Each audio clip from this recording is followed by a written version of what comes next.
Welcome to the treasure room.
Ten, 9, 8, 7, 6, 5, 4, 3, 2, 1, 0. Prepare for vault door opening.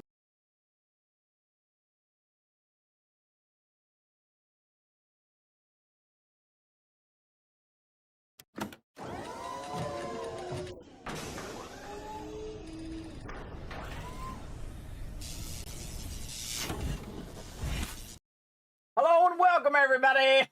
You'd be surprised how much stuff is like going on when I start this stream up. Maybe you won't be surprised. Let's put a 1 in the chat if you can't see and hear me, everybody. Always doing like working all these miracles just to make this stream turn on, everybody. It is nothing short of a miracle. Speaking of miracles here, let me get my microphone up out of the way. There we go. Hello and welcome, everybody.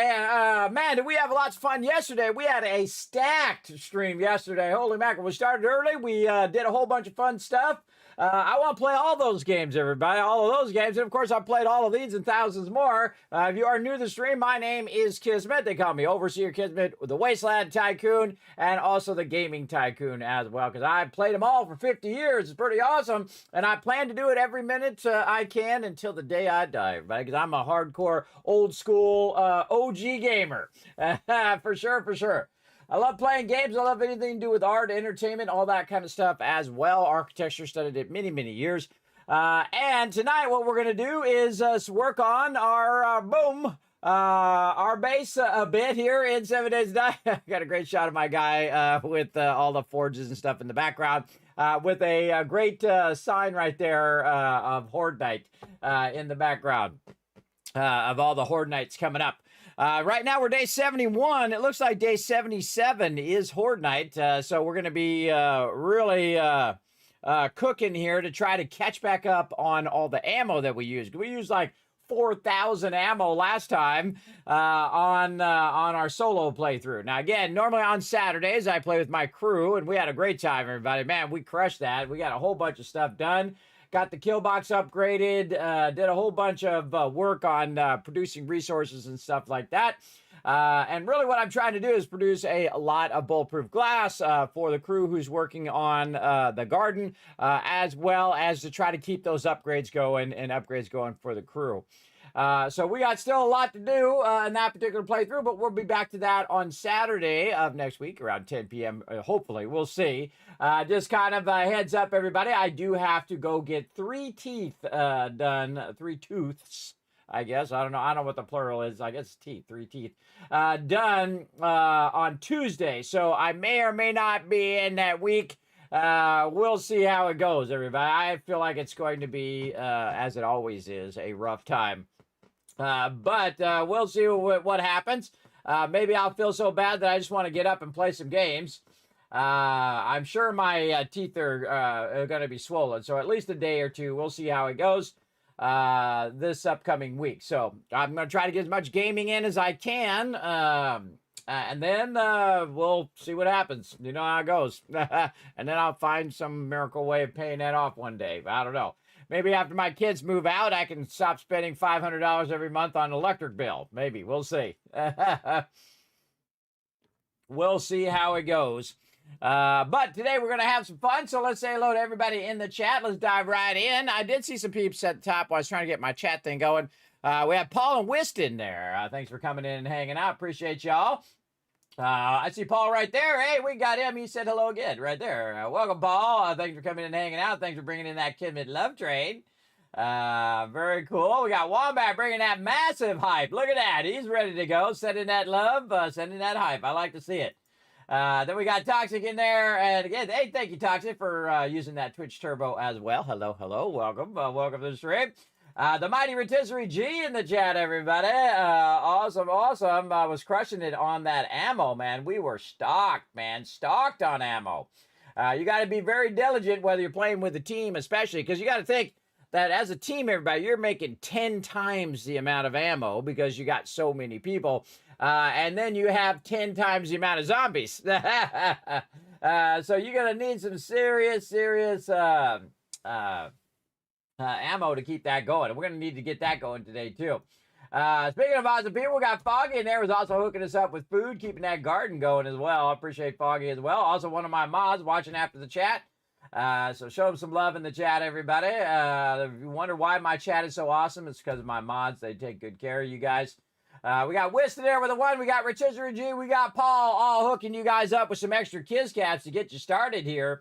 Let me know that everything is working. And I don't know about you guys, everybody, but I am ready to play some games because there's too much IRL stuff going on. I did get some time in today because I thought, well, you know what? I'll work on some stuff after the stream. So I started typing some stuff out, everybody.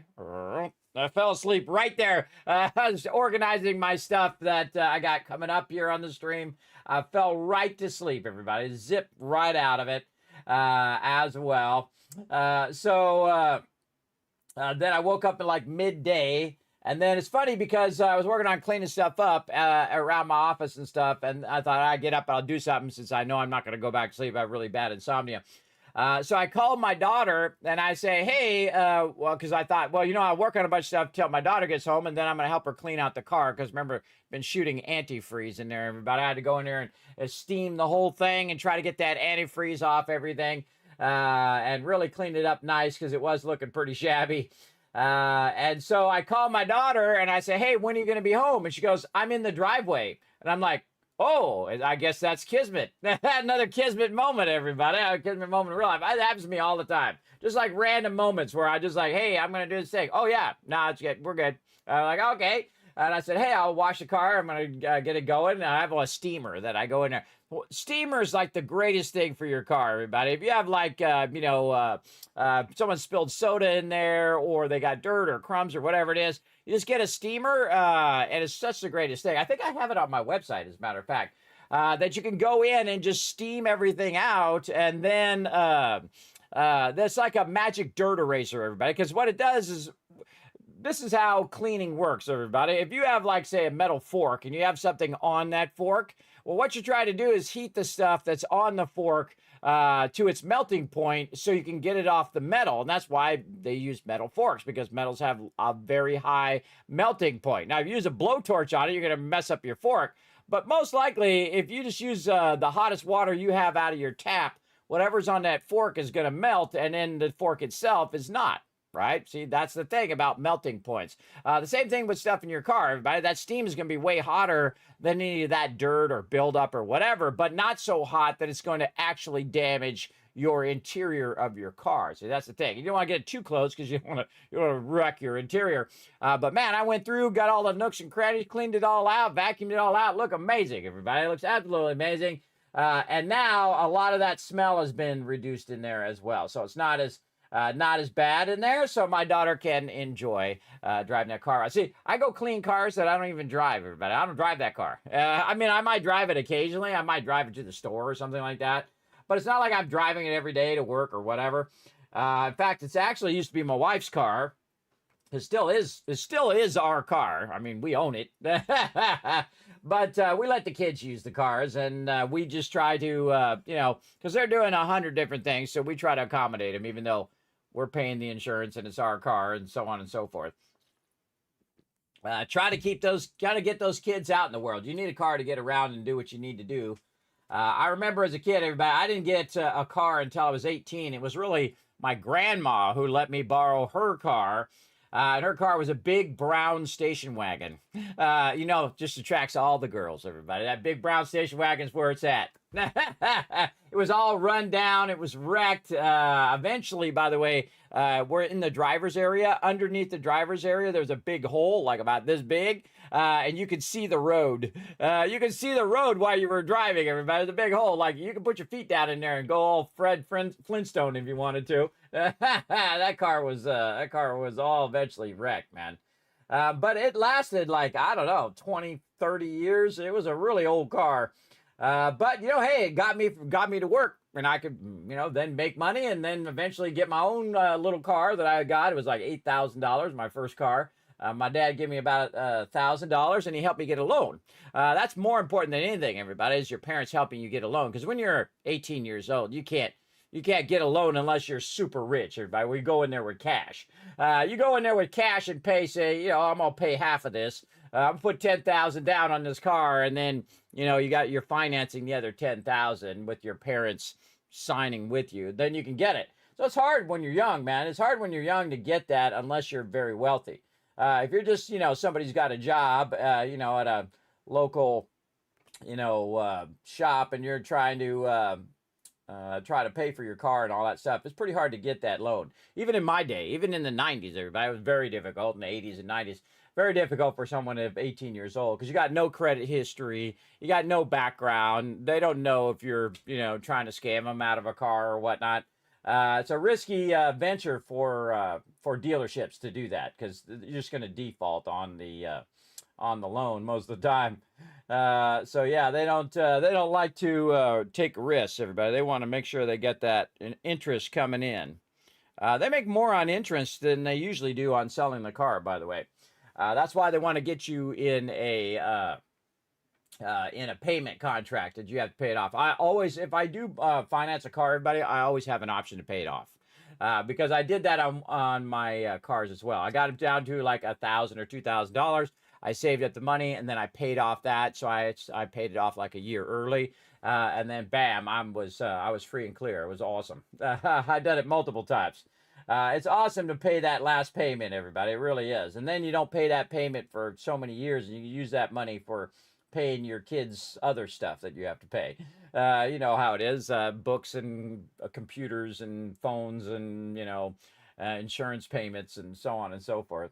All that stuff, you use that money for that. It's not like you always have free money, everybody, when you have kids or, life is just constantly trying to test you, testing your will to keep going.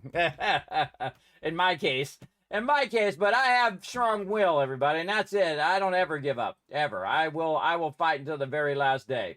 And the very last day of the last minute of the last second of the last day. That's how I roll. Thank you for giving it, Rotisserie G showing some love. Thanks for that love there, Rotisserie G. We got Dragon Wolf in there bringing that hype. What's up, Dragon Wolf? That's Mr. Non You also bringing that love. Lurker Train. Let me know everything's working as well. I appreciate each and every one of you. I'll give you some more Kiss Cats because I feel like it. Right over there. And it's time to get some gaming, everybody. I'm going to show you some gaming secrets tonight. Here we go.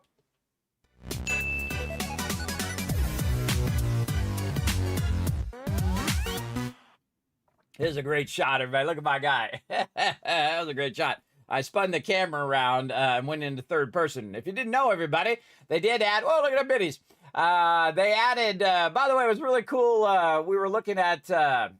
Blossom was the name of that game. And it looked like I parked the van in the shot. It was really cool. I forget who pointed that out. I think it was somebody in the chat. I think it was Paul who pointed that out. It was just sitting there like it was actually parked by the little lake over there. I might have to go back and clip that because that was pretty cool. But we're going to go ahead and get in some 7 Days to Die. First, let's go ahead and go out of third-person mode. And we're going to give you the quick tour, everybody. As you can see, we are in kind of a bunker. But the most important part to know is that I'm actually underground over here. And this particular base is built directly by the trader. I think this is the closest you can get to a trader because she's kind of offset off to the side here. Most traders are kind of more in the middle of the area, or they're on the far side. I guess Trader Rec, you could be on the far side of Trader Rec and then run and get there. But this is pretty nice. I can go right outside the front. I can run around, do my thing. As you can see, the Mighty Kismet kill box, very, very effective as a base. Tempted to shoot that guy.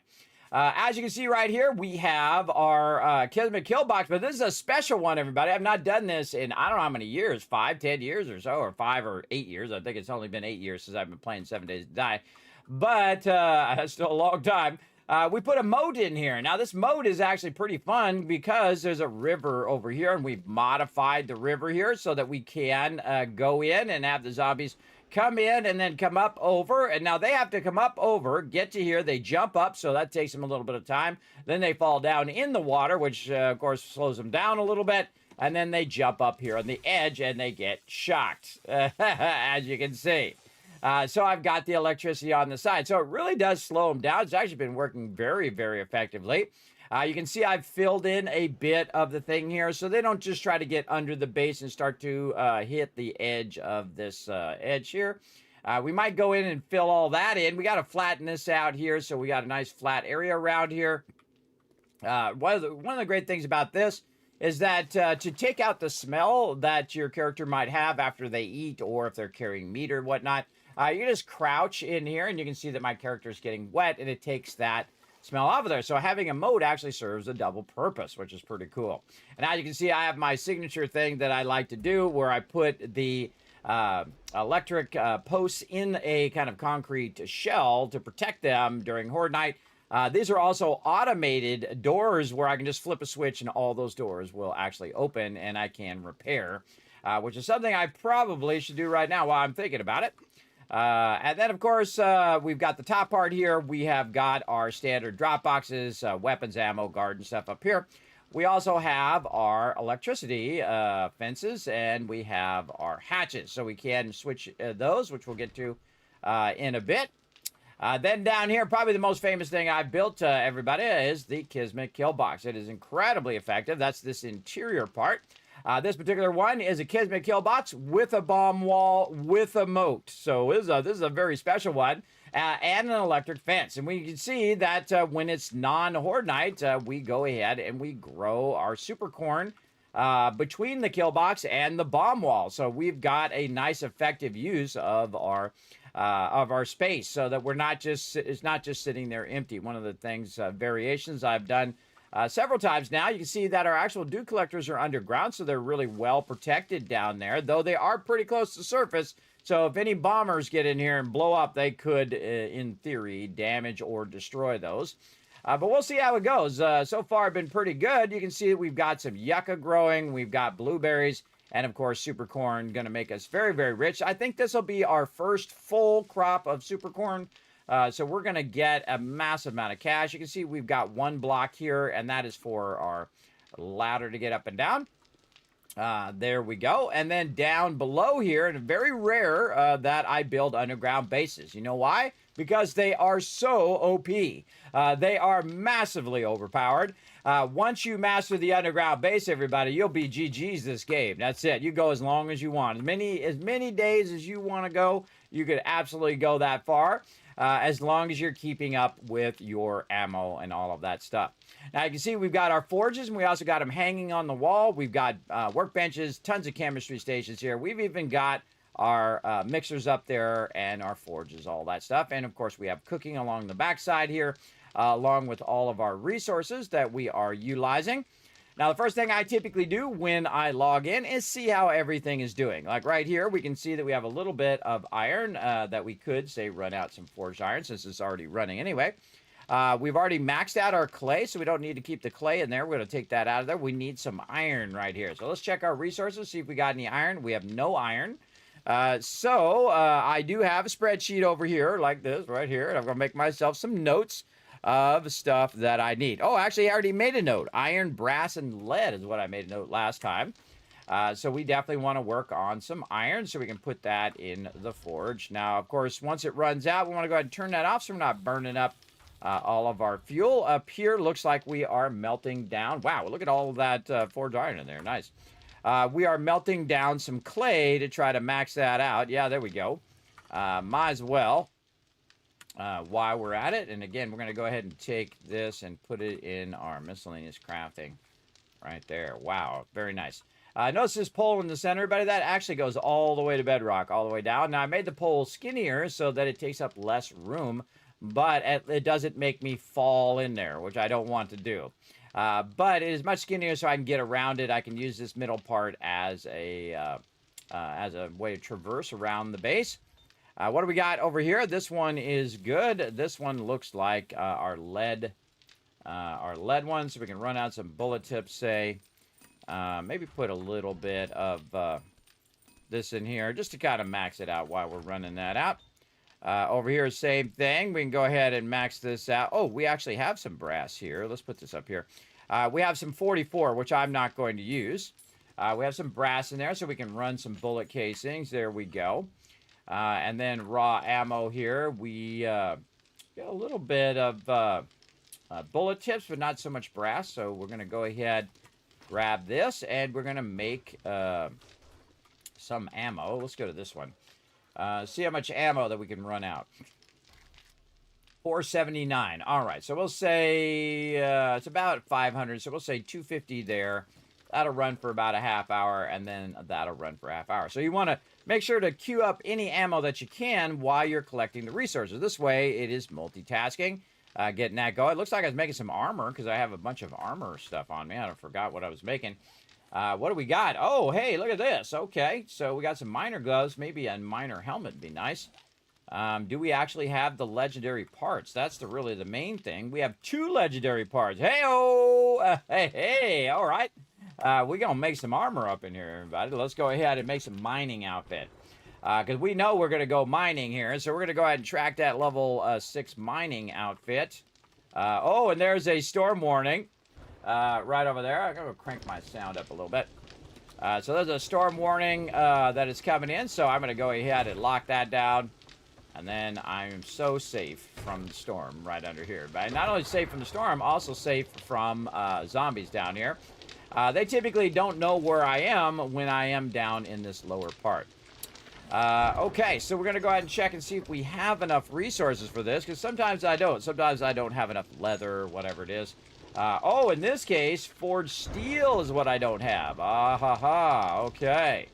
We should have made some steel instead of that there. Do we have any here? Yeah, see, we should have made some steel there. Such is the way it goes. That's why I probably didn't make it last time, because I didn't have enough steel. So we definitely want to work on our iron. So we'll prioritize iron. We probably need some brass as always. How about lead? Probably lead as well. Coal, we're looking okay. Nitrate. Okay, where do we have our nitrate? I bet we have nitrate up in here. 17 seconds. Let's go check our garden. Around 3,000 nitrate, so we're okay there. We're okay. And we'll close that down. And down underneath here we go. Okay, and we've got our dew collectors going. We've got our forges running. Let's go ahead and check in on our stone forges. We're going to run those out. We're going to go over here and see if we got some more stone. We sure do. All right. Now, stone doesn't do us any good sitting in that box, everybody. We want to go ahead and have it doing something right over here. Now, I am a big fan of having your stone forges never stop running. Never. The whole entire time. Because this is going to be future concrete that we're going to need for everything that we're doing. Plus, we can also go ahead and get our sand out of here. And I like to get it all out of there. And all the stone, and try to queue up as much concrete as we can. Let's see, 4,569 across. How many do we have up here? 5. Okay. Hey, Suri, what's 4,569 divided by 5?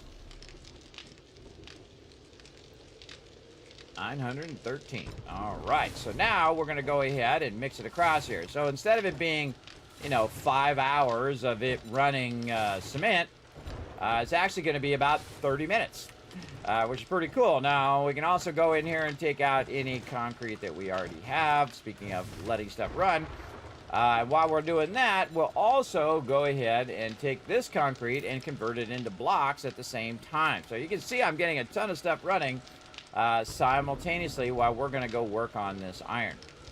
Now, in this particular one, I did not make an iron one really close. I see we got nitrate, and then I think we had iron in that nitrate as well. And since we already have a thing established there, we could probably just run over there and get that going. I think there was a quad iron. Yes, over here. But we got a storm going right now, and I don't think we've got that going. So if we were going to go out in the storm, we'd probably want to make a break for that as well. How's our ammo? Let's lock and load all of our stuff. Looks like we need to repair our primary weapon as well, because it looks like we just did Horde Night, because that's a lot for my weapon to be damaged. There we go. Get all of our stuff loaded, and just in case. Then we have some food and water that we're going to deal with. Some meat stew there. And we'll just go ahead and do our yucca smoothie. There we go. Everything else good? Auger? Where's my auger? Ooh, okay. Probably in a drop box somewhere, because I don't see it on me. I hate to be separated from my auger. Probably in the drop box. Let's go see. Oh, yeah. Dropbox? Oh, we got a little stuff in the Dropbox up here. No. Where did I put my auger? Right there, actually, in the weapons box. All right. Now, we do have a couple minutes to escape the storm. And so you can go up there for a few minutes and then try to bail on out of there so that... thing. Notice how, by the way, everybody, that I'd leave crushed sand and a little bit of stone in the box, so I can just double press this button. It'll automatically put that stuff back in the box. There's a gamer secret for you right there. That's going to really help you. Same thing here in the parts. I have the same stuff that I have in there, so you can see I just double press that button, goes right in there. I don't have to really worry about it. Also, I'll go ahead and take my wood signs that I don't need right now and put them away in the building box. Now, if there's not one already in there, then I just shift left click, in it goes. And the same thing with our cooking over here. Where's our cooking? Down here. And then we have our water in cans in there, so we're going to throw all that in there. We've got miscellaneous crafting up here. All of our... This should go up at the top. And I think we're good. We are okay on our repair kits. Let's just go ahead and repair our auger, because we know we're going to use that. Let's swap out to our motorcycle, and we're ready to roll out of here. Okay, and we're going to go ahead, Horde Night, ammo, and supplies. Put that in there. Very nice. We all good. Is there any coffee in here? There is. Okay, we'll grab some coffee. We'll press this button once so it refills anything that we need, like ammo. Grab that sham chowder, because we're probably going to use that eventually. Now, the tough part, everybody. We got to get where we want to go in the middle of a storm. And the problem with driving in the middle of the storm is that it's going to be pretty awkward. As you can see, that I could barely turn because of that awkwardness. And we're going to just try to go off the rail here. I can't even see anything, but we'll just let our instincts guide us. Over here. Aha, there it is. Now, I always like to have, in case... Oh, boy. Oh, boy. See, it's just sliding all over the place, everybody. It's hard for me to steer this thing in the storm. But I do like to have my vehicle nearby in case I do need to bail. Don't set it up, though, where it's going to run into stuff. There we go. Vehicle's nearby. Down I go. Close this down. And let's go ahead and see if we can find some of this iron that's nearby. I probably need to cut my way to it. Let's go ahead and set a flag in that direction. Okay, so it's straight ahead this way. Oh, I can see it right there.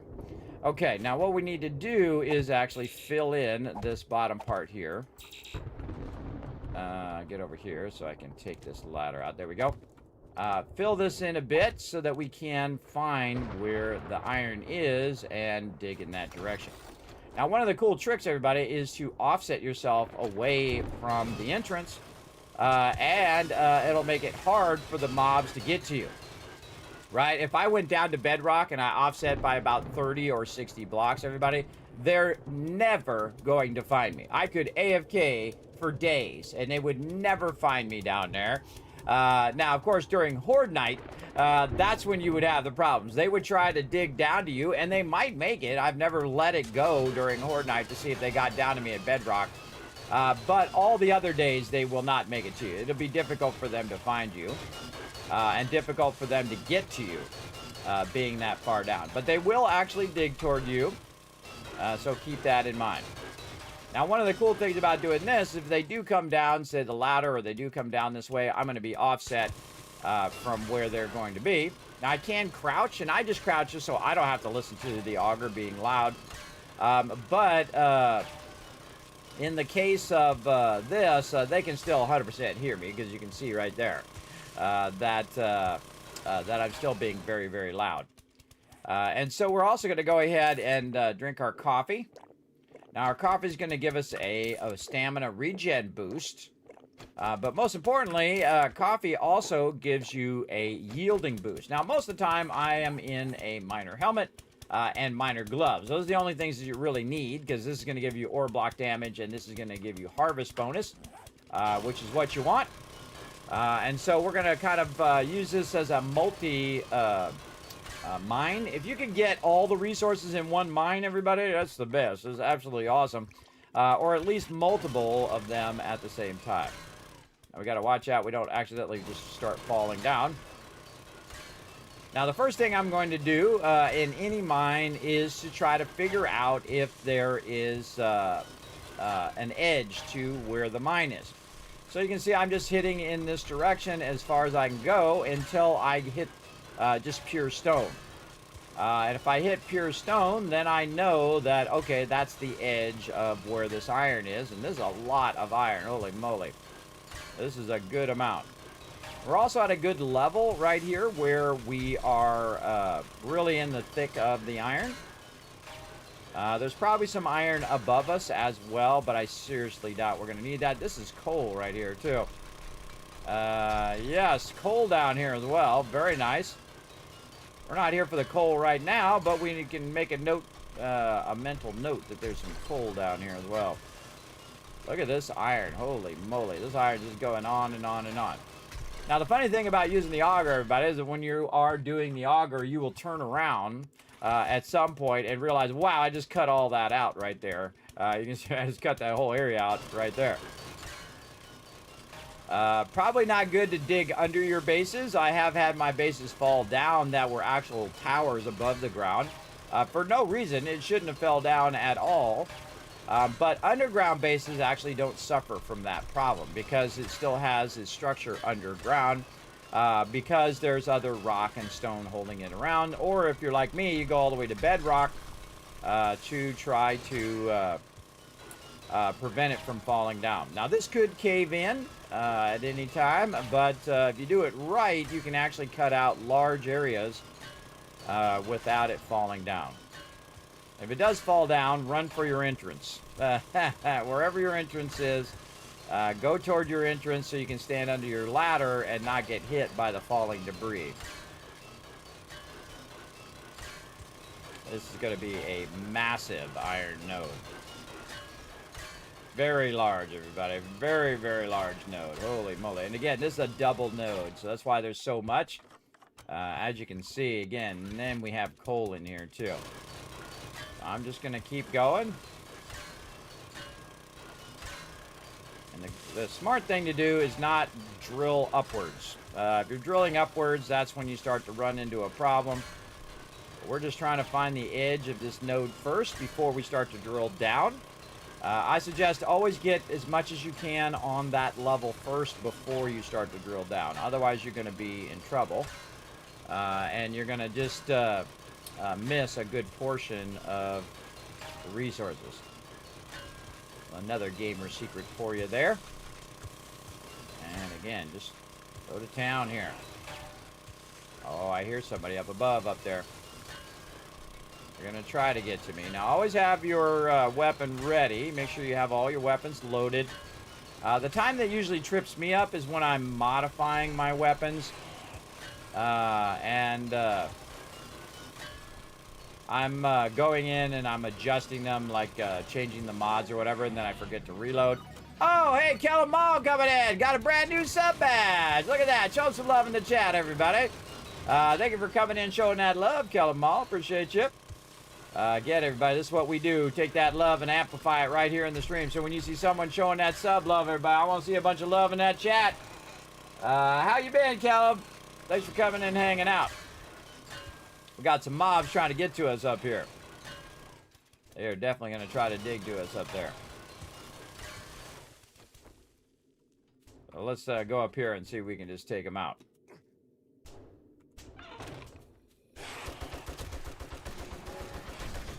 Surprise, suckers! All right, check around, make sure they didn't scream, and a whole bunch of mobs are coming at you. Hey, there we go. We got Kismet Love Trade started up, as well as a hype trade. We got 4 minutes and 42 seconds to show that love to the stream, everybody. You can give some subs. You can also be part of the Vault Van Life. You can donate there as well. Now's a great time to show some love to the chat. Kellen says, doing good. Thank you very much. Also, that was Anion, by the way, with 88 months of sub love. And Kellen Mall earlier there, 54 months as well. Show them lots of love in the chat, everybody. That's some serious support right there.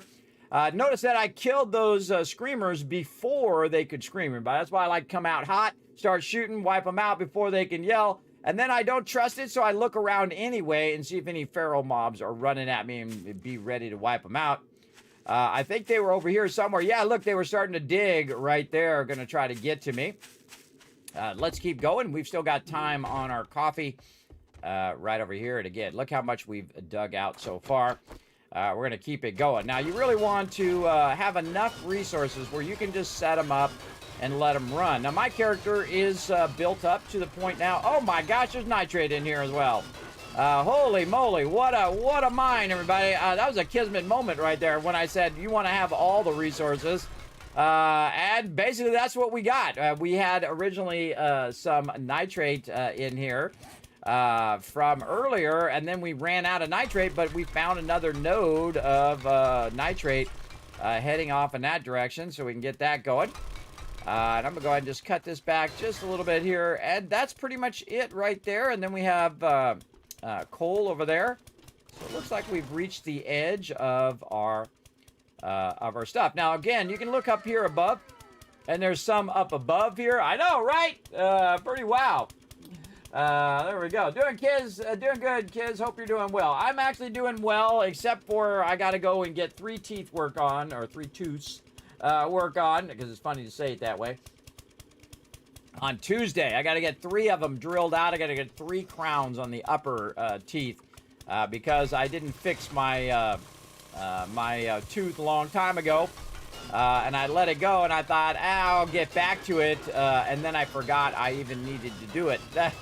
I totally forgot, and I used that money to pay for my kids' teeth instead, because I'm old, everybody.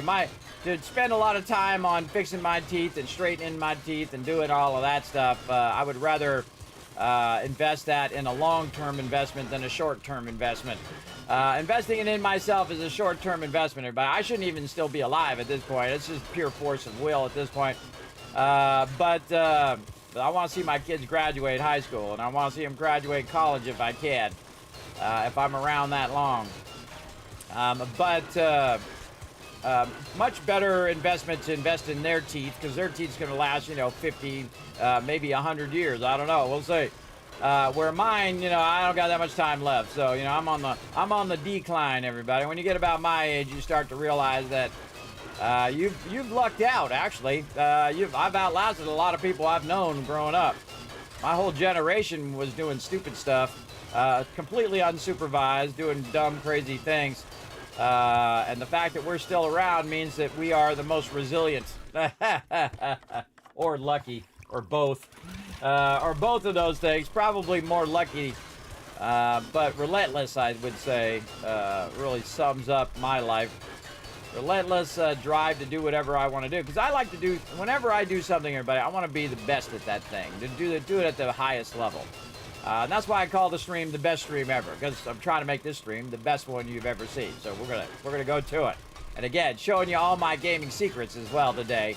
Including how to get massive amount of resources without having to leave the pit open. It's called pit mining, everybody, where you leave the top of it open. But you can see that I don't have the top of this open. I'm just down here drilling this out. I've used 3 coffees so that it's set a timer. And I usually just run that timer up until, or collect resources up until that timer runs out. Because this way it cuts up the time, right? I'm spending this much time doing iron, and then I need to go ahead and grab other resources as well. Including brass and lead. Brass, typically you would go and wrench a bunch of cars, or you just make a ton of cash and use your dukes. Dukes is very, very lucrative for making bullet casings. Also, we can go to the trader and do it that way as well. And looks like we're getting over here where we've already kind of cut that. So we cut that area down below already, but that's okay. Just right there to the edge. And then there we go. So we've cut out another layer. So we'll go over here and just kind of get a little bit of this coal while we're at it. And now that we've done that, now if we were going to do the coal, the smart thing to do is to do it now. Before we start to go down any further, we want to make sure that we cut out what we want this way. Oh, there's not that much there. Okay, not that much there. Just a little bit of coal. This way we can also get the coal on the way down. And it's not way up on the top where we can't reach. To be real awkward. Real awkward to come back and get it. So you can see now I'm just going to go down. And then, by the way, this will stay up. It'll stay up.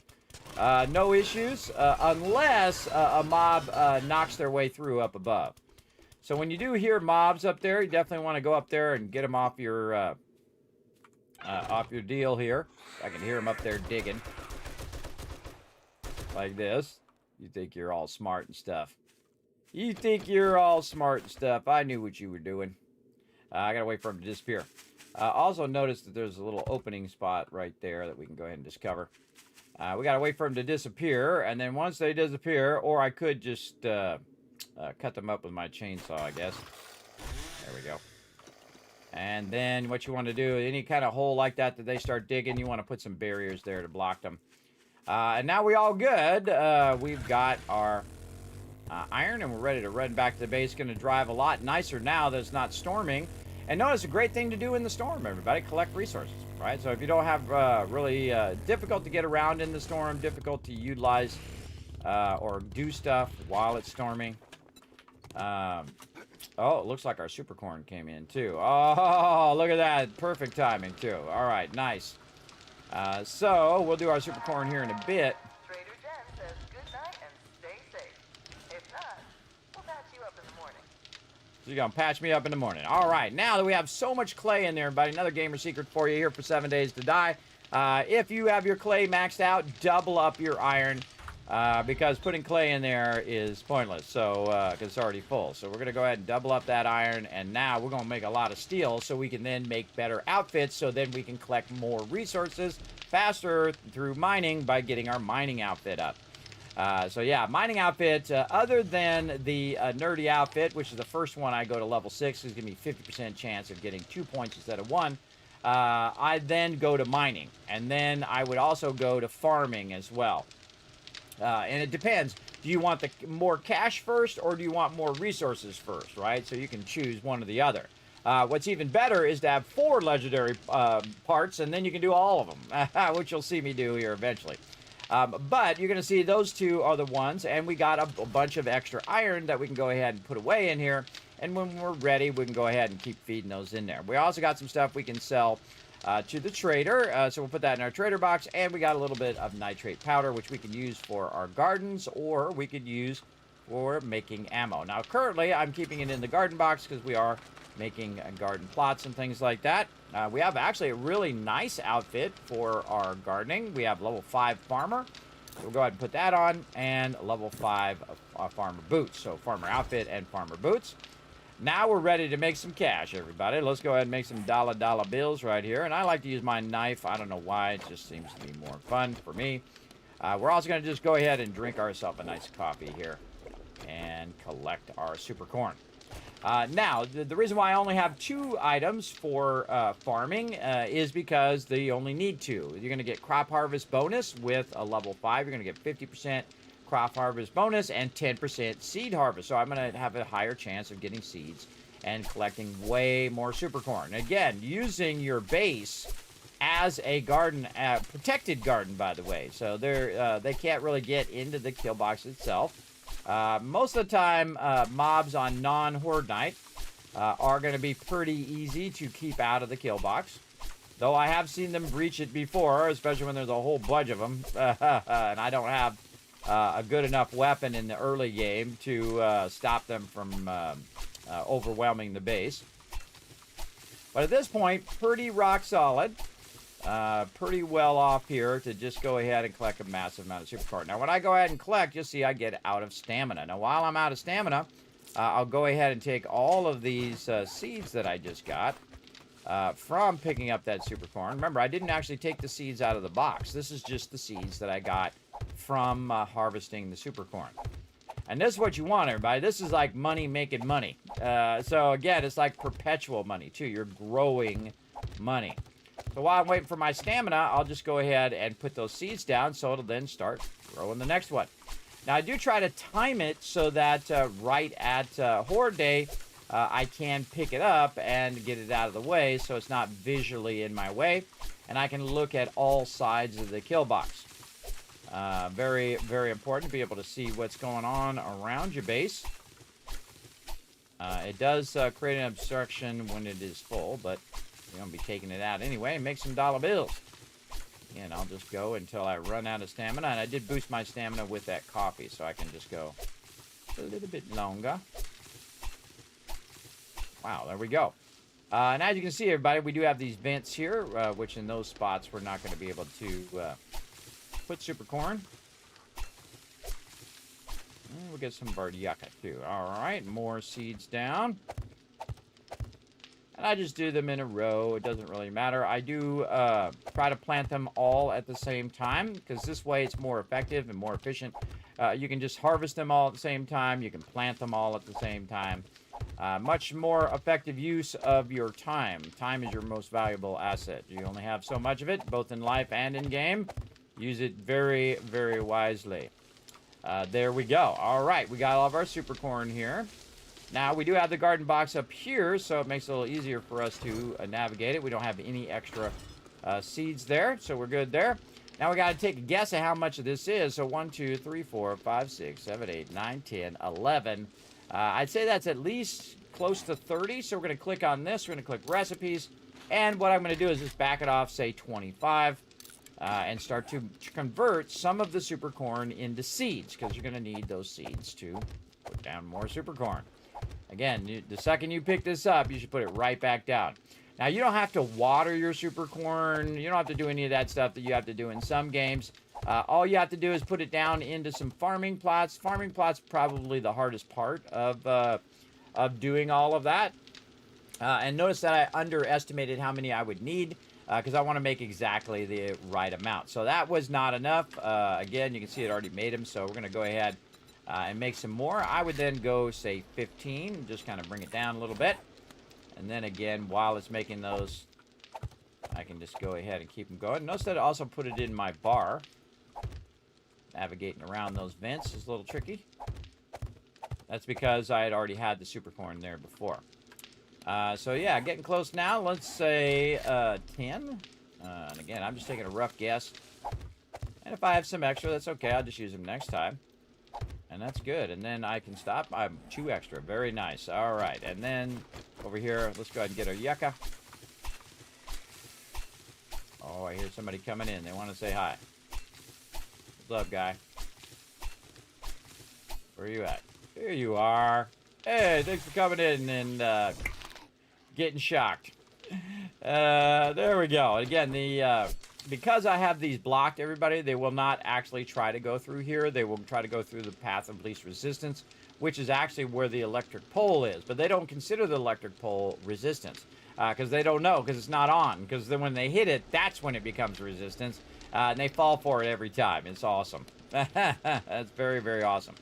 All right, now we probably got some blueberry seeds. Now what I do is I kind of alternate my blueberry seeds and my yucca. So we're going to go ahead and put some blueberries across here. Now what are blueberries for? Well, blueberries are for your yucca smoothies. Very, very effective as for your thirst and stuff. So there's 3, 6, 7, 8, 9. So 2 there, 9, 10, 11. Seeds is roughly what we need, but we might have some blueberry seeds. We might want to go check that first before we do that. Let's go check our seeds. We do. Okay, so we already have a bunch, so we might as well use those. Ain't doing us no good in that box. Notice I left one there in case I do want to put some away later on. And you'll see that instead of 2 rows of yucca, I'm doing 2 rows of blueberry, and then I'll just alternate back and forth. And then we can see exactly how many we need there. We need 3 more. Nice. All right. And 1, 2, and 3. All right. How many yucca seeds do we have? Wow, we got 16. We got way more than enough. We only need 9 across here. And it doesn't really matter where you plant them as long as they have the ability to thing. Oh, we got some super corn we need over here. 1, 2, 3, 4. Super corn, which actually that makes it that we don't have extra super corn. We actually don't have enough. There we go. And now we know we need 2. Much easier to, again, just do a little bit at a time. And then when you get down to the end, you're like, okay, I need 2. It makes it much easier on the math instead of figuring out, oh, I need 57 of them or whatever it is. Much easier just to let the math whittle itself down. There we go. And now we can go ahead and check our grand total. Holy mackerel, we got 4 stacks of full stacks of super corn. That's more than you can even sell to the trader, by the way. You can only sell 3 stacks of any given item to the trader. So in this case, this is 6,000 times 3. That is 18,000 dukes right there to one trader. And then we also have another 6,000. So that would be, what is that, 20? So this is 18,000. So this would be 24,000. And then a little bit extra here with another 1,500. So let's just call it 25,000 right there, just in my small little thing I have here. And of course, we're going to make it way bigger, everybody. We're going to be making crazy tons of cash. I'm going to show you some cool gaming secrets and some gaming secrets that I just recently discovered as well. So very, very cool stuff. But with the traders currently not open, right? It's currently closed. So we will wait until the trader's open to deal with that. So we'll put that back in there, along with this other stuff that we're going to sell. Sometimes you want to keep diamonds. You want to make diamond blades and things like that. I typically don't. You find a lot of diamonds, everybody. You don't have to really worry about saving those, I find, most of the time. All right, stuff we can put back. Any extra seeds that we have, like those yucca seeds. We also have a bunch of other stuff we can get going eventually. Also, we have a bunch of yucca fruit. We have blueberries. We could probably go ahead and make ourselves some yucca smoothies while we're down here. Let's go ahead and get our yucca smoothies going. Yucca smoothie right over here. And I'm just going to track it so I know what I need. And then raw food. We went and got a bunch of snow previously. These are actually not done in the campfires. They're actually done in the workbenches over here. So we're going to go over here. We're going to say yucca smoothies, and we're going to make as many. Wow, 16. All right, that's a lot, everybody. That's a whole lot of yucca smoothies. Remember, these are 75 each, everybody. You can see I've still got one on me. Or 78, sorry, 78. I underestimated. 78 water and 22 food, so they actually count as food as well. With a massive 15% stamina regen. Also great heat resist if you're in the desert and stuff like that. That is a massive amount. And then any excess we'll go ahead and put away there. Now, of course, you can do the higher level ones like sham chowder and whatnot, but sham chowder pretty close to meat stew. So if you got the ability to make meat stew, you're good. Now, of course, the thing that also you need a lot of is water. And you can see that it's over here doing dew collectors underground, perfectly protected because these dew collectors are easy to damage. Sometimes I actually see my team shooting toward my dew collectors, or they're dragging the mobs and the mobs hit the dew collectors. So I do try to protect them as best I can. Oh, speaking of. Oh, I think it was the thing. It was the dirt in the background. All right, I thought my dew collector was damaged. And then what I'll do is go ahead and backlog the water until I need the water. Until I say, oh, well, I want to make some food, or I want to make some glue, or whatever it is that I want to use that water for. So good to backlog that every time you come through the base. And I have 3 of them running. It's more than enough for a solo player, though we will scale all that up later. Let's go ahead and see how we're doing here. That is melting down nicely. Let's go ahead and start some forged steel here. In that one, do we have a crucible here? No. Might want to go ahead and double up on those crucibles. Over here, this one is done. And over here, this one's probably done as well. Meaning that, oh, we were still putting some brass in right there. Yes. Bullet casing. Now, I'm not a big fan of taking the time to kind of what I call onesie-twosies this stuff, where I feed it in there. Sometimes I just scrap it all down into a big stack of brass and then put that in there because that runs much longer. But that is becoming bullet casings that we can then make the ammo that we want. In my case, I use a lot of 7.62 because I use the M60, so the real heavy weapon that wipes them out fast. That's my goal. Wipe them out fast, as fast as you possibly can.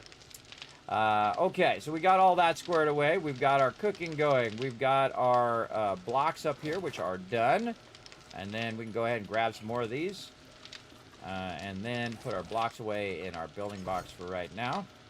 We don't need to carry those blocks around for now. Definitely could fix my knife right here. Probably make some more repair kits. How we doing on duct tape? Wow, we got a bunch of duct tape. Go ahead and grab that. Grab a bunch of forged iron. Go ahead and do some repair kits. I like to make like 25 repair kits, or at least 10 repair kits, so then I don't have to worry about them the whole time. Again, when you're solo playing, and if you're really smart about it, you're collecting tons and tons of cloth. I have a massive amount of cloth, which is awesome. Because at some point, I'm going to have a ton of water, because I'm going to backlog that water. And then when I have a ton of water, I will take all the bones and the water and turn it into glue. Then I will take the glue and turn it into a massive amount of duct tape, so using the cloth fragments. So it all adds up in the long run. By the way, look at that, 26 acid in there as well. That's pretty sweet. Pretty sweet. But we do need a bunch of steel, so we want to go ahead and maybe make a second crucible now. Let's go ahead and track that. We've probably got plenty of parts for all of that stuff. We've got a ton of it sitting around here. Let's go ahead and make a crucible. How's our ammo doing here? All done. All right, crucible. Now, crucible takes a little while. It takes about 5 minutes. We've got some extra ammo. And now we want to go ahead, while we're waiting for our iron to melt down, and make us some steel so we can make better outfits. Want to check on our ammo situation. Actually, not bad. We got a bit of ammo. Not enough. Again, we're using about 3,000 ammo. Now, I can take this other ammo and melt it down. I hear a bird somewhere. Is that a bird or just somebody walking up who wants to die? Oh, it was a bird.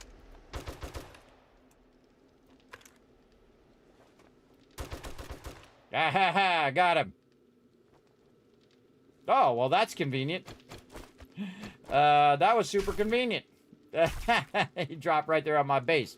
Allows me to take that, and I can use that for the garden later on. Very nice. Okay, and the trader's about to open, so we're almost ready for the trader. The most difficult thing for me to remember, everybody, is to put my garden stuff back. But I'm going to actually remember it for once, hopefully. There we go. Got that going. And again, we can start thinking about our trading. Now, I do have a Enforcer sunglasses down here, which does give me 8% bartering, which is different than some of the other items, which is just buying or selling. So the glasses are pretty awesome. And then, of course, you mod them out. You can see I've got the cigar there, which also helps with our bartering. A little bit of strength and a helmet light, too, for when we're wandering around trying to sell a bunch of stuff. And you can see I already have 40,000 dukes in here, everybody. So one of the things I should do is say, you know what? I'm going to take the smaller stack here, and I'm literally going to melt it down. You're like, Kismet, no, don't do it. Oh, yeah, we're doing it right now, everybody. We're going to go right over here where this one is now maxed out. And we're going to take that full stack of dukes, and we're just going to melt it down. Because we already know that we have another 25,000 dukes. Now, when you're getting to the point where you're trying to do solar, that's when you need massive sums of dukes. But most of the time, you don't. Most of the time, 10, 20,000 is a tremendous amount. Everybody, you can pretty much buy whatever you want out of the trader, other than things that are very costly, like 4x4s or gyrocopters, things of that nature. But most of the time, if you're making 20 grand, everybody, you are absolutely crushing this game. And of course, at some point, you'll see me go in and start buying all the ammo. I'll start buying out the vendor of stuff that I don't want to go and loot. I can just go ahead and buy it from him. You can play this whole game, by the way, just by using the trader. Absolutely. You can just collect resources and sell it to the trader. Or in my case, I could just make a massive super corn farm and then sell it to all the traders, and then I'd have hundreds of thousands of dukes, and then I could just buy whatever I want. And that's how I win games, everybody, by flexing my economic power. And believe me, I don't just win games, everybody. I absolutely crush them. Absolutely crush them to the up degree. So, don't hang on to those dukes too long, everybody, and not have enough bullets for Horde Night is what I'm trying to say. Because you can see, everybody, our clay is maxed out here. So we can pull the clay out. We can double up on them dukes. Let those melt in there. We're going to make a ton of bullet casings, and then we're going to take those bullet casings, and we're going to make a bunch of ammo from it. Now, we already have a little bit of bullet casings here, so we are good. We're going to go ahead and grab some more lead. Definitely going to need some lead. You can see that we're getting low on our bullet tips here. But we're going to grab a bunch of that, and we have a ton of gunpowder, and we can go ahead and unlock some of this gunpowder here, which we're definitely not going to use all of that, I can tell you already. All right, Crucible going there. 762. Now, we have actually a bit of time before we're ready. You can see this is going to take 60 minutes, an hour to run that. So I'm just going to let that run just in the top one since we have other things going. Trader Jen's is now open. Trader Jen is now open. All right, we're going to go see Trader Jen. Day 72, are we just reset? Day 73 is the reset. Not sure I actually went through all the traders on the reset, but we don't have time for that right now. We want to go ahead and get all this other stuff running first. Absolutely. All right. Did I have the bones in here? I do. Okay. Okay, letting that run. Now, what I'm really waiting for is this Crucible, another 44 seconds. Then we can go ahead and run out, because this one doesn't have a Crucible in it, run out some more steel, because that's really what we need. We got 56 steel there. That might be enough to get our mining helmet. There it is. Now, the reason why I'm doing the mining helmet first is because the mining helmet is the weaker of the two. Actually, I have pretty decent miner gloves, so our block damage is pretty high.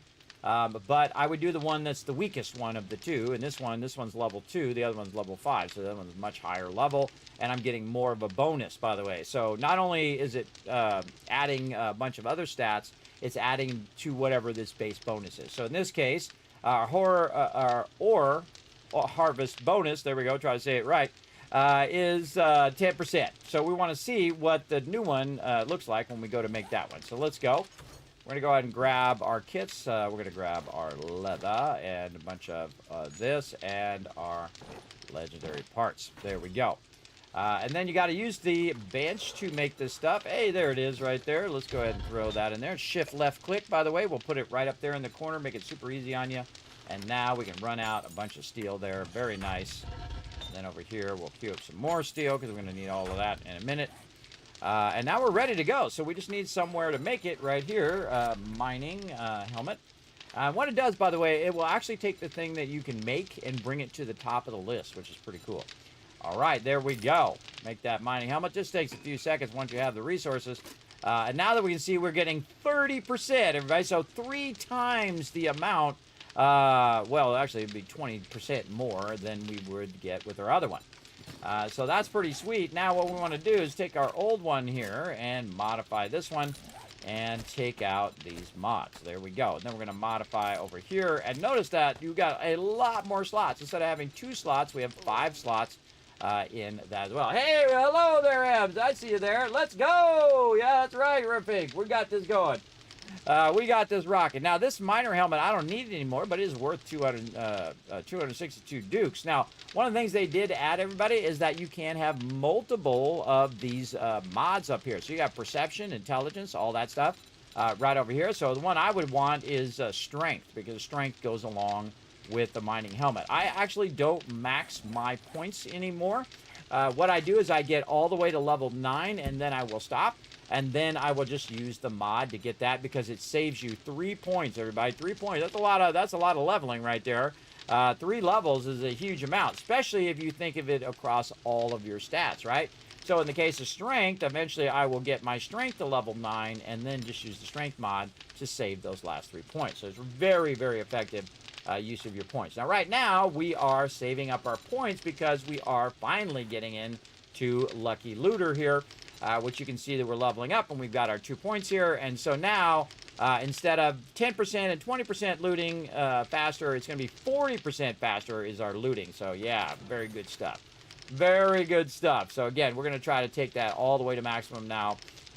So here was 60% faster and then 80% faster. You'll see it when we're, like, doing cars and things like that. But the problem is this is 2 points each and every time. So it does cost a lot to get there. Then we'll also want to come back and do some better bartering later on when we get our intellect to level 10. If we can find an intellect mod, which I have not found yet. Then we'll go ahead and put our gear back on so we don't forget. Make sure our light is on. There we go. And then we can sell this to the trader. Now, we do have some more points where we can utilize, more legendary parts. There we go. To do it. Now, the nerdy boots are my lowest quality thing that I have, but I would not do it on the nerdy boots, everybody. Again, it helps me with my fall distance and all that stuff. I would just use a level 5 and be just fine. Again, I could use it on my minor gloves here where I do more ore block damage. Not really the highest value thing. For me, I would go up here, even though it's a level 5 and it's pretty sweet. We could go up here to our garden box and look at the thing that's going to give us the biggest bonus, right? So in this case, this is 50%, and then in this case over here, our seed bonus is 10%. I would definitely want to yield more super corn than anything else. And this is worth 1,000, by the way, everybody, if I do sell it to the vendor. So we're going to go ahead and grab our farmer outfit out of there. We're going to go ahead and see if we can make another farmer outfit. Again, this would be my highest quality thing. Now, you might say, hey, wait, I want to have better armor. Like I might want to have, a certain set, a scavenging set, that kind of thing. Whatever is your play style. For me, it's all about getting ore. It's all about getting the farms, right? So that's going to be my highest quality thing and the highest priority thing. That's the thing you really need. I need to prioritize some more leather right there, too. We need to make one more kit here, armor crafting kit. So we're going to go and get armor parts, sewing kits, and duct tape, which it only takes just one of those things. So, again, notice, by the way, I'm also taking, holding down the right mouse button, take a half a stack out. And what was the other thing? I always forget what the other thing is. Sewing kits, which I have a ton. There we go. So we'll make one of these. And I only make just as much as I need. Then farm outfit, and then boom, there we go. Now again, remember the farmer outfit, because it's a level 6, is going to give us more slots for all of our mods over here, right? So that's probably its biggest benefit. So you can see I only have 4 in the previous one. And we go ahead and do that, and then we're going to modify our original one, put all of this stuff right back in here. And we've got extra bandoliers. I just put extra stuff in there. If I have extra bandoliers, whatever it is, I put it in there. It just helps with the armor rating, and it will, in this case, reduce my noise a little bit. But it doesn't really matter because I'm going to be doing the crop harvest bonus. Now, watch this, everybody. Check out the difference in the crop harvest bonus, right? So this is the level 5. It's 50%, right? This is 100%. So probably one of the most valuable and greatest use of your legendary points in the entire game if you are farming, everybody. It is double the amount for one more level, right? So from 5 to 6, it is double. So that is crazy, everybody. That's more than 1 to 5. 1 to 5, or it's actually the same as 1 to 5, because it's 50%. So boom, you get a 50% more. That is a massive amount. So that means when we go to do the super corn, we're going to get double the amount of super corn that we got just a minute ago, right? So probably one of the best gaming secrets I can teach you right there. That's going to double our money. So instead of making 20,000, we're going to be making 40. Instead of 50,000, we'll be making 100,000, etc. You get the idea. So let's go ahead and put that back in there when we are ready. So again, the mining outfit is one of the top ones that will give you that high bonus. But the farming outfit, I think, is one of the best values in the entire game. Right there. Pretty awesome. And again, notice that I did work on the ones that actually give me more bonuses, like harvest bonus, or in the case of the farming outfit, that's also going to be a harvest bonus, right? So both of them boosting that bonus first, and then block damage. If I have some extra points, I'll do that later. I'd probably actually do a scavenging outfit more than I would work on the gloves, right? Or more than I would work on anything else. Though this also, when we get another legendary point, everybody, we'll come back and we'll check out what happens when you go from level 5 to level 6 on your farmer boots as well. That's also very awesome. We'll get to that. We'll get to that when we find some more legendary points. What else we need to do? We got some stuff we got to put back in our miscellaneous crafting over here. We'll deal with all that later. We also now have some parts that we can go ahead and put back. We have some extra outfits now. Look at that. It's worth 400. This one over here, 262. Not too bad.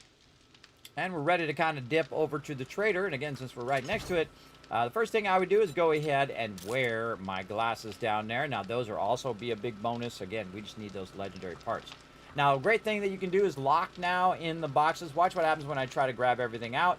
Boom, I grabbed it all out. Did I get the thing in the bottom corner? No, because it's locked. So to leave that item in there, so when I come back to put my glasses back, they'll go right back in that corner when I go to wear this, right? So when I wear that, the glasses will be taken off, boom, put right there in that locked slot, and then will not be taken out when I take out all the loot, which is awesome. So let's go ahead and say hello to Trader Jed, see what she's up to. Right over here. What's up, girl? Another proven remedies only. All right. Now, first thing we're going to do is get a lot of cash. Notice that's no longer 6,000, everybody. It's 6,900. I always seeing that sign of 69. I was born under the side of 69, everybody. Big time. But as you can see, that, again, it did increase. That's because I put those glasses on with the cigar and all of that really helping out. So let's go ahead and sell. And plus, also, I have the thing. Oh, we already sold her super corn because she's not interested in that item. If you didn't see it right there at the bottom, right there, not interested in that item, which means that she already has some super corn. Yeah, she already sold it to her. And most likely we probably bought all the stuff that she has. Yes, we already bought the stuff she has. But we might have some other stuff that we can sell, like Armor Up book there. We've also got mining. We've got homing weekly. Sometimes I just scrap those. Sometimes I sell them to the vendor. And again, she'll buy a certain amount of each thing. Don't need these miner gloves. Don't need that old farmer outfit or farmer gloves. Get rid of all of that. This miner helmet's worth 300. So yeah, we made a bunch of dukes just from selling that extra stuff. I don't use lockpicks. We'll sell those. And we're all good. Now we got about 23,000 on top of all of that. And she doesn't have anything that we need right now because we have already gone to the Trader Jen after her reset. Now she's going to reset also on day 73, so I can come back then. Also, what might happen is the stuff around here is going to reset. Watch how much faster that is, everybody. Boom, boom, boom. See, we got that upgrade. There's somebody out here who wants to get stabbed. What's up? There you go. Oh, missed him. There you go. You're welcome. There you go. No extra charge. Again, you can't just use the knife as well, everybody. It's very fun to do like hand-on-hand combat out in the wasteland if you like that type of thing. But again, we'll go around and we'll check and see if there's some free loot. And there's some brass in there. Very nice. Nothing really here. And we'll see if all this stuff is reset. It sure has. So the trader is actually a really great place to be because they'll reset from time to time. And it just resets typically slowly over time. And you have a set reset date, usually every 7 days. By default, all of these containers will reset. Certain containers, when you pick them up, they will disappear, which is great because then you don't keep going in those and saying, did I loot that? Did I loot that? Did I loot that? I like that change. It's a really fantastic change. So you don't have to keep doing it. But if you wanted to keep getting this clothing that was on the ground here, you're hosed. So in that case, all right, very good. Now I can't damage any of this. I can't get any of that because the trader is 100% undamageable. Can't damage any of this. And mixer, already empty, empty. And again, I don't actually need to even open it because it says empty.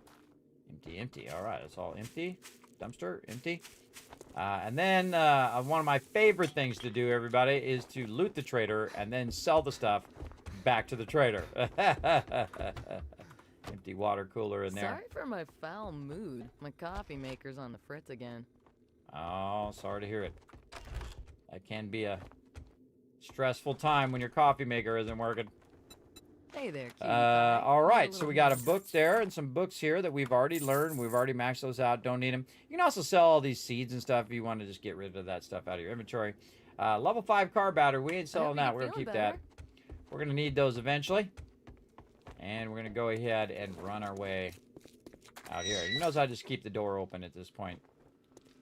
We all good. Okay, what do we got over here that we can just drop off? A bunch of garden stuff. We'll just drop it right in there. There we go.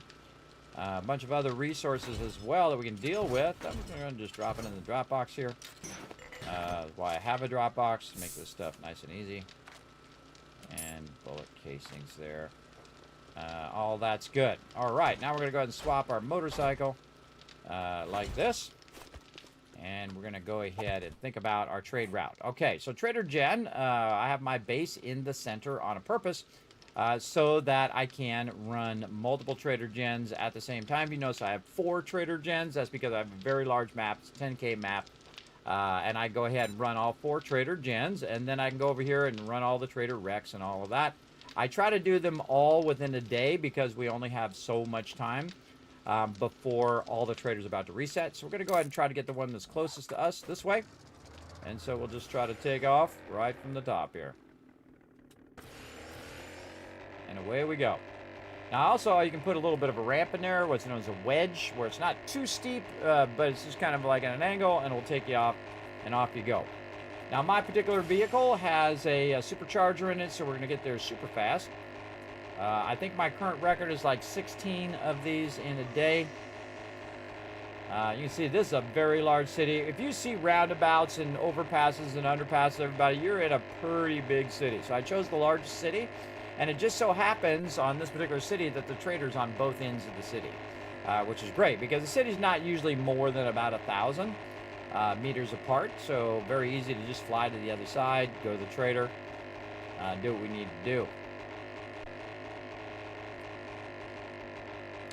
Look at this little military compound there. Oh, not little, pretty substantial.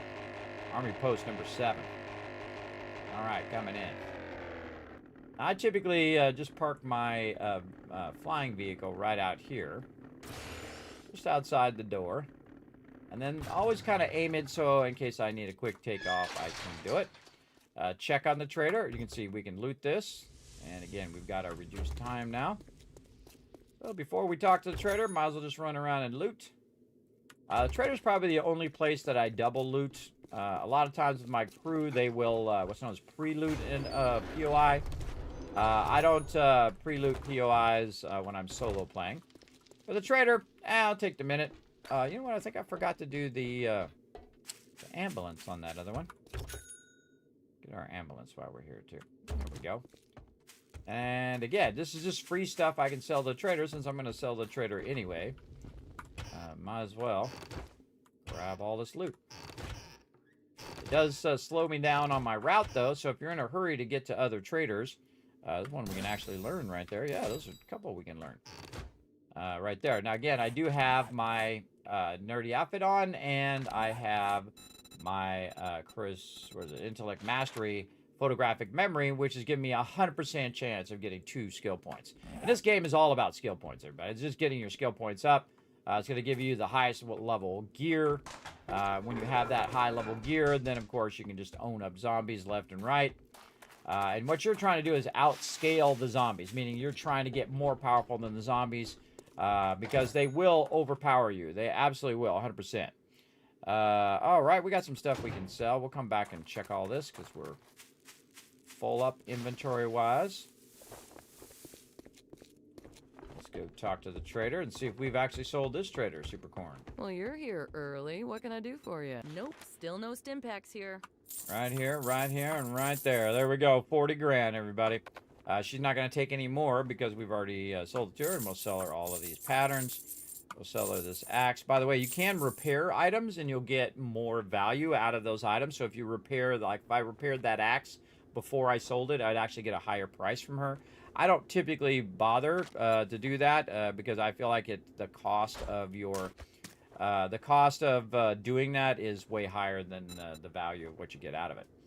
All right, so let's see if she has some books. She does. Okay, now I'm just going on a book buying spree. That's what I need to do to get all my skills up. Oh, lucky looter number 5. Oh, man. How many lucky looters do we need? That might be it. Let's go. Let's listen.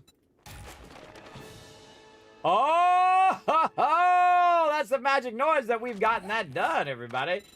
We've maxed our lucky looter. Let's go in here and check it out. Yes, we're going to find more dukes, more ammo, more brass, more lead, more junk, more food, and more medical supplies, and enemies have a higher chance of dropping loot now. So that means you're going to, on Horde Night, you're going to get more bags on Horde Night. It's one of the first ones you want to try to get done because you are then getting more of everything, everybody. And it really does make a huge difference, especially the bags, right? So enemies will have a 20% higher chance of dropping loot. Because typically it used to be where you killed them and then you looted them. But it doesn't do that anymore. When you kill them, they have a chance of dropping a bag that you might get some loot from of various stages, depending on the difficulty of the mob. But this actually is really super helpful on that Horde Night. So definitely an awesome one to finish. You can see a lot of these already done with Art of Mining. So we're getting 20% more ore. Each kill boosts your run speed when you're using your AKs and stuff like that. Our Hunter's Journal done. We're getting more bones, more leather. Again, it's all about these skills and all about these perks. All shots with a 44 to penetrate. Shots fired at point blank ignore armor, causing bleeding with a 9mm.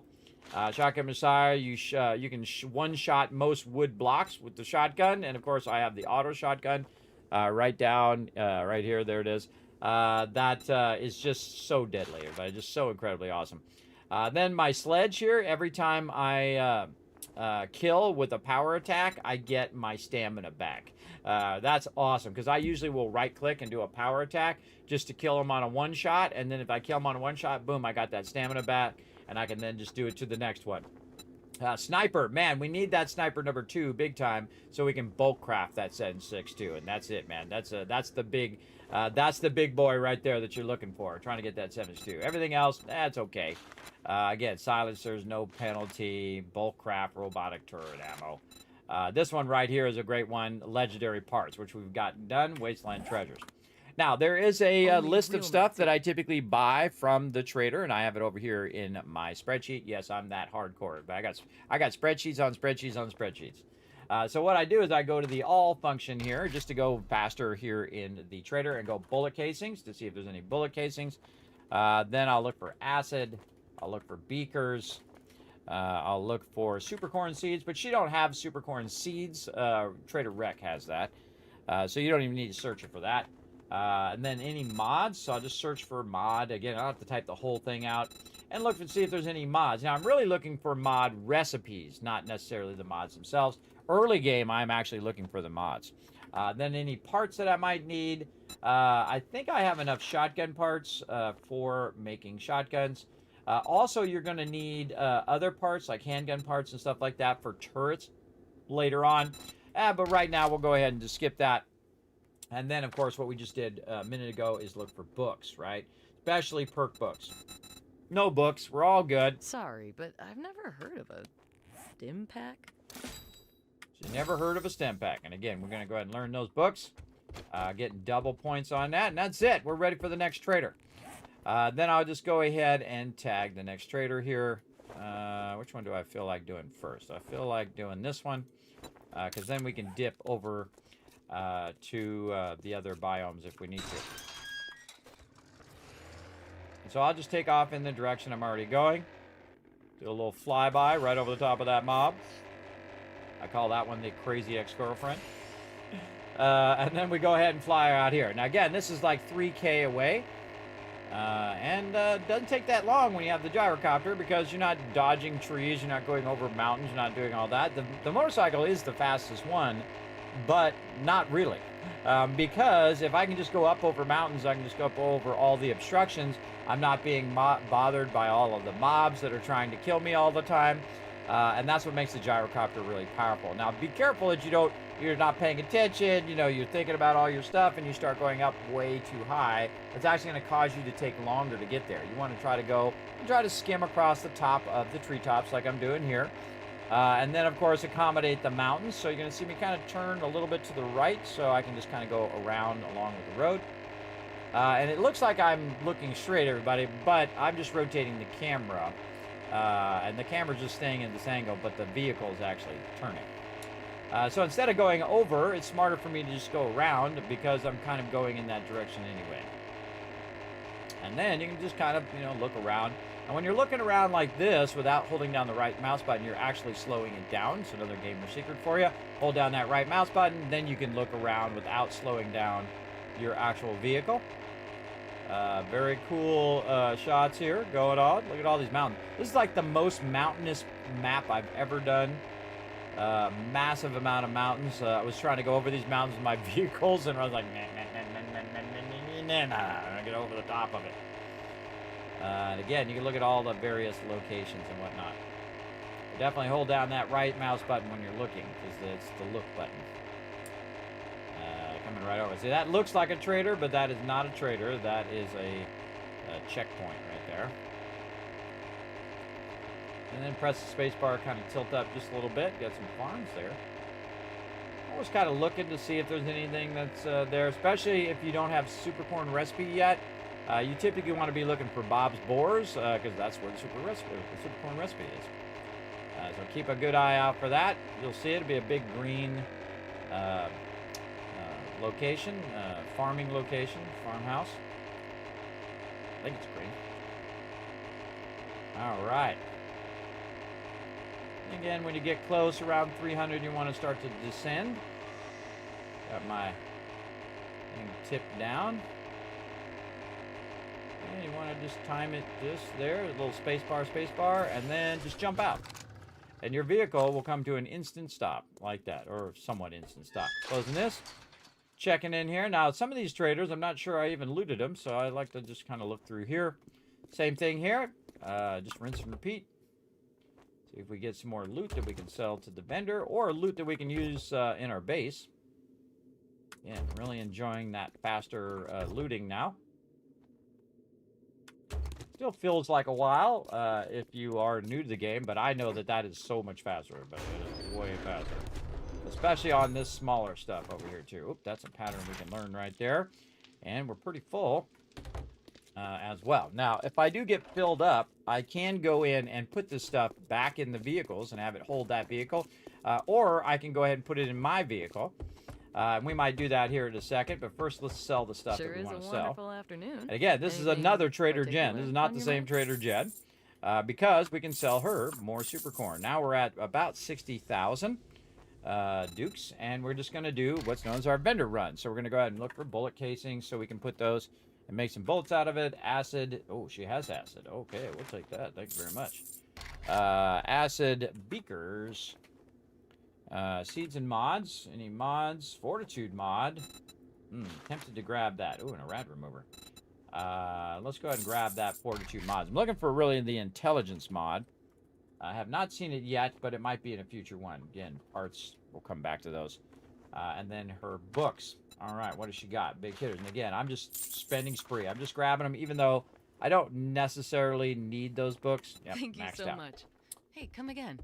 Don't necessarily need those books for anything that I'm doing, but I want to finish those books up so that I can then just sell those extra books. And then we're just going to go ahead and grab all of this stuff, put it in here, learn this book, keep our dukes though. We're going to need those to buy stuff with, and we'll just put that stuff out there for now. Now's a good time to go ahead and finish our looting that we were doing. We did that one. Over here, nothing in there.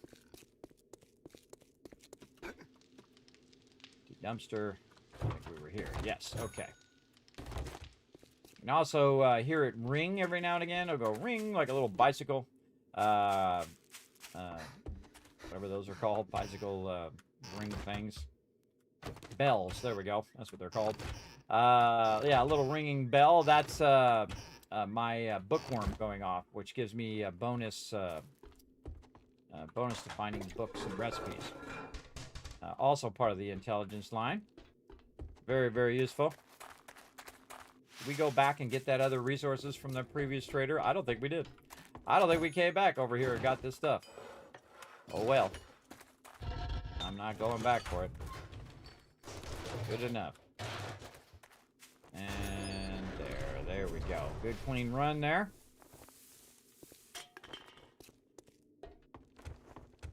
And get the water cooler. And every now and again I see these doors get closed, so I kind of peek in here and see if there's anything new. Typically this stuff does not respawn because we actually picked up the actual node. Your health, my priority. Okay, girl. I'll sell you all this extra stuff that we got, including that shovel. And we did check all the books, right? Yes. Oh, okay. We ran out of space. We want to get more books. Any perk books that we can do? No. Okay. Remember me if you need And we got a medical tech supplies. planet and a bow hunter out of that. Nice. Onward. Now, our other trader actually nearby, right over here, across the other side. And again, you're trying to do this as quick as possible so you can get to as many traders in a single day. The cool thing is, when we get to the traders, we are going to have a reset. So by the time we get all this done, we can run the trader run again. Now, I do have a little bit of time. Day 77 is the horde day. So we have some time to do this, but we really need to work on ammo. So I'm kind of running around seeing if I can find some bullet casings and whatnot. Now I could buy a bunch of other ammo, like 44 ammo or lower level 7.62 or whatever it is, 9mm, and then put that in there and use that for brass as well. But I could also take all these dukes, put those in there, and that's a lot of brass. It's a massive amount of brass to use your dukes. And you'll just keep getting those dukes. You never run out of dukes. What's up, Tech Nina? Thanks for coming in and hanging out. Welcome, welcome. We're crushing it today. We got a lot of stuff going in the forges. We got our iron melted down. We got our brass melting down. We'll get back to that in a second here. We're going to try to make the most out of day 72 here. Definitely got an airdrop way out there somewhere, too. I can see it on my radar. We'll take care of that. Looks like this trader is over here. I love to look at all of the POIs as I go by. I think this is so incredibly cool, so detailed. Look at all them cars we could be rich in. There's a lot of cars right there. We could rich all of those cars. That's what we need. We need a level 6 thing, whatever it is, impact driver. Get one of those going as well. But first, we'll get over here. Another thing, when we're searching for parts, we're also searching for legendary parts as well. I can also land in the trader if I want, if I've got the skill. Right here, again, spacebar is going to nose you up and slow you way down, and then you can just dip right into the trader if you want to. Notice I'm aiming it toward the door so I can actually drive it out of there. And I'm going to close the door because there are ranged mobs that do show up here. We're all good here. Same thing. Here we go.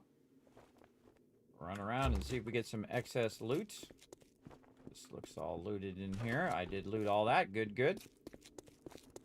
And rinse and repeat. Yeah, I'm liking this faster looting. Very nice. And if I forget some loot, no big deal. We can always go back and get it, or it's actually going to eventually reset anyway. Liking that brass I'm finding. Find a bit of brass there that we could use for bullet casings. In here, checking the kitchen. This is usually where you find all of the rando seeds and stuff in the kitchen. You can just skip the kitchen if you don't want to find those seeds. But every now and again, I find something really nice in that kitchen, so I like to loot as much as I can. And I have a high tolerance for repetition, everybody. Again, as a gamer, and someone who's done graphic design for many, many years. Heavy production too, so you're very often you're doing the same thing over and over.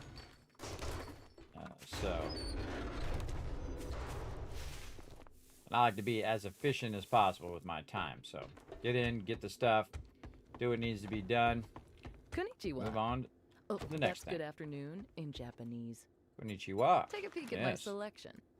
Let's go. Sell some more stuff. That was her stuff just a minute ago, but now, oh, not interested in the sledgehammer. Okay. Must have sold her a sledgehammer at some point. Here we go again. Bullet casings. Nope. Acids. No, there's an impact driver in there. Beaker. No. She's the one who has most often has the beaker. Mods. No mods I need right now out of that. Parts. I need legendary parts. No. You got a lot of shotgun parts in there. I'm going to regret not getting those shotgun parts later, I have a feeling. So let's go ahead and buy. More bow hunters. Again, I'm just buying everything, everybody, until I max out those particular books. Right there. And then to look for any perk books. Nope. And not seeing too many perk books I on hope the you get mobs. feeling better. Then I just learned them straight away, so I don't have to carry them. There we go. Making some moves there. Oh, rocket launcher quality too. Very nice. And then right out here, anything that we didn't sell, we want to go ahead and just put away in here. Take our dukes back out again. I think we have enough time to dip over to the desert.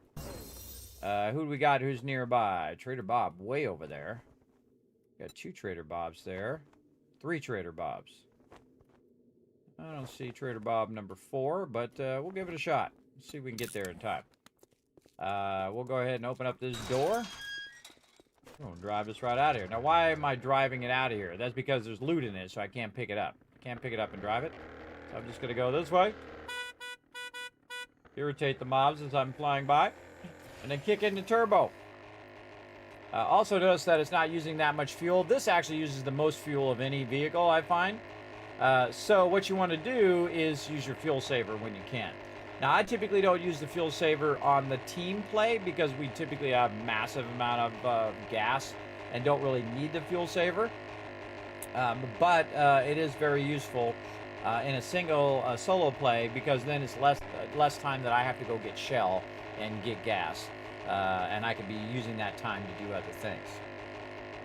But in a team play, you can go in there and one of my crew will go in, or multiple parts of my crew will go in, multiple people will go in and get tons of shell. We'll queue up thousands and thousands of gas and be good. Aha, look at this. Beautiful day in the desert. It's kind of cool to look back in the other biomes that are all, smoky and stuff like that, like the burnt biome. And see what's there. Definitely got a town going here.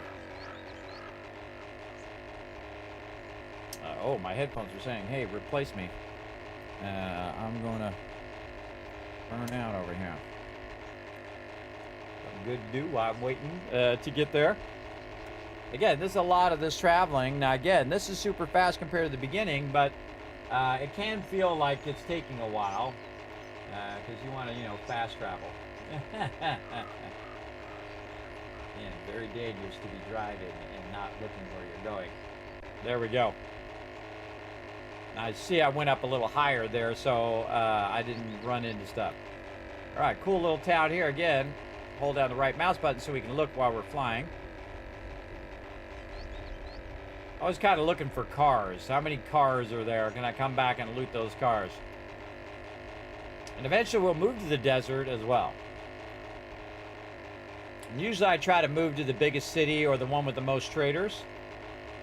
Now we're about 700 out. We're going to go ahead and start to descend. So I've got it tilted, so it's going to start going downward slowly over the time.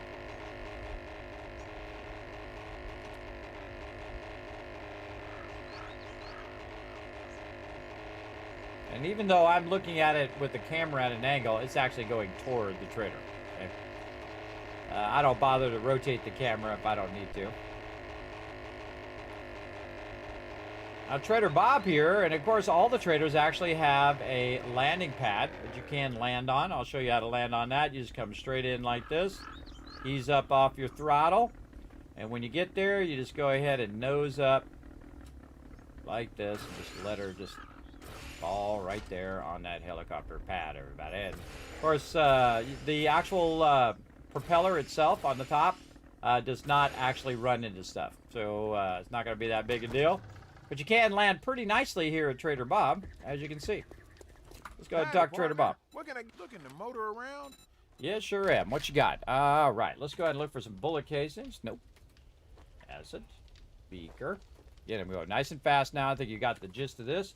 Any mods that I need? Not really. It'd be nice to have an intelligence mod in there.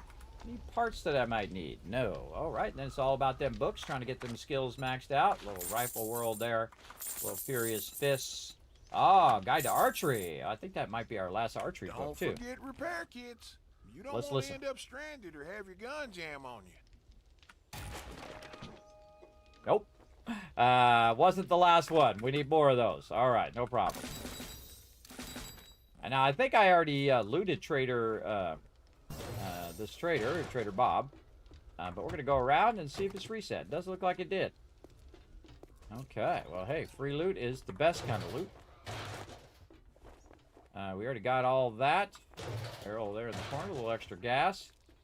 Got all that out there.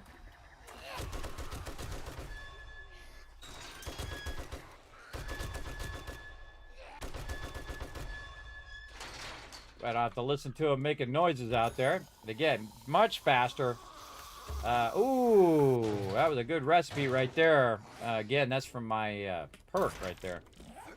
They got us that extra recipe. Hello.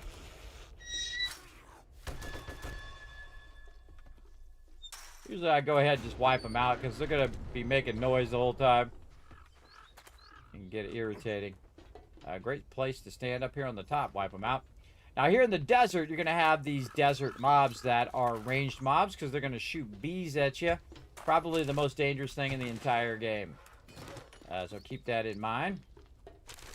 I try to wipe them out as fast as possible before they can conjure those bees. And you can see we're just kind of going through here, skimming through all this loot. And then on the far side here, toilet there. And again, most of this loot we've already gotten because those containers are already gone. And then we'll go up here. Quick little loot here. Never know, this stuff may add up, or you can just sell it to the vendor. One or the other. I think there's anything up here. Back down here. And across to here. I don't think there's anything up here either. Now again, normally I would wrench that. But you can't wrench it because it's invulnerable. Across here, we got all of this. We can go ahead and check this one. There we go, a little something, something there. And over here, kind of feel like we want to go ahead and give ourselves a little yucca smoothie booster-rooney. Going to help us against the heat, too, by the way. There's a bird flying overhead, I can tell. Come on. There it is. Because I could see its shadow flying by, which I think is actually more scary than actually seeing the thing. It's just to have the hint of the thing in there. You can't destroy this either. I hear somebody out the door. That's the guy right there. Tries to spit at you. Got that done. Again, real fast. Try to get all this loot. Free gas is gas that I don't have to collect. All right, we got all that. We did all this. There is actually some stuff up here on the porch as well. You want to go ahead and make sure you check these porches. Beaker in there. Holy moly. Wow. Okay, that was a good drop. In here, there is some storages in here you can check. Right there. And then up here on top. Typically not that much stuff up on top here, but I get a little something, something. Because I've already gotten the other little loot. You can't get in the bus. Bus is locked. And I think there was a bird up here that we shot. Landed up here somewhere. Could get that bird. There we go. And use that for our future farms. There we go. And we got all this done. And down we go. Back to the trader. Good evening. And if machines that'll sell make you him grin the extra from stuff ear that to we ear. just picked up. Nice. Thank you very much. Well, thank you. Okay, on to the next Trader Bob. Where's Trader Bob at? Over here. We're going to right-click just so we know where we're going. We're going to go ahead and take all this excess stuff, put it in here, get our dukes back again. This we might just scrap. Then we're going to go ahead and get our weapon ready. Well, most likely somebody's out here who wants to get rowdy. Get this guy first. There we go. A whole bunch of them out here. Look at them all. Let's just mow them all down. Look behind us. There's always somebody back there. Look forward again. Anybody getting up? Anybody here? Oh, somebody dropped us some loot. What you want to give us? All right, some loot there. Did they drop any loot over there? Doesn't look like it. Loot over there? Nope. All right, let's fly our way out of here. We out of here.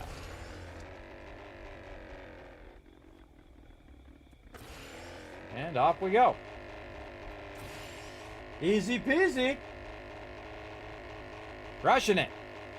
Oh, wow. Look at this big old city. I can tell you already, but look at them skyscrapers over there. This one is a big city over here. Now, we've already synced ourselves to all the biomes, and we can go flying around. I'm going to turn this down a little bit. We can go flying around and find all the traders and do a full trader run as well.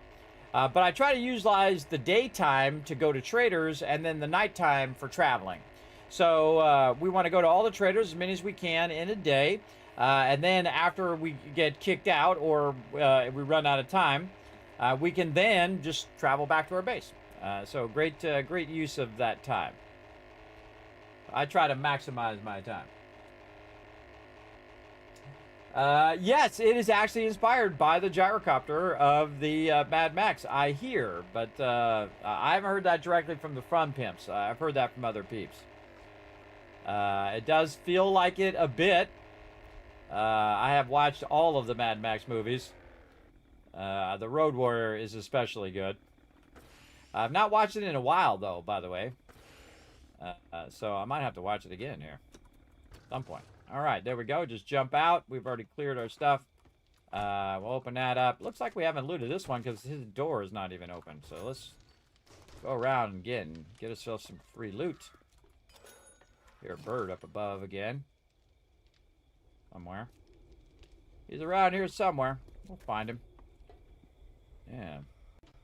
Probably came through here and didn't have enough time to loot it, so we'll grab what you can. Oh, it looks looted there. The way I can tell is there's certain ones that you pick up, like foot lockers and stuff like that, and the trash bins, things like that, luggage, because this luggage is going to disappear. And that tells me that I have not looted the whole entire thing yet. So we might have been just dipping through here. They'd love to go right here in this spot. This is a really great spot that they like to hang out in, apparently. Certain things are not going to disappear, like the toilets and certain trash cans and things of that nature. But I go ahead and search everything, because again, I'll probably end up just selling it back to the trader. Oh, there's some books. Oh, that's a recipe. Nice, we'll take that. Learn that straight away. What's up, dude? Now, I kill the mobs just for the XP as well. And also so I don't have to listen to them constantly going off. Oh, I hear this guy. Listen to him. Death from above, bro. There we go. Not really anything up here, but I do have a tendency to come up there, even though I don't need to. All right, double check this stuff down here. We already got that. We got this. We got that. Okay, and we did all of this. What up? Get wrecked. Trash right there. Run along the edge here. Look for any other loot that might be sitting around. I like how it's got a big washer dryer, or that's a big dryer sitting over there.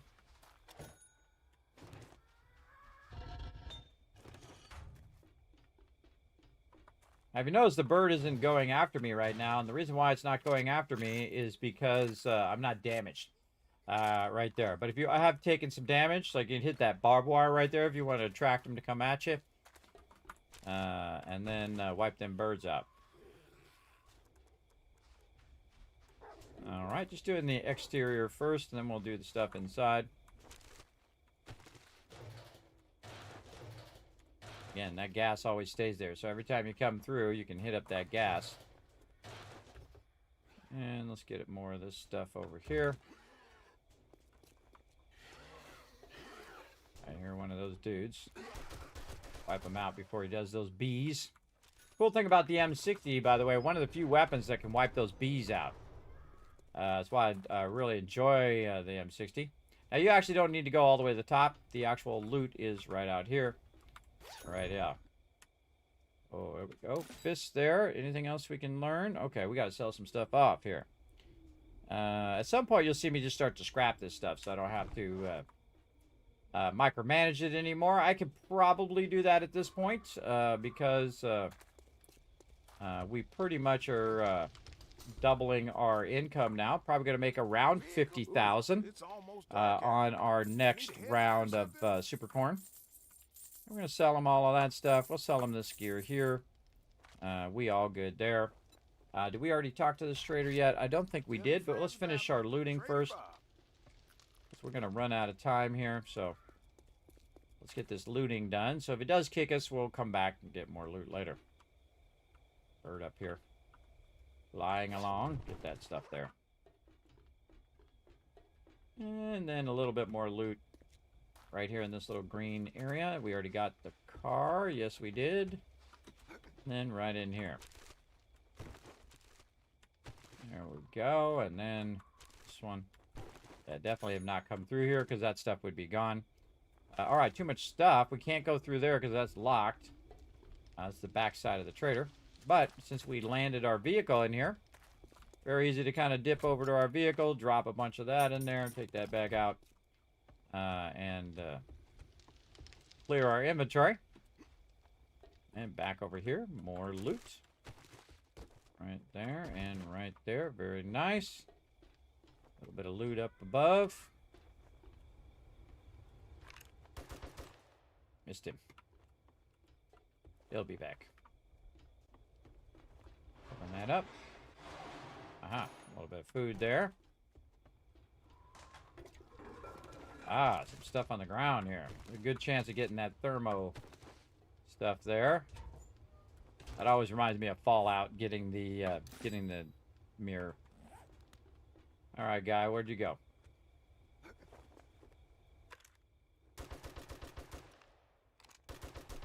Boom, got him.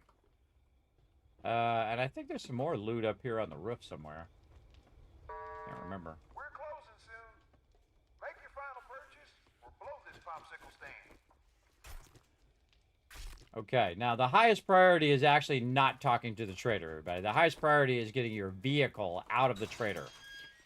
Get your vehicle out of the trader fast before you get kicked and your vehicle's stuck in the trader. So first, get your vehicle out. There we go. And then we'll go talk to the trader. Oh, here comes those bees. Right over here. Again, I would rather get all the loot first. Those bees are going to try to find me. It's getting late. I hope you drove a vehicle so you can... Let's get you sorted. All right, what do we got? This one? That one? Got nothing else really I need. All right, so bullet casings. Oops, we got to go to all. Notice I got the books first. Boom, I got kicked.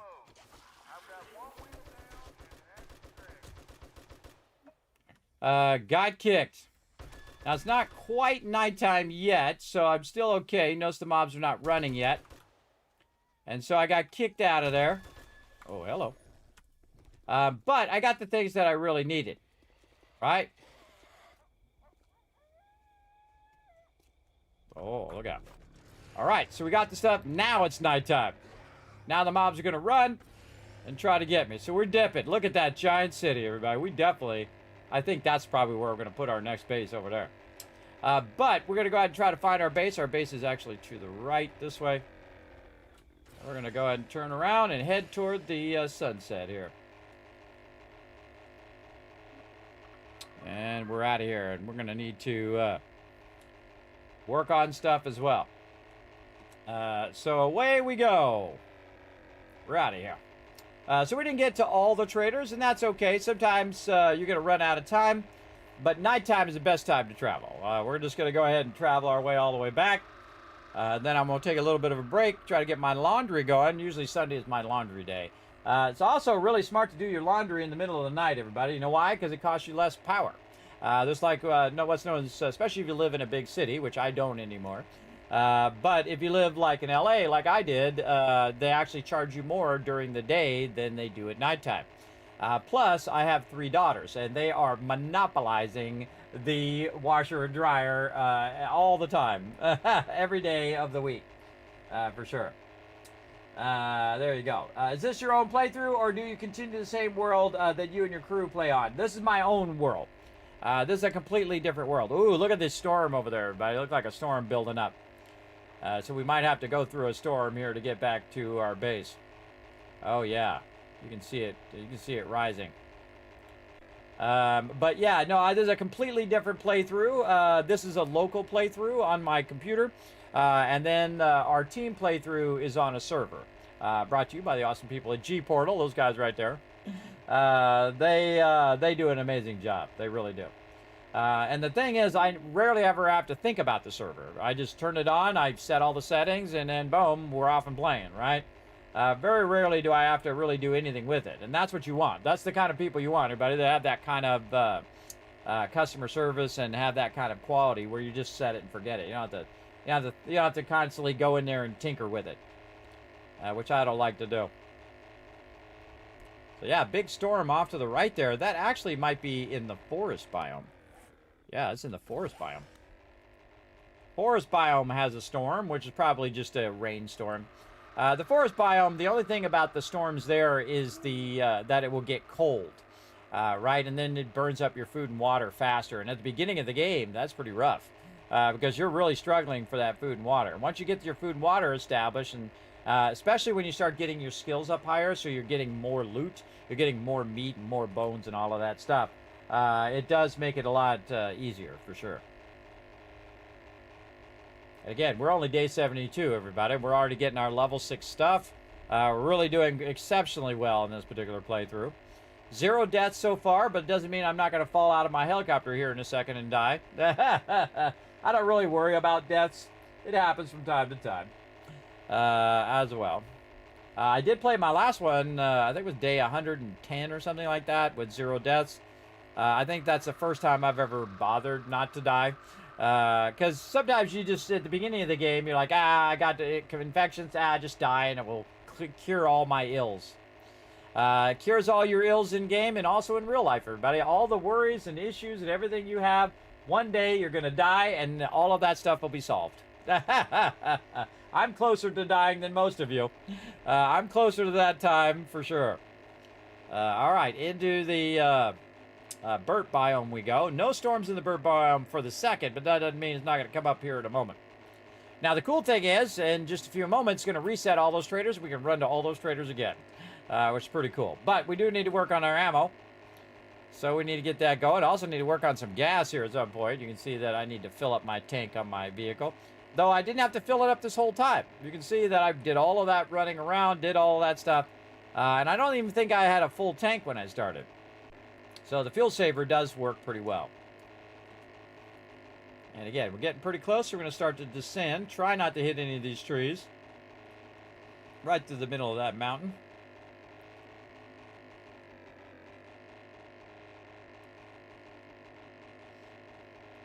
And back to the Kismet kill box here.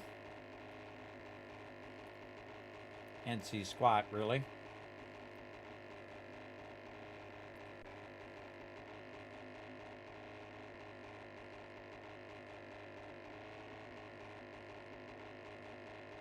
If you want to do a soft landing, everybody, let go of W. Spacebar. Bring you straight up. Slow your forward momentum. Just let her fall right on there. Get out of there, and you're good. There we go. Get all that loot out of there. We still have some more books and stuff, but we'll just go ahead and throw this in the drop box. And we'll micromanage all that later. Because I don't like to leave my gyrocopter out. Your gyrocopter is so incredibly valuable. It costs you a lot of resources and a lot of time to get to the gyrocopter. So I don't like to actually leave any of my vehicles out. And I'll just drop all that in. We'll micromanage that here in a second. But it's really so I can pick up my gyrocopter and be good. How's our supercore doing? Oh, it's growing up, man. We're going to make a lot of money on that supercore this next round coming up. All right, perfect time to pause right there. Then we're going to go ahead and bring up some fun for all of you to do while I am taking a little AFK break here. And then we shall be back with more epic action, teaching you all my gaming secrets. right here in the stream after 50 years of gaming, everybody. So stick around for sure. Make sure to hit that follow button. Make sure to hit that subscribe button if you're over on YouTube. Here we go. Again, play along. Everybody can play along on twitch.tv/Kismet. And I'll be back in just a bit.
heck was up with that puzzle, man? That was a hard one. That was a level 14 puzzle, everybody. Nice try. Let's try another one, everybody. Again, give you guys a chance at 5,000 caps right now for everybody in the chat.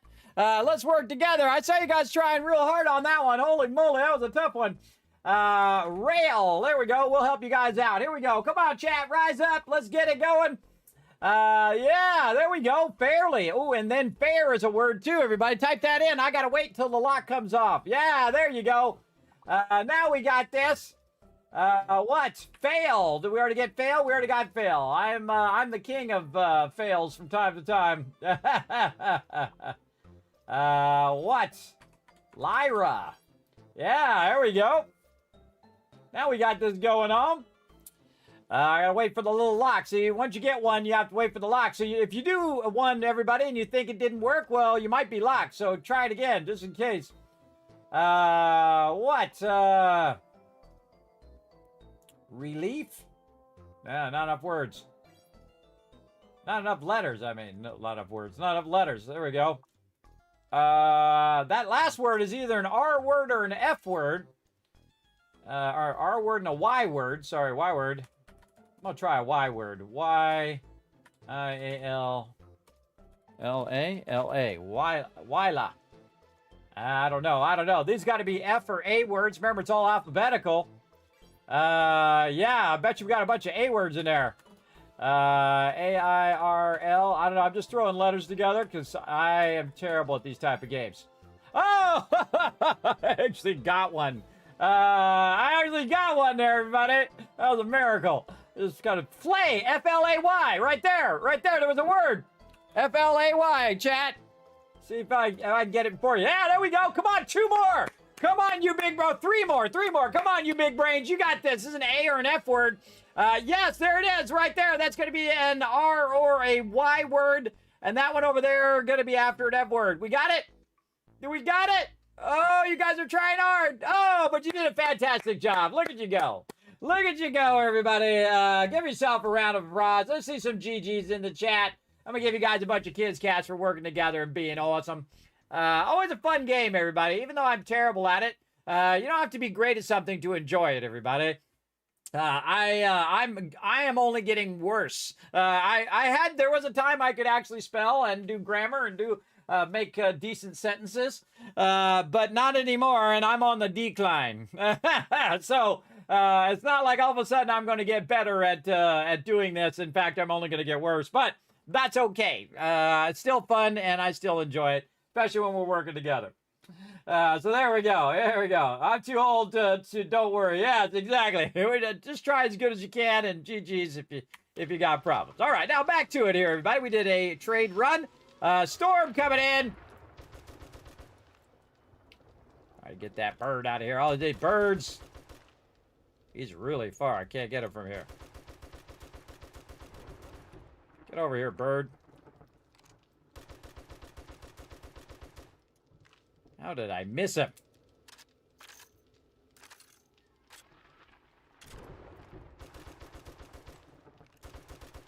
How am I not hitting this bird? There we go. Finally. All right. We got to seek some shelter. We got a thing coming in. We need to eat some food, too. While we're at it, Supercorn still coming in. So we're going to go ahead and head on down into here. Notice that even with this, even with the bars, by the way, I'm still in shelter because I'm underneath the thing there. Let's go ahead and go in here and figure out where we're at. We're trying to work on some ammo, day 73. Oh, mama, we got a bunch of ammo already in there. Okay, good, good. Restock our ammo as well there from all of that. That's still running. Got nothing running there. We got some more of those. And we got that all stopped there. Okay, how's our... Oh, that's maxed out. That's ready to run. All right. And then over here, same thing. Very nice. We got all that going. More concrete. Doesn't look like our concrete is done as well. Let's grab all of that up here. And then we're going to go ahead and start more concrete blocks. Now, why am I making so many blocks? Well, what we're going to do in the future is make another base. So we want to definitely be thinking ahead toward that as well. Let's see. Hey, sorry, what's 3,857 divided by 5? There we go. See, one of the cool things they've added, everybody, you know, it took them a long time to perfect voice commands. I pioneered all of that, everybody. I had a thing where I talked to my computer all day long. And it's funny because clients would walk by. We had this big glass thing that went in my office, a massive office, where I was running different machines and whatnot. I'd run like 10 machines at the same time, because once you queued something up, it was like going to run for like an hour. So I had multiple machines that I'd be running simultaneously. And my main machine, I would be talking to it. Open, print, launch this program, do this thing. And people think I was crazy. They think I was crazy. This guy's nuts, man. He's talking to his computer the whole time. Because they don't know. They never seen that technology before, everybody, back in those days. That wasn't a common thing. It was very uncommon. Yeah, just crazy Kismet in there talking to his computer. But it was actually launching stuff and opening stuff. And that's funny, but that's where that whole thing comes from, Surrey. So instead of me typing it or doing it in the chat or doing all that stuff, I can just say, do it, and then she'll just do it. And frankly, you spend a lot of money on that phone, everybody, on that smartphone. You might as well get your maximum use out of it. So that's why I make her do all the math. She ain't got nothing to do. She's just sitting there chilling, waiting for me to ask her to do something. All right. Whoa, look at all them bullet casings, everybody. That's because we put our dukes in there. Speaking of putting our dukes in there, we should go up here and put some dukes in there. We got plenty of dukes. Where'd our dukes go? Down here. Let's grab our dukes, and then this stuff is all trade stuff. I can tell you we're going to sell that to the vendor when the vendor opens. All the rest of the stuff we're going to keep. We got about 2 minutes to micromanage some of this stuff. We got that. Oh, we got something that we want to actually learn there. And we're going to go ahead and clean out our drop boxes a little bit here. Wait, there, we've got some sort of boots on us here that we don't need. There we go. Boom. All right, now we can go down here and we can go ahead and put some more dukes in there and make ourselves things. So one of the biggest secrets of the game, everybody, and it's not very intuitive unless you figure out, hey, wait a minute, that's made out of brass, right? Because normally you don't want to melt down your money. You want to use your money to buy stuff, right? But once you start making stacks of 20,000 dukes, everybody, you can buy whatever the heck you want. So when you reach this particular kind of inflection point, I'm reaching it very early in the game, about day 70. And we're getting tons and tons of dukes that we can just use for brass. So we're going to let that melt down. Notice I'm double stacking it because we have plenty of clay in there. In fact, we probably take our clay out of there. And then we can just go ahead and put the rest of this stuff away here. Various resources. We have our raw ammo in there. We have anything we can put in here. Yeah, we got a little bit of water. We have empty jars there. We got ammo that we can also put in there. Let's go ahead and put this ammo in here first, and we'll put that down there. There we go. Get rid of that ammo. Then we want to learn these. There we go. Get those out of there. Might actually put another stack in there. You know what? We might just stack that out. Now, here's a great little trick, everybody. You can take this out, and you can half it like this, and there you go. Now you've got those nicely balanced, and you can put those in at the same time. I'm eventually going to wait for this to melt down, and then I'll equalize that out again. Now, I've got 20,000 dukes for when I go and do another run, because my supercore may not be ready by the time it's time to get that going on. So we'll see how it goes. Also got myself a nice cooking grill, which I can go ahead and add to... Oh, I already got one in there. All these got cooking grills. This one needs a cooking grill. There we go. Just because I want to queue it across all of them. Don't think I have too many extra cooking pots, but hey, let's just throw some cooking pots in here because I feel like it. There we go. And there's a lot of cooking things. Usually 5 is like the maximum I make for a solo playthrough because that's a lot. That's a lot. Probably not going to end up using that much. There we go. Looking good. Always keep a little bit of extra engines in case you need to make tools or whatever it is. But what we really need, again, is those legendary parts. And again, since I can't go out in the storm, well, I can if I really wanted to, but go ahead and organize this. Oop, I put those boots back in the wrong box. Put those boots back in there. Actually get my mining helmet back for right now. That's something we can sell. We got beakers. We got all sorts of goodies. And turn our light back on. Close this down. And what else we got? We've got a bunch of medical supplies and things like that, which actually goes up on the top there. We have some cans. We have a little bit of raw food there. What else we got?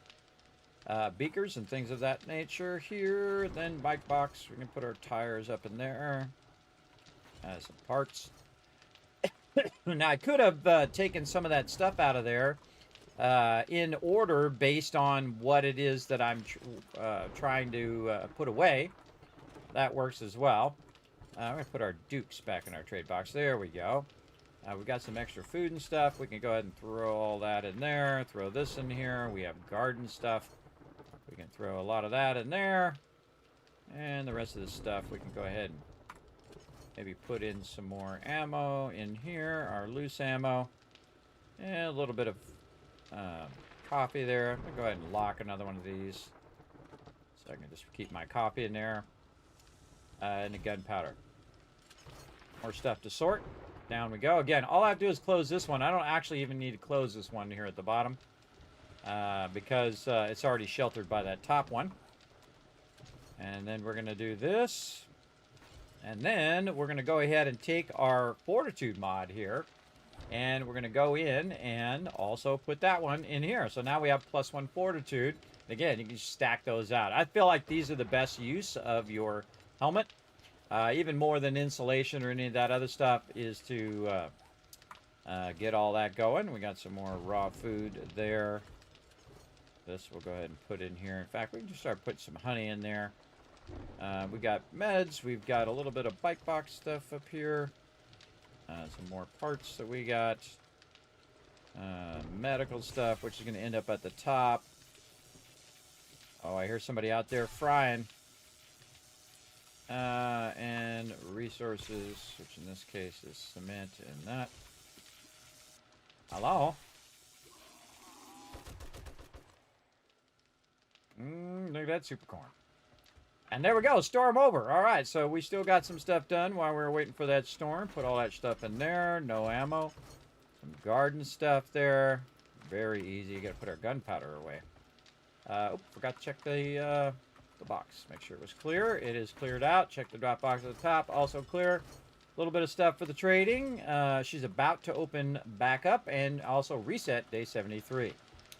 And again, our big thing right now is getting our bullet casings going. So here we go again. We're going to cut that in half. We're going to cut this in half. Now we got these both balanced. And get that going. Get these bullet casings out of here. And again, big problem with our lead because we're going to run out of bullet tips. We want to go ahead and get that lead running eventually. And then more gunpowder for sure. Because we are also running down on gunpowder. I see more brass there that we could feed in here. Again, we'll just do this. Put that off to the side. We could probably stop this and just do that all in one. 76 minutes of bullet tips running. That's what you want, or bullet casings running. That's what you want to see. Okay, speaking of running a bunch of ammo, and again, up here at the top, I'm just going to run all this ammo. Notice that I'm not splitting it among all of the workbenches. That's because I'm going to use those workbenches for other things as we're working away here. So I do like to leave them open instead of tying them all up with ammo at this point. Any lead? A little bit of lead. All right, a little bit of lead. We'll go ahead and utilize our lead here. We can take all this out because that's maxed out. Turn that on. Melt down that little bit of lead. Put these resources back in here. Take that out. Take this out. Too much stuff on my character there, so it's going to cause him to have a extra thing there. Missing something here. What are we missing? Not sure, but we're going to back that up into there and put our vehicle there. There we go. Sometimes I start to miss stuff and I don't even know what it is I'm missing. This stuff we can go ahead and put up here at the top. For Horde Night supplies like our cobblestone and whatnot. Okay, what else we got? Kind of waiting for my food to run down so I can use that sham chowder. Let's see. So we got all that running. Let's go ahead and check in on our iron. Iron is good. All right, more steel. Run that out. More steel here. Speaking of iron. Grab more over here. Get that iron melting down. Greetings, Wasteland. Trader Jen's is open for business. Oh, Trader Jen's is open. All right, now we're getting some steel. Get that back up and running. Okay, so all those forges running. This one's probably already done. Run a few bullet tips. Take about 20 seconds, and then we'll probably turn that off. This is going to go for a while. Over here, this is looking good. Looking good. Notice it's unbalanced on that one there. And this one, same thing. For some weird reason, that's unbalanced. But that's okay. We'll take some of our stone that we have, and we will just take all this out. Put it in so it's fully stocked and ready. So it'll just fill that up, and maybe we'll even just run a little bit of that out. Just so it's running out while we're doing other things. All right, all of our forges seem to be squared away. How much fuel do they all have? Just looking at their overall fuel. Try to make it where they're all going to run out of fuel about the same time. Look at that one. That one's really stacked. That one's massively stacked. Probably a little too much. There we go. This way I can use that coal later on for making gunpowder and stuff. Okay, we got that all squared away. We're all good. We need to go ahead and double check and see how our ammo's doing. We're doing okay on our ammo production. Again, okay. We're going to need thousands and thousands of ammo. Feel like I should probably melt down some of this 9mm, but I'm actually going to eventually use that 9mm. These flaming arrows I'm not going to use. Those we can just scrap. Or we could have sold them to the vendor. How much are those worth in the vendor? Let's go see. No, actually, those are worth a pretty good amount. We're going to the vendor anyways. Might as well just sell them. All right, we're going to wear our thing again. Grab all of our dukes and all our random stuff. And let's say good morning. Hit the barbed wire. Let's go say good morning to Trader Jen. Always like to go over here and check and see if this is reset. Foul mood. My coffee maker's on the fritz again. Well, that's the way it goes. My priority. Okay, sell, sell, sell. Bunch of extra stuff that we don't need.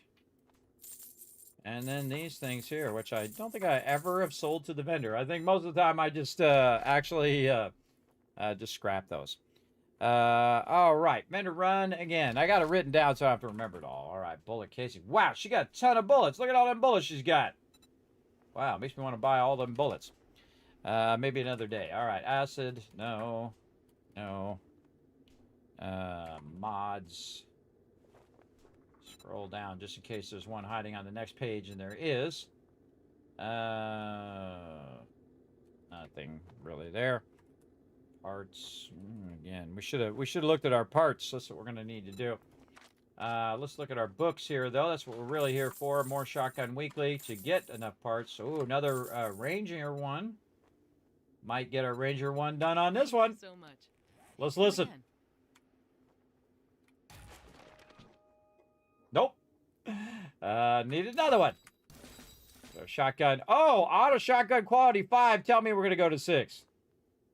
Oh, we're so close on that auto shotty. And again, I'm waiting until it's level 5. Right now I have a level 3. I'm waiting until it's level 6, I mean. Wait until it's level 6, and then we're going to go ahead and make that sucker. We must be getting close. Let's go ahead and check it out. Shotguns. Shotguns. Yes, we're 3 books away, but in theory, I'm only 2 books away because I'm going to get double points. So if I find 2 more Shotgun Weeklies, we can make a level 5 auto shotgun. That's pretty sweet. Anything else we're kind of waiting on here? Not really. Maybe blades eventually get a real high in machete for collecting resources. Not really doing anything with bows. Rifles, don't really use a sniper rifle, but I might this time. We'll see. Rocket launcher would be the other thing that we're kind of waiting on. And definitely the robotics. Looks like robotics is the thing that I'm the weakest on right now on my tech planets. But we want to get our robotic turrets is what I really want. And then eventually I'll have 2 robotic turrets that I put down. And then use the robotic drone eventually, maybe. We'll see. The robotic drone is pretty obnoxious. No points yet, have not leveled up. So we will go from there. I think we got everything. Let's just double check them books one more time. For medical supplies or just here to check out? Aw, nothing this time? Nope. I'm good. And then again, I usually just sweep by this to see if that one's reset. And we're going this way. All right. Then back to the trade box, and we're going to go ahead and just wear our outfit there. Still got 20,000 dukes ready to be used. Okay, so that's all good. Super corn, still waiting on super corn. All of this good. Right now, just waiting on forges. Oh, I almost forgot my dew collectors. Let's go ahead and grab those while we're here. There we go. Again, stocking up that water. Keep that stocking up. We'll deal with that later. Then we want to go ahead and work on our lead. I think that's our next big thing. I think I wrote that down. Some lead. So where is our lead mine nearby? I don't think I have one nearby. I think this one, which you can see on the map, is over in the forest biome. So we're going to go ahead and take that one out. And we're going to make a new one. Close out of the map. Reopen it again. Okay, where's our lead? Whoa, right across the street. Right here. Okay. Okay. Let's go take a look. See what we got.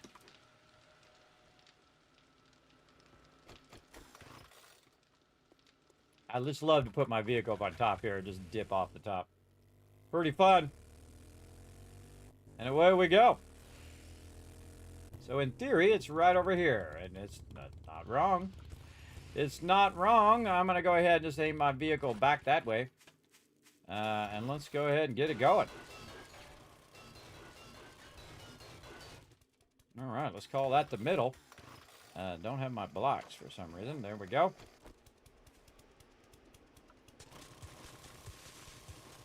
And we'll go ahead and just kind of block it out a little bit so we get an idea of where we want to cut out.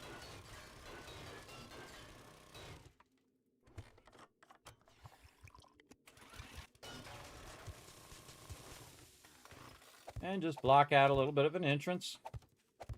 And we might even upgrade it. I hear you. Okay, and then ladder. Again, ladder in the direction of where you're going to be trying to bail out of there. In this case, toward my base in that direction. And then hatch. You can see I just pretty much the same thing I do each time. I feel like this is probably the most optimum way of doing this because it takes the minimum amount of resources and you can just collect a crazy ton of resources. Now my vehicle's a little far away in case I really get into trouble, so I'm just going to go ahead and circle around and have that vehicle, when I come up those stairs, I can just go ahead and grab it. Now, this guy's going to be annoying, so we're going to wipe him out. It is still morning time. Anybody else that wants to be annoying or die? Either one? Nope, nobody? Okay, well, we'll reload while we're looking around. Okay, now we're ready to make ourselves a nice iron mine. Let's go. And we'll go in here. We'll close down this door. There we go. And down we go. And then you see I go down a couple levels. Just kind of widen this out a little bit. See how we do.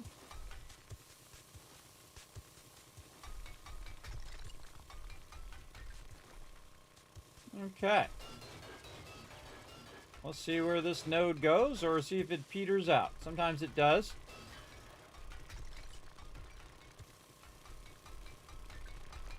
It's nice about having an auger. Notice I haven't used my coffee yet.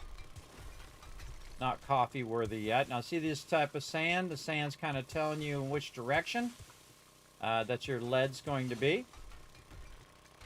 And looks like it's going to be mostly this way. And so we'll just cut in that direction. Keep cutting this back a bit. Again, we're about 2 blocks down. Try to find our entrance here. There we go. We're 2 blocks down over here. I'm going to go ahead and widen this out just a little bit. Widen that out just a little bit. Makes it easier to go up and down in here. So I'm just going to go ahead and create a square one there. Maybe even upgrade that one. Grab our ladder. Bring our ladder down. Just to give us a general idea of how to get back out if we need to get out. We got more dirt this way, so maybe some lead this way. Or at least it'll be on the ground level. So again, just trying to find the edge of our deal here. Bunch of stuff in this direction. Yeah, probably don't necessarily need to keep going, even though that is showing we keep going, because we want to go down a little bit. And probably go down a couple levels here, and then cut this out, and then we can just cut that out, and we don't have to be so close to the surface. This one's a couple blocks down from the surface.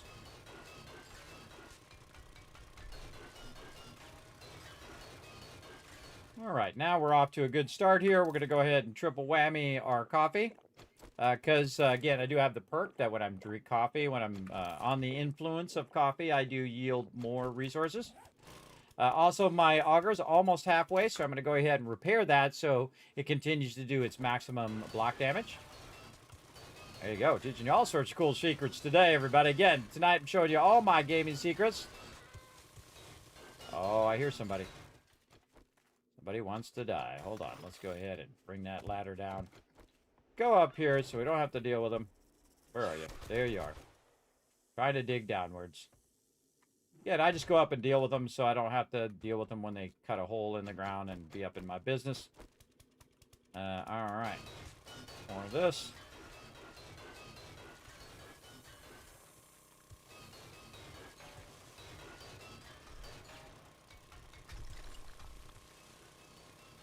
Typically I'll crouch as well so I can hear. When they are coming in, see all this sand? This is definitely a whole bunch of lead behind this sand.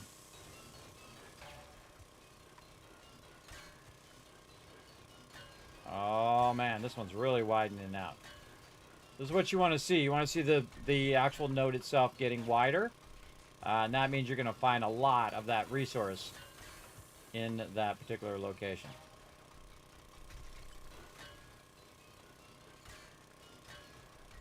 Widening it out. Again, trying to do it in such a way where I don't have to add a bunch of supports and all that stuff. Saves you lots of time. Not having to add supports, not have to have the pit open where they're... get all this up here. Not have to have that pit open where you constantly are having mobs drop in on you. Again, instead of cutting this much higher, we can just bring this down lower and still get it without having to cut all that at the top.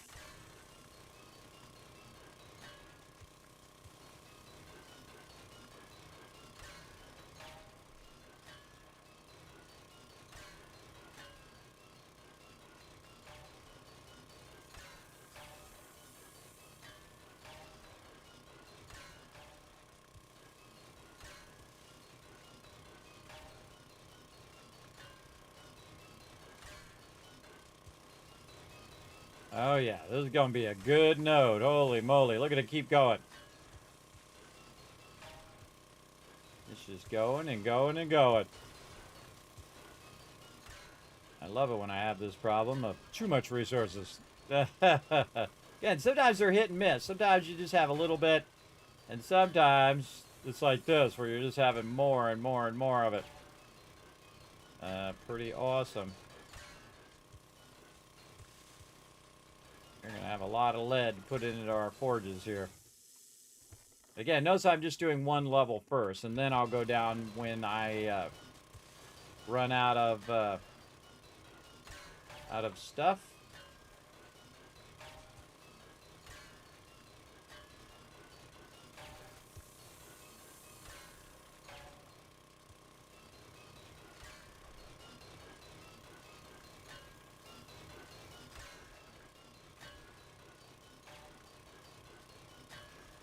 I'm the type of person that can sit and collect resources forever, everybody. But I do put a time limit on it because at some point our forges are going to need attention.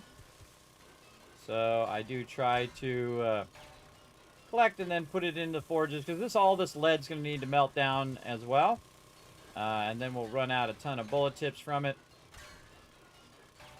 Right at the perfect level for this lead too.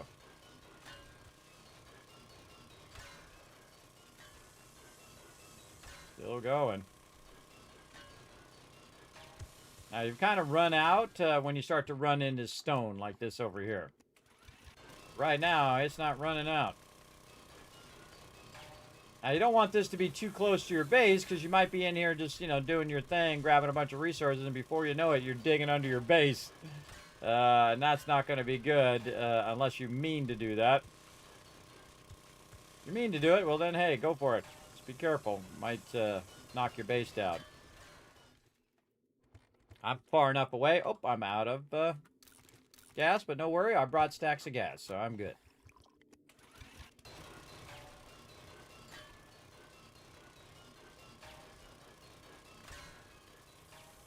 Now, the smart thing to do is save enough gas to go get more gas. Aha, there we go. We're hitting stone there.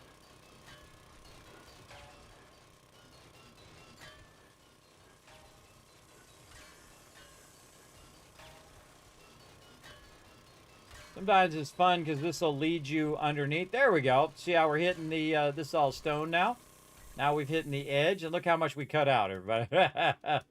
Always fun to turn around and go, whoa, okay, we cut out a lot of stuff. Oh, some nitrate in here as well.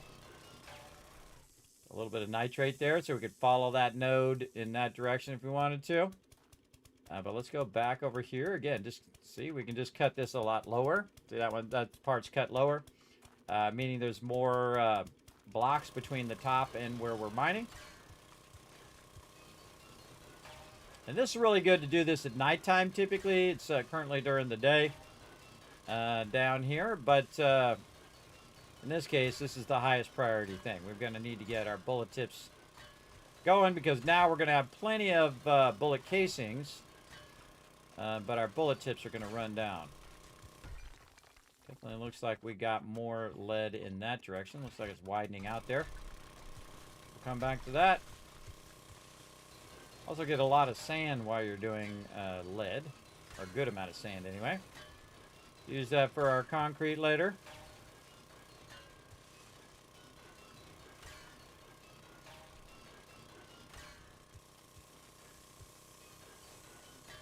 And still got a few minutes. Already at 30,000 in no time at all. And that's because we did upgrade our helmet as well to our level 6. So our level 6 helmet right now giving us a 30% harvesting bonus versus a 10%. This is going to go much faster.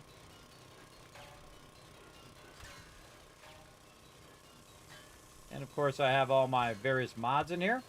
Now, if you do want to do even more harvesting, you can start to use your candy, which is like your rock biters. Your rock biters will really help you out because they will boost your harvesting as whatnot. And at some point, when I do have a lot of dukes, I start buying that.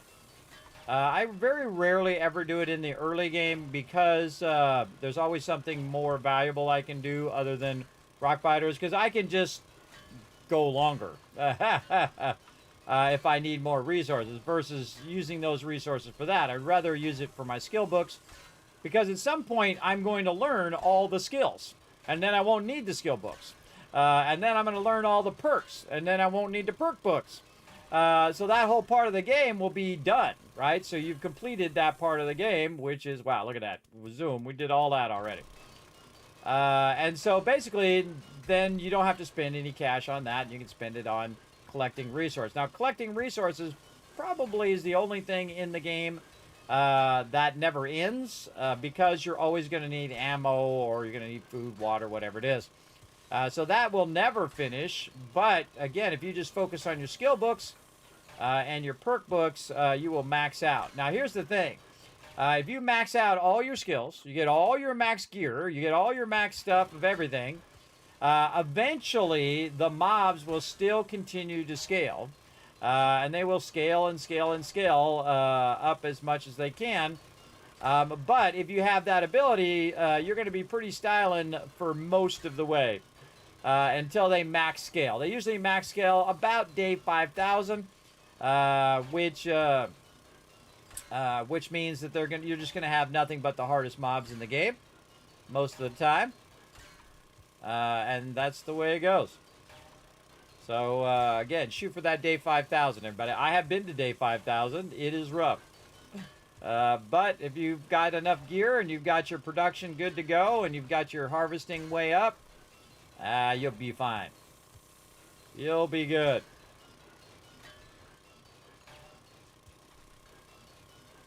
Now, the funny thing is I haven't been to day 5,000 in 2.5, so I don't really know what happens now. Maybe it happens at day 1,000. I don't know. Where you reach that maximum queue. Don't tell me. Don't tell me. We might go for it. We might try to max it out. All right, 11 seconds left. What are we at? Almost 50,000 lead. Got a lot of lead out of this run. Again, I use the coffee not only for boosting my yielding, but also for as a timer, so I can remember. All right, how we get out of here? Remember where our entrance is. There it is. And because our lead is really close, we can just dip in here and grab it when we need it. Also, we want to go ahead and... there's a snake up there. We're going to go ahead and make sure that we label it as well, so we remember where that is. Okay, watch out for the snake on the way out. Oh, fell off the ladder. All right, here we go. Where you at, Mr. Snake? See, he was just sitting up there at the top, waiting for me. Ba-da-ba-da-ba-da. All right, where's my knife? Oh, jeez. Oh, my gosh. You scared the heck out of me. Holy mackerel. Made me jump. See me jump? Holy moly. Now, the cool thing about the animals, they go for the animals. So she didn't scream. She scared the heck out of me. I almost screamed. Because you see a feral screamer right next to you like that, everybody. She's a radiated feral screamer. You should be going, uh-oh. All right, super cord, still growing. All right, lots of lead. Let's get this in our forges, and let's get it rocking and rolling. All right, lead forge is the upper one up here. Double ledge. Look at all that clay in there, too. We don't have to worry about clay. Let's get that going. Now, I'm going to put this in the output. Why am I going to do that? Because I'm going to let that melt all the way in there, and then I'm going to double that up. I'm going to leave one space open. And we'll put the rest of this up in here. And again, we got a bunch of stone out of that as well. Some stuff we can sell to the vendors. A little bit of nitrate. A little bit of lead as well. We'll put this lead over here with our other stuff. So yeah, I got a bunch of stuff there. We can go ahead and take this. Put our knife back up here. Take that out of there. We got meat on us right now, which is causing us to smell. So we're going to put that in there. What else? Some bones and things we can put in there. This plant fibers. Typically, I put plant fibers in miscellaneous crafting now. Because typically you use that for quite a big bunch of stuff. Eventually, you can actually use it to create cotton out of it as well. A little bit of leather. We definitely need more leather. That's for sure. We're getting low on leather. Okay, let's go ahead and head up to the top here. Oh, here comes Captain India. Oh, we got 2 airdrops we got to go get. Wow, that one's way off in the mountains over there. All right, back into the trade box. Boom, boom, boom. Right there in the garden box. We'll put that in there. And we're good to go. Again, always kind of glancing at my super corn to see if it's ready. All right, we have left some airdrops about, so I guess we'll go ahead and take care of it. That means it's been another 3 days since I picked up that other one. So we'll go ahead and, before we dip out, we might as well just drop off first. There we go. Let's go ahead and refill her back up again. There we go. And we'll go get this one over here first. I have a feeling this one is way out here. Oh, yeah. Way, way out there. Holy moly, where is it? We'll just park right here for a minute.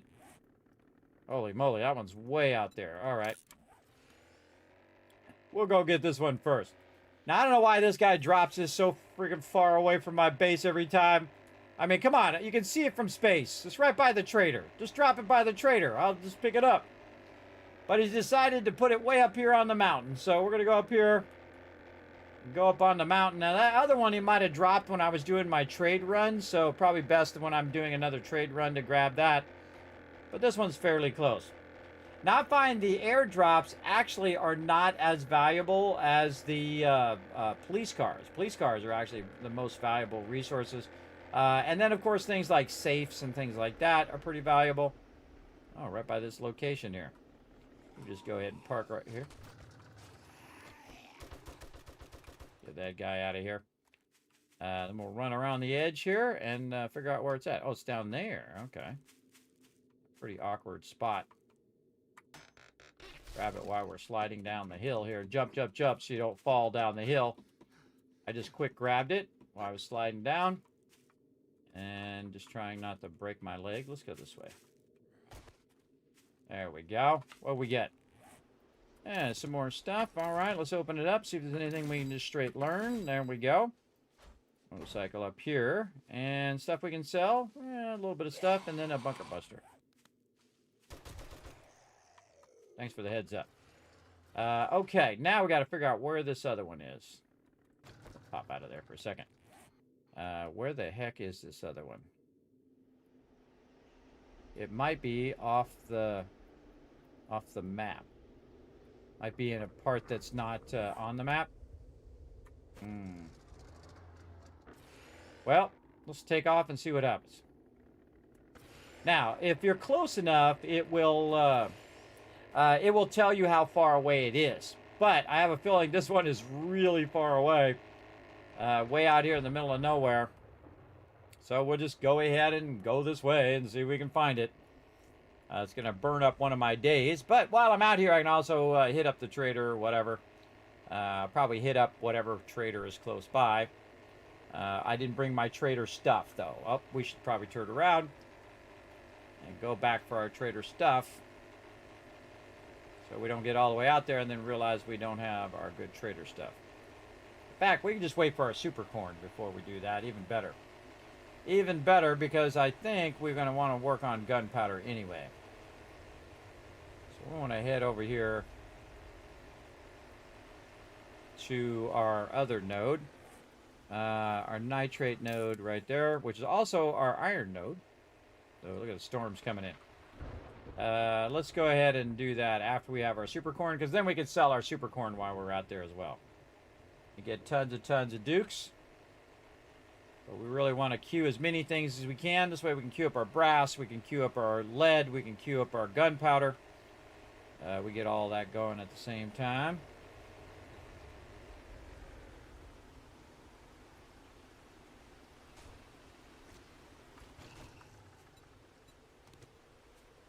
I landed on that guy. That's what you get for being a crazy zombie. All right. Here. Get our vehicle in case we need to bail. Down in here. All right. Where was this nitrate? I think it was this way. Tons of iron. Nitrate here. Okay. Here we go again. More copy. Copy. And copy. And nitrate away. Again, we want to get this nitrate before we go down too far. Because we want to find the top of the nitrate. Again, we might not have that much. Might be just a little bit. But a little bit is better than none. Might get lucky because it might start widening out. And then all of a sudden we're getting tons of nitrate. That would be the optimum. We'll see how it goes. But see, the great thing is I don't have to rebuild the mine because the mine's already built. For nitrate actually originally. And then we ran out of nitrate, so then we started getting iron. But then while we were getting iron, we found more nitrate. So, again, I just go where the loot leads me.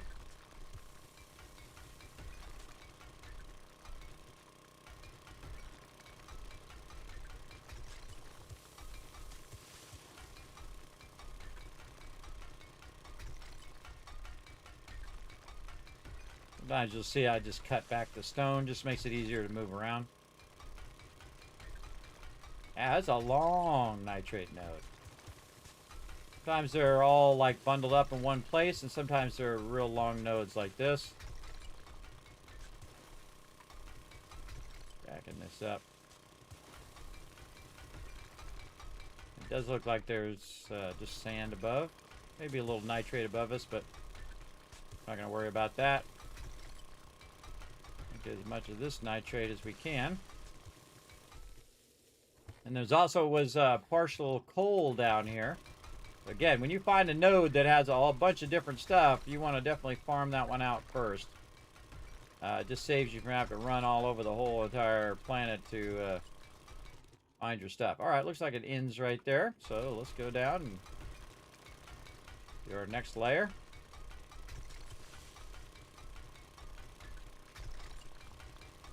How's our auger doing? Our auger's about halfway. Again, when it gets about halfway, I just repair it. Because again, I can always make more repair kits. But it's just going to go faster. It's going to do more damage when it's all repaired up.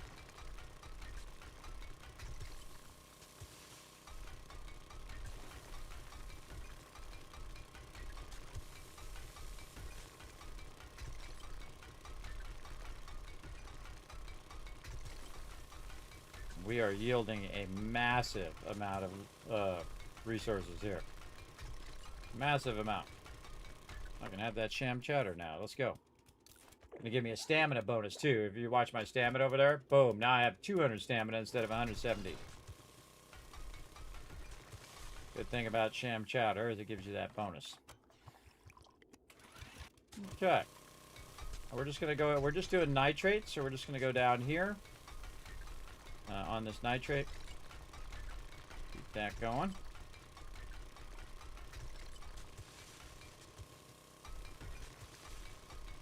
Good to stay focused on what you're trying to get and not get distracted and start collecting a bunch of iron that you don't need.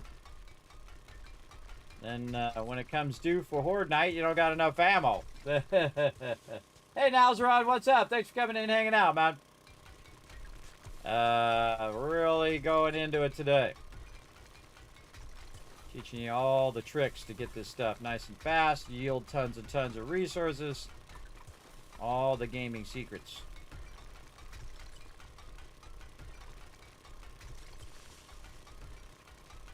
Alright, good stuff. Yeah, see it's petering out here. I can tell it's petering out because you can see in the ground. No longer there. Down we go again. Not that big of a nitrate node, but again, it's already pre-done mine, so we don't have to reset up the mine or any of that stuff.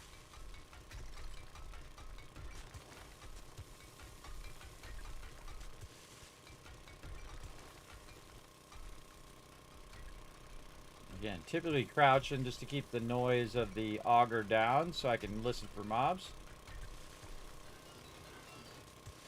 Put an iron there.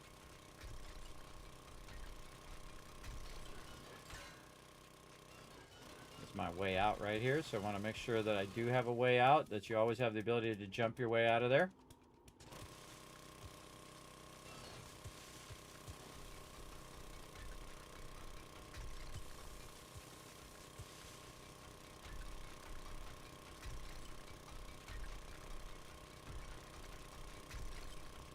Just about to cross 20,000 nitrate.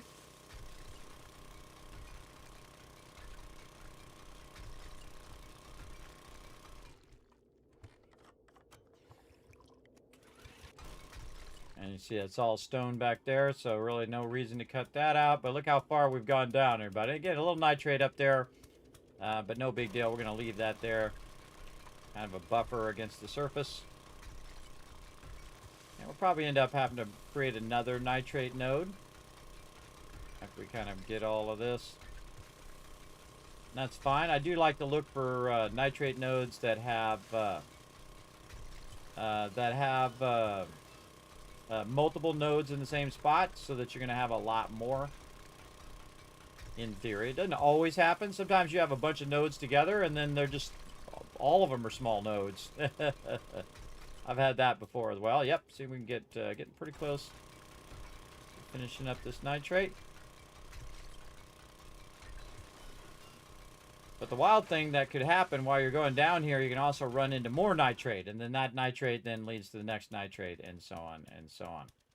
All right, doesn't look like we've gone down that far, but we have. As you can see by the ladder that we need to create. We can see we have actual layers and layers and layers of iron also still to go up here. So yeah, we're going to end up getting massive tons of iron out of here. Again, this is all iron all across here. There we go. How much we got? We got a good amount. Oh, we want to look for that coal. Where's that coal at?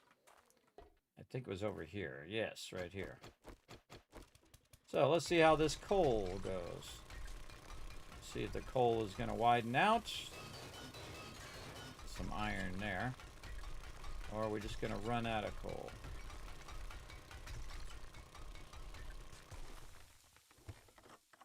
Looks like that's about it on the coal. A little bit here. The rest of this is iron.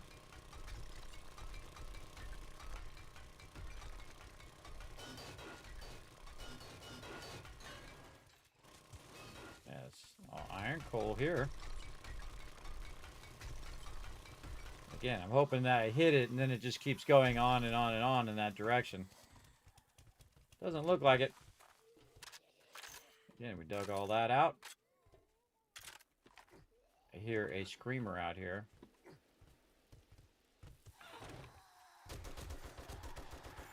And a bunch of friends.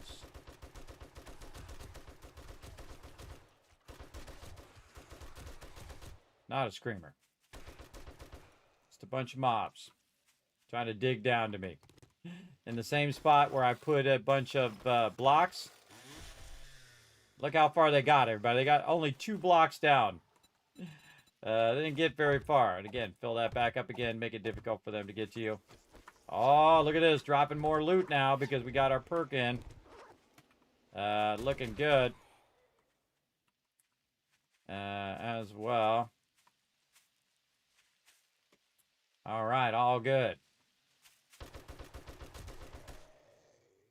All right, good, good. All right, we out of here. We're going to need to find a new coal spot. Let's get this nitrate over here so we can at least get some gunpowder running. Because I do have some coal backlogged. Check that super corn. Still growing. And down we go. All right, let's check that coal. Let's get as much coal as we can. There we go. How much can we run? Let's go see. Stacks of gunpowder. We can run 27 stacks, which is 486 minutes in real time, by the way. But we are going to use some of this as actually the stuff that's going to run it. So we'll use 750 in this one, which will be 1250 there. That should be more than enough. In fact, we could probably go to 375. Probably even less. Let's go ahead and just take that back out. Let's put 1 in there. There we go. And then again, we could do 27 divided by 3, which is about 10 each. So we'll just say 9 in this one. 162 minutes is what we need. So let's go ahead and just take this down to around there. Okay, a little bit more. Let's go 175 just to make... So 105 is what we need. And go. There we go. It's going to go ahead and do its thing. A lot of glue in there, man. Ooh, mama. So we'll let that run. We'll take this out. That's 174 minutes. Off you go. Then we now know how much that we want to put in here. So we'll do the whole same thing here.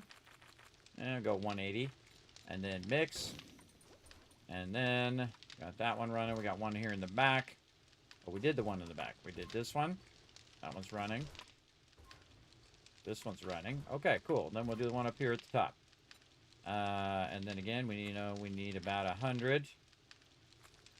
And we want to stack this first before you use up all of your coal. 170. All right, good enough. Put that back in there. Max this out. And then you can see I have just a little bit of coal left. We'll go collect coal for use in the stuff later. Let's grab all of our iron out of here. I have a feeling our iron can be topped off again. Yep. Okay, here we go. More iron, more steel. What are we at now? 229 steel running out of there. Right here, same thing. Take this out. Max stack this. Very nice. And put all this stuff away. Back in there. Miscellaneous crafting there. Mods over here. Probably end up getting rid of most of those mods later. This here, that we can learn. Oh, quality 5. Nice. Over here, how's our bullet tips doing? All right. So again, we're our bullet casings. This in half, this in half, this in half. More Dukes. 10,000 in there. 1,700 more. That's about 3,000 bullet casings. And we already have some, so make that 4,000. And more ammo. Yeah, look at them bullet tips. Bullet tips need some love. Up here, we got this going. Look at that go. Okay, bullet tips. Let's start running them out. Max this out, max that out again. Let those run out. Now, again, if it fills that up, everybody, then these are going to be in the way. But usually I find that this will be fine, but we'll go ahead and pull one out just in case. Then we can put that lead back up there, and then eventually we'll put that lead in the thing. So we got that. We got all of our bullet tips, all of our bullet casings, and now we're going to get our gunpowder out of there. And we're going to check and see how much 7.62 we can run here. Another 500. All right, nice. We got a bunch of bullets already in there. And again, consistently keeping that ammo going is probably job number 1. Okay, very nice. And again, we still have to keep replenishing our ammo that we're using while we're running around and killing mobs. Still plenty of gunpowder for now, and we have our gunpowder running out now too, so we're all good. So now you can see it's bullet tips that's actually slowing me down, even though I have bullet casings for once. And these bullet tips will run out. Bullet tips run out way faster, or melt down and run out way faster than bullet casings. These take a while to get going and to run out. So we'll let all that run. Oh man, we are stacked right now. How's we doing over here? Looking good. In fact, we can just go ahead and run that out while we're at it. Like that. Grab all this out of here. Deal with that later on. Put this in here, like this. There we go. Grab this.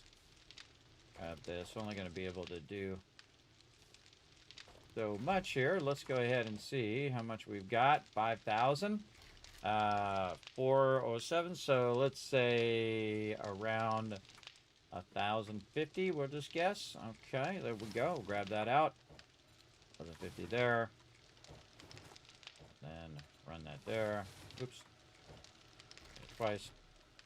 And there. And then that'll leave us with around 1,200 on the last one. That's fine. Really, you're only trying to reduce it. You can make it perfect if you want. I feel like it's mostly unnecessary because it's not like I need it right now. If I needed it right now, then that would be different. There's somebody up here frying. Screamer. Go up here because she's probably going to stand back up. Nope, not going to stand up. She's dead. Great way to wipe out screamers there. Okay. Got that going on. So now we have all this going. And we got everything running now. Sweet. All that good. Resources here. Dish, we're just going to use those baked potatoes. The reason why I use the baked potatoes is because I'm not going to use them for anything, really. And then have me a smoothie. There we go. All right, got some stuff here we can put up on top. Got some meds and things like that we can use. We've got some stuff eventually we can sell, and some stuff for the garden over here. A little extra stuff here. Now, I could run more, but I'm actually out of coal. So now we need to figure out where we want to do our coal. Do we have a coal node nearby? Let's go ahead and double check. Nope, over there in the forest, so we're going to delete that out. And we're going to go ahead and go out of the map, back in the map. It'll put me where I'm at. And we are looking for a coal node. Coal node right there next to some nitrate as well. How convenient. All of those are right next to each other, just slightly down the road. All right, another mine time to set up.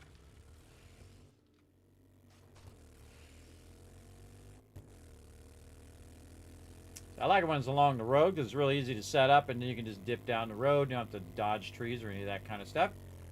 But yeah, we've got it right here. What we really want to do is go toward these double nitrate nodes in that direction. But first what we'll do is we'll just dig it out around here. Set up the basics.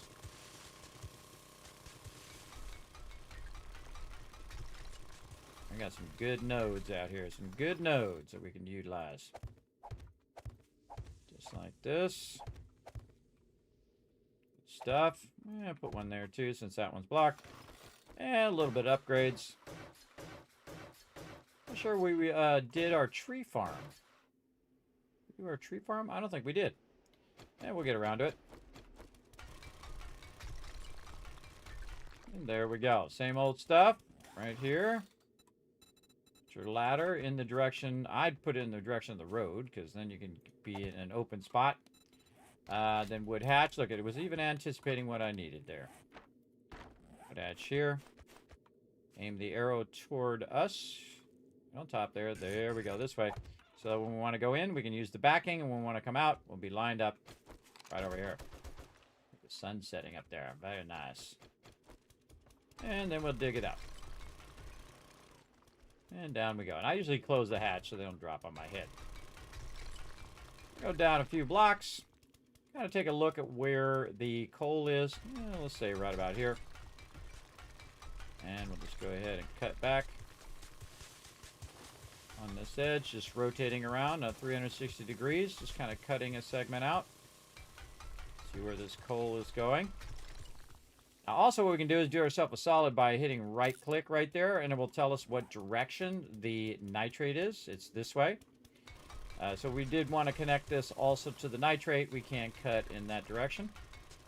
But we're here for the coal, so we want to see where the coal is going to lead us. And sometimes the coal, you just took all the coal out. That was it. It does happen. If you don't see it right away, I would just keep going down. But again, double check all of this dirt and stuff. Just kind of cut back. Definitely looks like it's going in this direction. Right over here. Yeah, see all that sand? We can see that it's revealing here. Now again, once you kind of got it established that it's actually a couple levels down, no reason to keep taking out that cover dirt. You want to go down like this. Then again, we won't be so close to the surface while we're taking all this out. And now that we've kind of established it, we'll go ahead and do our copy. Because otherwise you're using your coffee to get stone and stuff, so no point in doing that. Eventually we'll go ahead and also add a bunch of coffee to our garden. Right now we just want a ton of coal. Now we need coal also for running our forges and stuff, so that's another reason why I'm over here getting this going on. A good idea to check in on our gas as well. Yeah, it's still widening out under here. Getting more and more coal in this direction. Very nice. Nice big coal node. Man, we find some good nodes today. Good stuff.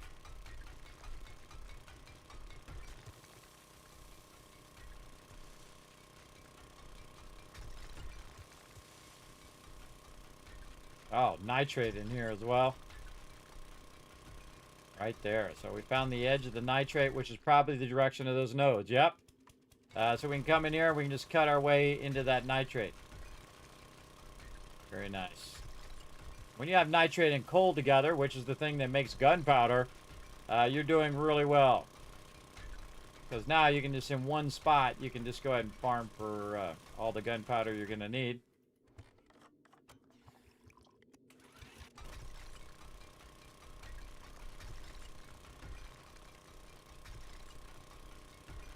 And we'll go until this coffee runs off. And we'll have coal enough for running all of our forges and other things while we're waiting for that gunpowder. That gunpowder is going to run a really long time. Just love how there's tons of nitrate in here, because we're going to need to look for another nitrate spot. Now we got a combined spot, so even better. Yeah, more and more coal in this direction. Nitrate along that edge. Coal is probably the thing that typically has the smallest nodes. Coal has a tendency to run out pretty quickly versus other nodes. Some nodes like iron nodes go really long ways. Again, look at all that nitrate. Nice. Alright, let's see how we're doing on this side. Looks like we're kind of slimming out a little bit on this side, but we got plenty. Again, look how quickly we just cut that out. Very, very quickly. And we're back up to 15,000 coal. Sometimes I just cut it back a little bit. Makes it easier to navigate. And just get all of this.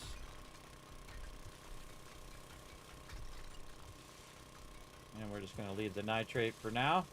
I will make it a little awkward if we're leaving the nitrate because the ground will be at different elevations. But I'm not going to spend a tremendous amount of time getting coal here. Just enough where we don't have to worry about it for now.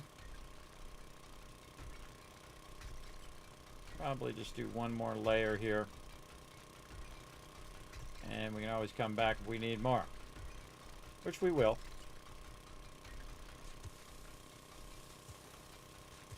Sometimes I do it by layers. Sometimes I do it by how much I'm collecting. That kind of thing. And sometimes I just stop when I run out of gas like that. Alright. Great node. Still going. Still going this node. Let's find out where our ladder is. This side. Okay. Again, you don't want to go too far where you can't put your ladder back in. But you can see, everybody, no supports. 0 supports. None of that stuff. Just saves you tons of time. Now, see right here where this kind of this awkward transition. Just nudge that back a little bit there. Nudge that back a little bit there. And then it's a little easier to get past. Get your gun out when you come out. Got it done right when it was nighttime. And that's it. We out. Good enough.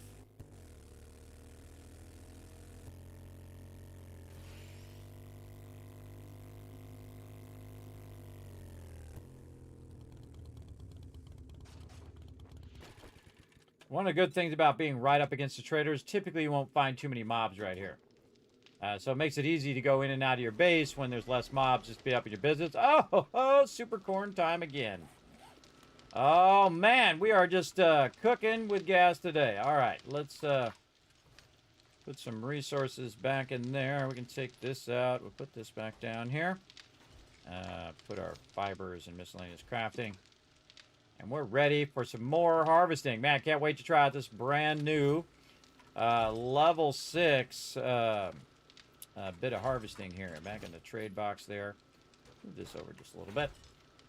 Let's go ahead and wear our nice, new, shiny level 6 outfit. And then we will wear our boots. Get our knife out. Let's put that up there for now. For funsies, we got ourselves a nice yucca juice smoothie. We're going to do that even though we don't really need any water. That's just for the stamina. And here we go. More super corn. Let's see how much cash we get out of this. Yeah, now harvesting at 100% bonus. So basically double.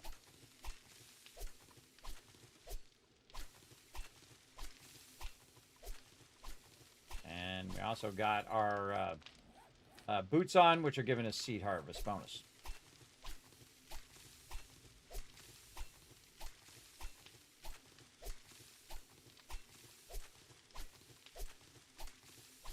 I'm going to do the outside first. I kind of mix it up. Sometimes I'll do the inside first. Sometimes I'll do the outside first. It's fun to mix it up. Put this up here. Again, while you're waiting for your stamina, more super corn. I think that'll be just before Horde Day, too. Pick it up for Horde Day. Then right after Horde Day, we'll put it back down just so it's not in the way. And also so it doesn't get destroyed. If you put your super corn seeds in your box, they're going to be much more, much safer in the box than it would be out here in the garden. Because Bomber gets too close.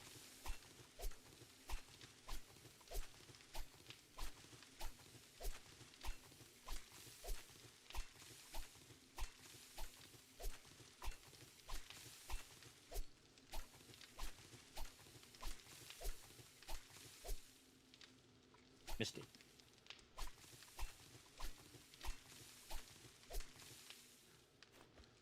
All right, out of stamina. Down our supercorn seeds. You're not out of stamina to put supercorn seeds down.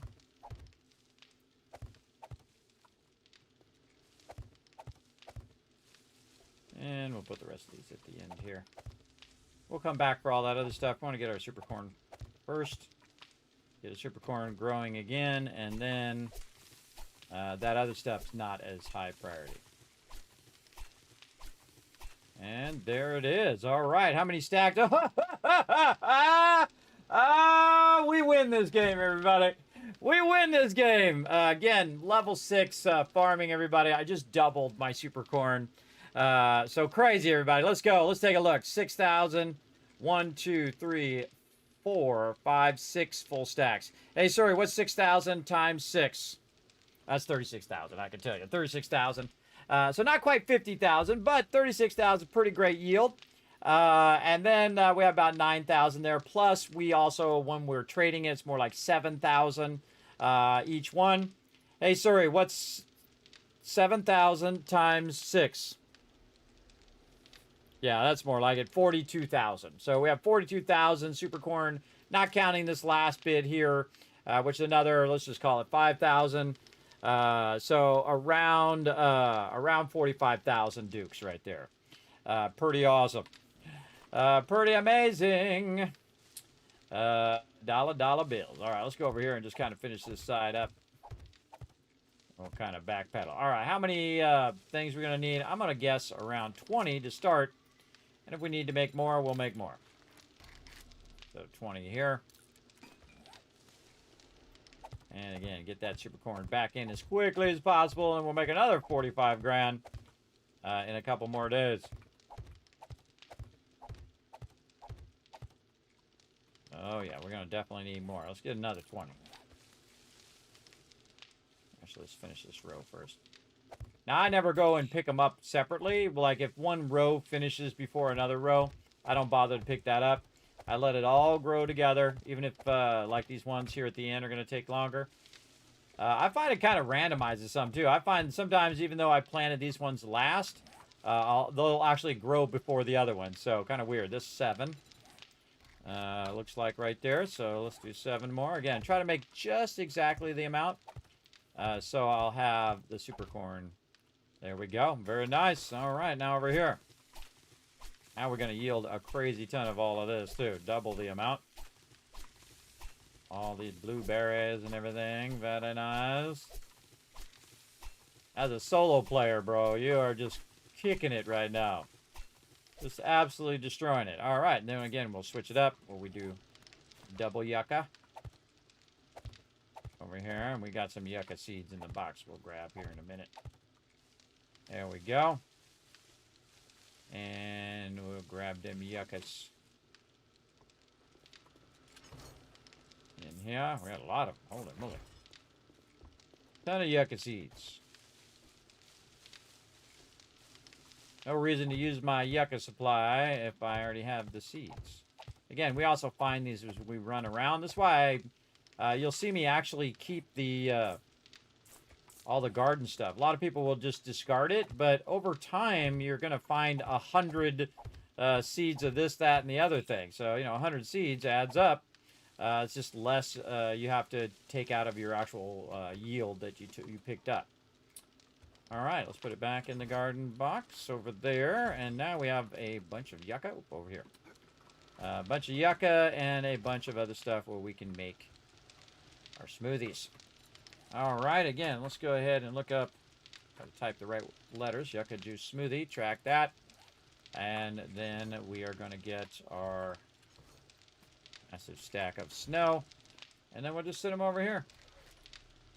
This time, we're going to do 22. Whoa, okay, awesome. Let those run. Put that all back in there. Oh, not my super corn. Not my super corn. Though, you probably want to leave a couple in there. Just in case you do want to put those in there. Okay, so yeah, dollar bills, everybody. Dollar bills. I feel like I don't have enough super corn. I have them on my, I think I turned them into seeds. So now we have about 5 stacks. Very nice. So super corn doesn't replenish as much as some of the other ones do. Like if you go and you chop down trees, you're gonna end up with way more of those than you will super corn. But that's okay. Still a lot of dollar bills. Trader not open yet. Let's throw this in the trade box. Okay, all good there. We got some seeds on us here. Put those seeds away. Okay, we got everything cracking, everything rocking and rolling. Let's go ahead and check in on our brass again. Holy moly. Look at them bullet casings. Wow, 4,000 bullet casings. Very nice. Up here, how we doing? More bullet tips. Oh, yeah, so glad I took out that second row. Okay, nice. Run this. And then top that out again. Oh, look out. Kismet Love Train coming in. Big JP coming in, smiling. With 87 months of prime self-love. Show him some love in the chat. Yeah, celebrating your birthday on February 28th. Well, happy birthday ahead of time, man. There you go. Yeah, we'll have a good day tomorrow, man. Thanks for coming in and hanging out.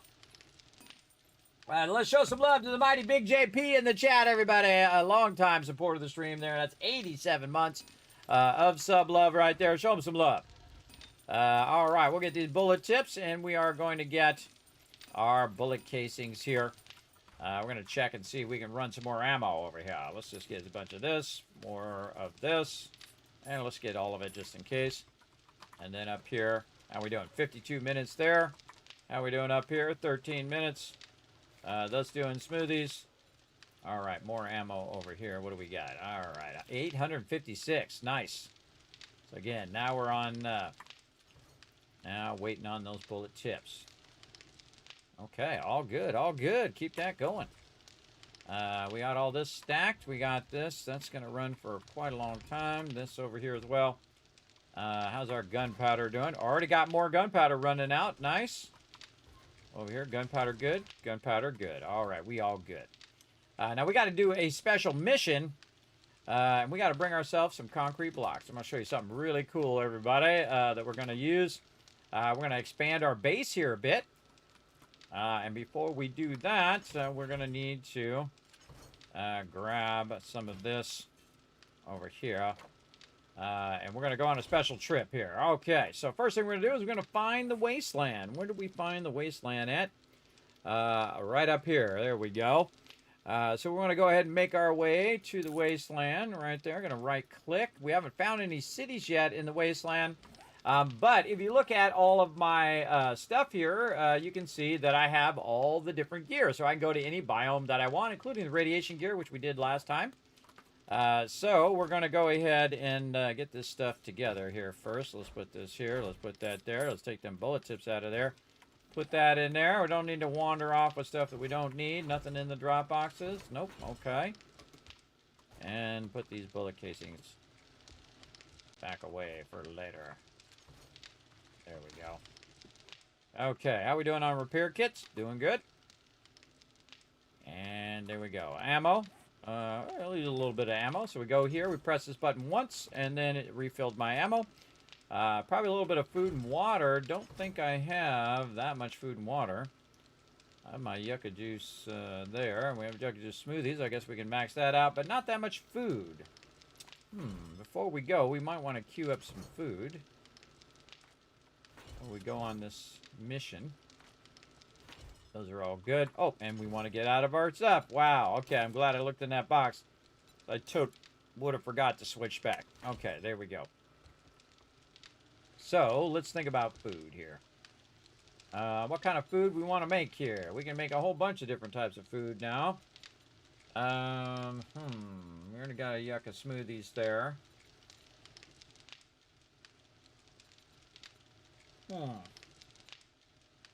I don't actually see the food in there. I mean, we can do scorcher stew and all that stuff, but that's the biome stuff.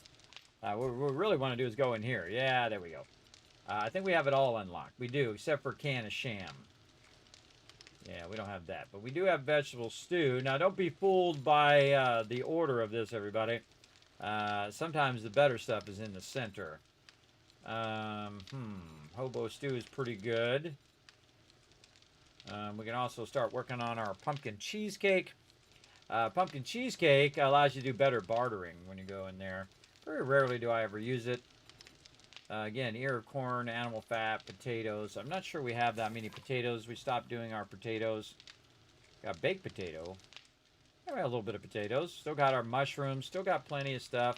We have a ton of grilled meat here, which is really good for our meat stew.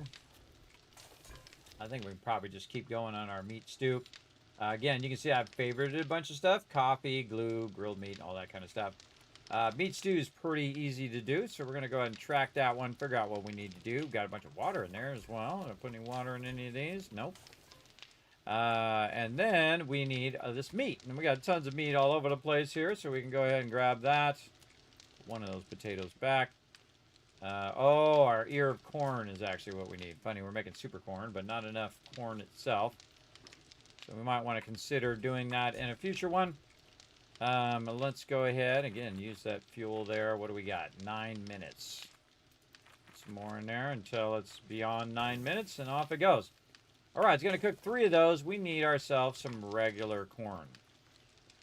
So we definitely want to work on that. We want to put our water away here. Speaking of water, let's go over here, grab some more water. Oh, someone's getting fried up there. Be right with you. Put this water away first.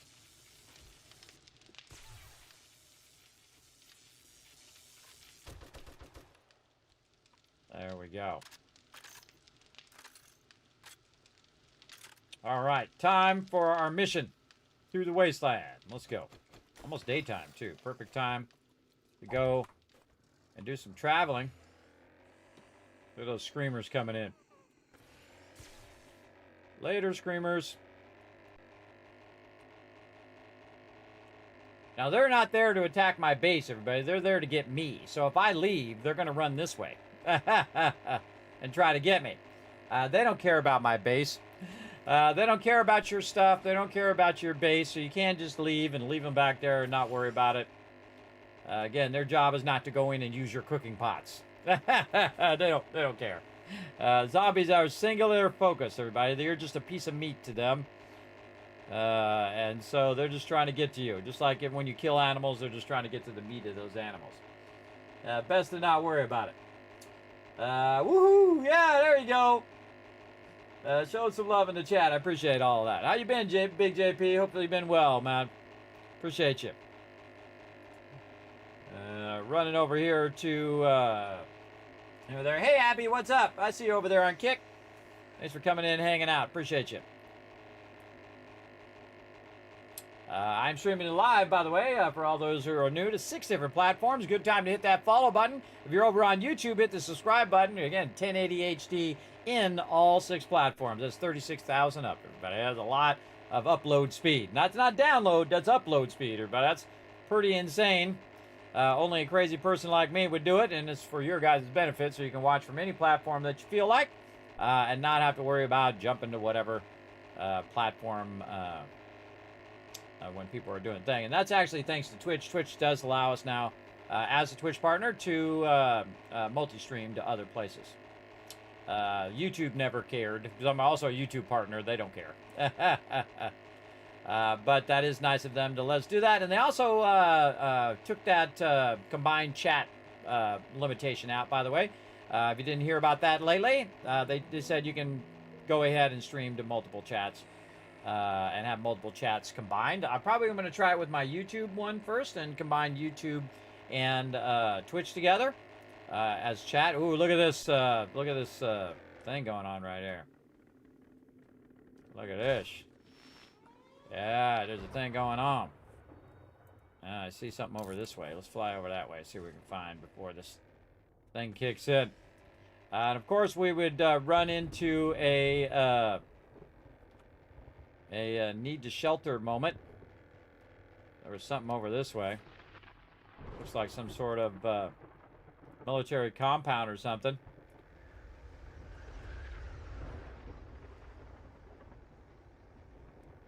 Oh, I see some stuff way off in the distance there, too. All right, let's go see what this military compound's all about. Or whatever this is.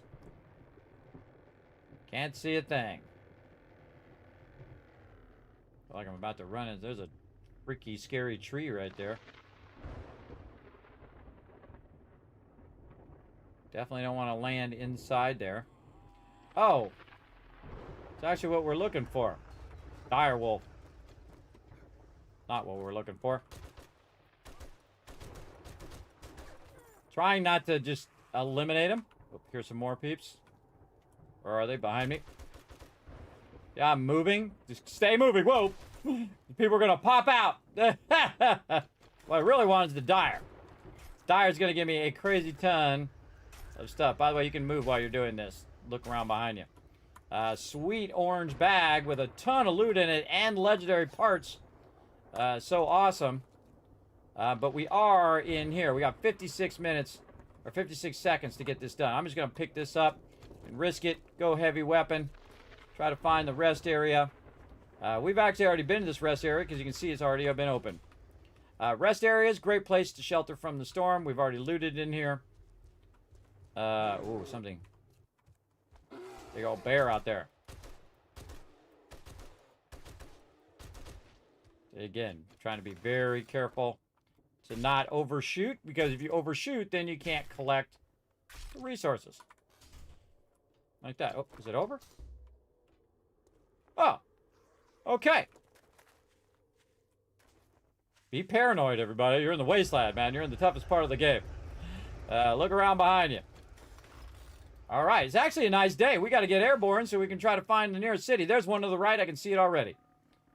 Right over here down this road. Let's do it. Okay. That rest stop was good. Good rest stop. There's something down the road here.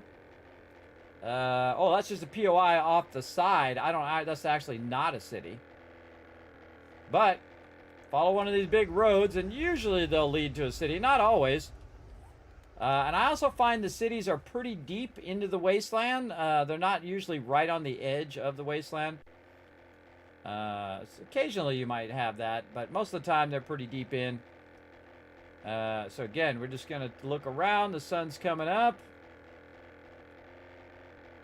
Nothing much yet. Kind of hard to see through all this radiation.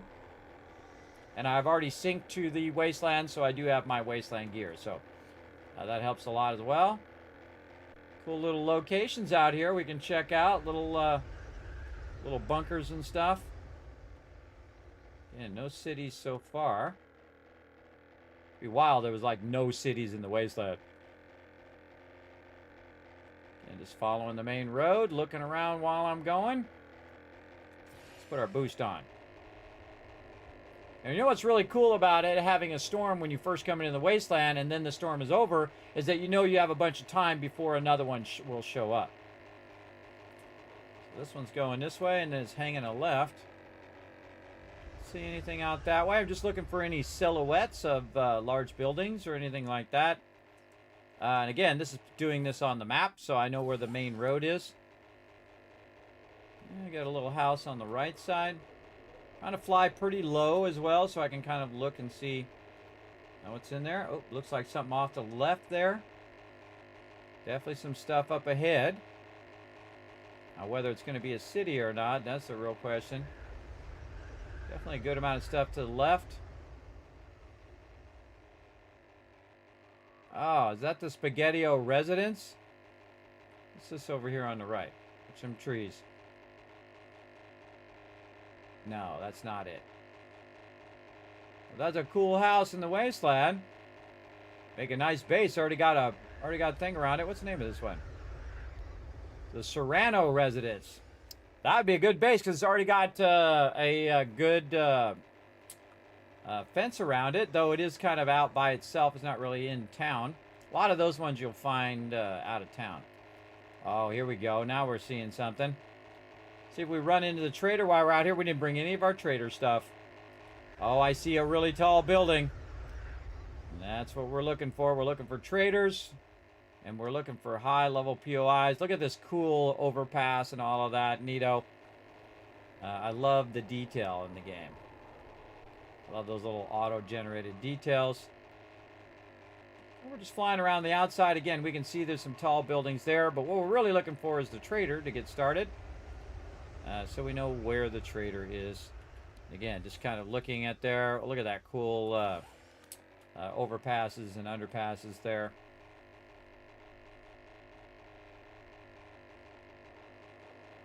I think we might have found Trader Joel. There he is. All right, our first Trader Joel in this playthrough. So we can just dip under there. Oh, that was pretty sweet. Actually kind of lucky, but also pretty sweet at the same time. Ooh, dyers and all sorts of stuff here. Let's get our vehicle just in case they decide they might want to shoot that. Let's get that dyer over there to come running over here. Anything behind us? Double check. Come on, Mr. Dyer. Now again, easy, easy with your M60. There we go. Perfect. Oh my god, it was an auger. Dropped us an auger, man. If we didn't have an auger, we just got that. Pretty awesome. But I already have a level 6. We good. We good? We good. Alright, in we go. Now, funny thing is, everybody, Trader Joel is actually a real person. It's actually Joel from the Fun Pimps. So let's say hi to him. He's actually my favorite vendor, everybody. Let's go say hi. What's up, Trader Joel? Top of the morning to you. We've got armor that will make you feel like a million dukes. Make me feel like a million dukes? I like to feel like a million dukes. Now, I did not bring my stuff, but dude has probably got some books that I need, I'm sure. No, he doesn't. Okay, doesn't have anything I need. I can go ahead and sell this stuff. I think I'm just going to go ahead and sell it because I don't want to lug it around. Though we're going to do it at a lower cost. Such is the way it is. Oh, we got some super corn and a level 5 auger. Now, I don't need a level 5 auger. I might need it for its mechanical parts, but it's worth 715 dukes. So, you know what? I'm just going to sell it. It's actually worth more if I had my glasses. But this is the best thing that we found so far, everybody. 2 legendary parts. Very nice. And eventually, we'll make our way to the wasteland. We can go ahead and buy some books here with this little bit of loot that we got. And knife guy here. Anything else? If I had perk books, it would be the first ones I would buy. We restock daily. Restock daily, huh? You don't. You restock every 3 days. You can't fool me. But one of the coolest things is you can go in here and get free stuff. Let's go ahead and see what we can find. Again, I forget which one of these you can loot. Look at the bearskin rug there. It's been a while since I've been over here. As we restarted. All right. And where is all the spots? It's out here. Again, you can't get past to get into there. Won't let you get past there. Nothing to loot there. Nothing to loot here. Around the corner here, there's a vending machine. Actually, a couple of vending machines. So if you were trying to get your rock busters right here, again, 20% mining harvest. They're only 300 dukes. And again, we could go ahead and do that. But I do that later on. Then over here, you've got your various different stuff. I feel like probably the best thing that you want to... If you see recog in here, that's acid. So you don't have to spend your acid. You can just buy your recog in there. I can also get some coffee and stuff in there. Let's go up here and in this upper area. See what we got. Kind of into the belfring up here at the top. I hear a dude flying around somewhere. Yeah, not much there, but a little bit of ammo. Good sniper spot up here. Look at this. This is cool. Very cool. All right, down we go. Nothing else there. I'll walk around out here. Kind of forget what's here. It's been so long since we made it this far. Because in our last one, we actually didn't make it to the wasteland. I mean, I was at the wasteland, but I didn't build a base there yet. Because they came out with 2.5. So we didn't actually completely finish that playthrough, though my base was pretty awesome. Probably one of my favorite winter bases I've ever done. I can go back and watch it on my YouTube channel, by the way. All my streams are on there, thousands of them, over the last 10 years. Yes, I'm the one who actually was smart enough to back up all of his streams, unlike a lot of streamers who sadly lost their past VODs on Twitch, at least, because there was like a VOD apocalypse that everybody went through. Okay, bunch of books that I don't need. Again, I could just learn those books for XP, but I'm just gonna Good sell them. morning. Would you like a coffee while looking to armor up and make those raiders think twice? Oh, I sold that knife guy. That one I wanted to learn. My bad. I'm gonna have to pay for getting it back again. My bad. My bad. Where is it at? Another 240. That's okay. Oh, thank you. I needed a sale after dealing with gawkers and talkers all day. Stalkers and talkers. There we go. The two dangers of the wasteland. All right, I'll put my vehicle down right here. Oh, I can't put it down in here anymore. That's right. We got to go outside. Hello? Get wrecked. This guy. That guy's a high priority. This dude needs to die. Anybody else? Look at all them cars over there we could wrench. Not dead. All right, there you go. Now you're dead. Hit him right in the face. Okay. Put my vehicle down. Drive my vehicle in here since it's morning time. And then I can go ahead and close the gates again. Back in my vehicle. Turn this crazy train around a little bit. Right there. Actually, we could just... Why am I using this vehicle? I could just use my other vehicle. I can just use my flying vehicle because we're going to fly out of here. So I should have used my flying vehicle. My bad.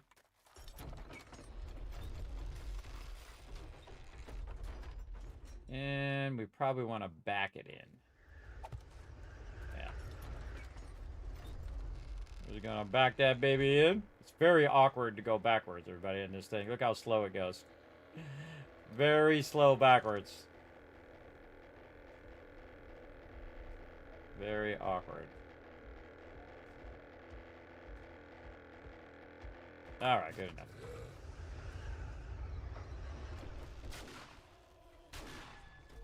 There we go. Alright, and that allows us to go over here and just drop some of this stuff in here. So we can continue looting. Alright. Did we loot all this area over here? I think we were over here in the corner somewhere. And a lot of underground areas here. I don't really ever find anything in these. In the trader. Yeah, worth a look though. Crouch underneath here. I honestly forget where all the loot is. Like rediscovering it again. See, the thing is when you stop playing a game for a while and you come back to it, it's like rediscovering it all from scratch. Oh yeah, this little bunker over here.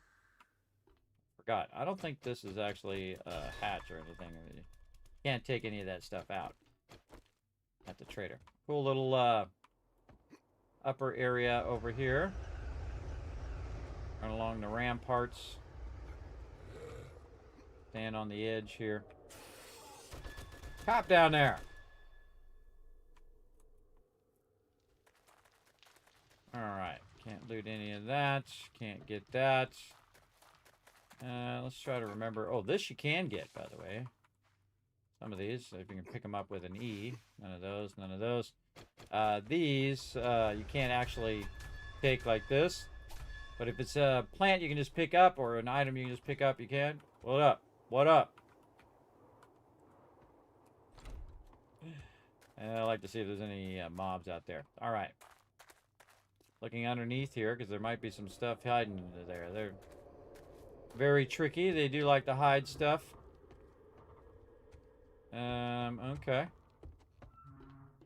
So far, no. Get up there. Nothing out there. The back gate. What we got up here? Nada.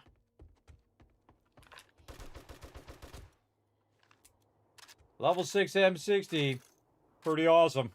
Yeah, a little bit of stuff there. Kind of more stuff in the corners than anywhere else. There's always some broken workstations in every single location, every single what's it called? Trader. In every single trader. So you definitely want to look for those workbenches in each location. This is for selling your stuff. You can't actually put stuff in there. It will auto sell eventually, depending on how many items you have in there. I don't like to do that. My team does that, but I typically don't. Just feels, if it feels like sketchy to me, I don't do it.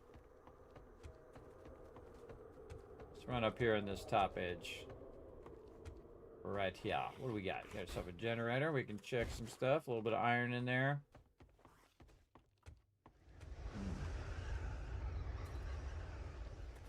Get this over here. Already got it. All right. And then there's like this one that's like right here in the center.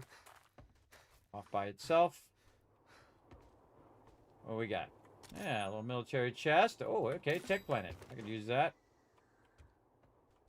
And feel like we've gotten most everything.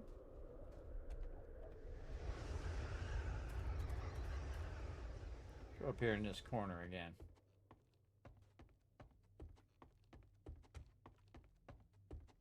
Got this little treehouse spot in the center. Already did the one to the right.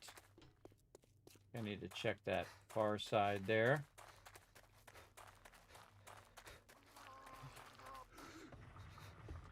This way.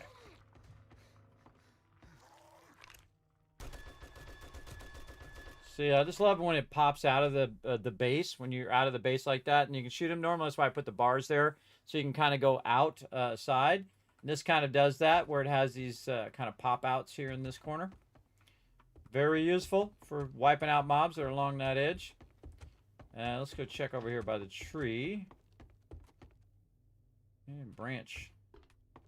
Nothing there. All right, well, I think we got the bulk of it. We've already gone into most of this. And we already went up here into the top part. Up here. Yep, already did all this. All right, cool. Cool view up here, too. Gonna house that way. Main city, definitely to the south. All right.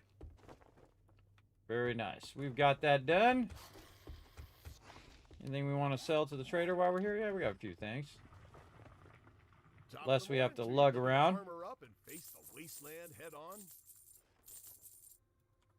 Clear my That's inventory a fine little bit choice there. you just made. Okay.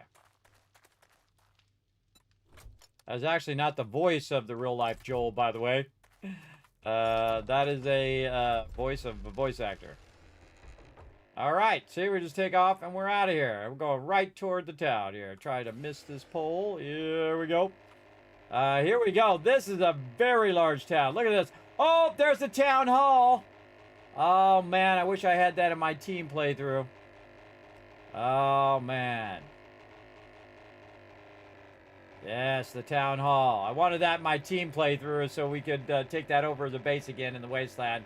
Because we had to bail on that because they did come out with 2.5 where we had to reset the server. Okay, now I'm looking for a very specific tower. We're gonna go ahead and fly along here. There's Dishong Tower there. We're gonna fly real close to these towers. There's the bank building. Back this way. We've got this kind of apartment complex tower. Which I don't remember the names of all of these. Demolition site. Yeah, they're breaking that one down. Oh, I think I see it from here. Yep, that's definitely it. Oh, with a crack-a-book. Crack-a-book right there. Here we are, everybody. Now, this is the Zillion Tower. This is our current base. Oh, that helped out. This is our current base in our team playthrough. And we're just going to park that perfectly right there. And one of the things that I want to do is come over here and be super sneaky, everybody. So we're going to go over here. We're going to grab this, and we're going to pick up this shape right here. Now, that shape looks like bulletproof glass, but it is not bulletproof glass. It is actually whatever my stuff is. So in this case, it's actually concrete. So it's going to be worth 5,000 instead of 3,000, which bulletproof glass typically is. Now, what we want to do is also pick up other shapes. So we're going to copy the shape and the rotation of this one, and we're going to put this up here, and we are going to just make a bunch of shapes. Now, the trick is do not lose your shapes. So what we have so far is we have a window. We have our angled pieces here. Also, right here, we have an angled piece, as you can see. Now, you cannot do these in the pop-up. You can't go in here and choose them in here, right? You can see some windows or whatnot, but they're not these type of windows. Now, there's another one right here that we're going to go ahead and grab, which is a little one. And we're going to put that up there. Again, you can see I'm just making a bunch of different shapes. Then we're going to run over here to the side, and I think there is an angled shape right here. I am correct. And so now we have an angled shape, too. Look at all the various different shapes. And we're just trying to find those various shapes. So we have our angled shape. I'm not sure there's any other shapes that we really want to get. Hello. Keep it quiet down there. I think that's pretty much all the shapes that we can get right here. A lot of peeps walking around over here. What up? That's a barrel there. Okay. Now what we're going to do is use our new knowledge of the fact that these are shapes that we can take and utilize even though they're see-through. And the coolest part is that the fact that they're see-through. They like bulletproof glass, but you can upgrade them to the level of steel. Now, do I care about the building? Not really. I just care about the shapes that I can go ahead and grab. So we have our window shape. We have our angle windows wedge, which means that we might have another like corner wedges. Yes, right there. We got corner wedges. So let's go ahead and get these corner wedges like this. Oh, yeah. Okay. Corner wedge. We'll put that up here. And again, we got to make sure we're not accidentally taking other stuff out. How about this one here? I feel like that's the same as this one. No, that is different. This is this has an outer angle like that. Okay, let's get those. Cut this one in half. Let's just put this in here. And then, again, we're getting a bunch of shapes that we can use. Now, of course, you don't want to use it all up because then you will lose that shape. You have to run all the way back over here. So we also have an inside one like that, which I think we already have. We do. So that's that. That's that. This is the same angle. That's the same angle. This is a wider angle. This one looks like an outside one, which is the same one as that one, which we already have. This one here. So yeah, very cool. And then this right here is this panel, but that panel is a regular industrial window. These are four-sided bulletproof fall. Bulletproof, bulletproof, bulletproof. These are all bulletproof. So you want to look and make sure they all have the same name. This one is not bulletproof. Let's see, any other windows that we might want to grab? No, this one looks like a C shape, which is different. Okay, that is bulletproof full. Okay, so we got a left side, and then this is a U-shaped one. Any other ones? So we have this one, which is the double wide. This is the C shape. This is this same one, but it's turned sideways. It's turned sideways. This is the C shape. This is probably a C-shaped one as well. Yep. Okay, that's just two pieces that make all that happen. So you want to look at all the different types of pieces. Now, this is the best time to be here in the wasteland when you're not in trouble here. Okay, so this is a left side piece. What do we got down here? What is this? This is a, yeah, see, that one's an angled one, which is different than this one. See, it's got a edge on it. So this is probably the opposite of that one. All right, or the same one. This one's just rotated. Yeah, that one's just rotated to be that way. And then this one probably rotated to be, advanced rotated to be the other way. Yes. Okay, so there we go. So that is the same piece. So we have a center piece right here, which just has a bar on one side. And then we have a piece here that has an L-shaped bar. So those are actually two separate pieces right there. And what else we got over here?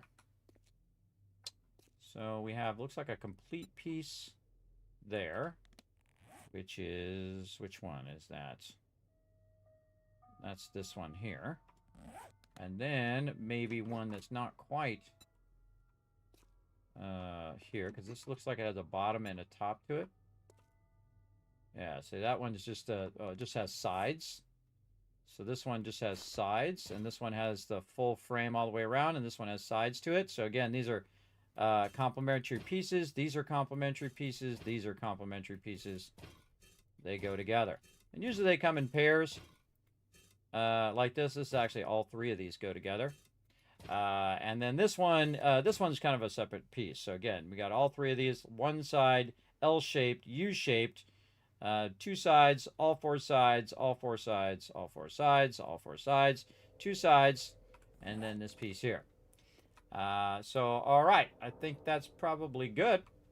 Let's get the heck out of here before it becomes nighttime and things get really crazy. Now, the hardest part, driving this gyrocopter out of here. We're going to go this way. I think this pole's going to be in my way, but we're going to try to dip right out of there. There we go. All right, nice.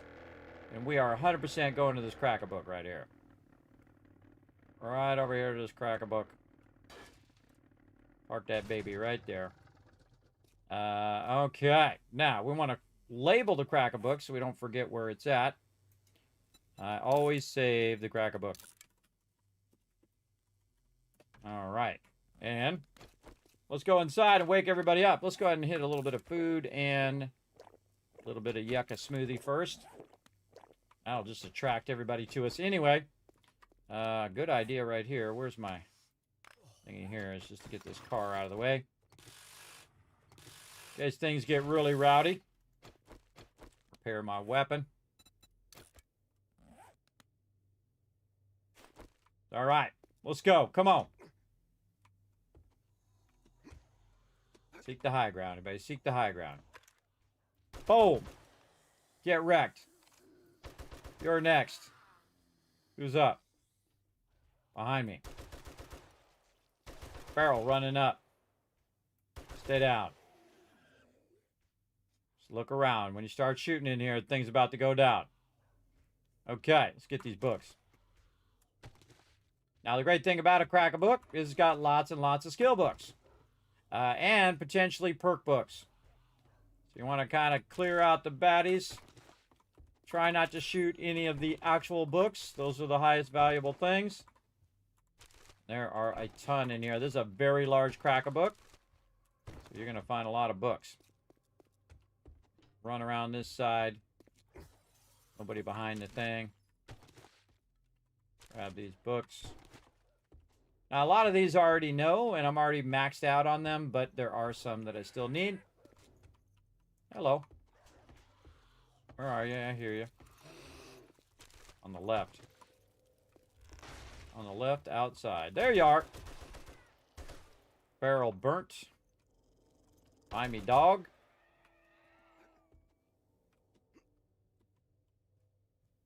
So I can see anybody else coming for me? Nope. Now, of course, if you use your melee weapon, you're not being as loud, but this weapon is very effective.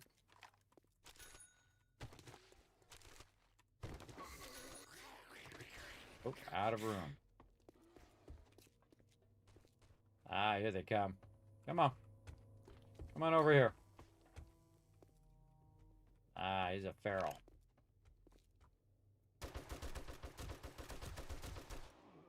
You're dead. Crazy ex-girlfriend. Also wiped out. All right. Look at all the mobs around here. Okay, we got lots of books. We got to get them off of our inventory here. Put them all in there. Well, that one I can just learn. Knife guy I can just learn. Tech Planet. Shotgun Weekly. Oh, a bunch of them. I remember I'm getting 2 points each because I am in my nerdy outfit and I have my intelligence perk on. Not done yet. We want to get this done before nighttime, though. Okay, check each aisle. Let's go. We're going to walk out of here with tons of loot. If we do this right. Whoa! Barrel on the left. Mister. That is a charged mob. He's extra difficult. Behind me, another charged mob. Don't wait for him to get up, everybody. Just kill him before he gets up. Keep shooting him. All right. Woof. Made me jump. Again, I'm not built for scary games, but I typically don't play scary games. So if you send me a bunch of scary games to play, 99% chance I'm not going to play them. Just a heads up. I only make an exception for 7 Days to Die because I love the building in this game. The building is awesome, and the team play is very awesome as well. All right. This is definitely worth a stop.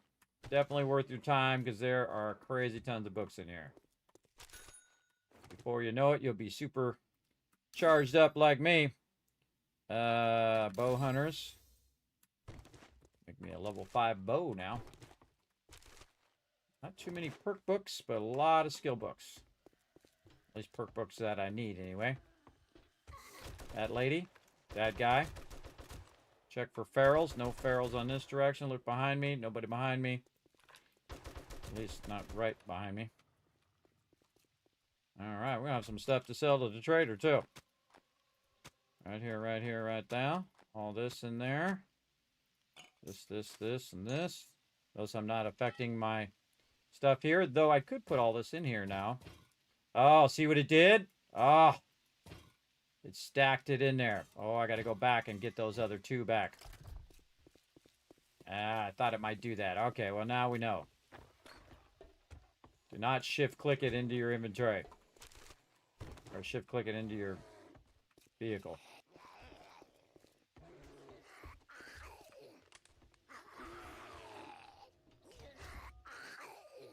Oh, they're outside.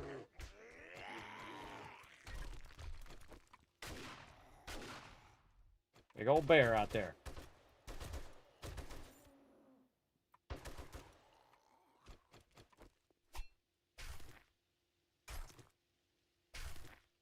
Oh, there's an orange bag out there, too. Oh, book's right there. All right, getting on to the end of the day here. We got to dip out of here. Let's go ahead and open up the shipping crate. What we got? Oh, brawler. Okay. Learn what we can, take the rest.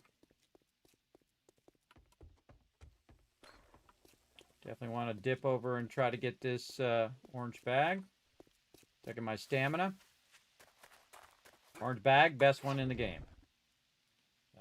Tons of good loot in there. All right.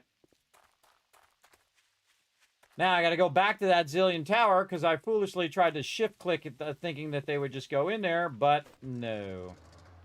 All right, where's Zillion Tower to the left? All right.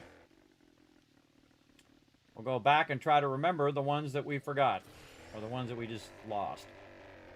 All right, back over here again. Feel like I'm just going to land right in this little spot.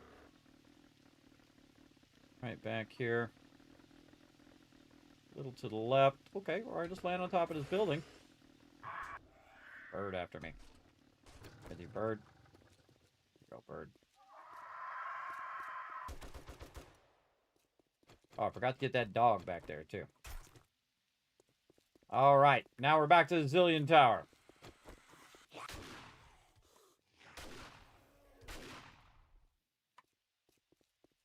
Okay. Where did I screw up? Okay, here we go. So it's an angled one that we want to get. Which angled one was it? So it was the one... Hold on. It was the one that is like this one. So let's do this. And we'll put these in here to remind us what that is. So that's that one. So we need one that is just on the side. So this is all the way around, which is what we have. All the way around. This one. Nope, that's all the way around as well. Why is this one so wide? Oh, there it is. It's the one that's like this. Yes, okay. And then, oh, this one's easy too. So this one is just the angle from the side. This one. Yes. Okay. You're going to put those in your gyrocopter. Make sure to put them in there manually and not shift-click them. Now we know. All right, we're out of here.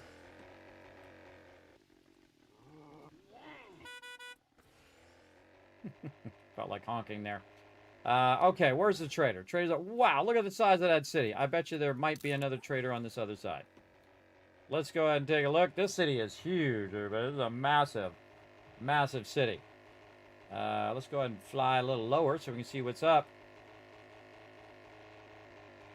Wow, there's a lot of very large POIs in this one.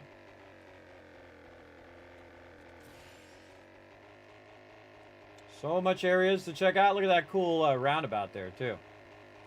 So what we've done is we come to the wasteland. We picked up those particular things, those particular shapes that you can't get in the actual game itself, and or in the actual block picking. And we're going to utilize those for our base. Pass the gas out here. UFO Museum. Now, just looking for another trader. It might be hanging out way here at the far side of the base. Kind of hard to see, though, in the dark.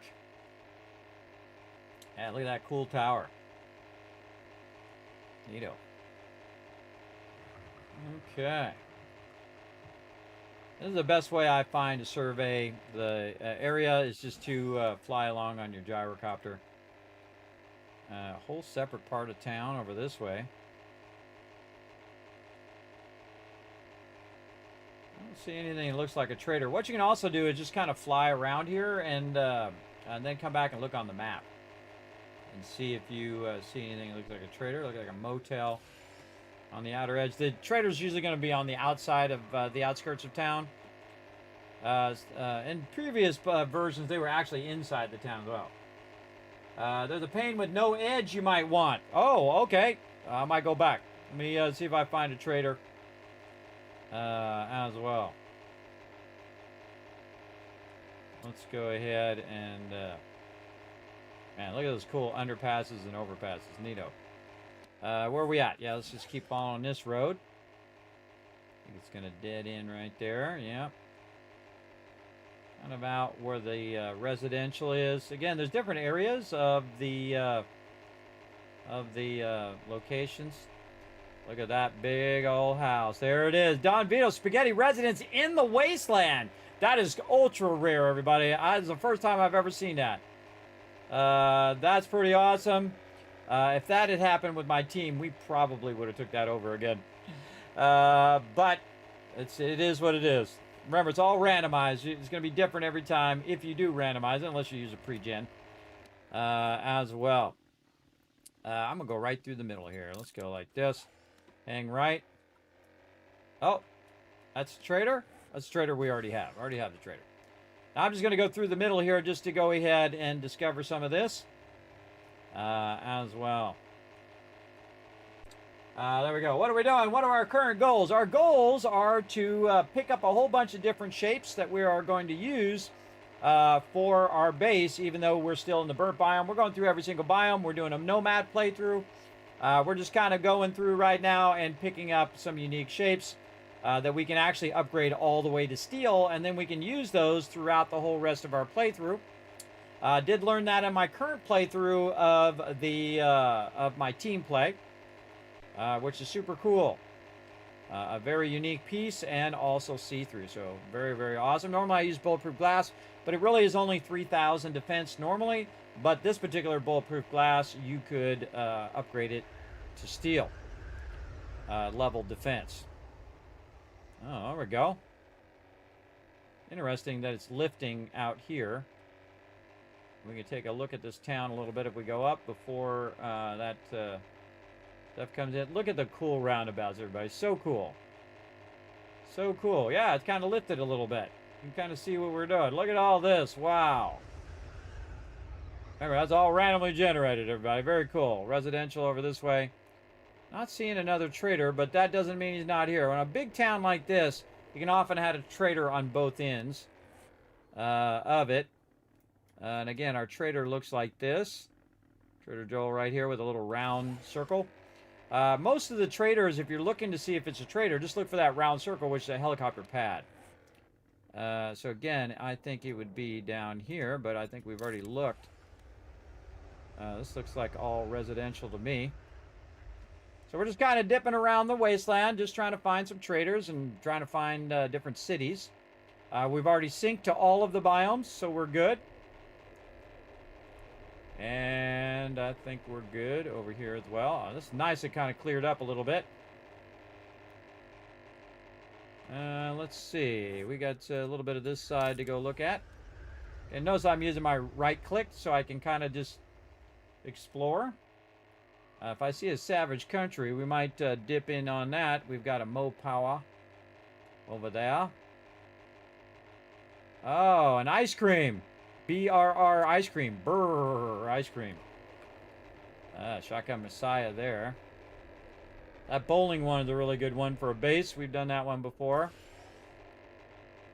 It's residential. We got ranches out here. Oh, look at this one. Apartment complex. Nice, nice. Auto wash. Lilu auto wash. A little Fifth Element there for you guys. Look at this. Oh, this is one of the biggest ones in the game, everybody. We've actually taken this one over as our base before. It actually turned out amazing. The Jeff Elon Zucker Gates estate. Right over there. That's a big POI, but you got to have a lot of resources to keep that sucker running. The Road Gentleman. Oh, we got Savage Country right there in this little truck stop. Savage Country is like a clothing store, so you can go in and try to get yourself some legendary parts. I could definitely use some.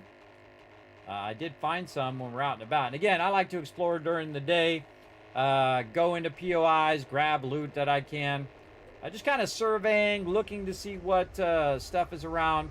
A lot of really good stuff in this town. There may be one that's even bigger than this one. I don't know. We'll find out, won't we? And again, just kind of looking around. What's a nomad playthrough? That's when you go, instead of just making your base in the forest, you are working your way through the different biomes, which is what they actually want you to do in the game. And they have techniques or they have challenges that make you work your way through the biomes. Ah, man, that town hall. Man, I wanted that town hall for my team. We could have restored all of this. Such is the way it goes. All right, so supposedly there's a pane over here that has no sides. Where's it going to be at there, Alan? Let me know. A little bit of backseat gaming, but that's okay. We'll grab it while we're here. Oh, wrong building. Wrong building. Kind of looks like it with the terraces and stuff. I gotta find me the right building. Ooh, lag. Lagging there. Okay. Back over this way.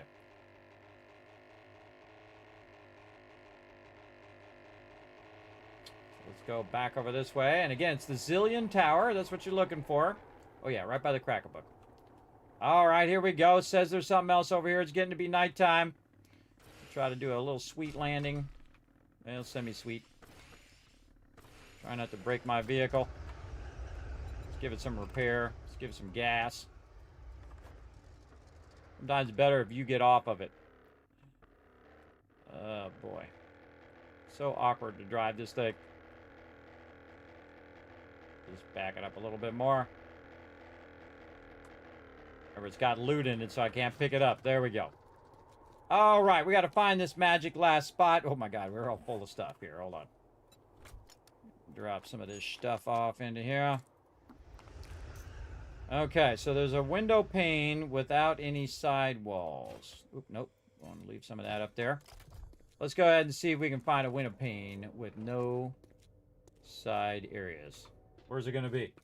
If you look at the windows at the bottom level, one of the panes of the double width window has an edge. Has no edge.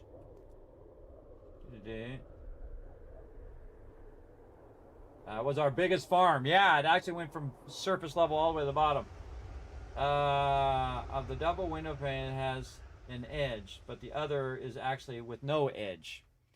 So, if you look at the double thing where there's some windows, let's go over here. So their edges are on one side, but not on the other side. So let's look at here. Oh, okay. Oh, that's it right there. Wow, I got it on first try.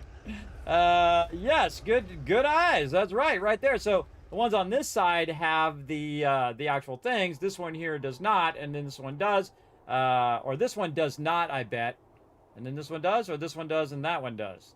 Because otherwise you'd end up with two of them touching each other. I get it, because you would have a very thick center part if you didn't have the double center. So yeah, cool tip there. All right, now we out of here. All right, and we explored. That's a very big city. Holy mackerel! Wait till we come over here and do a bunch of fun questing and stuff. The only problem is we don't know where any other cities are, so now's a good time before it gets too dark to dip on out of here. Dip on out of here and try to look for any other cities that we might be able to see way off in the distance. Let's go ahead and see where our road is going. Our road is going over this way. Let's go. Let's go ahead and do some exploring. Oh, we coming back for that for sure. Just imagine going into each and every one of those locations. But you can go into every single thing that you see. Everything you see. All those buildings. Not like Fallout. Not like other games where they're all facades. You can go into every single one of those. That's awesome. That's pretty great. That's it. You see how I got it first try? All I had to do is think of the concept. I was like, I bet it's in between these two windows. Bam, there it was. There it was. Again, we're just grabbing all these pieces. We're going to use them when we get back to our burnt biome. So again, that's what it is that we're going through. Love some armor and books. Yes, I like grabbing them armor and books as well. All right. Oh, see, this is going out to a big road here. We've also can go to the right. We have multiple roads running in tandem out here. As you can see, that's definitely coming off the thing here. I don't know. My instincts say maybe go this way. Don't see anything this way. Oh, this is the edge of the map, maybe. This looks like water out here. Let's kick in our turbo. Or maybe we just can't see it. Oh, no, that's definitely water. Yeah, this is the edge of the map. So what you want to do is just go a little bit off this way. And you can see it says edge of the world. Just so you have it on your map and you can see where the edge of that world is. You know what that's going to tell me, everybody? If this is the edge of the world, there's not going to be any cities right here. That's telling me that right now. There might be a smaller city up this roadway here. I think this is heading back toward my base. But the city's probably up here. It's probably in the opposite direction. So we got to fly back that way to go back to our base anyway. It's day 74. We still have plenty of time until we hit Horde Night. We have a bunch of ammo running. We have a bunch of stuff running back to our base. Again, I go from the forest to the burnt biome to the desert to the winter to the wasteland. Right? And that's called a nomad playthrough. We're not just staying in the same spot. Because it's very easy just to make a base in the forest, especially an underground base like I have. And then you win. You just fly over here, get the loot, bring it back to your forest base, and you don't have to worry about storms. You don't have to worry about the super high-level mobs. None of that stuff. But if you do move biomes, it actually increases the quality of the loot that you're getting as a drop, because it's going to increase your game stage. So that's a great reason to move, is because then you're getting better and better loot as you move through the various different biomes. And eventually, they say, and the reason why they're doing it in the first place, is it's going along with the storyline that they're going to add to the game, right? That's going to take you to different biomes for storyline reasons as we go. And again, I'm trying to fly in between these two roads so that we're getting both roads on the map at the same time. Like this. And again, we'll put our turbo in. Plenty of gas, plenty of time to take a look at this. I feel like one of these is going to go to this city, and then this is going to kind of curve off and take us to the other one. I love these overpasses and underpasses, off ramps and stuff. It's too cool. Okay, this way we go. I wonder if these roads are going to merge or are they going to split? Man, look at all these cars we could be wrenching. Deeper into the wasteland we go. I see a city to the right. Or at least a bunch of buildings. Oh, I got to get over a little bit here, so I'm making sure to explore both of these. Trying to fly really low. It's about to get dark here, but yeah, definitely something to the right. Looks like both roads are curving right. There's a place out there on a little dirt road. Yeah, a little bit of a city here. Let's fly through and see if we got any traders. Now, it's only going to have a maximum of 4 traders if you are doing max size world like I am. It's like 10,000. The normal one is 6,000. It's usually 6, 8, or 10. I'm doing a 10,000 because I love these gigantic locations. Look at this. Didn't look like it was much, but now it's a huge location. Another big old city here. Look at that cool Spanish-style roof on that one. Neato. Another really cool one with the center thing and a pool in the backyard. Nice. I think we actually took that one over. That one looks familiar. Again, everybody, we've taken over so many that I can't remember them all. But we've done literally hundreds of bases. And I've enjoyed every second of it. All right, that's good. Look like Higashi Tower there in the center. And I'm just kind of going along the outside, looking for trader. Trying to avoid running into stuff, though it's bound to happen. So I think when it says it up there, that it should tag it on the map, or you should have at least have an option to turn that on. Personally. And then we have a checkpoint out here. So we're going to turn around and go back this way. So it looks like the sun's coming up, but it's actually going down. It's going to get real dark here real fast. So I've tried to explore while we got a little bit of light. That looks like a trader right there. It's not a trader, but it looks like one. That's the wreck thing. Oh, look at this big old thing. This is, oh, this is the drive-in. Yeah, look at that. How cool is that, everybody? Yeah, Coleman's Drive-In. Neato. All right, no sign of this trader, though. You notice I'm just going along, again, along the outside of the city. This is typically where the trader's going to be. I might have went past it already.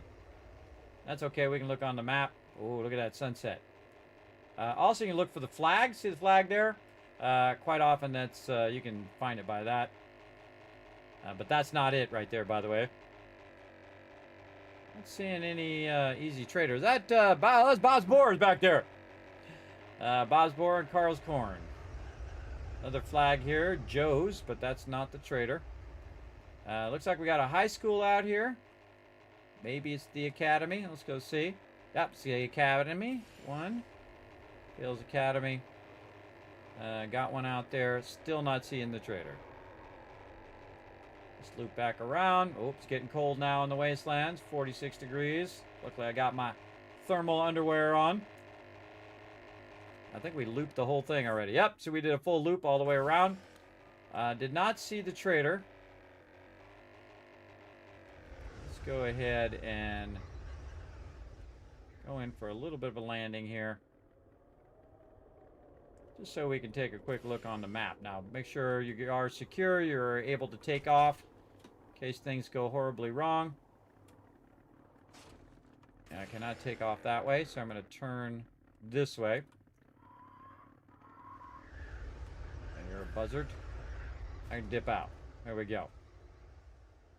Weapon out. Good time to reload.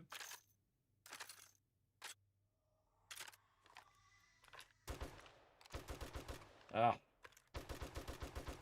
Swear I'm hitting this bird. There we go. Let's take out the bird so I don't have to deal with it. All that noise, though, is going to spawn some mobs. So I just kind of have to look around. I don't really care about the bird. Really looking for the trader. All right, let's zoom in, see what we can find. Nothing there, nothing there. Again, see how I checked all the different sides?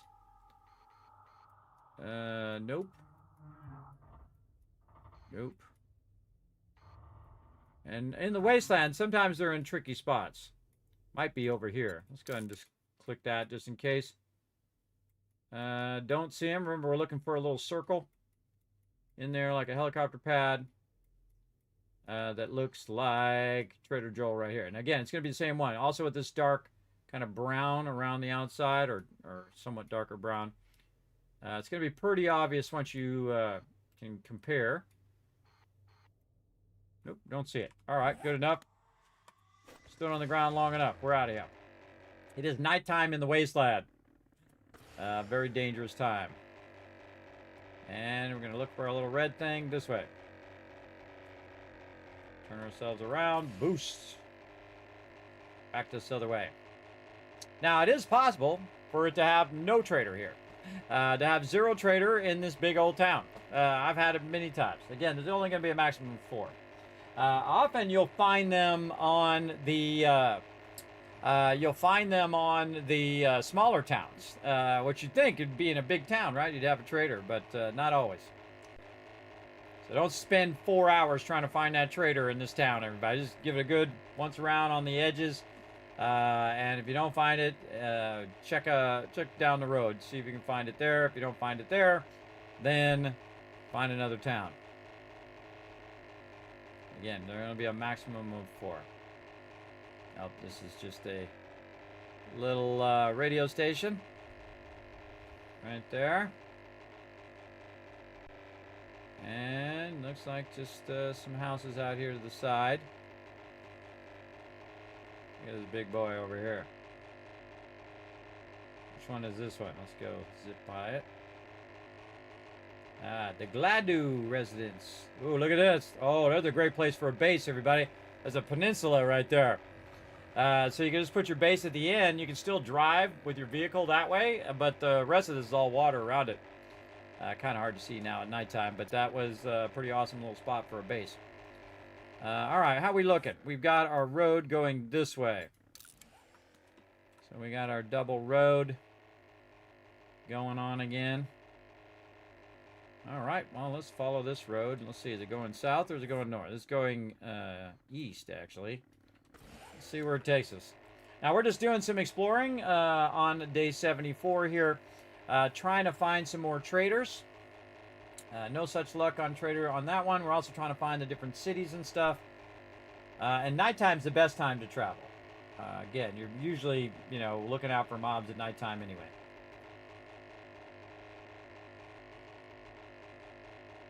Yeah, it looks like we got something on the right there. I can see some silhouettes. Oh, is it hydrate time? Let's do it.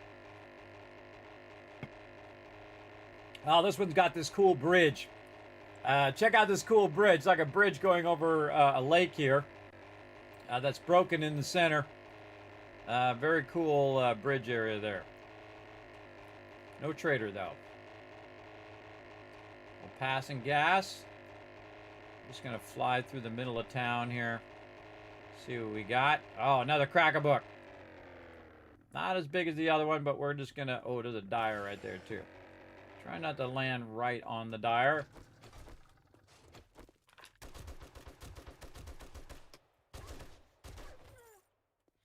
Now, look around. There might be peeps behind you. There they are. Barrel. What else we got?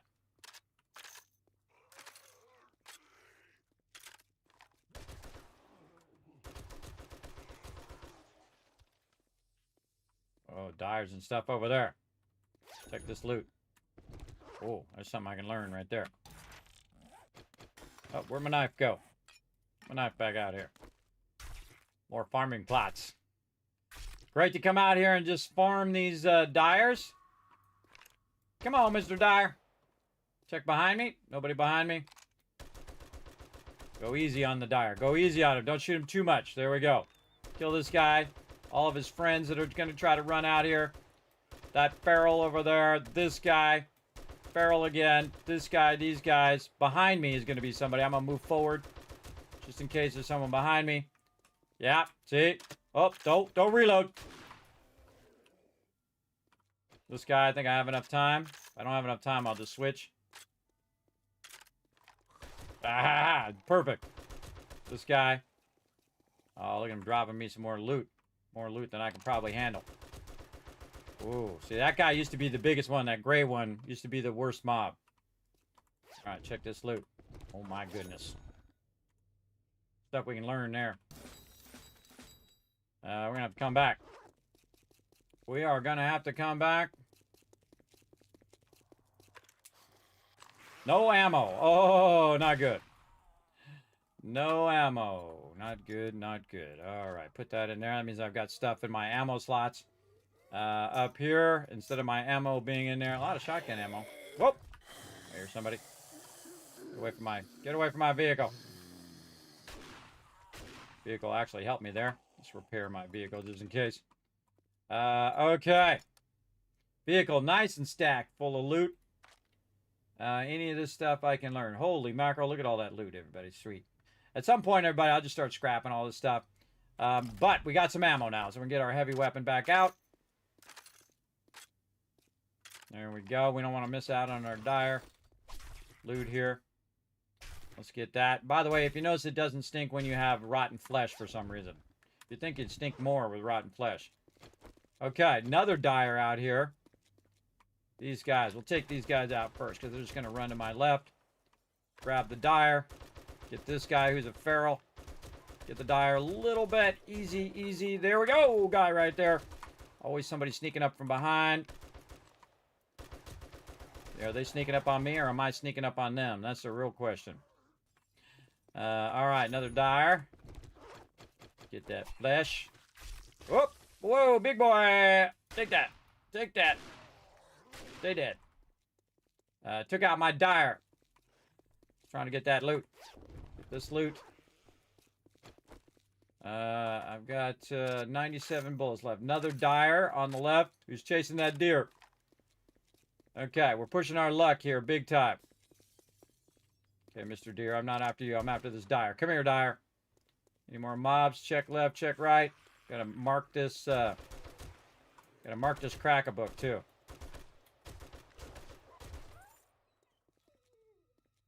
$87 bullets left. All right, I think we have pushed our luck. Oh, got some more bullets there. Hold on. Guy on the right. This guy's a feral. Take him out first. Check behind. Nobody behind. Try not to hit the dire. Anybody else? Crawler. And get the dire. Doing some sketchy stuff. Doing some sketchy stuff, everybody. Again, mark this crack-a-book. Oh, here comes big boy. I did get some more ammo from those mobs, so that's good. Stayed out. Stayed out. Reload. Check around your 360. There we go. All right, crack-a-book. Just trying to mark this crack-a-book over here. Save waypoint. Book. And yes, they did add more markers. Okay. Should we go do the crack-a-book? Probably not. We don't have enough room. I think we're good. But there might be a trader around here. We got it marked. We can always come back later. Let's go. We're doing on gas. Hold on. Let's gas up just a little bit. There we go. We out of here. Again, harder for them to get us when we're in the air. Where have we not been? We got to fly to the other side of town is what we're doing. All right. That was a little sketch, but we got it. If you're going to come out here, everybody, make sure you bring a lot of ammo. I'd see. Eventually, I want to get this sniper book, which I can't seem to find, so I can make stacks of sniper ammo. And I'm looking for any savage countries out here. We'll probably find more of them in the winter biome. It's typically where I've found them in the past. Got the academy again out here. Another checkpoint. A lot of cars there. Do a little U-turn. Yeah. Home of the Navigane survivors. Foods Brew. Oh, another cool cool bridge there. All right, not seeing much. These traders are doing a good job of hiding. Already been this way? Nope.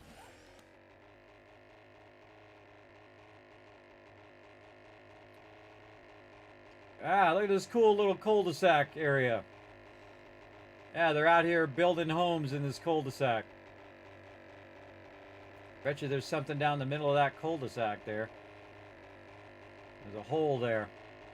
Makes me want to go check it out. But another day. Again, we're just exploring around at nighttime. There's a ramp to jump with your motorcycle? Oh, okay. We might try it out at some point. We might try it out. Right now, just trying to find this trader. He's doing a great job of hiding. I don't know what city he's in. And just running around the outside edges. Let's see. We've been out here? Nope. I checked the map to see if it still has the fog of war, which it does. What do we got here?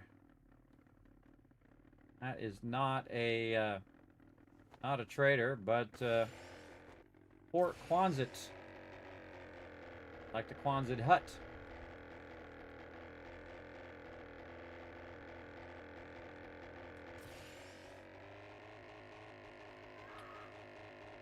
I hear you, Mr. Bird.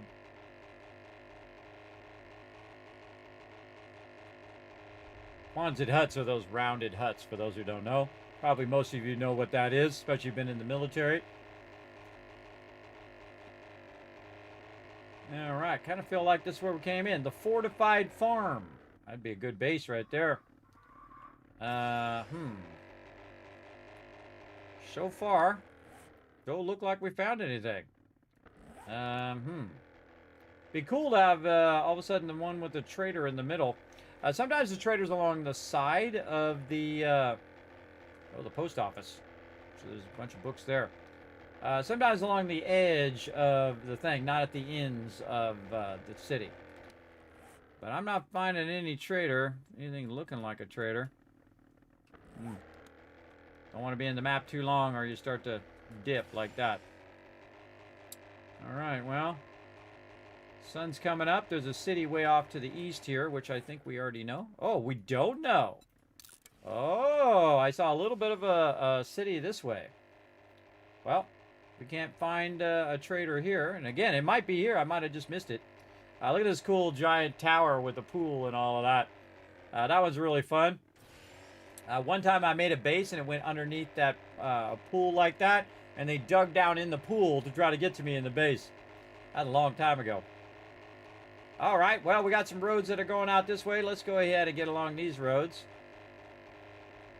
Never know, we might accidentally run into the trader who's way out here to the edge. I've seen him out like this before. Another little POI there. Again, see, we can see the silhouette of the city way out there. All right, we got the turbo on. Let's go. I typically like to see where the road, how the road connects to the city. Let's go ahead and dip over to this road.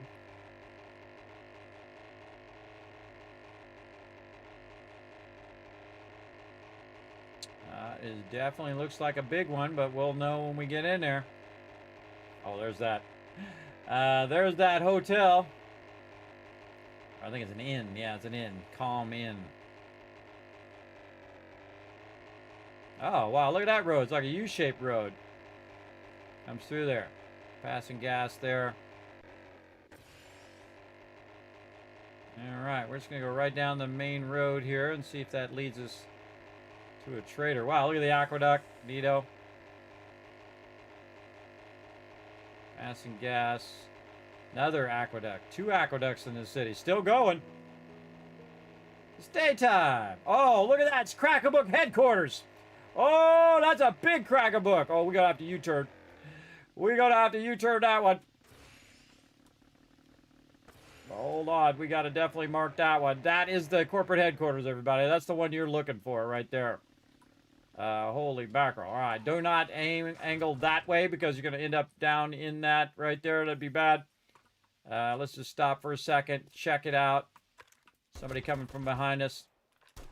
Not let him get up. Check for some more books, which we probably don't have space for in our inventory. Oh, there they are. I knew they were hiding somewhere. Bunch of ferals. Look at that. During the day. Anybody else? Oh, boy. Look at that sucker. That's a really good POI, everybody. That's one of the best ones you can find. If not the best one. Crack-a-Book HQ. We'll be back for that one for sure. For sure, but we're looking for traders. Let's not get distracted. We definitely want to come back for that one. All right. Did we already go this way? I think we did. Yeah, we were actually going in this direction. U-turn. That's a really good Crack-a-Book right there. Mr. Dire World's not adding to the smell. Zombies run past them to get to you, so the smell is of what they want to eat. Yes, there you go. You got it. Yeah, it's really for the zombies that are looking for that smell. Not necessarily what actually smells in real life. Zombies are looking for that fresh meat. And that's what you are, fresh meat. The Meridian Center. I love just flying right down the middle of the thing. You got the skills, everybody. You can fly right down the middle of the thing. Try not to hit the poles here. This is one very large. Uh-oh, I bounced. I bounced. It bounced me down. Oh, and there it is. Savage Country. Hold on. That was probably fate trying to help me out while I was trying to get me to land there. Again, make sure you have a decent... Uh-oh. Get out of there. That's going to blow up. How we doing? 66 bullets left. Yeah, it blows up, so watch out for that. Savage Country right here. We're going to tag that.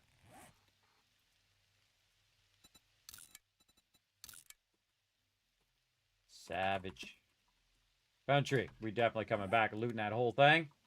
Not what we're looking for right now, though. And we're going this way.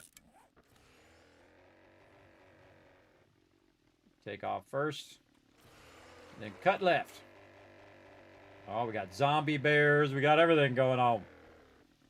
A lot of stuff going on. All right, we're going to come down a little bit lower so we can see where we're going. Pass of gas. Looks like farms on the outside edge here.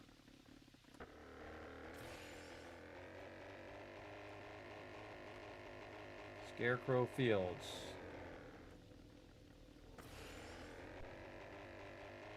Man, this is another big location. So we can get a ton of meat there at the ranch. Just missed that pole. Senior Drogos residence. People down there trying to get me. Can't see squat.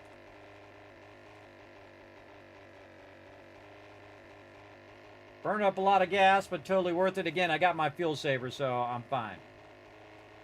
I'll be fine. Plus, I got a level 6 auger. If I run out of resources, I can go grab it. It is cool overpass. Cool stuff. All right. No trader there. Okay. We are going back this way. Oh, hold on. Oh, let's see. We went out wide, and there is the trader. Very awesome. Try not to get stuck up there. What up, big boy? A few extra shots. 45 bullets left. Now 50 bullets left. Another dire. Shall we test it?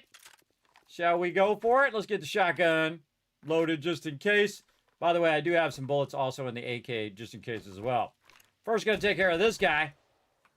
Then we're going to shoot the dire. Give him a bunch of shots. I should actually count how many shots it takes to wipe him out. Didn't drop anything. What the heck? Didn't drop a bag. Guess they don't drop bags as much during the daytime. Alright, we got a whole bunch of loot in here. We do not want this to get destroyed. Let's go ahead and just move it a little bit away from the doorway. In case things start to go down. 27 bullets left. Smoke that guy because he's just going to be annoying here in a minute anyway. He dead? He's dead. Alright, let's go see Trader Joel. Oh, speaking of, hold on. Go out here. Grab a bunch of this stuff so we don't have to lug it all the way back to the base. And then, better idea. Put some stuff back in that we want to keep. Sell. Keep. Probably don't want to keep that. I could probably just sell all this. Armor. Keep. Keep that. Motorcycle back. Keep. Sell. Again, I should have brought my sell stuff, but that was my bad. Uh-oh. Oh, I put all my stuff in there. Oh, no, I got to go back and do the windows again. Oh. That was my bad. I shouldn't have done that. See, too bad of a habit. Too bad. Do it again. Press shift to put those in there. And again, it's such a habit to put that away, everybody, that I just massively screwed myself over there. I got to go back and get all those pieces again. But we'll do it here in a minute. We got to clear our inventory anyway. It happens. Again, I should have brought my buy and sell stuff. We'll sell all this stuff. We made a pretty penny in this run, that's for sure. We're really here for those blocks. We can also look and see if there's a zillion tower in this particular location as well. But we got way too much stuff anyway, so we got to really clean this stuff out. Put my dukes up there. All right, tell me you got some good stuff. You got Shotgun Weekly. Oh, I'm done with my Shotgun Weeklies. See right here? That means I can make myself a nice level 6 auto shotty. Any perk books would be awesome. No perk books. All right, he's probably got some other stuff that I want. He's got some strength mods and stuff like that. Let's see if he's got an intelligence mod. That's what I really want. They don't have that, but I am going to buy the strength mod. And I don't think I have enough for the perception mod, but definitely strength mod. You are now my favorite customer of the day. Favorite customer? I'm the only customer. Everybody else is dead. What's up? 0 bullets. Give me a weapon that has bullets in it.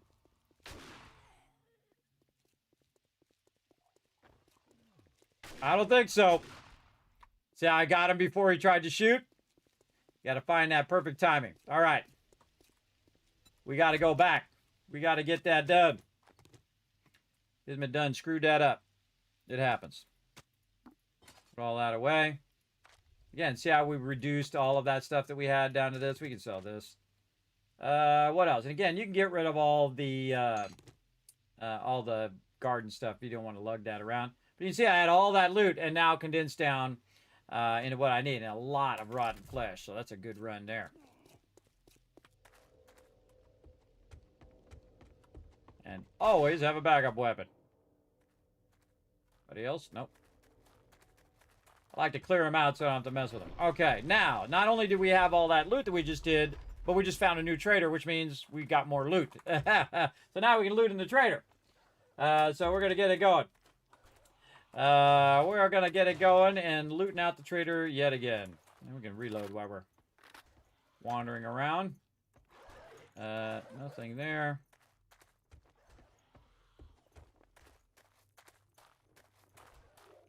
And again, I forget if there's any secret hidden spots in here. It's been a while since I super looted this. We just looted one earlier today. Oh, Tech Planet. Yes, take that. Thank you very much. Great place to get your forge aheads are those workbenches. I don't need them, but if you did need them, that's where you go. Stuff back here. Nope. Nope, nope, nope. Whole lot of nothing. Probably stuff down there, but we'll check the top part first. Stamina. Let's fix that. Give yourself a stamina boost. Get on in there. Stuff down here? No. Bunch of ammo crates we can't get. Alright, this one we can get. A little something, something.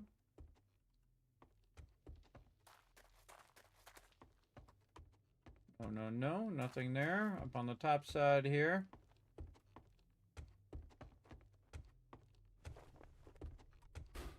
Generator. Predator usually has a good amount of loot, especially when you're in the early stages. And whatever. Whatever. We go up here. I think we did.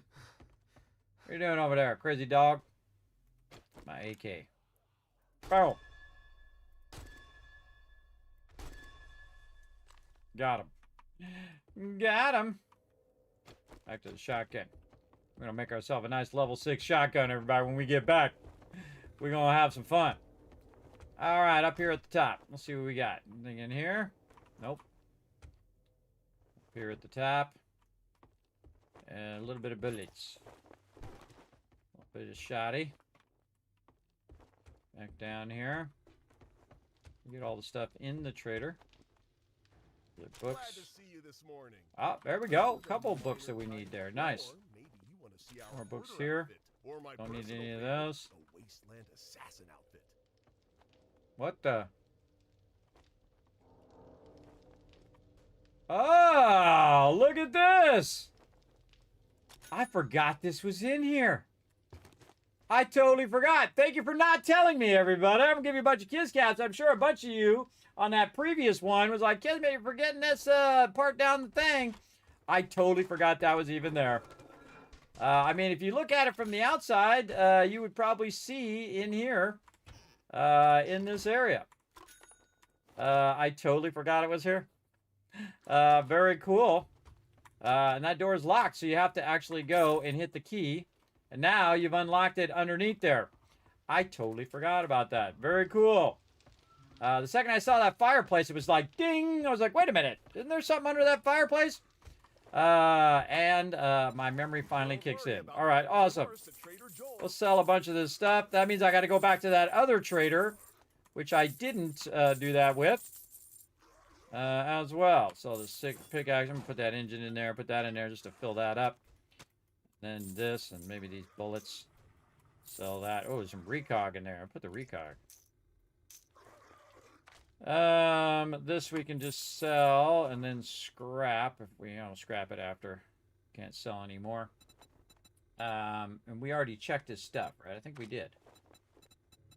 We checked his stuff. Didn't have any books that I can actually learn. What? Mods. We already looked. Man, he got a crazy ton of stuff. I've sold them. Mods. What else? Parts would be the other thing. Oh, we got to go to all. That's why. There we go. Now we go mods. Oh, he's got an advanced insulated armor mod. That's a good one.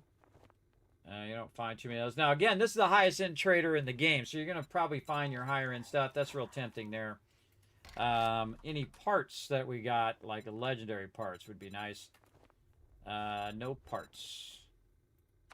Legendary parts. Bunch of other parts. Thank you. All right, good enough. So yeah, right here, everybody, right here off the trader, you jump down, GG's. Right in here, get yourself a bunch of loot.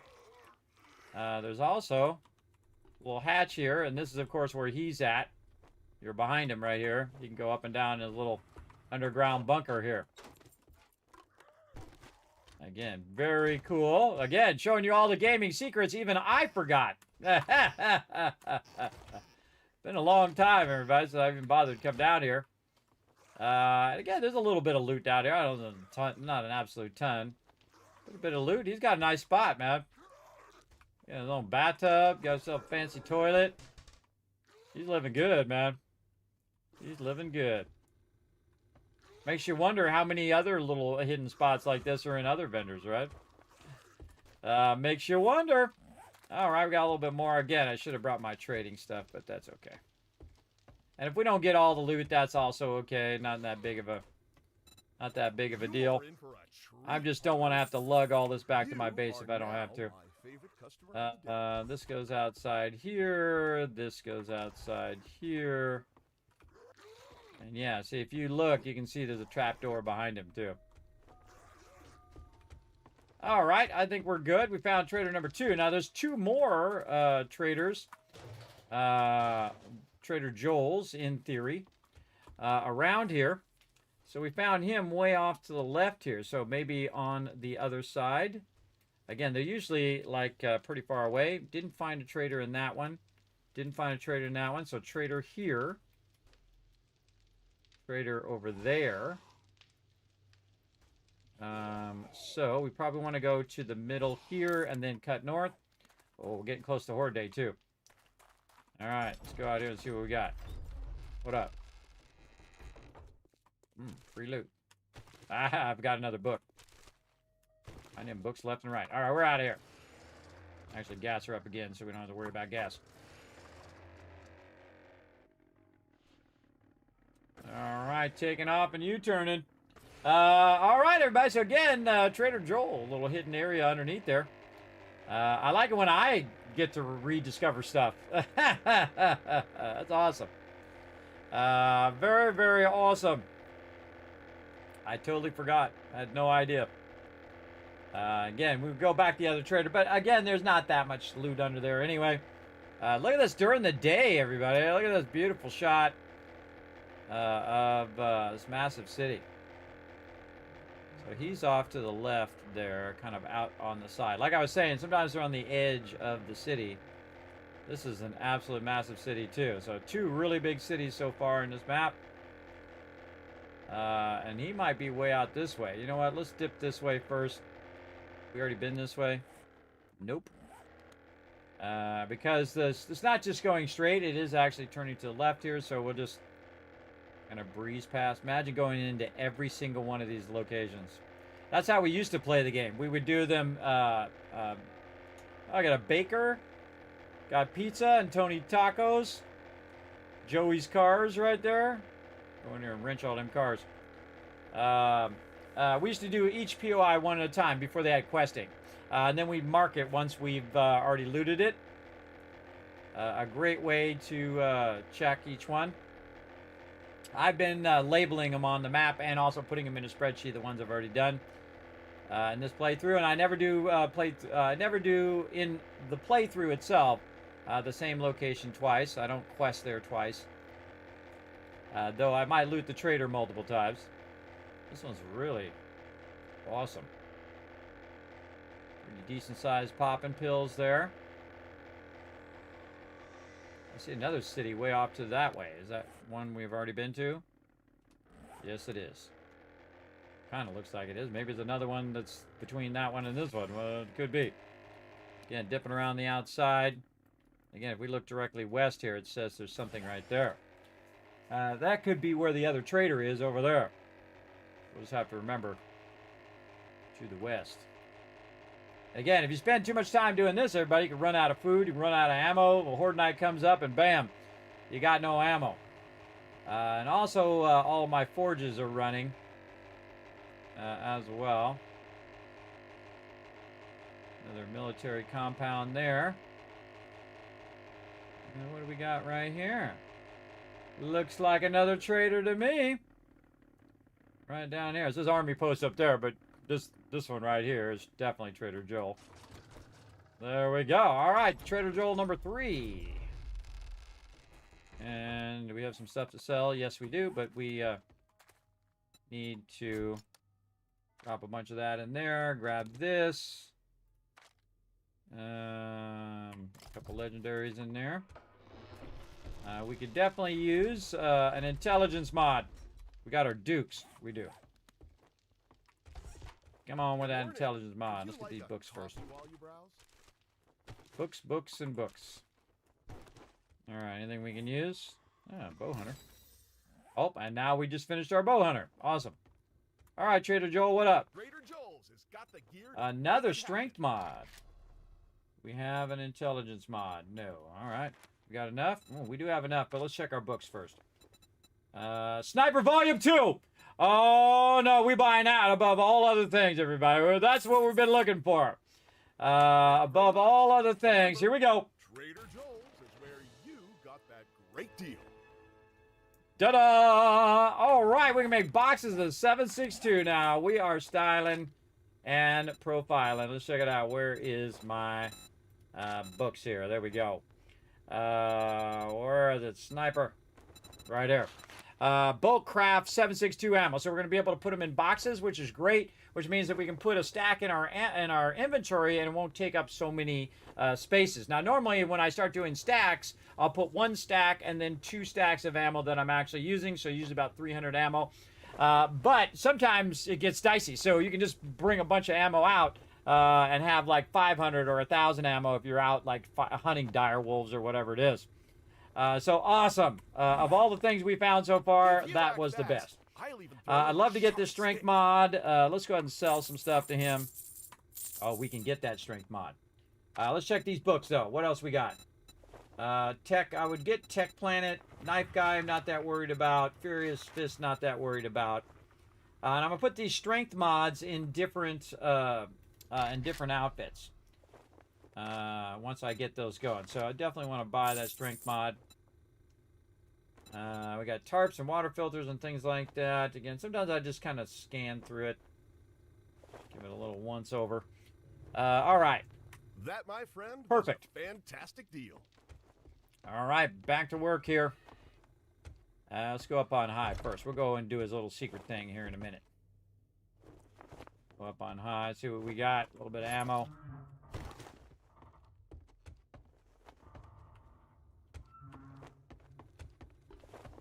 All right. I wonder when he closes, if he closes that door. That's a good question.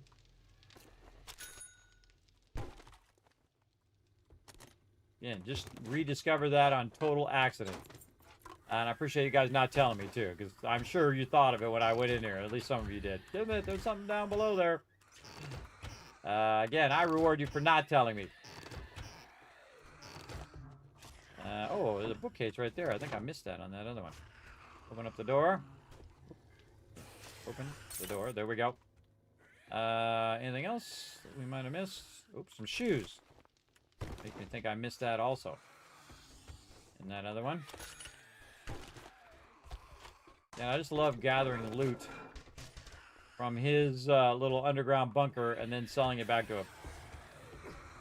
I hear you over here. Coming. I'm coming. What?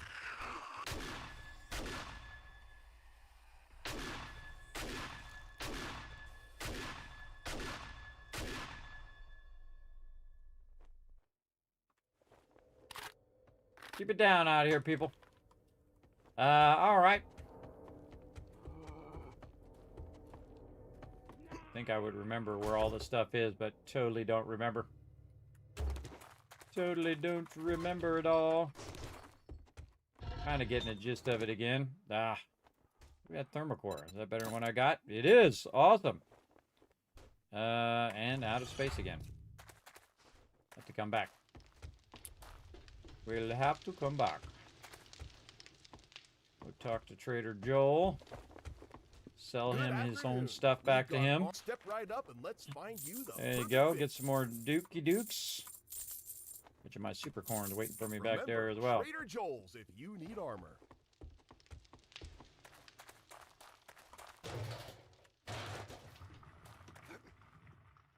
I think the one was in the middle. Or in the corner. Now it's in the corner here. Yeah, a little ammo in the corner.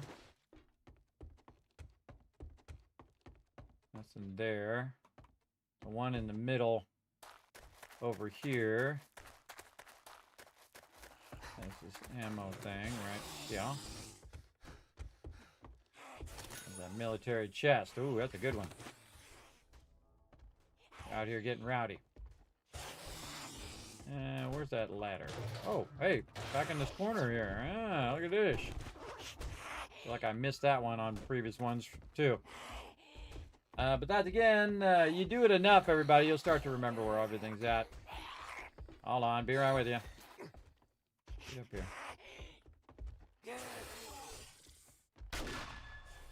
Okay, you wanted to die. I'm accommodating. What up? Death from above. Hey, lady. You'd think the shotgun wouldn't go that far, but sometimes it does. Do I get any bullets? Any regular bullets? Nope, no bullets. But I do have an AK.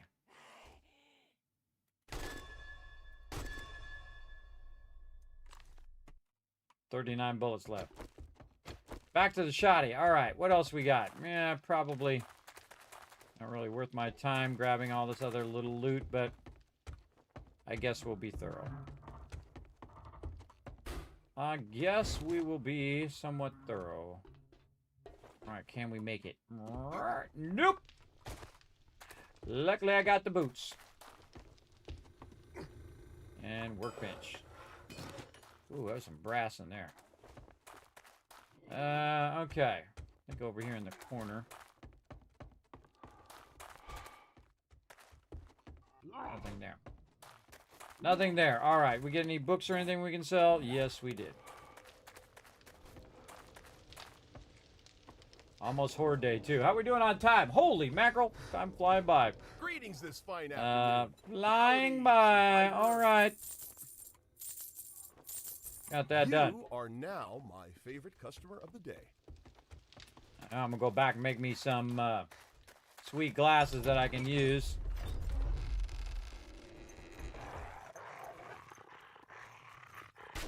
Wait until he gets away from my vehicle first. Get that guy before he spits everywhere. Give him an extra shot, just in case. Yeah. Dire over that way. And not worth it. Get this loot.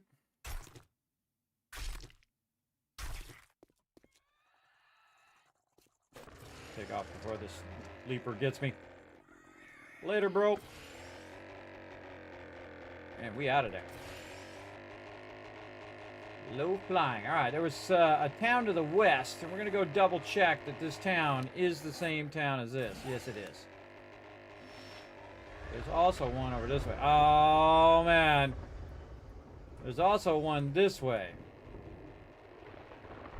All right, well, kind of back toward our base. How far are we away? Holy moly, we are very far away. Just going to go for it. I did see some stuff this way. We might find another town, potentially another trader. Guess you could shelter and trader. Yeah, look, there's a whole town down here. So glad I went to check it out. That's not a town. That's another city. Holy moly. Again, just trying to eyeball that trader. 54 seconds. Gonna get real dicey flying this thing here in a minute. Be nice to find that trader and we can shelter in the trader until he kicks us.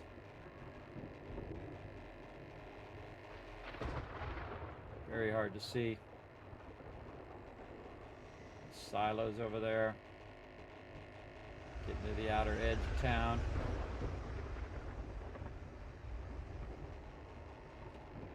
Tree.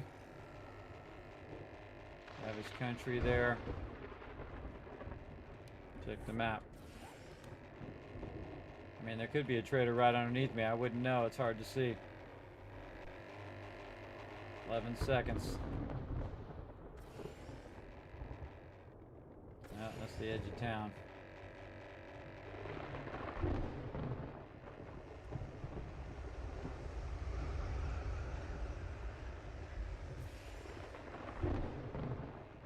Can't see a thing. Like I'm just gonna ram into a building at some point here. Whoa, okay. Just barely see what I'm doing. I'm trying to stay along the road. This gyrocopter's getting a little dicey. That's an aqueduct there. Sort of storage that way. Look like we're at the edge of town. How we looking? How we looking? Not seeing anything that looks like a trader. It could be right underneath me for all I know.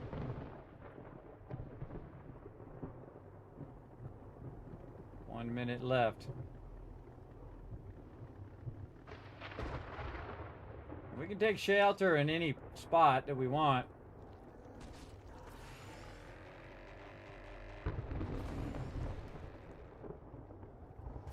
Looks like we got another academy over here.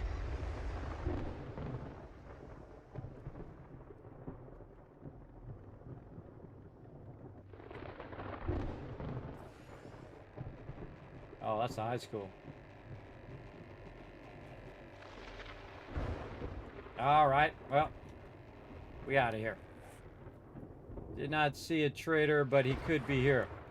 In fact, we should probably go check here on the way out. Got 40 seconds to get there. Very hard to fly because your vehicle's doing weird stuff. Hard to see because it's so dark and dingy. Working Swift Till's warehouse there. Again, I'm just looking for the trader on the outside of town. I don't see anything. Whoa, look out. Look out. Saved it there. 16 seconds. All right, looks like we're going to shelter in here. Get out the shoddy.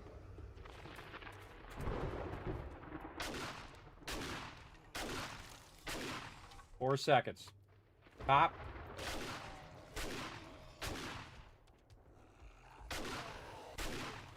Definitely take out the cops first. That guy's a blue guy.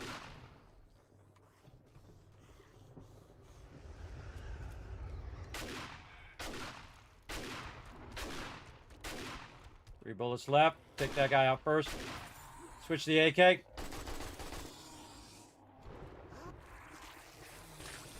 Come on, give me the AK.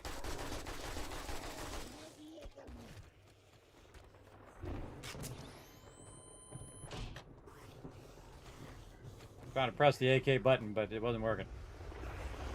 Okay. Cop coming through.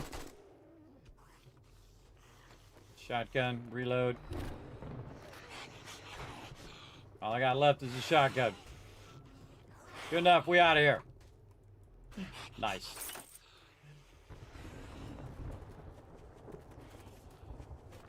Bad parking.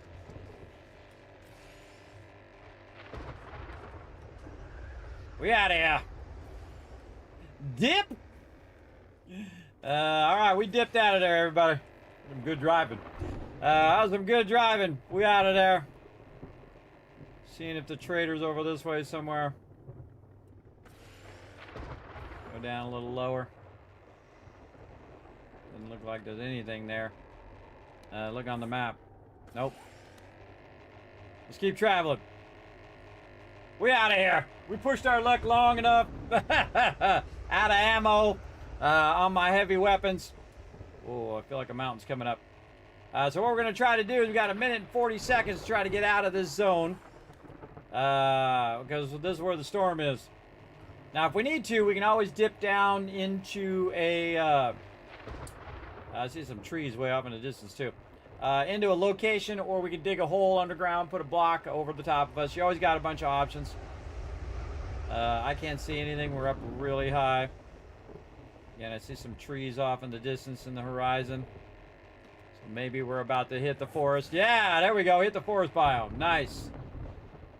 That was just lucky, everybody, that I found the high side. Though, you know, you got it over here too. But there we go. We made it. Look at the cool storm you can see behind you. Neato. All right, time to get back to base. We got some ammo to make. We got to make it in like a day.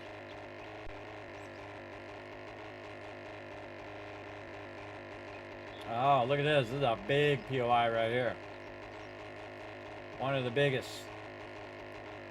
Just fly real low and you'll see it come in. Pretty cool. Pretty cool. The Rockworks. Five skull. We've been through here? Oh, yeah. Always try to go in a way that I haven't gone before, so you're discovering that part. Now, I wasn't able to do them blocks, everybody. I was going to go back and do those blocks, but you got the general idea. Plus, I also have some of the basic blocks that I need. I still have the blocks, but just the one type of block. I don't have all the other different types. So I don't have all the different types of blocks, and we'll go back and we'll do that later. But you get the general gist of it. You get the general idea.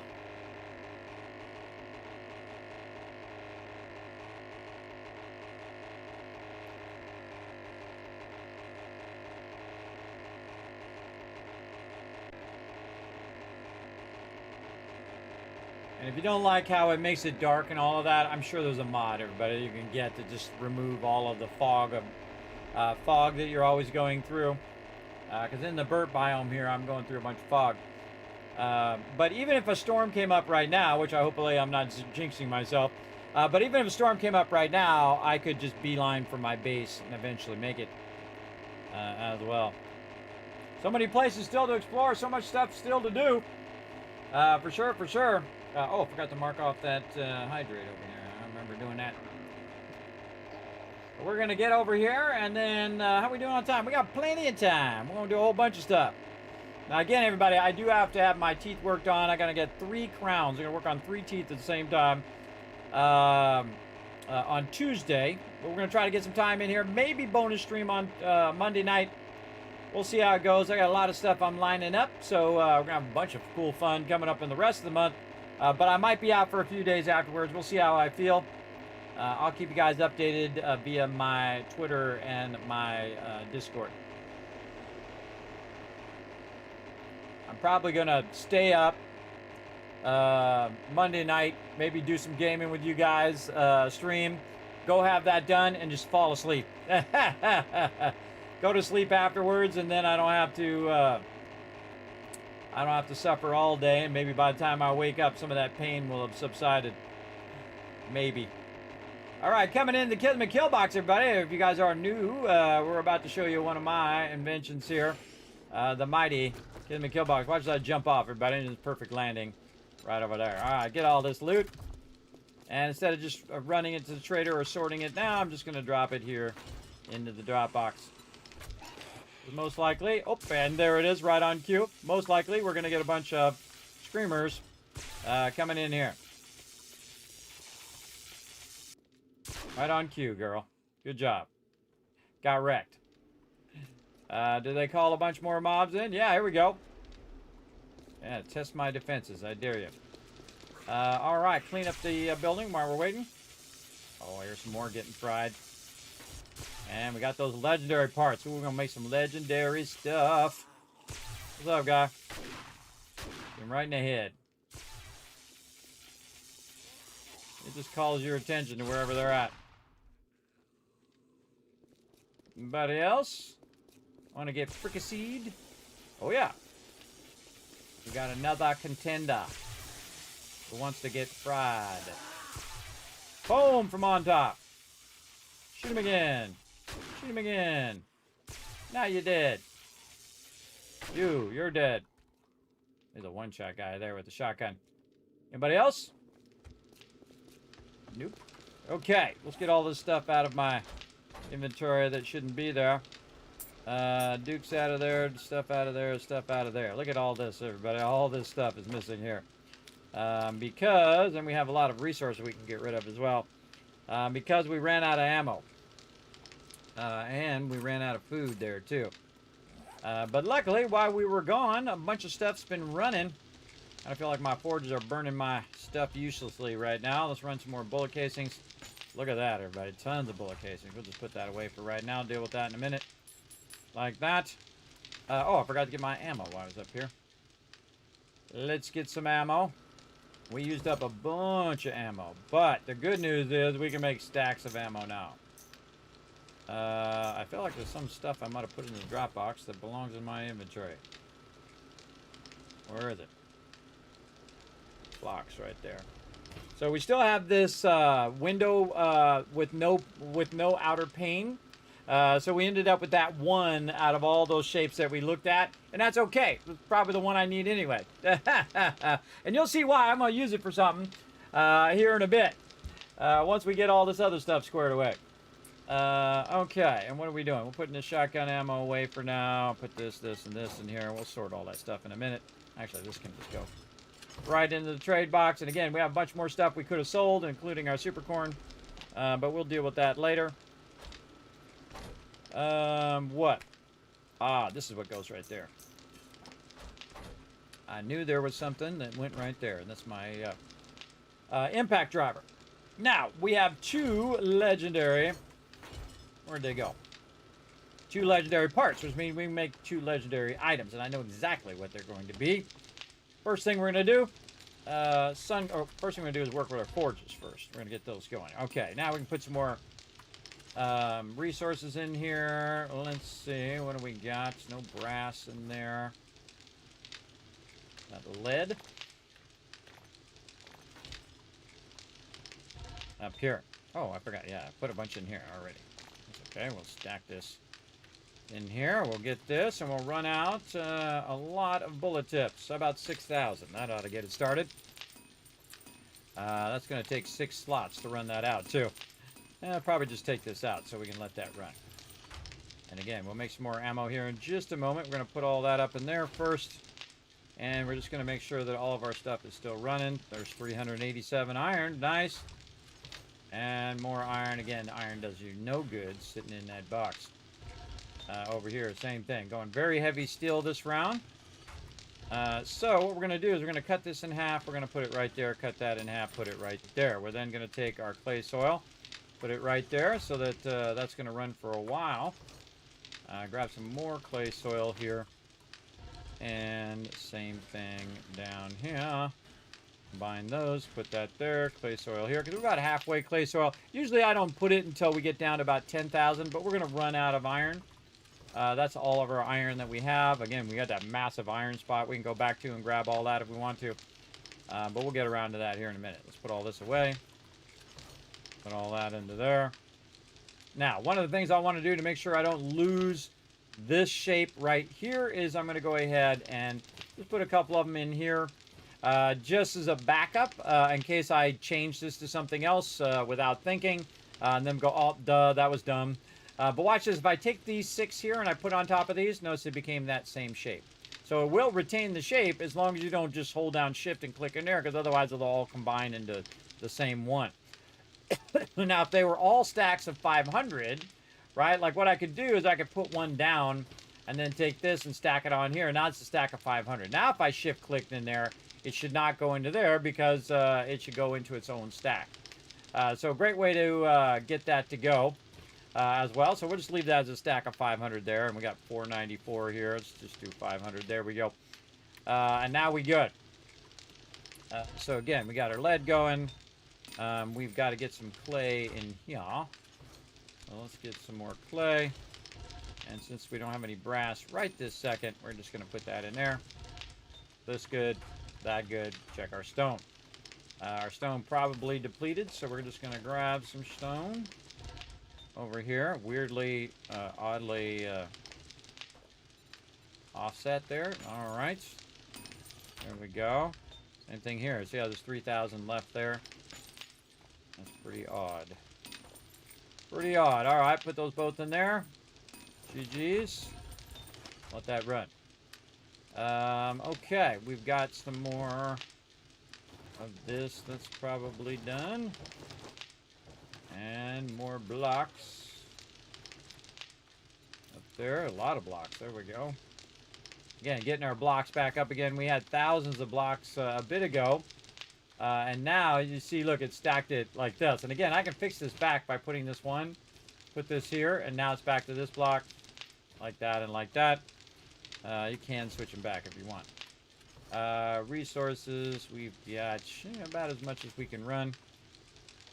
Right there, concrete mix. Wait, we have all the concrete out of there. Yeah. Okay. We're up here. Around 2,779. Hey, Suri. What's 2,779 divided by 5? 5. Always find these really wild numbers in this game. Normally it's 666. But this time we're doing 555. All the way down. Any extras I just put on the last one. Let that rock and roll. Looks like we need to make some sand as well. So after this is done, go ahead and run 10,000 sand in that one. And just because, again, we could go to the desert, get a bunch of sand that way. But we're going to go ahead and do our glasses. Oh, we want to get our stuff here. Again, I always try to keep all this stuff running while I'm doing other things. There we go. Keep that water going. This. Need to go ahead and take some of those resources off of me here, like this. A little bit of that back there. This needs to come out of here. We're going to need some food and water. We were running some food before. There we go. And then our smoothies we were running over here somewhere. This one, another nice snack of smoothies there. And we good. See, we're kind of pre-thinking that out, where we're like, okay, when we get back, we're going to need more food and water, and boom, it was already ready for us. Very, very useful. Let's go ahead and put that in there. And we need way more bullet tips now. We got that going. We are going to eat some food. Get our food up.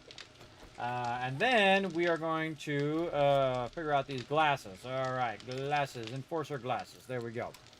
Now we need to make some kits, so we need to get all of our standard stuff. We're going to need this. We're going to need this. Look at me remembering stuff, and then there's always one more thing that I can't remember.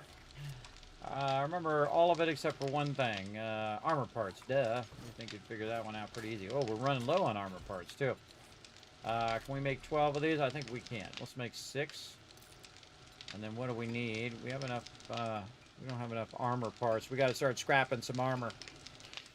Instead of selling it, we want to scrap it. Okay. And we're definitely going to need more duct tape. And that's not going to be a problem because I made a crazy ton of glue here. And we'll leave some glue, but we are going to go ahead and have this do a bunch of duct tape over here. How we doing? Oh, that ammo's done too. Nice. Duct tape. Go do it. Now I can do it in my inventory, but I'm just going to do it there so that it's not running in my inventory while I'm doing all this other stuff. Okay, how are we looking now on our ammo? All right. Yeah, a couple rows. Not too bad. We have some high power as well we can use. Still not up to my standards, but we'll do what we got to do. All right, and then we're going to get this, and we're going to get all this steel. Man, we're making tons of steel now. And now we can make these enforcer glasses, so we're going to make, right over there, right here. So that we're going to get way higher trade rates. Boom. Like that. And now let's compare our glasses up here in our trade box. So we got level 4 glasses, which is giving me 8% bartering. I click this, 20%, everybody. Again, that legendary is such a huge jump. So in theory, a level 5 would give you 10%. And then when you go to legendary, boom, it's twice as much. And it's not on every single legendary, by the way.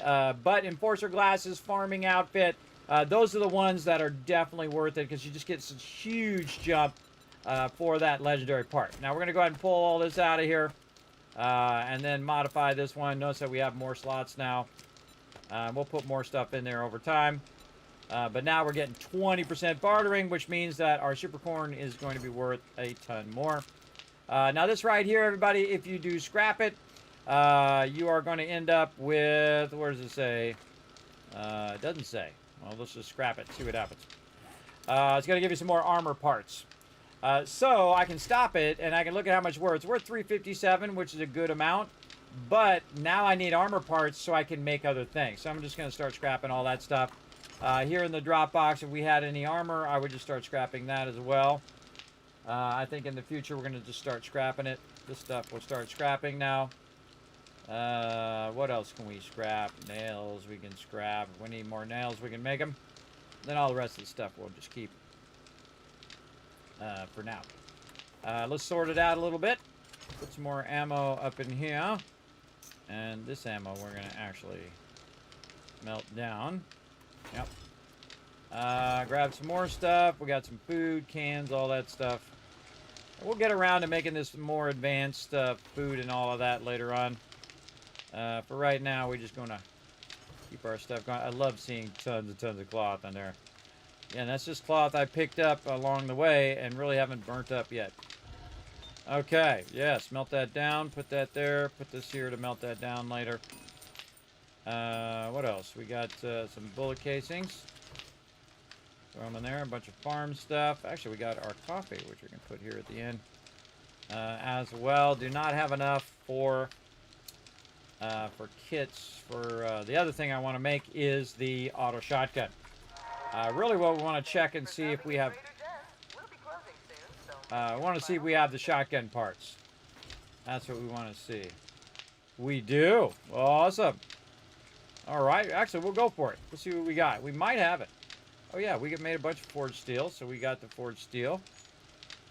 And we have duct tape, and we're making more duct tape over here, or one of these things. This one. Whoa, 61. Okay. I think we might got this. Oh, yeah, we got this. We got this. Oh, time for the big boy. Oh, man, I love the high-level shotgun, everybody. One of my favorite weapons in the game. All right, auto shotgun going down. Now, that sucker takes a while, everybody. Look how long it takes. It's going to take 25 minutes, or really 26 minutes. to run that sucker. So you definitely want to start that way before Horde Night if you're going to use it for Horde Night. So there we go. Very nice. Put the parts back. Okay, now we're getting some parts and whatnot. Miscellaneous crafting. Put all that in there. We got some resources. A bunch of garden stuff. Back up here. Let's see if we got any more garden stuff. Put in the garden box. All at the same time. We got mods. We got other things. What else we got? A lot of miscellaneous crafting stuff there. Meds and things. Deal with that in a bit. First one, miscellaneous crafting. I was going to get a bunch of that out of there. Raw foods. We've got parts. Ooh, we got some brass. Oh, yeah. Throw that in there. More mods. Getting them strength mods for future items. We're going to do. Alright, some water things. That's resources. Oh, that's actually going in here. Got all that lead. Nice. And then bike box. And we'll just keep those shotgun parts. Now, once I have all of the weapons that I really want, everybody, you can sell all these parts as well. Like if I were to go in and sell the robotic parts here, that'd be 400. But I usually just keep them anyway, in case I decide, hey, maybe I want a backup weapon, or especially when you're going to be doing turrets, you want to make sure that you do save those parts for your turrets, for sure. But I feel like it's not really not worth it at this point, because we are waiting for a super corn to come in. We're going to do very high yield of super corn. We still have 22,000 dukes in here, but we still are not hurting for cash. If we had brought cash, we could have got more books while we're out and around, too. More resources. And more things. But, man, we're going to get 20% on this. You know what I'll do is I'll just wear it real quick. So now, instead of 6,900, it's 7,500, everybody. And that's not even the max yet, by the way. It's usually around 8,000 is the max. So, very nice. Very nice over here. Put that in there. We are cleaning the drop box. That's what we're doing. All right. Then we'll put some meds over there. Nice recog there. This is all crafting. And I think we're good. Check the top drop box. Nope. All right. All righty. I think we're good there. Let's put this stuff away. Miscellaneous crafting in there. And we got ourselves another one of these, but this is already full. So we'll just put it down here in raw food. There we go. Okay, we got all that going. Let's check our food collectors again. They are all empty. Okay, we got our stuff still running. Now, what we want to do is queue up some ammo, but this time a bit different. A bit differente than we did before. So we're going to get all of our gunpowder here, a good portion of it. Make sure we got a lot of everything. Right over here, that's running. What are we doing up here? Oh, more ammo that's already done. Now, 7.62 is what we want, but this time we want box of 7.62, right? But actually, that's the regular stuff. So what we want is the box of 7.62 AP, or AP 7.62, if you read it in there. And we can go ahead and turn the other one off. So I'm no longer going to use that one, and now we're just going to use the box. Right now, we can do 11 boxes. It's going to take an hour. Not a good idea. So what we want to do is cut that into 4, which would be around... 4 would be, what, 3, 2, around 2. So it'd be 10. So there's about 2 each. So I'm going to do 2 there. That's going to take 12 minutes. And then this is going to be behind the shotgun. So that's actually going to be like 40 minutes or 30 minutes. But that's okay. Then we're going to do these here. And then we'll look up here. This is doing blocks. So it's going to be about 30 minutes. So it'd actually be smarter for me to do another run down here, because that would be 24 minutes. And you know what? Let's just run it all on that one. Because all this other stuff is going to be about the same time. The only other one right here would be this one. So we could actually stop and do 12 minutes there, 12 minutes, which is 24 minutes. And then do the other one over here, which would be about 30 minutes or so. So we've kind of balanced them across all of there. What we're waiting on right now, bullet tips. So let's go up here and see if we got some more. We sure do. All right, can we make even more? Yes, we can. We make 8 more, 48 minutes. You know what? I'm just going to throw it in that workbench. And then after all that stuff's done in about 30 minutes, I will rebalance it across all of the workbenches. And just let that stuff run. And we gonna have a crazy ton of ammo once we get that fully geared up. More ammo in here. Alrighty. Alright. Yeah, let's go. Let's go. In our third row now. Third row of loot. Then over here, we'll put in our raw ammo back in there. And we are styling. Alright, all of our stuff going. That's looking good. Looking good. More brass in this one. Lead looking good there. Looking good. Whoa, look at all that steel. Tons of steel. Over there. And we look at, oh, almost 1,500 steel. Okay, we got everything queued. Now's a good time. Take a break because we went way over my break time. So we're going to take a little bit of a break, everybody. We're going to let you guys do some words on stream while I take a break. Work together. When I come back, if I see you guys working together, I'm going to go ahead and shower you with a bunch of Kiz caps that you can use in future giveaways. If you do want to play along with words on stream, sadly, it's not multi-platform, but you can pop over to twitch.tv/Kismet. That's me. And play along if you want. All right, here we go. Starting that up, take a little bit of a break, and then I shall be back with more epic action. We're going to try to go to Horde Night, everybody, so back in just a bit.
I'm back, everybody. Put a 1 in the chat if you can't see it, hear me. Let's go ahead and try to finish up this puzzle here. What do we got? What? Chrono. No. There's an L. There's an L word right here, everybody, because that's between loco and loot. What is it? L-O-N-T. L-O-O-T. Root. Loot. You already got loot. It's before loot. L-O-O-N. Loon. Ah, ha, ha, I got one. I got one there, everybody. Oh, man. Oh, we just made it there, too. Congratulations, Chad. Nice job. Nice job. I actually got a word in there. It's a miracle. You just witnessed a miracle, everybody. Let's get back to it. Let's do it. Thanks for putting those 1s in the chat so we know that everything is still working. We're going to go ahead and get back to some 7 days to die right over here. We're creeping up on Horde Night here, everybody. So we're trying to get our ammo up and running. So we're just going to dive right back in. We got our shotgun running there. We got the ammo running over there. And over here and up here. Now remember, this is boxes of ammo that we are running, so each of the boxes are worth 100. So basically, that's going to be, how many did we do? I forgot. So 10, that'd be 1,000 right here, because this would be 8 and 2 would be 10 times 100. That'd be 1,000 ammo just in that one. But we do need to keep going on our stuff here. Turn that down just a little bit. And we definitely want to get more bullet tips.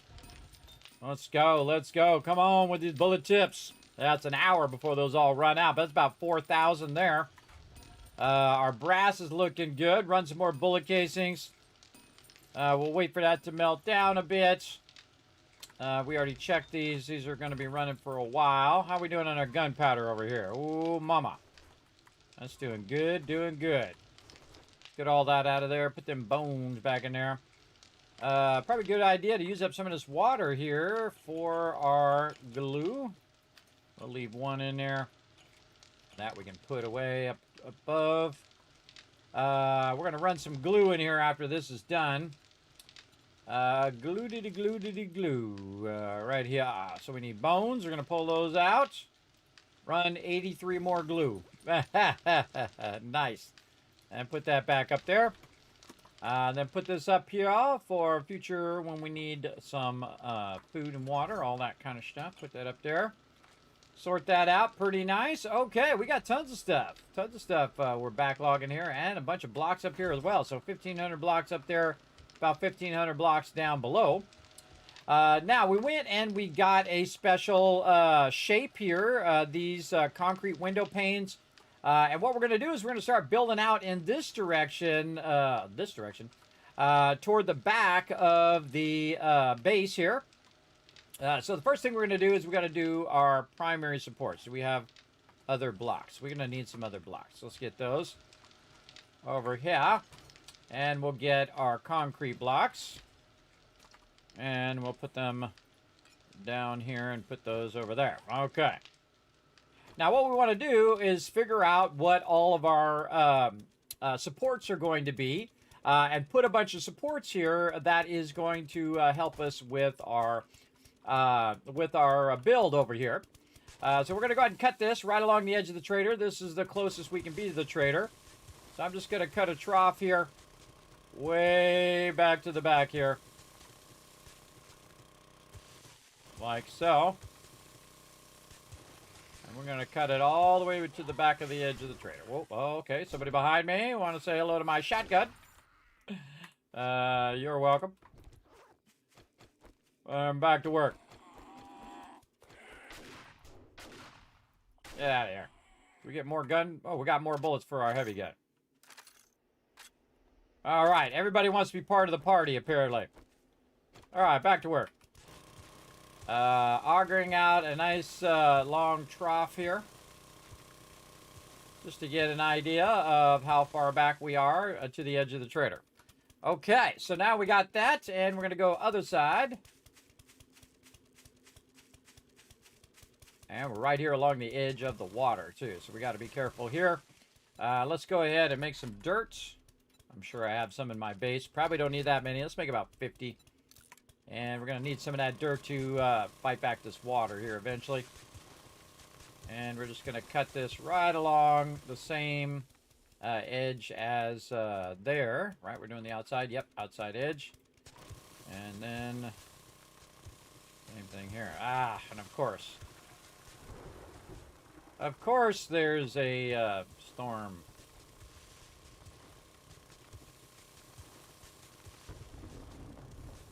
How we doing? Pretty close. Okay. So we've cut that all open there. Now what we're going to need is we're going to need a bunch of supports. Now, if you were watching the stream before, or maybe you didn't, the standard concrete blocks is a 12 span, meaning that I can span from one side, I can go ahead and put 12 blocks this way, and then I can put a support on the other side and put 12 blocks this way. But what we're going to do is we're going to go ahead and do a split span, where we're going to go ahead and first use our blocks. There's our other blocks. There we go. We're going to go ahead and use these blocks to kind of count it out. So we've also got an area here we can do a center pillar, but we're going to start a center pillar there, right there. So there's 1, 2, 3, 4, 5, 6, 7, 8, 9, 10. So we're going to do 10 to make it easy. 1, 2, that's going to be 12. And then we'll go from the other side, which will be right up here against the trader. Do we want to be there? Or actually, we can go 2 back from the trader. Because if we did want to run it along that edge, we could. Well, let's say here is our starting point. 1, 2, 3, 4, 5, 6, 7, 8, 9, and 10. And 1 and 2. Wow! Hey-oh! That was some pretty lucky stuff. Now, that, of course, it has, I can either choose one side or the other. Probably just choose the side I have. All right, there's a center pole here. We'll take this out. And this will be a center pole. Oop, my bad. Center pole there. Take all these out. And we'll have a center pole here. There we go. So we've got our long ways. Now we're going to do our sideways this way. So we'll go 1, 2, 3, 4, 5, 6, 7, 8, 9, and 10. Double check it. Yeah. 1, 2, 3.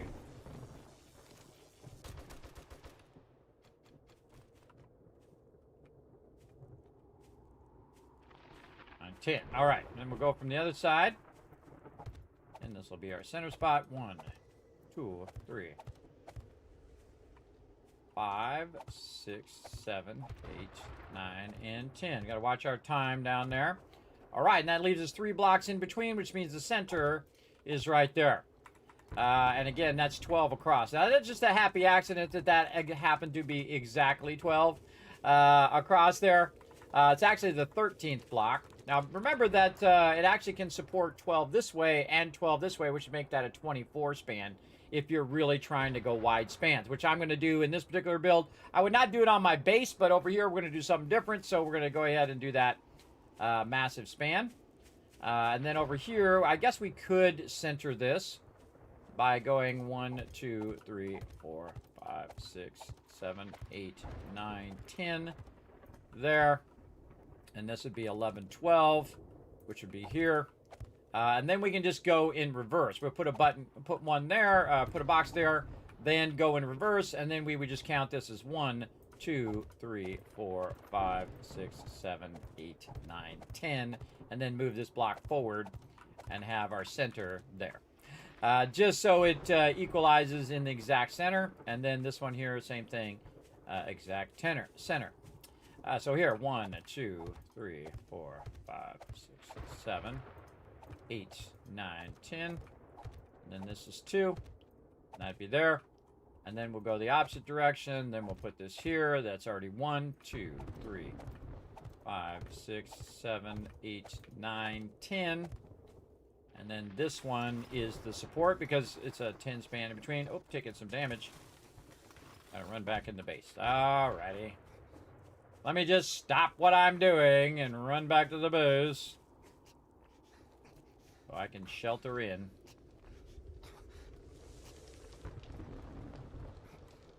Alright, here we go. Alright, now I'm just sheltering in my base for a minute while I wait for the resistance to go back up again. Then I'm going to run back out there and work on it some more. Now, what you want to do is figure out your supports first so that you can drill those all the way to bedrock. And that's pretty much what I'm doing. I'm figuring out, okay, how big I want this to be. What are my offsets? Okay, I want to drill this all the way down to bedrock. Now, we're actually going to test something to see if it works. That's part of the fun of what we're doing, is to test it and see if this ends up working in the long run. So it's going to be pretty fun to test. Eventually, once we get it built here. All right. Back out here again. Okay, so we got that going. Now, in theory, we should be able just to run this. And again, we'll count this again. This is actually 1, 2, 3, 4, 5, 6, 7, 8, 9, 10, and then the corner post. In theory, if we run this way, it should run into the other post. I'm not even going to look. I'm just going to do it, see if it runs into it. If we did our math correctly. This is a good double check for your math to make sure that your math did work out. Just run this all the way over. Bam! Perfect math, everybody. There we go. And the two sides matched up. We're going to make something really big right here. And then, of course, we've also got our center point, but very easily we can go ahead and match up those two center points. So we don't have to run a box every single time, just every other one here, just so we have a general sense of where that is. And then from over here, we're going to go ahead and find the center, just offsetting it every other one. And there is the center right there. So now we have all of our locations of our center pillars, and we can take all this stuff out right here. All of this out. And again, we can just bring this forward here to get an idea of which one is the center. There we go. And we don't have to recount it. The whole point is you're getting all this stuff in place, so you don't have to count it out multiple times. Like this. And then this. This is our center pole. And all the way over here. All right. Very nice. And we can take all these out. And now we have all of our supports in position. All right. So first one we're going to do is this one right here. Now I'm going to offset it away from this water just in case. And we're going to look around, see if anybody's around. Nope. Okay. Make sure we got enough blocks to get back out. In fact, we're going to actually use our concrete blocks. So we're going to put those down there. And away we go. Going to bedrock. Funny irony, everybody, is I can put a block above me to help me while I'm going down here. I would not put a concrete block above you or that. Oh, there's somebody right there. See that? Get them first. Then put a block there. There we go. So now I got a block there, which is going to help me. Out of the way, lady. Which is going to help me. And I need some more gas, too. Let's get the gas out. Got to get this lady out of here. It's going to help me be safe from the storm while I'm drilling this out. And also try to keep mobs from dropping on my head. I knew there'd be one showing up the second I went to go do it. And we're going to make our massive center supports here.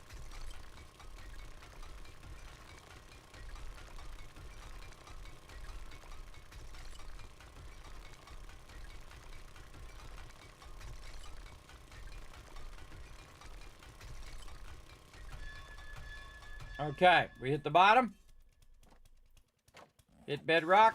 And I'm just going to use square supports, though I could make fancy supports if I want.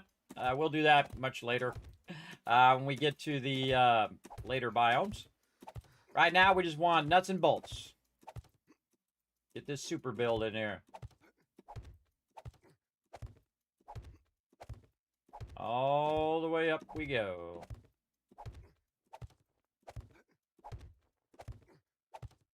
Okay, we got the block in the way. Don't see anybody. Up we go.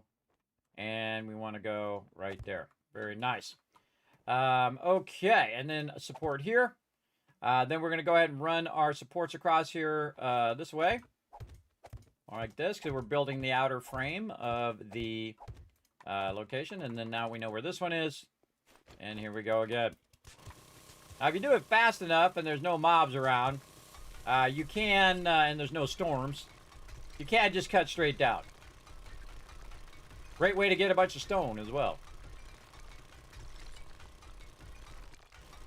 Our auger's getting about halfway. I'm just going to go ahead and repair it. Just to make it go a little faster.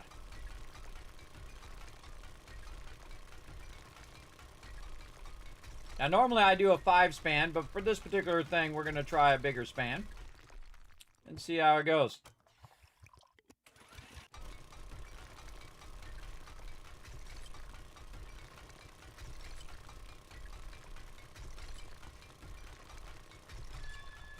And there we are again. Now you know why I was making all these blocks. Now we are coming up to Horde Night. So what we want to do is just get the preliminary stuff in.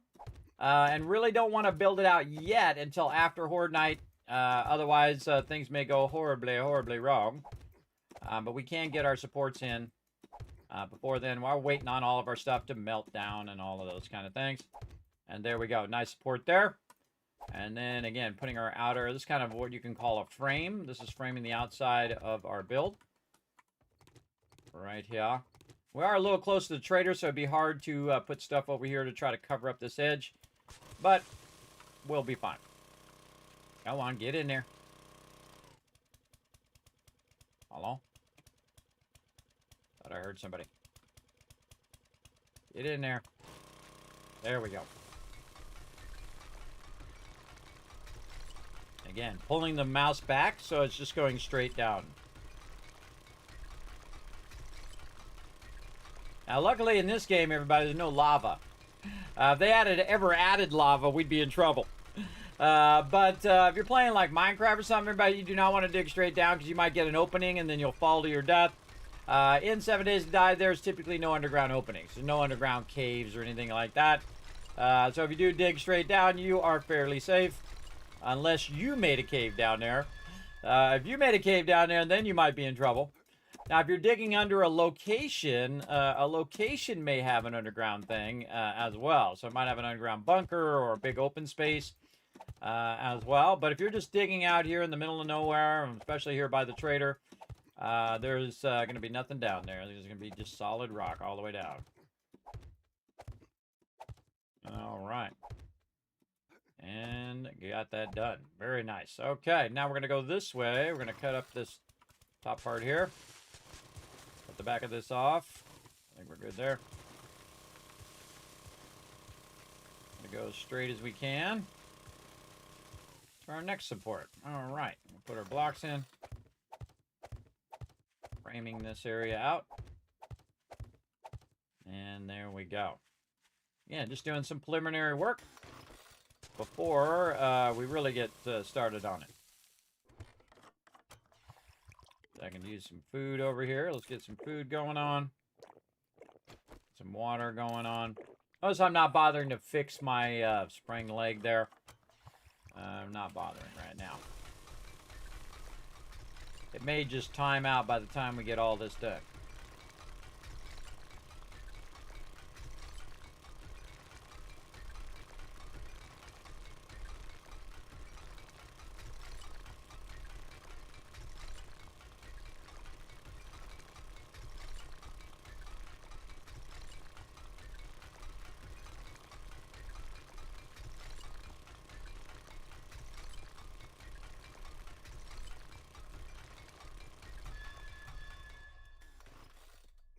All right, going up.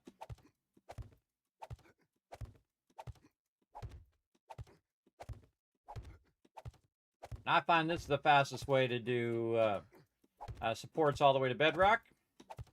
I definitely want to do this first because it makes it easier in later steps, which I will show you what we're doing here eventually. And then good there. All right, we're cutting this edge toward our next support.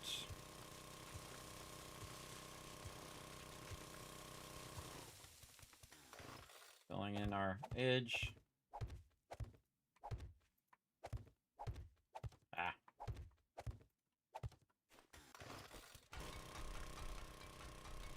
Now, if you notice, I'm setting this at the same level as the ground, doing that on purpose. There we go. Very nice. And then Another support right here.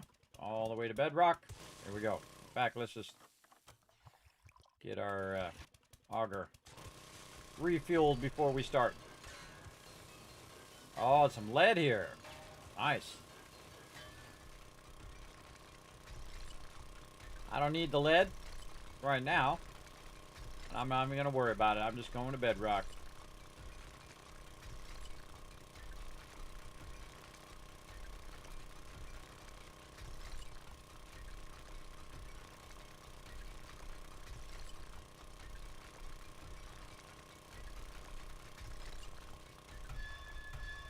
And there it is again. All right. All the way up we go. Called nerd pulling when you jump and then put a block down. Up we go. That's why we need so many blocks, because we're really going to town down here. And the second I saw these other blocks, everybody, this is what I wanted to try. So in theory, this is actually a new type of build. In theory, so I built something somewhat similar before. I am going to utilize new technology just to make it even more awesome. Going down.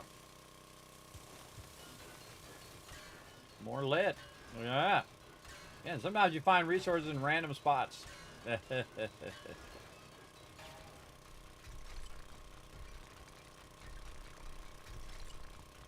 Most likely when you're not looking for it, see? When you stop looking for it, boom. That's when you find it.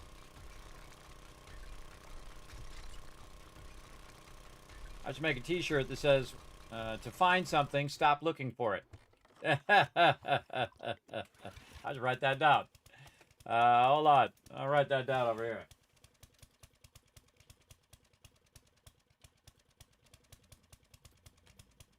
Whether it's that special someone you're looking for, or whether you're looking for resources in a game, or whatever it is you're looking for, everybody, I can vouch for it.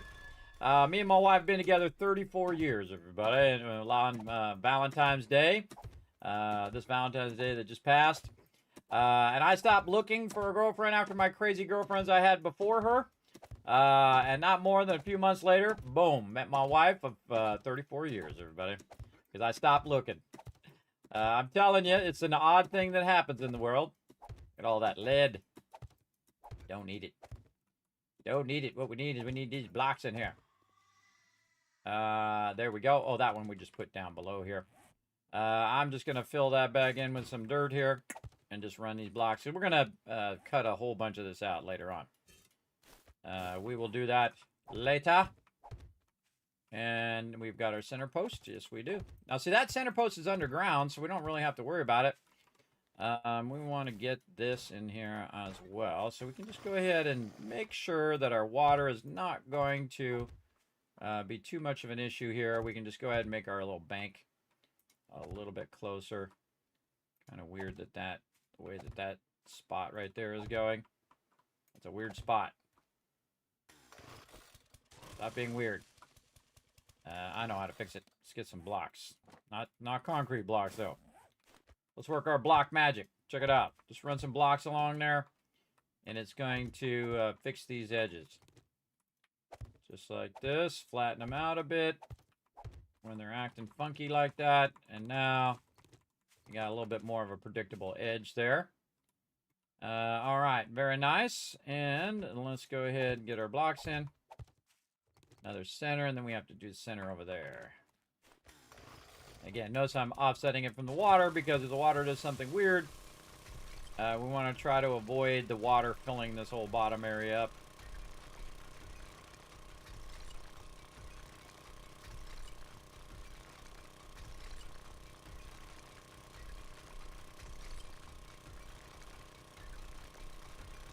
Water is a very flaky thing in this game, everybody. I think the number one thing they need to fix is that water. If they had a really good water system where you could just pour it in there and then it fills up and you pour some more and it fills up some more and pour some more and fills up more, that would be nice. But their current water system is janky, and they have said that they are going to work on it, so at some point. But right now, I think they're still working on storyline and all of that stuff. Trying to get us where we can meet the Duke.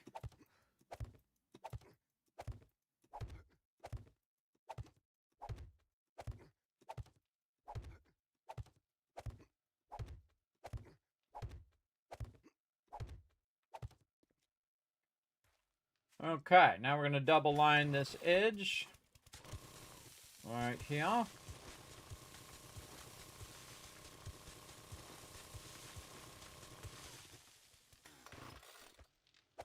Like this. There we go. One more to sport to go. Let's do it.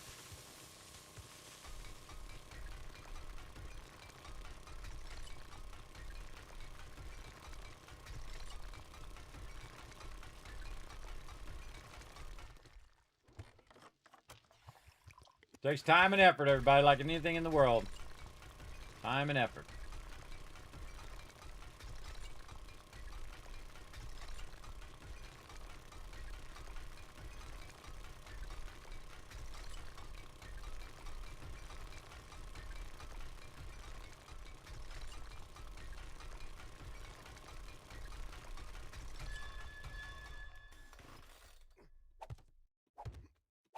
And it is possible for mobs to jump down here while you're doing this.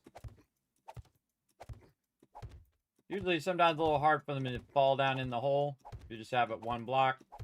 But they're much better at it now. Getting through these one blocks.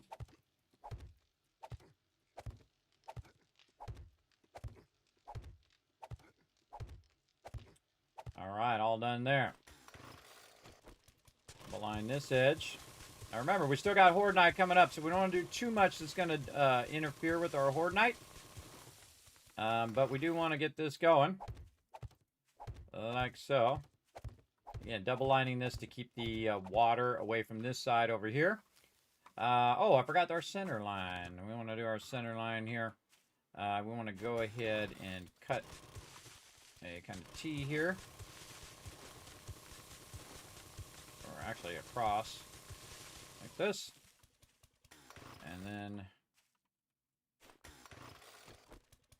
that. There we go. Now in the center part here, I'm not going to put concrete blocks.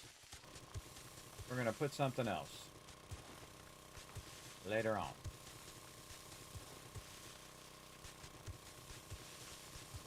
Okay. That way. And that'll help us stay on the center. Down we go.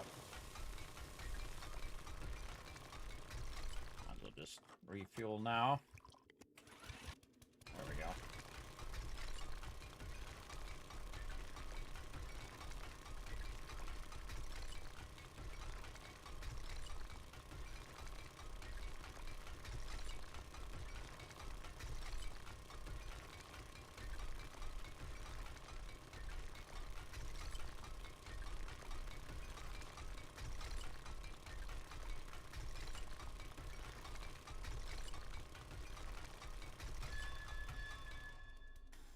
Now this one I'm going to put a concrete block at the bottom and then actually use my building blocks all the way up in the middle. Now that's going to make it not very sturdy if you use building blocks, but there's a reason. And we will deal with that later on. We'll eventually put concrete blocks up there.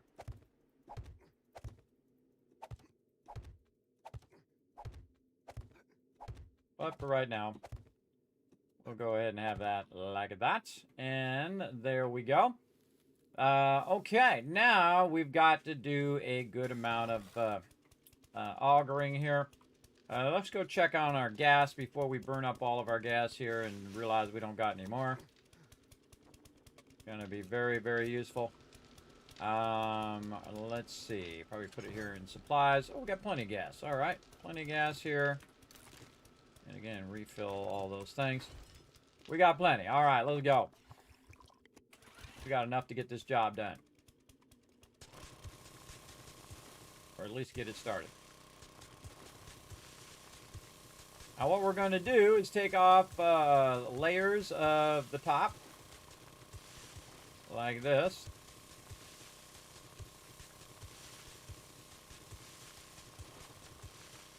Around this outside edge.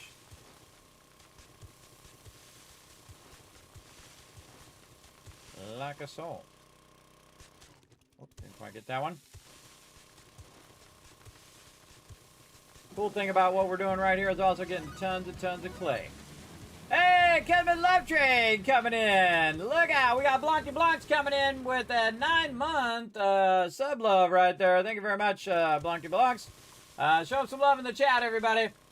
Also, Mob Day. Yes, almost there. Day 77 coming up. We're going all the way to Horde Day today. So we're going to hang in there and get her done.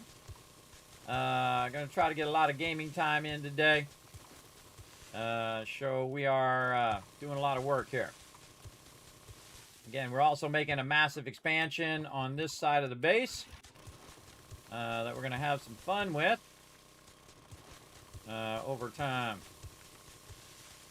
This is definitely going to take a bit of time here. Again, we need to keep that ammo running. So every now and again, once we do kind of a circle, we're going to go check on our forges here and see how they're doing.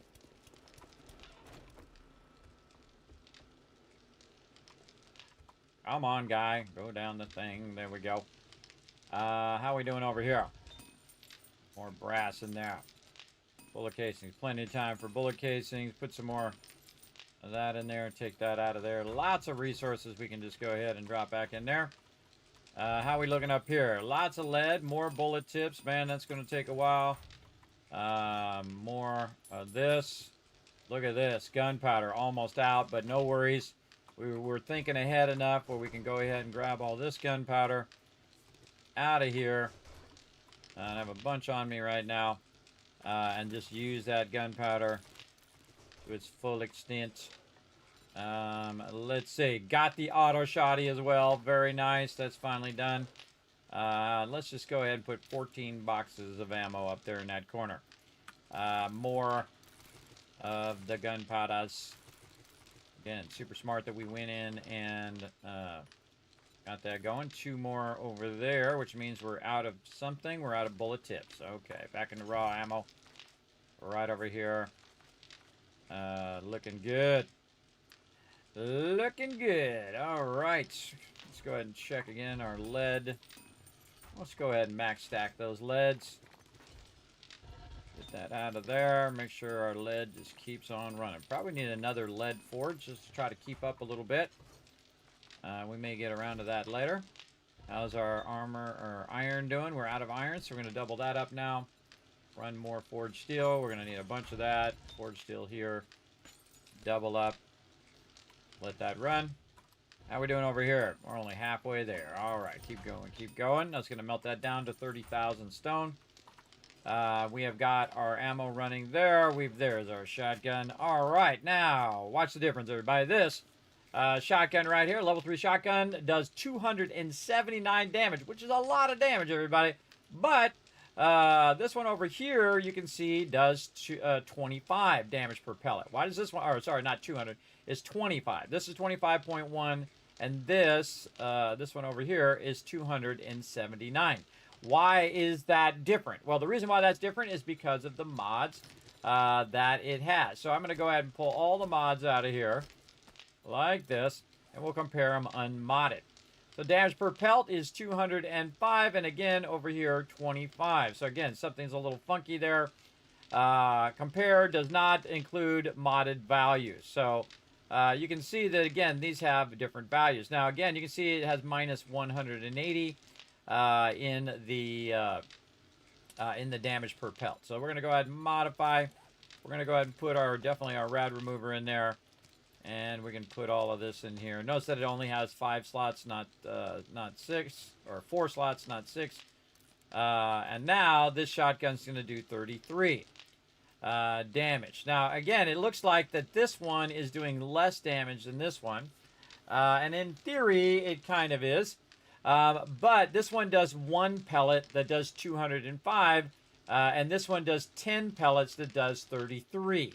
So, in theory, if you take 10 and times it times 3, or 33, it's going to be 330 that this thing does damage, where this one does just a single damage. And again, when you make these, everybody, they are randomized. So you might get one weapon that's better than another weapon, even though they're the exact same level. So you make 5 level 3s, and one of those is going to be the best of all of them, right? Same thing with augers, same thing with shotguns and whatnot. Now, I don't make a bunch of them to see which ones are better. I just need one. One is good enough. Then here, this is worth 1,500, or I can scrap it and get some parts. It's actually better just to sell it. So we'll end up selling that eventually. But right now, we're just going to go up here to the trade box. Throw that in there for another time. We throw that in there while we're at it. And these books. There we go. Got some extra shotgun ammo on me there. Let's go ahead and throw that over there. And we have all of our stuff running. We are good. All right, back to work. Back to work out here. Now, we've already got that cut out. We've got this cut out all the way around. Now we got some serious work to do. All right, now the first thing I'm going to do is just go down a few levels until I hit that stone. And then now I'm going to build a deep trench here. All right, like so. A very deep trench. Oh, here comes that idiot again. All right, got to be careful that we don't go beyond the edge of what we're trying to do. Let's just go up here and double check. Yes, okay, good. That's going that way. And this way. Again, the dirt is very easy to take out. So we're just going to go ahead and take all the dirt out. Work with that first.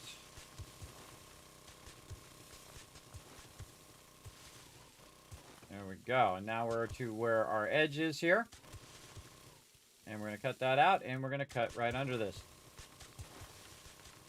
And just cutting the dirt layers. Showing you all my gaming secrets, everybody. Again, just work the dirt layers first because they're the easiest of all the layers.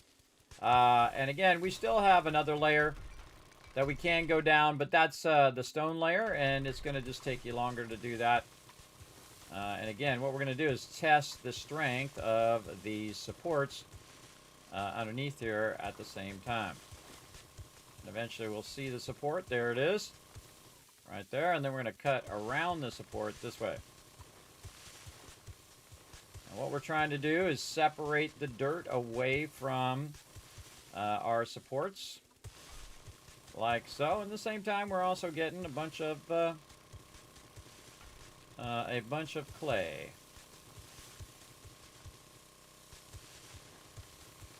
It's usually about 4 blocks down is our dirt and sand. All right, and then this way, cut this little corner out, and we'll cut that back just a little bit. And then again, right in here. Try not to cut too far, like I just did. Where's my dirt? Right here. Too far there. Fill that right back in. There we go. And now we're going this way.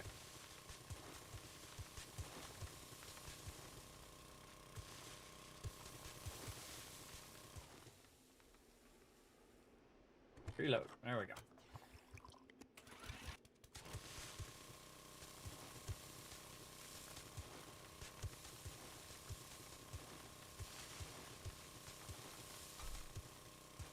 All the way to our support again.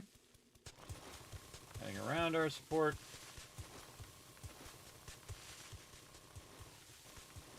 Trying to keep it at the same level.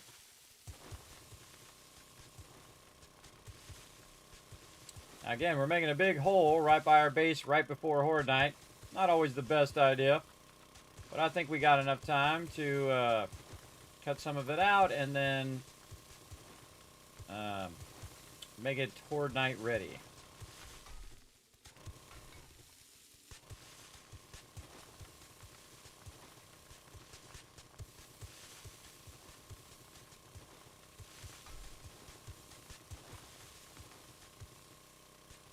Alright, a little too much here. Oh, we're right up against the trader. Oh, don't want to accidentally do that. But it is what it is now.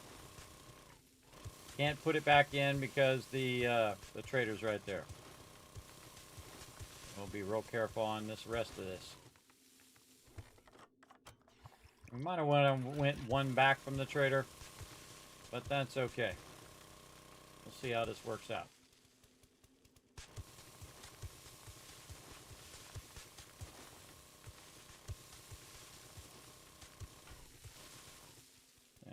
careful here.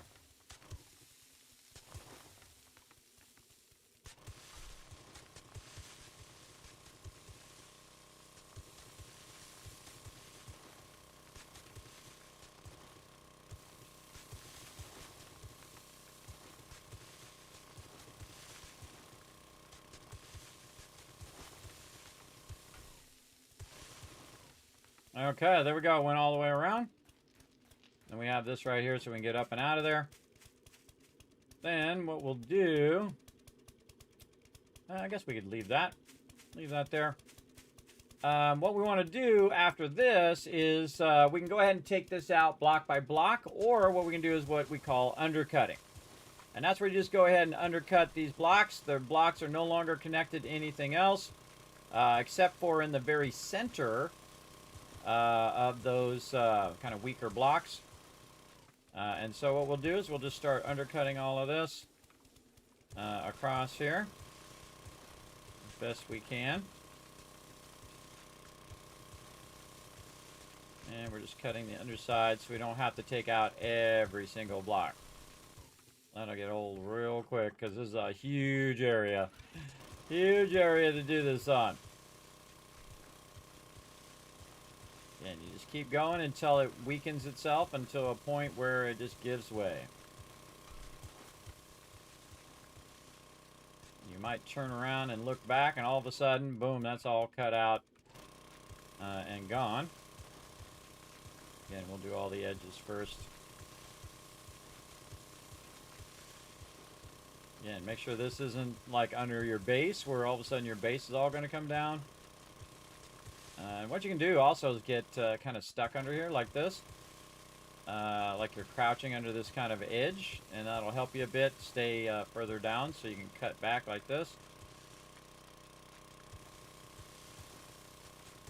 And right here in the center. Put this way back.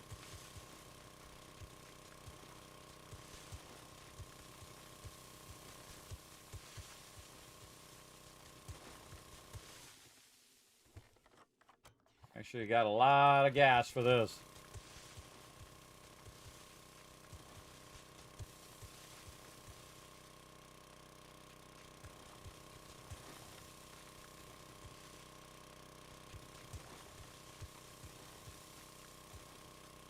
Again, see how that edge is pushing me under there? This way I don't have to cut out 2 blocks.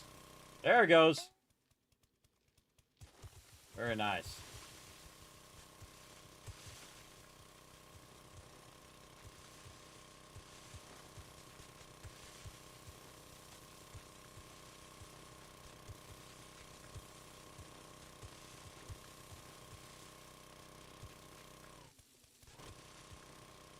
There goes that section. Notice that it cascades and pull a whole bunch of other stuff down. We're just taking out tons and tons of clay soil. That's over the top of this. Again, we're making ourselves a bit of a pit here, and that's okay. We'll deal with all of that later on.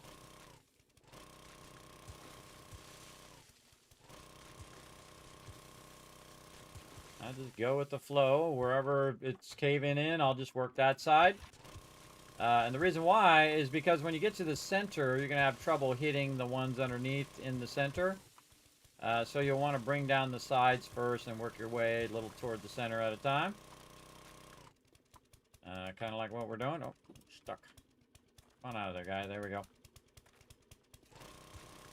Sometimes you get stuck. There it goes. Look at it cascading down. Yeah, nice. Again, just keep cutting it so that it's holding up way too much weight for it to sustain. And as dirt, the dirt falls down pretty easily because it doesn't have that much ability to hold itself up. So you just want to have that heavy dirt on the top, trying to make its way down.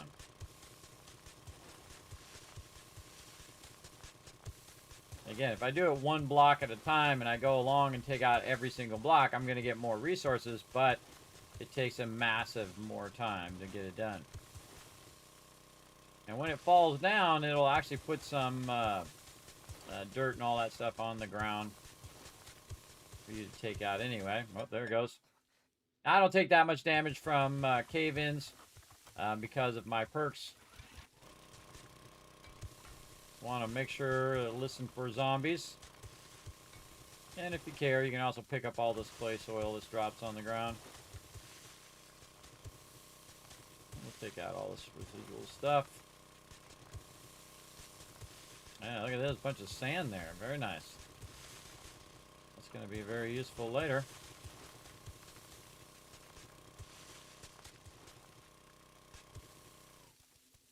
Okay, keep going.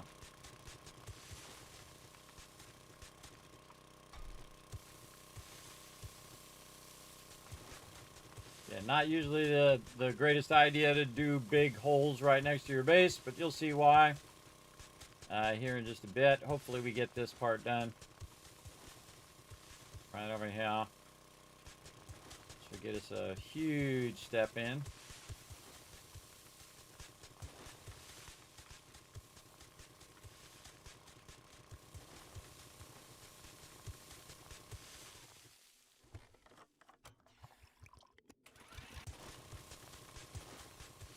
Trying to take out the bottom layer.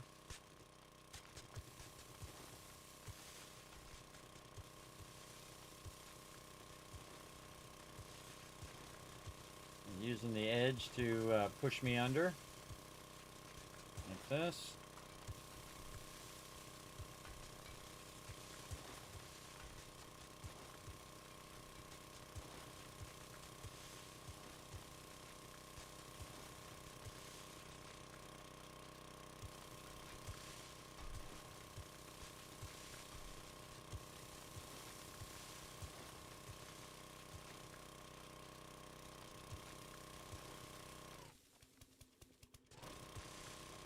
There it goes. I love to watch it just cascade. Very cool. Might even get this cascade to fill back in this wall, which I think it did. Now we know how to fix it. Just have a cascade into there.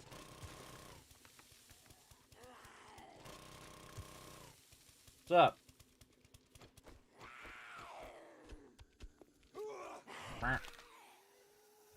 Oh, missed. Missed again. Somebody just bring me a bunch of loot. Yeah,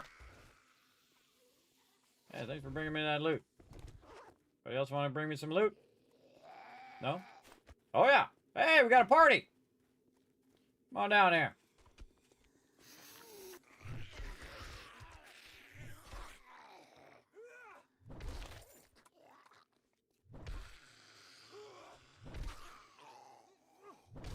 Giving him a solid hammering. Look how fast that loots now. You coming over, lady? Come on. Let's go. I got things to do here. Get down here and see how they fall down. Get them while they're down, everybody. They do the same to you. All right. Luckily, those zombies will disappear, and I won't have dead zombies in my little pit over here. Now, this is different than doing a mining pit where, you know, you would just be down here grabbing a ton of resources. I'm not down here to get the resources, though I will get a bunch while I'm down here. It's really not my focus. Oh, I am dropping loot. Hold on, we gotta run over here. Make ourselves a little bit of an exit so that we can drop all this stuff off. Our inventory is getting too full. Super corn is in. Just in time for Horde Day. We'll probably take that out on Horde Day itself. Right now, we want to just drop off a tremendous amount of resources here. Also, a bunch of random loot is whatnot that we have. I'm going to go up here and put some of it in the ammo box. And the rest of this, we're going to just put into the trade box or the drop box and deal with it later. There we go. All right. Oh, let me put that brass in there, too. Okay, and then back to work. Our auger has gone past half amount, so we're going to repair that. Almost got half of this done. Let's go. Again, see, this is why I put this in here, because it's pretty weak, and it's not going to hold up all of this if it's just going to just cause it to fall. If I put concrete block there, it's going to be much stronger. Though, again, the more I undercut it, the more there's a high chance of falling down.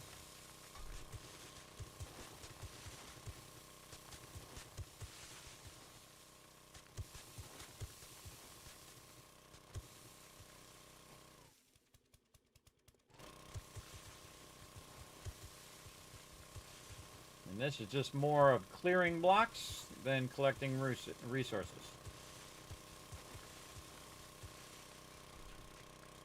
Again, once you let it fall down, it will also drop a bunch of debris that you definitely want to clear at some point. There we go.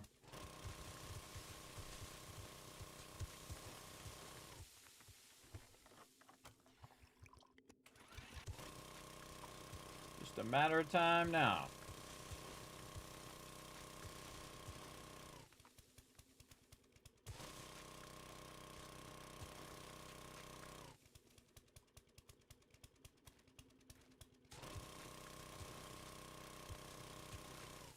There we go. Yeah, whole side all the way down. Nice. And we'll get all this debris. Any soil that's kind of laying around, we'll just pick it up. Clean this up a little bit. It makes it a little bit easier to know which part is the actual debris that fell and which part is the one you're still working on. All this extra stuff here.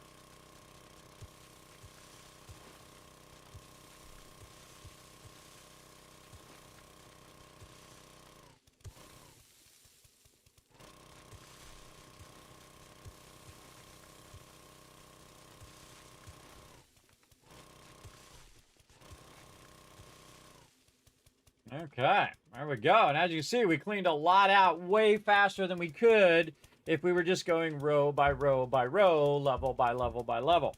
Again, this is called undercutting. So you're just undercutting all of this dirt. And again, you're not going to get all of the resources for it. It is going to diminish the resources that you're getting.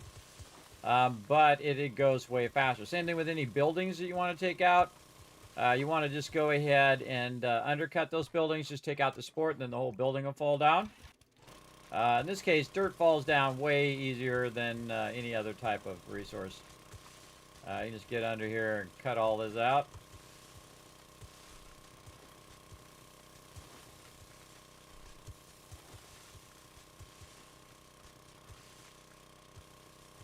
And before you know it, you'll have a nice clean area.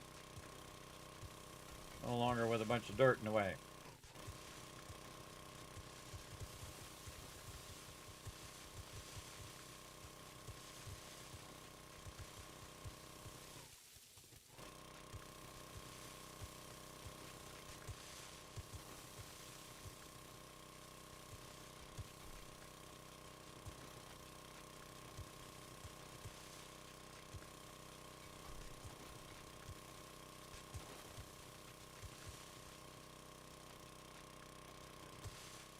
Separate that away from the block.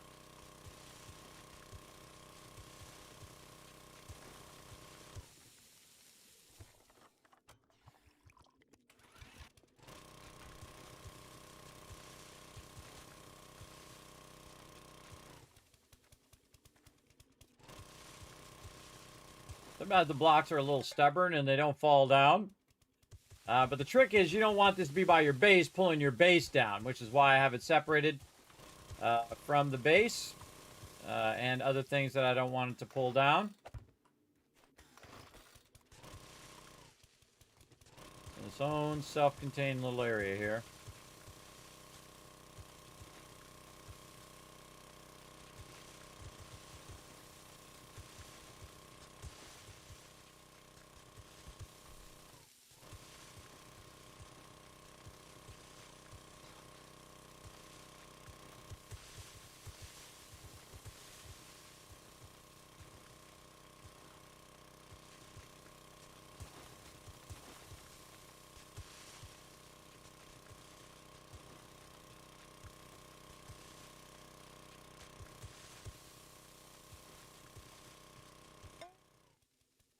Getting there.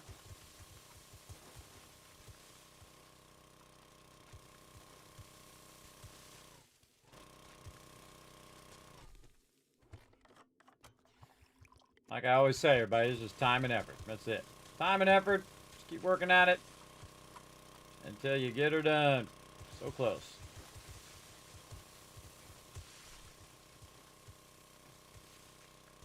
And before you know it, you removed all of that.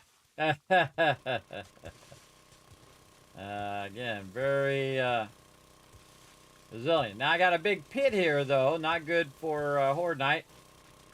But we are going to do some serious work on this.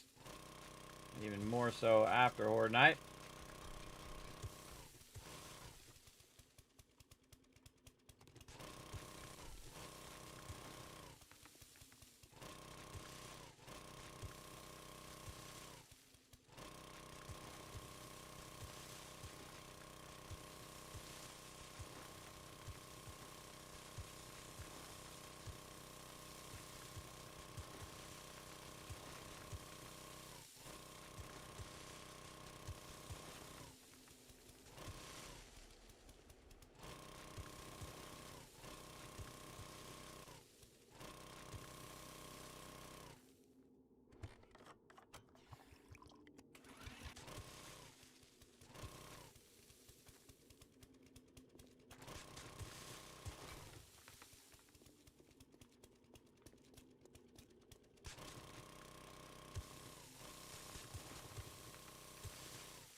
Okay.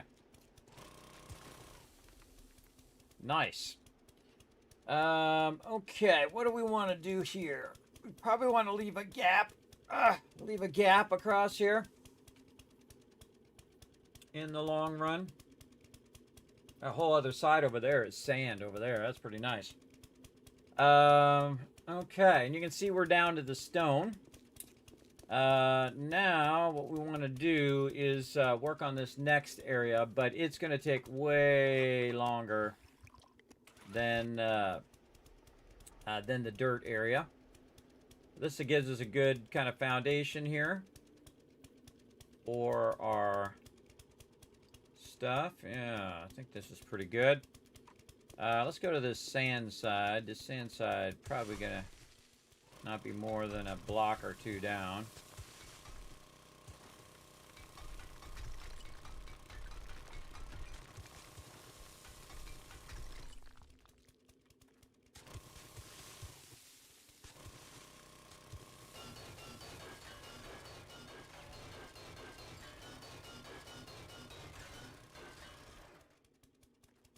Bit of lead in there too.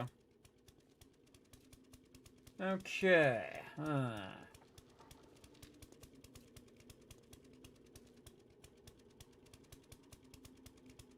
think of the easiest way to do that. Oh, here she comes.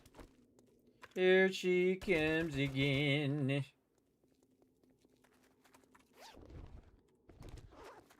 Yeah, it's like a fighting arena in here. Just making sure that she didn't scream. I don't think she did. But just in case, let's reload. Okay. Actually, that one was fairly close. She dropped it at 212 over that way. Too bad it's on the side of a mountain. Okay. Well, yeah, we want to build ourselves a bit of a bunker down here. Except for we got a lot more to do. A lot more.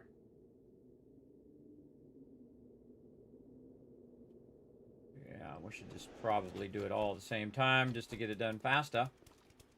We want to actually cut this in here.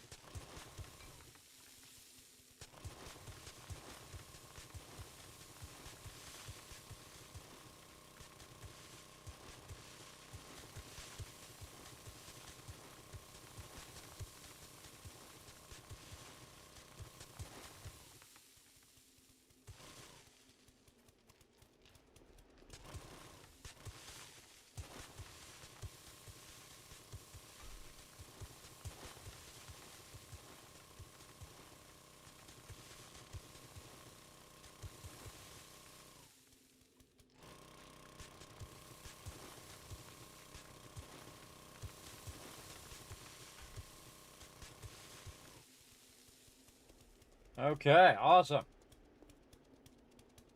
I think that's good. I feel like I want to go down a bit more, though.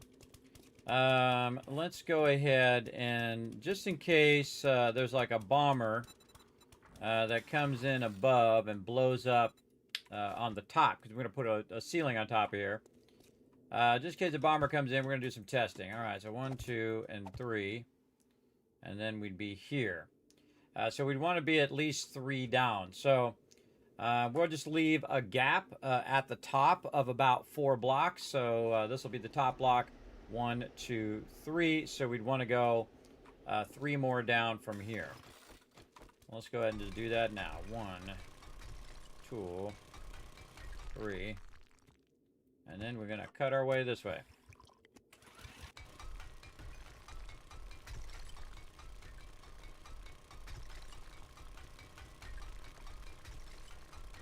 That's when it gets tougher. Now you're doing stone.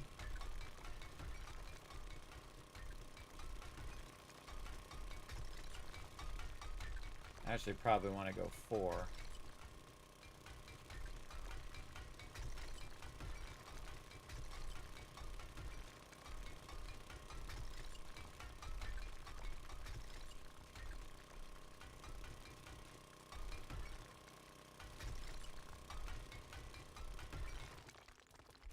Yeah, you probably want to go 4. Because you're going to have, the supports are going to be under there. So 1, 2, 3, and then a 4th one down here. And this will be our under block.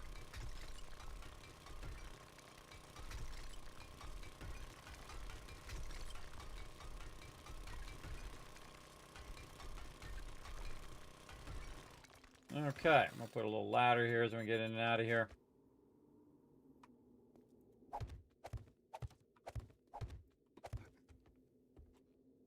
Okie dokie. That's looking good. Oh, we got a bunch of work to do. Alright, let's do it.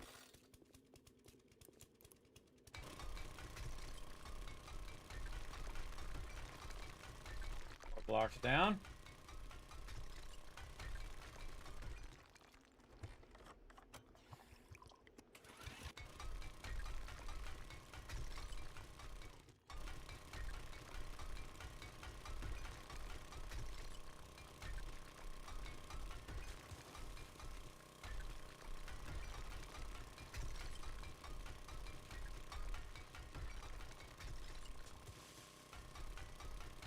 Big construction here.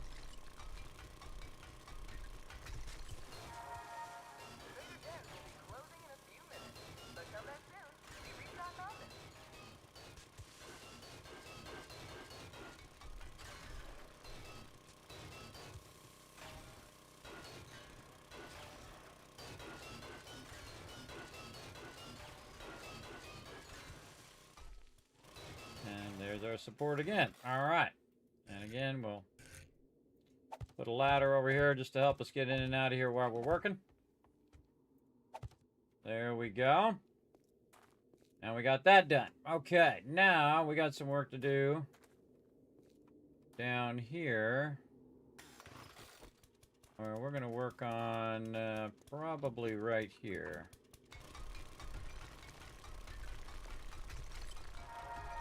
There we go.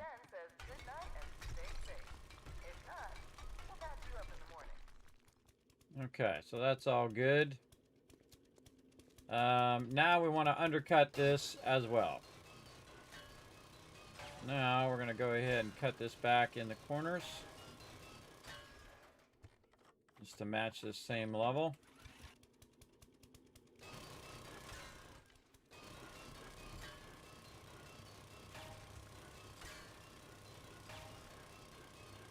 And we're just going to do this by quadrants.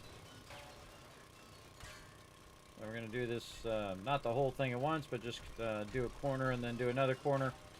It doesn't like it when you do a lot of blocks at the same time. Like if I were to do a huge area, it does not like that. So I try to break it up when I'm doing a good amount of this in little quadrants or little quarters of the total area. You can even cut it even lower if you want in smaller segments. Me, I like to do it like this.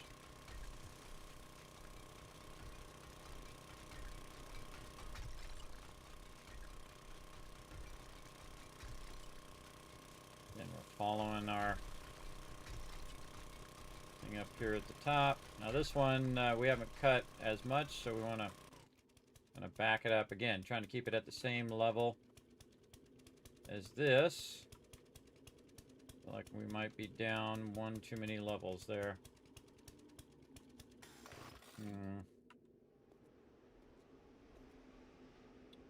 Yeah, might want a little too far down there.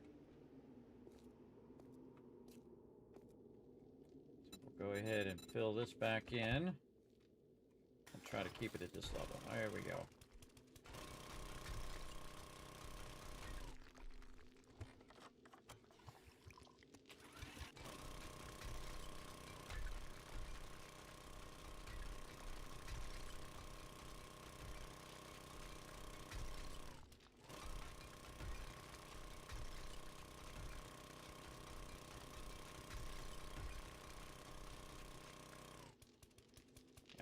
Looking good.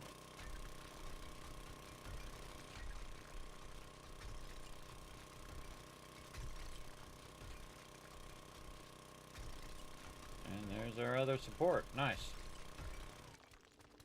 And this way. Again, you can see I'm just cutting around the supports at the level I want it to be. Just to get it away from the supports. So the supports won't be holding it up. We go to undercut it all, because we're going to undercut it all here again, here in just a minute.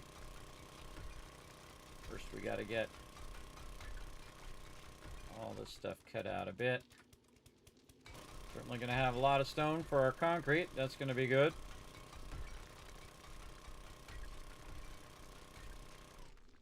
There we go. And again, checking the levels. We're about the same levels. It's very easy to get your levels messed up. Where you're cutting too high or too low. Just trying to consistently check every now and again, especially when I'm going around corners and stuff.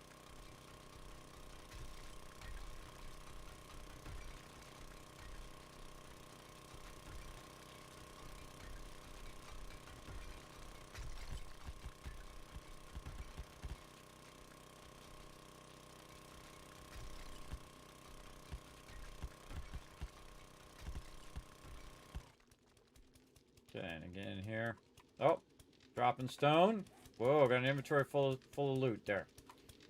Alright, over here, we'll just go ahead. Same thing here.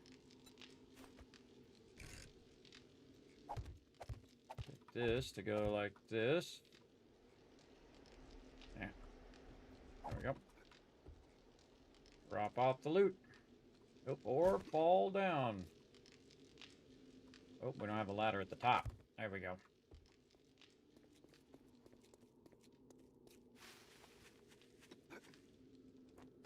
Again, we got to work on that super corn, but we're just going to let it sit for now. I'm going to drop all that in there. Let's see. I want to keep my vehicle on me. Notice I'm not using my coffee. I could probably just leave all these blocks off of me for now. Except for my wood blocks, because we're just trying to cut it out. And again, look at this cool pit we're making down here. So we cut all around this edge. We are right here. Probably could just cut this through the middle now. Let's just do that. And we'll break this into a separate quadrant. And really the trick is just to get 1/4 of it done.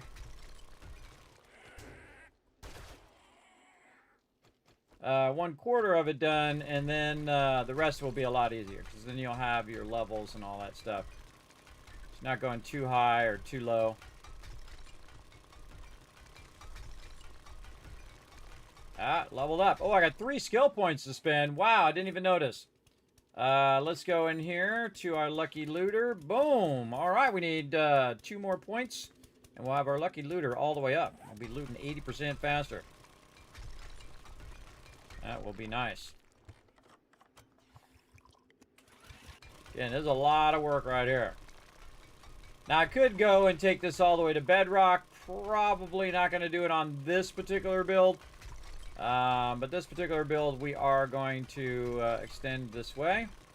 Aha, there's our center there. And now this whole side over here is separate from all of this, and we can go ahead and start undercutting. Now, stone, obviously going to be way heavier than dirt.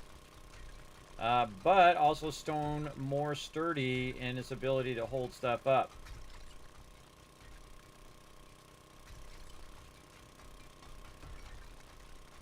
Again, just trying to keep myself under this little lip here. Makes it a little easier for me to get under here and hit all this stone.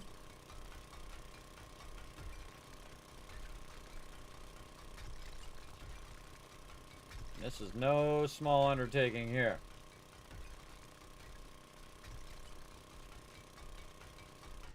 Told you we're going to do some mega building, everybody, and we on it. We on it. Probably should eat some more food over here. Alright, just to keep us going.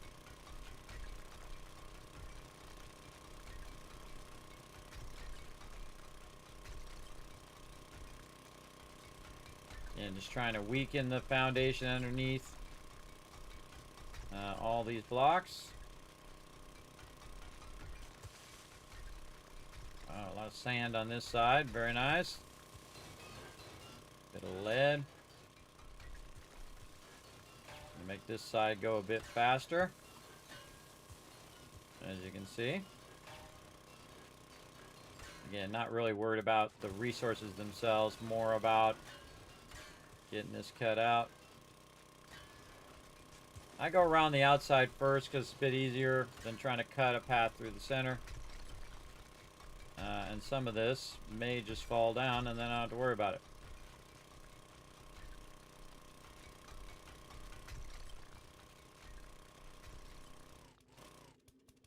Okay, looking good, looking good. Looking good! Do you know how to farm underground? I sure do. I sure do. I could have seen it on my previous base. You can actually see how I built the base, how I did an underground base, and how I did farming underground.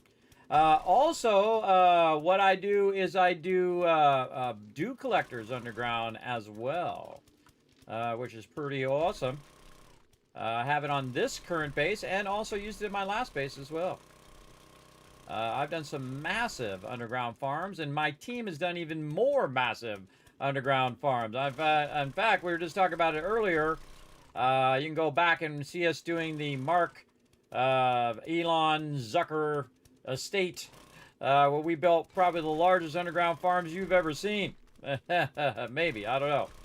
I don't know what kind of farms you've seen, but those were a lot. Okay, now we're going to do a little trick right here, everybody, where we go ahead and kind of find the center of where this is at. So let's go ahead and go up here, try to find the center of this particular block, which is, say, right here. And we can go ahead, start to cut that center a little bit down, like so. There we go.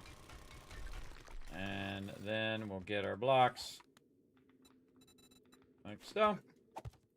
Just going to cut that center just a little bit. And then we'll go over here, the block there, so I know where the center is. And then just going to cut a little bit higher. And again, I'm going to crouch so I can kind of get under here. But I'm just going to go right for the center of the block, which is going to be the center support of the block. And cut a little higher. Try not to cut down any lower. Then I'm going to pull those supports out from under there. Like that. And we're just going to cut that way. Then I'm going to go here and I'm going to find those blocks. I'm going to pull those blocks so they're not supporting. And you can probably guess what we're going to do. Go under here and cut these supports out from under here. Because we're in the center of the block, now we can get the other blocks that are basically holding this up. Like this, and then on this side as well. Now be prepared. Make sure if you don't have collision insurance, You're ready to get the heck out of there. Run for it! Run to the edges. There we go. Yes, yes, yes, yes. So much easier. So much easier for it to do all the work. Look at this, a bunch of sand on this one. Easy. Knock that one down.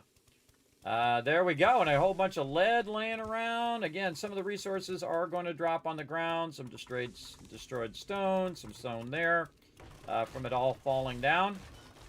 And then we'll just clean this up nicely. Look at all that lead. Clean this up. Going to be super easy to clean up because it doesn't have that much damage. All this stuff's like 200.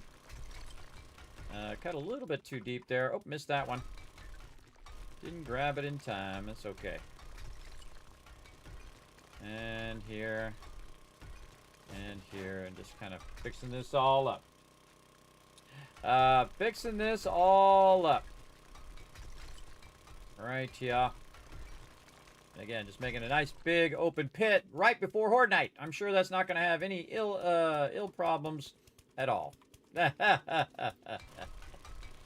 Don't worry, we will fix it up for Horde Night if we have to stop doing this and fix it up so that we can do Horde Night and then come back and work on it some more, which we definitely will end up doing. But we will just keep working here so we are maximizing our time. Speaking of keeping working, let's now we got that corner out. We can go up here and see our hard work in action. See, I just cut the corner, and then we have 3 more corners to go. We know how to do it now. You just cut down the sides, and then you go through the center, and you cut the center out. Try not to go down too far, otherwise you're going to have to go back in and kind of fix that part up, which we will do eventually. But right now, we're going to go ahead and double check on all of our forges here. Yes, okay, cement's ready to run out. Let's grab that. Let's grab this cement. Oh, grab that, run that out, grab that. Okay, how we doing over here? Brass is good. Run some bullet casings. Grab them bullet casings out of there. Double up on our clay in there. Very nice. Over here, how we looking? Woo, still getting that in there. Still getting it in there. Nice. Run some more out. Grab all that out of there. Throw it in the raw ammo for right now. Throw all this stuff in the resources. Along with this and this. There we go. Look at this destroyed stone, too. Throw it in there. We're going to put this here and put this here to keep stuff from filling up those blocks. Put some of that extra stone away. And then check on our iron over here. Our iron has run all out. And we have got a lot more steel than we had before. And as you see, I'm running underground here. You can see I'm running underground dew collectors as well. You can see that we are down underneath here. And up above is our farm. Now, the reason why I have my farm where I have my farm is because it makes it easy to utilize that same space instead of just having it for Horde Night. Just having this whole barrier in between the Kismet kill box, which is the inner part, and then the bomb wall. And we even added a moat this time, too, which is very rare. Very rare that I build underground bases. Underground bases are massively OP. But showing you all my gaming secrets, everybody. How to crush this game. Now, we're day 77, everybody. We are rocking some sweet, sweet loot over here. I'll go ahead and slide over so you can see what's going on. Rocking that level 6 M60. We got the level 6 shotty. We got the level 6 AK. And we are, of course, rocking the level 6 mining outfit and all of that other stuff. So we are yielding a good miner helmet there. Level 5 miner gloves, that's okay. But definitely level 6 nerdy outfit plus the intelligence perk. That gives me 2 books every single time. 100% chance right over here in Intellect Mastery. And then, of course, Photographic Memory. Photographic Memory gives you 50%. Your nerdy outfit gives you 50%. Add those together. 100% chance of getting 2 every single time you learn those perk books. And that's why my perk books look so sweet, everybody. Look at that. Pretty sweet. Very, very fast. Probably the fastest I think I've ever gotten all my perk books to this level. Now, most of these are the ones that I need, and they're already done. And then the other ones, I'm just kind of filling it out, like, you know, none left there other than robotics. And then here, like knuckles and blades and things like that. I don't really worry about the blades. Some people get to the machete as quick as possible. I don't really worry about it. Same thing with rifles. I'm not using the sniper rifle, though I might fool around with it. Really, the ones I'm looking for now, explosives for the rocket launcher and robotics for the dual robotic turrets I can make, and then also the robotic drone eventually. as well. Now, we were making some food down here. We better think about some food here because I do see that I am out of food. So let's go ahead and see what we can make. That's not food. Food's down here. What can we make? Or we could just eat a bunch of these. That'll work as well. What can we make in here? I think I'm out of corn. And we're going to add some corn to our stash of stuff. Yeah.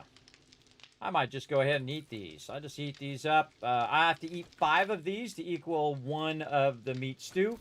But out of corn right now because I've been doing my super corn instead. So we'll just eat 5 of those. In fact, we'll eat even more. 5, 6, 7. We'll eat 1 more. So we ate 8 of those. Now, if you notice that now my thing is 100 meters away. That means that mobs can smell me 100 meters away from where I'm at. I'm going to show you a great little trick, everybody. Here's another gamer secret for you. If you happen to have a moat or water nearby, which I have both, I can just go ahead and crouch in there and watch what happens. It's all gone. So basically, I just take a little bath, wipe that smell off of me. GG's, I'm good. Look at this beautiful sunrise for Horde Day. Beautiful. Also got a lake back here, everybody, that we use to pour all the water into our man-made moat here. Still got plenty of time, though, and again, we'll come back for that super corn. We'll come back for all of that stuff when we're ready. Let's go ahead and repair our auger. Again, getting it at full strength. Again, we want this to be set down in here.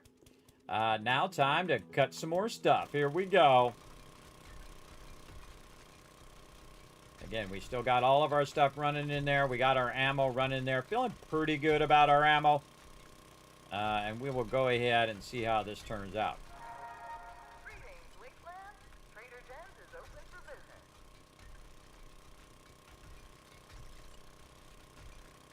And we're cutting this out. Now, if you do want to farm underground, you want to do basically what I did with those dew collectors. If you missed it, I'll go back there in a bit.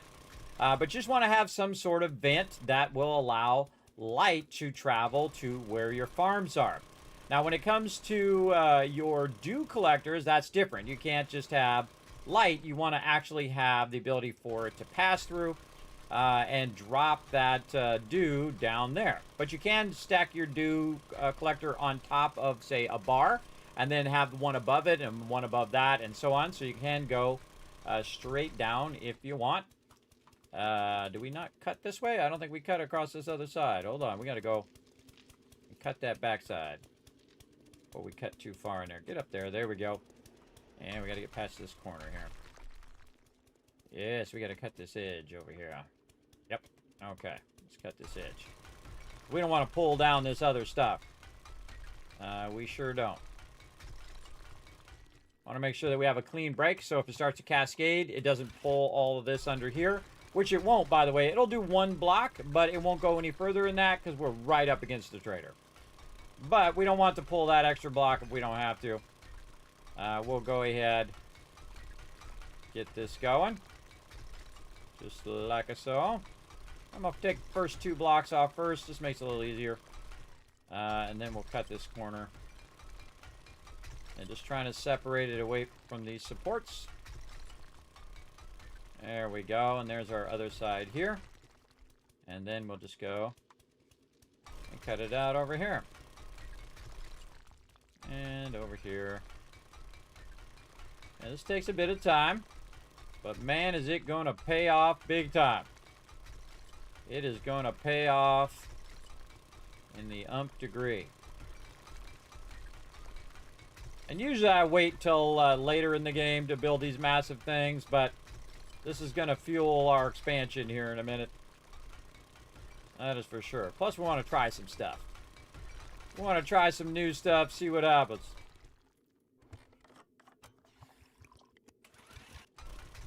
Alright, looking good. We're going to cut this corner out here, get it away from this block. Alright, like so. And we're ready to do some undercutting. Alright, here we go. Undercut all of this back. Again, just try to crouch and get pushed underneath there by going up on along that edge. And you can get way back in there like this. Trying not to accidentally go too low. Because then I'd have to fix those blocks and put those blocks back in. which is more time.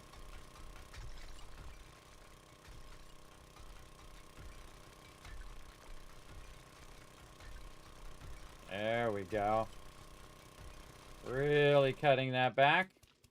You get about 4 blocks back usually. See, sometimes it's a little too far in there. I think we got most sides. Go over here. Oh, got to get this side. Okay, cut this back a bit. And sometimes it'll just start coming down. And sometimes, because it's stone, the stone is pretty strong. And so it'll hold up this this whole entire block on its own. But we'll get it going. And just trying to cut this back as far as we can. There we go. And now we'll go over here and do something similar right here in the center. Sort of. I don't even know where the center is. Doesn't really matter. As long as you're kind of in the center, you can just kind of dip right up through here. Make sure. Oh, too far down there. We'll fix that. Just put some dirt in there. There we go. All right, right through the center we go. Trying to stay at a consistent level. And by the way, we don't have to cut up any higher. Just straight across like this. Remember, you're trying to undercut it. Let's move back just a little bit here so we can see if this is straight. It sure is. All right. And now we're cutting out these sides.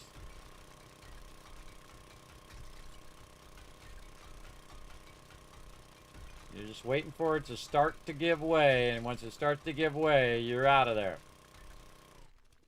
Look at that. Still is not falling. Even with with a few blocks holding it up. Stone very strong. And it's also the world stone, not stone you put down. Very strong. There it goes. Get out of there. So we can watch it fall. There we go. I love watching the blocks fall. I think it's cool every time. All right. We'll cut this out so we can let this fall. And if you really care about the resources, you can just run around and grab all the various stone and resources. It's kind of like they kind of come towards you like little minions when you start to pick them up, which I find pretty funny. Just keep hitting E and they'll start moving their way toward you, which is funny. I just kind of run around and hit E and see if anything moves. Oh, it's water. Okay. Got a little extra block here we need to fix. We'll take care of that. I'll just mark it for now. All right, let's clean this up.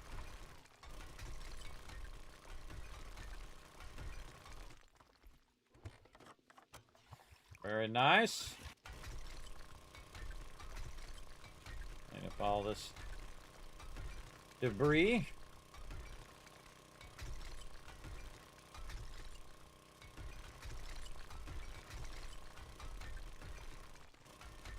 Very nice. And then up here,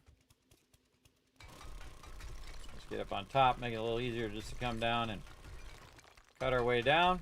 Cut this corner back. Like so. That's why we have this here, just so we can get up on top here. And yes, we're going to have to fix that somehow. We'll get it figured out. And then look up there for reference. We're going to cut all this out. All the way along this edge. Separate it.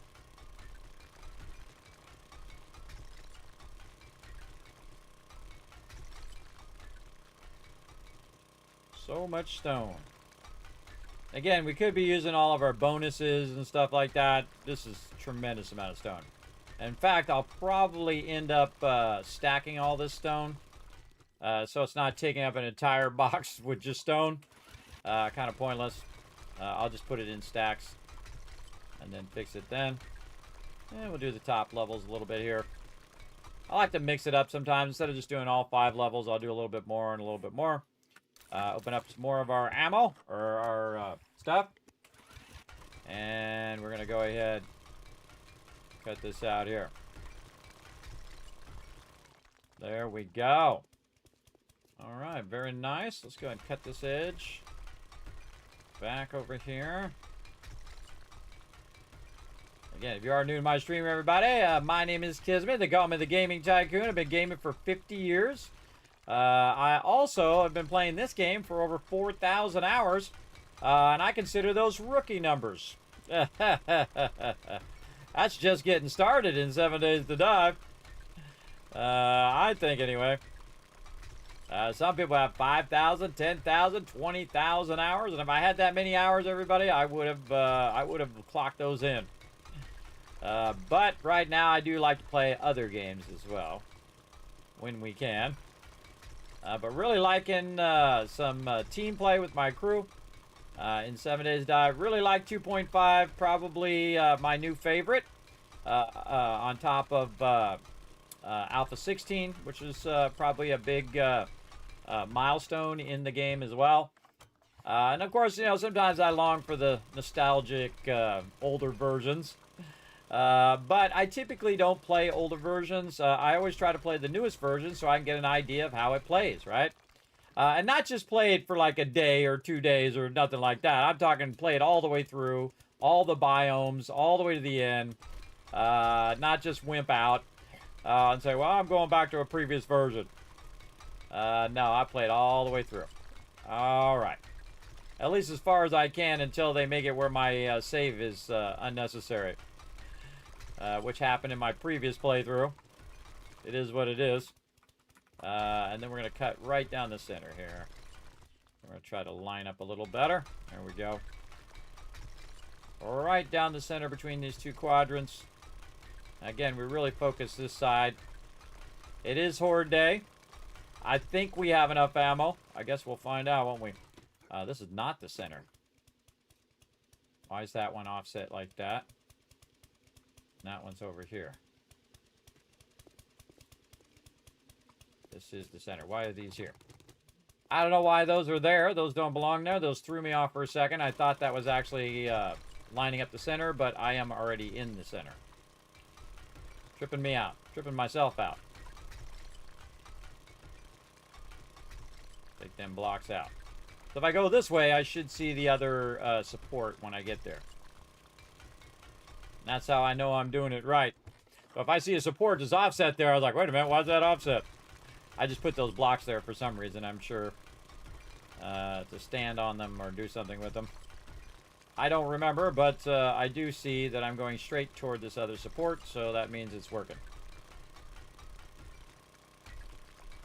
And trying to maintain the same level as everything else. Right here, and then breaking away from the support. I like to take the corners out too. This just allows me to navigate around here a little easier. When we go to undercut it, same thing over here. We might as well just do the whole outside first kind of thing here. Very nice. And then we'll go here. Move that back. Check our area up here. And just cut this across. And this is why we did all of the bedrock supports first, so we know when we're there, right? We know when we're lined up. We know all that stuff. It's really helping us right now, so we know when to stop, right? So when we're cutting, we know when to stop because there's a support there that says, hey, don't go any further this way. And we'll be like, oh, okay. And then we turn and we go the other way. There we go. So glad I made lots of gasoline for this, though. Make sure you have lots of resources to make it happen. Well, hello! Get wrecked.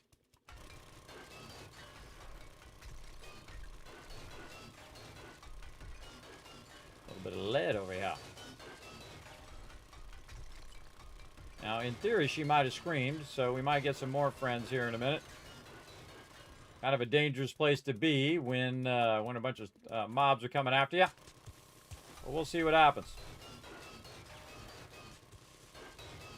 Maybe they'll come over here and help me dig. Worth the shot. Look at all this lead.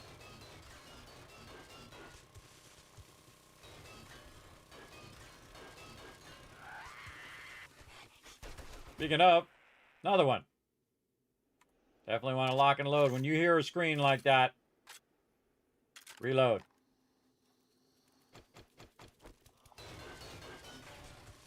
I hear him. They'll be here in a minute. I'm wearing heavy armor, everybody, so I can take a hit or two. Oh, bleeding, though. Bleeding not good.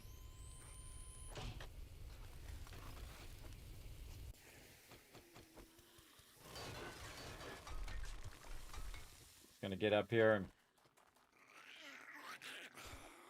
find out where they are. Ah! Distracting me from my mission. Gotta get this done. Trying to get this done.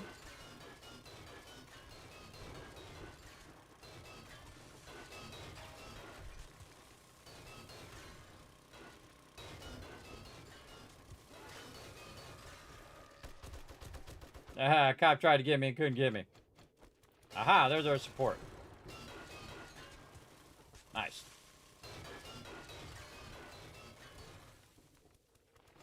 There we go. Now we're not stuck in that hall. Do some baddies when they're trying to sneak up behind us. There we go. Alright, storm's coming in, gonna try to slow us down, but we're not gonna give up. We're gonna do this side first, because this side's gonna be super easy, because it's got tons and tons of dirt. And also give us a bunch of lead, but we're gonna kind of waste some of this lead as well. We're just gonna work in the middle of the storm. Some nitrate over here as well. Thanks for the free resources. I appreciate it. Now we're just undercutting this edge. Really cutting it back. Again, just taking out a big chunk of earth here. Just going to take out as much of this as we can from the sides. Every now and again, you want to look around for some baddies while you're waiting for the reload.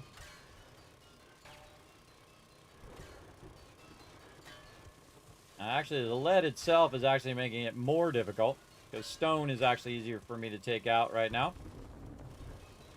But we do what we gotta do. Plus, we'll have a lot of lead put in our stuff later. Go with the nitrate as well. Again, we can go in here and we can get all the resources, or we can get this done, one or the other. One or the other. You see how I can actually shelter under the edge a little bit? See here? I'm actually sheltering under the edge from the storm. A little trick there for you. Another gaming secret. Showing you all my cool stuff, everybody. All my cool stuff. Again, this is going to be a little test area here. We're going to try some stuff out. We're going to try some stuff. Alrighty. And we're going to cut that back. And we probably want to go to the easiest side. Over here. This side, and cut it right down the center.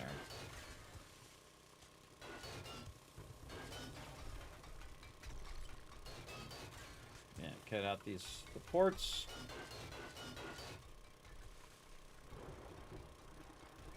Whole goal is to undercut it, so it starts to fall down. We might actually get this done before night. Again, I was gonna, whoop, there it goes. Run for the edge. Nice.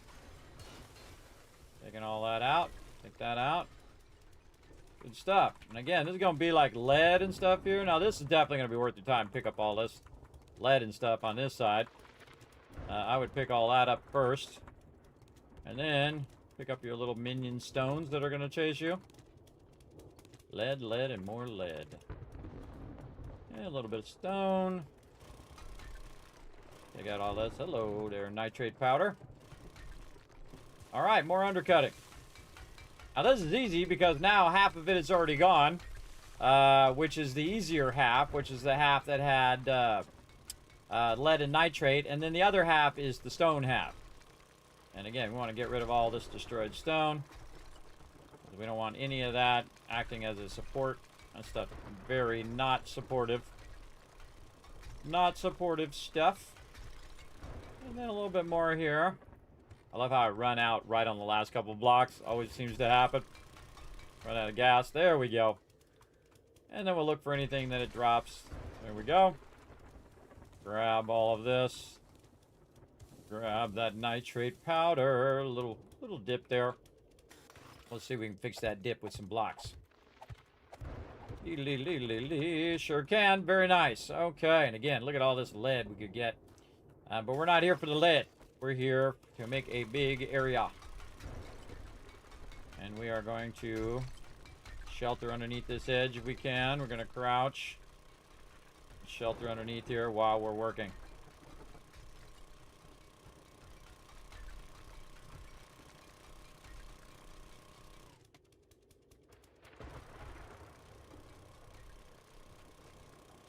Not giving us that shelter. Cut it back here in the corner. Alright, looks like we're going to have to bail. We're out of shelter space. So, let's go ahead. Oop, that's not one that we put a ladder on. Over here. 18 seconds. Now, the storm damage is pretty harsh. So, you don't want to take too much damage from the storm. So, we got like 8 seconds. So, I've kind of timed it where I can get back to my base, close this down, and now I'm safe from the storm. Even though this got bars and all of that stuff, I'm still safe because I'm underneath where the hatch is. So now I have to stop what I'm doing and wait until I got my resistance back up again. Now, another thing I could have done, by the way, everybody, is I could have built me a little base to go into, which I just thought of. I could have built a little base over there where I'm working, just a little thing out of blocks with a door, and I could just go in there and stand in there and then come back out and keep working there. It just dawned on me I could do that. In fact, let's go do it just for fun. Let's go get it done. Now, be careful. This is a long way down. If you don't got the ability to drop that far, then look out. Yeah, so we can just make ourselves a quickie little base like this. Make sure you leave enough room for your noggin in there. Like this, and like that. And then this, and then doorway. Door. Just for funsies. Now, here's the interesting thing. If I put the door on the outside, because otherwise it'll be on the inside block where I am. Come on. I wonder if it still counts. Let's just put that like that and see if it sure does. Sure does, because that's an outside block. It's actually not counting as the inside block here. So you can totally just build yourself a little shelter like that. Easy. All right, back to work. Back to work.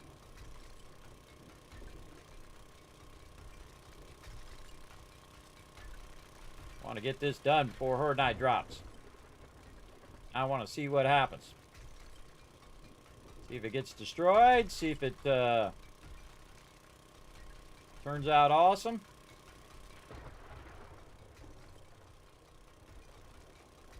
Again, don't want to take out every single stone block. That'll take way too long.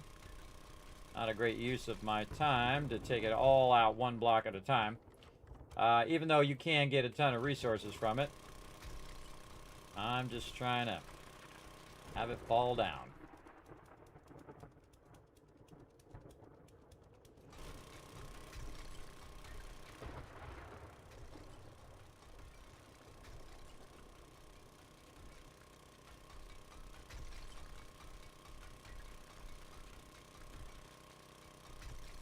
Yeah, see, sometimes you can see I'm sheltered under there. If I feel like I'm not getting sheltered by being underneath this edge, then that's when I'll run for my base or make a little base like I did. All right, that's pretty good there. This side over here. I feel like the storm's over now. We survived it.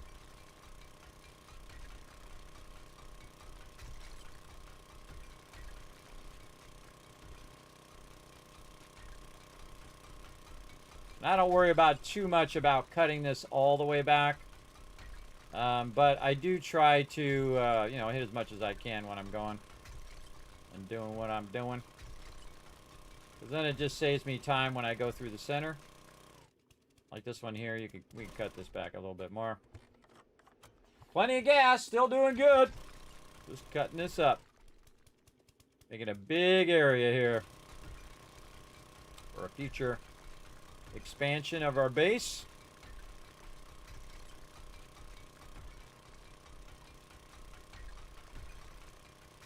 Send it back.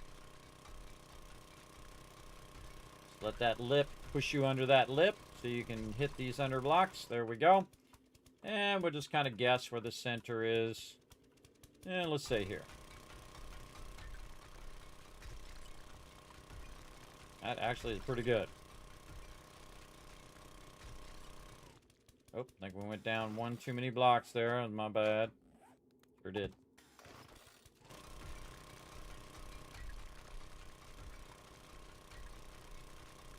Fix all that later.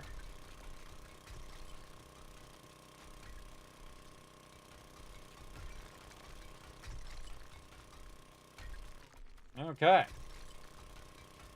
A little bit more undercutting and we'll have this done.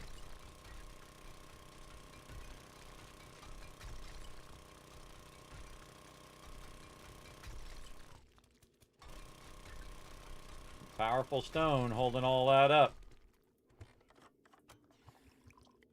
Again, the default stone is stronger than really any block that you're going to use. There it goes.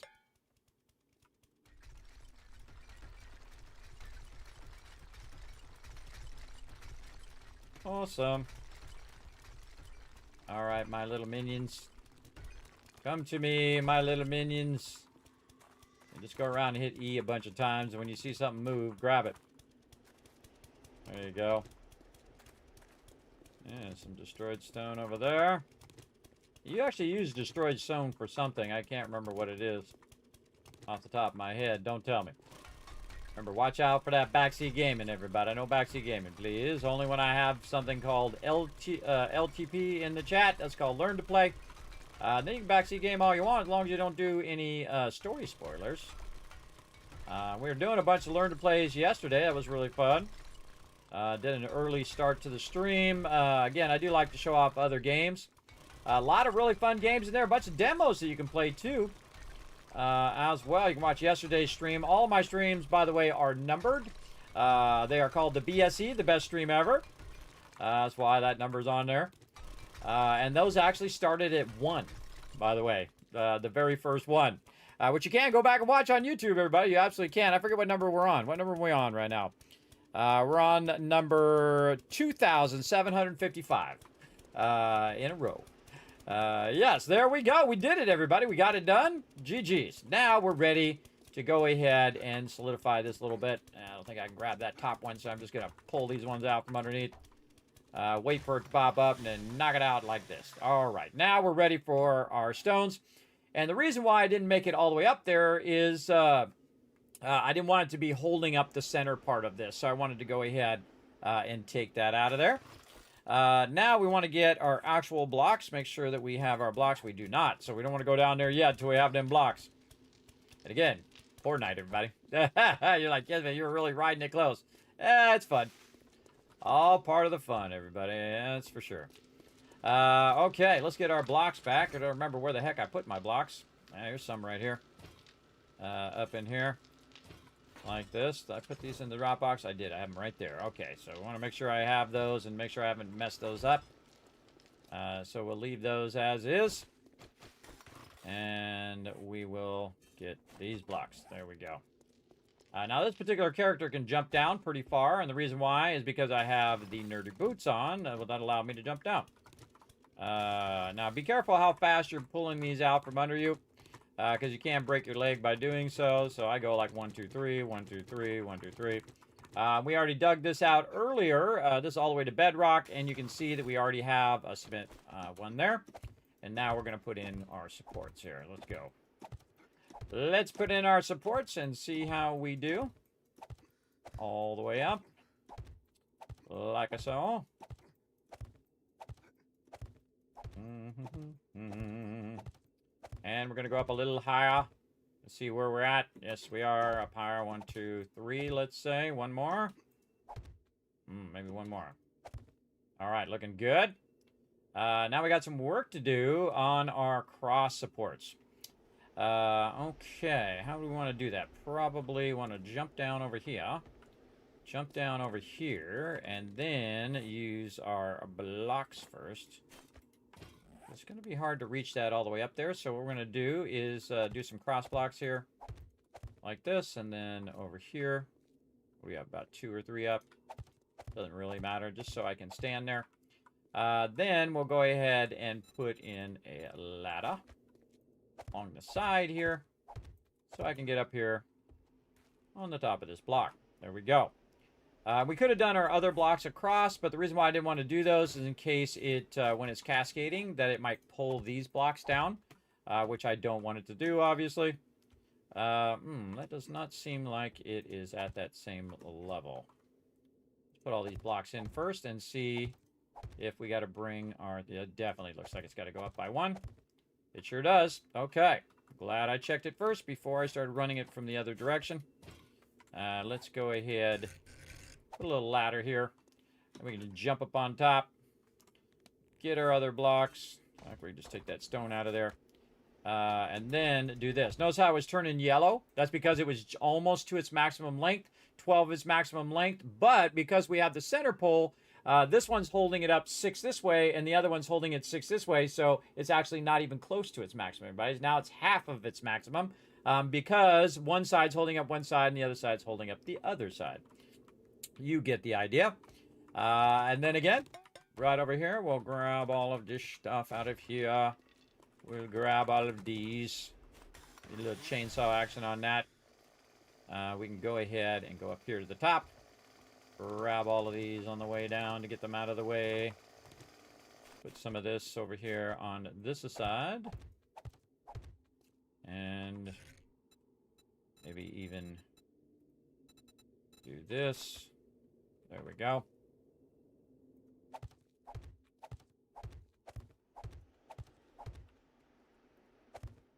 And we can run it all the way across. Again, those will bridge that because they're 6 and 6 holding from both sides. So works both for just regular blocks and also for cement or concrete. And we know this is the right height because all the heights are matched. And we'll take that down. And you notice when I took that side down, all the rest of these fell down because they couldn't hold itself up. Now, a little dangerous to do, though, because it might pull down your top area there. But I just wanted to show you that. Pretty easy to take that back down. Speaking of taking stuff down, let's go ahead and take this little house down, get our blocks back. I don't like to waste blocks if I don't have to. And then we'll take out this door. We don't want to wait. We don't leave that there. And you can probably guess what I'm going to do here. Over and over again. Alrighty, very nice. And then we're going to go ahead and get this. In fact, we could probably just do this. There we go. Double up on that. So we have one that is ladders, like this, and one that is blocks. Again, run that all the way across, turn around, run it back the other way to match those up so they don't fall. Go up here, get up on the thing, there we go, and run those blocks. Going in this way, then turn around, run the blocks the other way, and now it's not going to fall. And we can pull this down here, but here's a little trick, everybody. Just pull it from the center, like that, and then your blocks won't fall down because they're supported in both directions. And there you go. Taught you another trick right there. Now this, I can just go ahead and do this one because I already know kind of the height that we want. Again, just bring them together like that, and they'll support each other just like a sweet couple. Right there, and then up and on the blocks, and one more to go. All right, awesome. All the way across here we go. Other side across here. We may actually get this done in time. Amazing. All right, we got that done. We still got some more interior work to do and work on the sides, but we want to go ahead and work on the top now. I'm going to go ahead and put an entrance or a ladder over here as our kind of main entrance for right now. There we go. Very nice. Okay, we're looking good. Now, we've got all of this going on.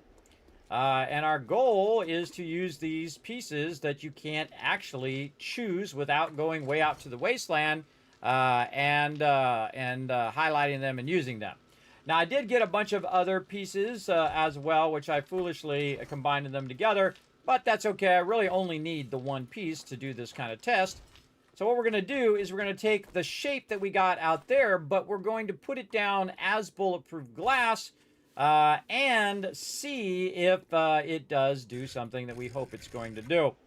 So we're going to go ahead and do some advanced rotation. We're going to actually put it upwards eventually so it's nice and flat. Now, again, it looks like bulletproof glass, everybody, but watch this. Watch if I take this and I go ahead and punch it.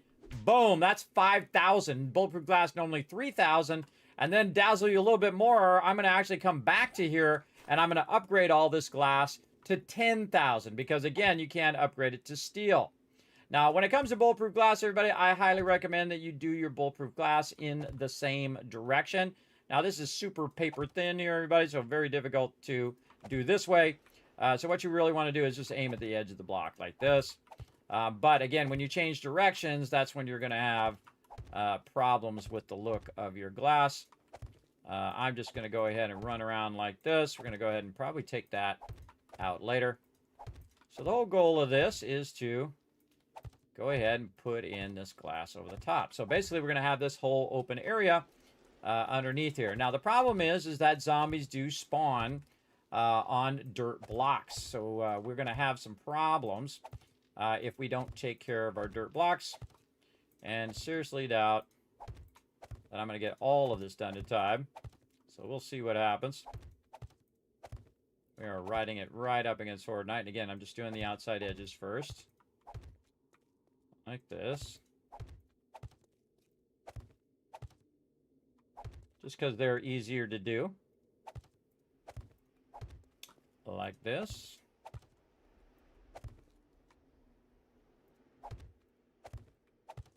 Okay. We'll get over here.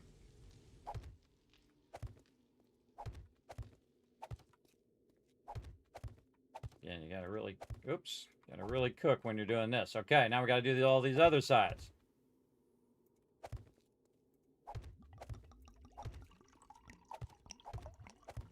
Oh, is it time to hydrate? We'll get to it here in a bit, everybody. Gotta focus right now, but we'll hydrate here in just a second. Try to get these outside edges in first.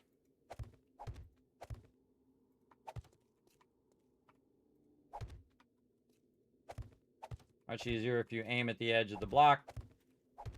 It's really the middle ones that are going to be awkward. Again, this is just like putting in concrete. And the big test of this is, can we use these for our garden? So that's basically what this is, everybody. It's going to be a giant underground garden.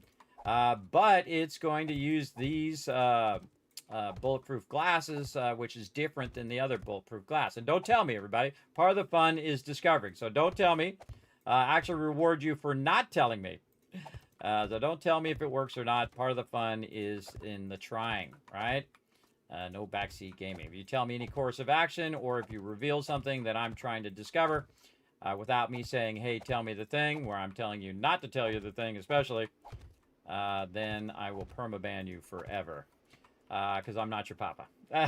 I'm not here to teach you how to be a decent human being. You should be able to figure that out on your own. All right, now what we need to do also is to protect the inner part of our base. So we are going to go in and we are going to block out the inner part of our base here in case they do get down here and some things go horribly wrong with this.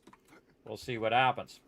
But we are going to block all of the ability for them to spawn underneath here by blocking this off. And I would start with this side first. Ooh, that top part's kind of hard to get to.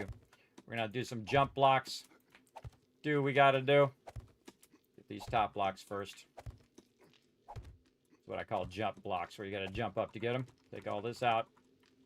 There we go. And then you probably guessed the rest. Fill it all in. Again, we can also fill it in this way and bring it down. Whatever, you like to do. I try to mix it up a little bit. I always like to set big goals, everybody. Big goals. This is a very big goal to get this done. Or at least get it to a point where we're good to go on Horde Night. Okay. Like that. And then down here. And we got that side in. Nice. And then over here. Put in our jump blocks. Can also aim at the edge like this. Kind of awkward, but it does work if you're talented or you got the skills. All right, let's keep going. Again, if this was with my crew, everybody, I would not have been doing this because, again, we play 20-minute days. 20-minute days are real tough. We're going to see if we can do an underground farm. Now, I built one like this, but I call it the Supercorn Cathedral in a previous playthrough, and it was actually all the way to bedrock. All the way to bedrock, and I had my Supercorn at bedrock with bulletproof glass across the top. But in this case, we're using a different type of bulletproof glass, which, again, make sure to fill in those little areas too, which is allow you to upgrade it to steel. So is it completely translucent where it'll let it work down here? I don't know. I guess we'll find out, won't we? Up here and up here and up here. Our little jumpies. Over here. And again, I just chose this side randomly.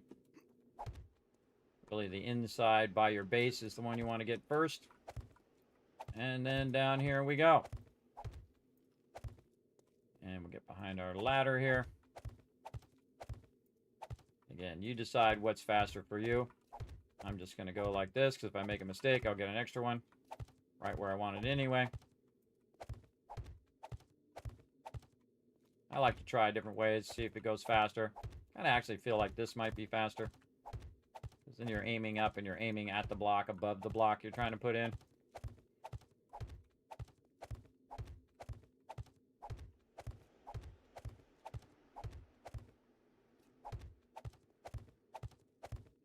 Okay, got that done. Next.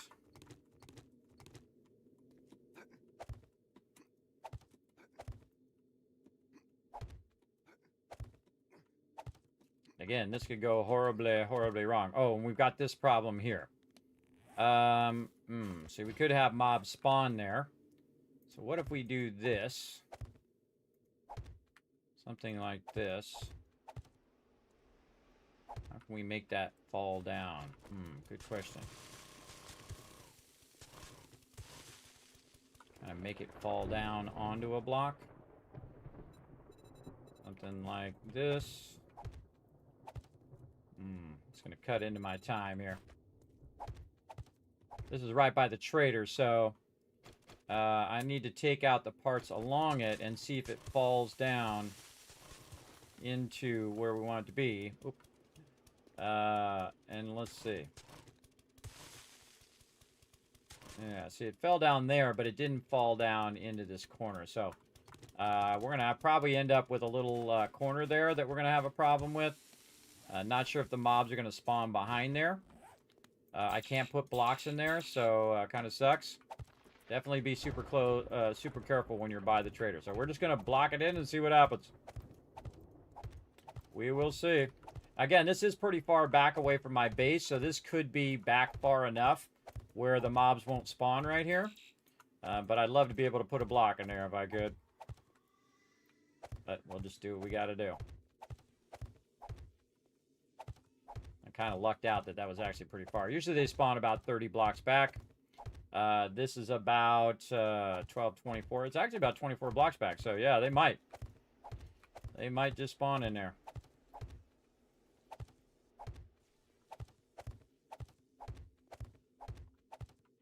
Okay, that side done. Let's keep going.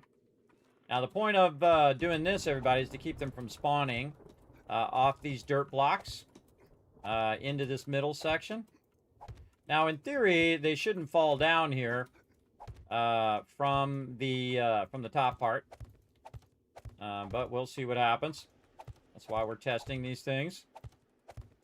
We are testing to see what happens. Now, who knows if they're even going to spawn from this side? But if I don't get this done, they'll 100% spawn from this side. If I get it done, they'll spawn from the other side.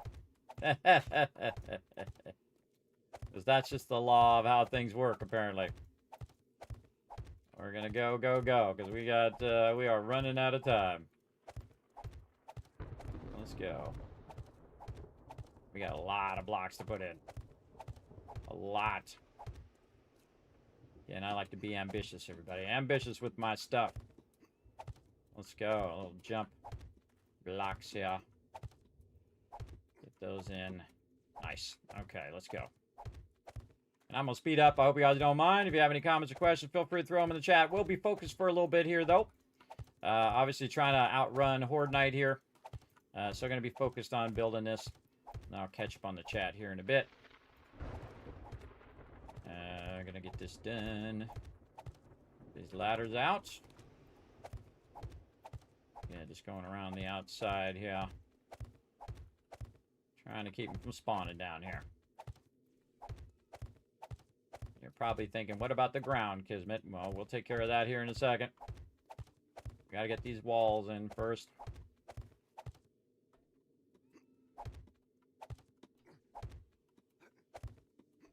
And we definitely, pretty high chance we're gonna get the walls at least done.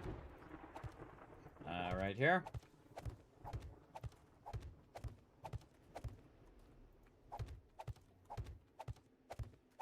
Oh, I should be doing building blocks while I'm thinking about it. Let's just go 500. Meant to do that earlier. All right, let's do some more building blocks while we're putting these in. Oh, we forgot to take those out. We'll just take them out the quick way. Just to save us some time. Bye-bye, lead. Getting concreted behind this wall. Out of blocks, but no worries, we've got more.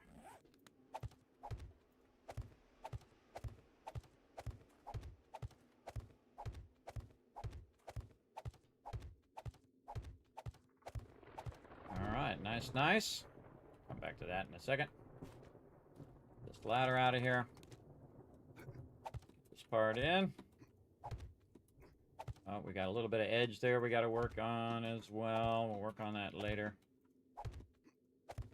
Try to get this in first. Then across here we go. Like so. Like this.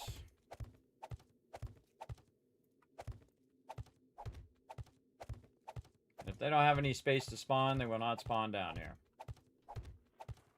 But it could go horribly wrong in that one little space that's close to the trader. They could be spawning in there and then break through the wall and end up down here. Totally possible. My goal is to make it where they can't spawn down here because they don't have a dirt block to spawn on. Because there's just nothing but my blocks, right? There we go. Very nice. Now we need a chainsaw for a second. And we're going to go ahead and chainsaw all of this. Like so. All right, looks good. And then we'll go over here and we'll fix these little blocks here, which is some cement blocks. Spots that we went a little too deep there. All the rest of this good. Now, I have a bunch of blocks here that I have just made, and now I'm going to block out this bottom part. The reason why is because we're going to put farming plots down here. So we don't want to basically fill all this in with concrete because we have moved it down a certain amount. And the blocks are going to fit down here as well. But going to be a big problem of being able to cover up the top part in time. Because this is a lot of blocks to do here. Again, you can see I'm just going in a kind of circular pattern. We're just going to work a spiral. And again, back up just a little bit. We're just going to work the spiral until we get to the center. If we get it done in time. Otherwise, I'll have to bail on this, and then a whole bunch of mobs are going to end up down here, which is not going to be good. Not going to be good. So we'll just do what we got to do. And sometimes you want to lay off the right mouse button because it gets real close to you. I would love to see if I can get this kind of stuff done. Lay off the mouse button a little bit. There we go. And sometimes if you hit a little bit of lag, it'll skip. I knew it was coming. It'll skip like that, which then takes up extra bit of your time. Of course, the more we go in a circular pattern like this, the smaller and smaller the rows get, the quicker and quicker we get to the center. And then later we have to come back and we're going to take all these blocks out. But we don't have enough farming plots for all of this anyway, so it doesn't really matter. And we're going to need a lot more farming plots. We're going to need a lot more nitrate. We'll get to that eventually. And I'm not going to bother to get my airdrops or none of that. We just got to get these blocks in here.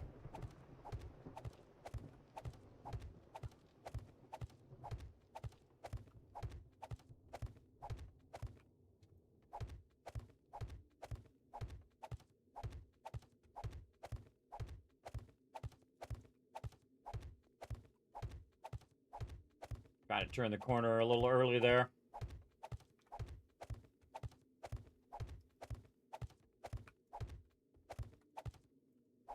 I feel like I need to make another 500 blocks. Go. Just in case I get all the way to the end and I'm missing like 5 blocks. Can't happen. Oh, so close to Horde Night now. We got literally just a few minutes. We'll ride it all the way down. Now again, the top part still is open. I would have liked to close that up in time, but I don't know if I'm going to have the time to do that. And I have a feeling I'm going to have a bunch of mobs down in here at some point, and I'll have to fix all of that and then fix it up from there. Again, if I had enough time, I would try to finish it. But we'll just keep going until we can't go anymore. And at least we're reducing the chance of it spawning down here. And the mobs do try to path, so instead of them falling, they will try to stay up at that top level where I'm at. If I'm down here, they'll come down here. But if I'm not down here, then they won't come down here.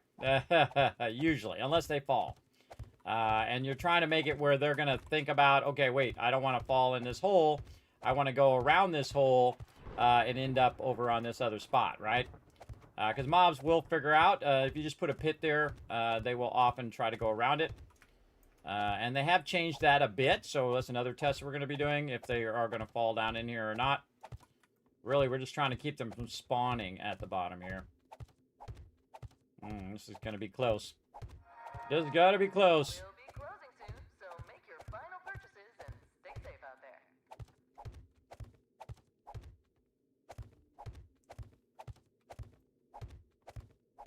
Maybe. Maybe.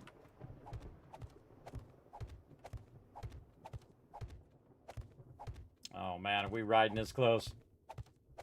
We are riding this very, very close. I still got to get all my ammo and all that stuff. But we may make it. Alright, now we're just going to do this. There we go. Double that up. Holy mackerel. Talk about riding it to the edge. Alright, we may not make it in time. Alright, let's do this side real quick. And then we'll just finish this one side. And then we're gonna make a break for it. Get up out of there. Holy mackerel, I can't believe I actually got that done. Alright, here we go, everybody. We're gonna see. Now, I need to get out of here before it spawns, so they don't spawn down there. And I'm gonna see if they end up down in there. And then up here, I did not take out my super corn. Too bad. We're gonna have to do without it.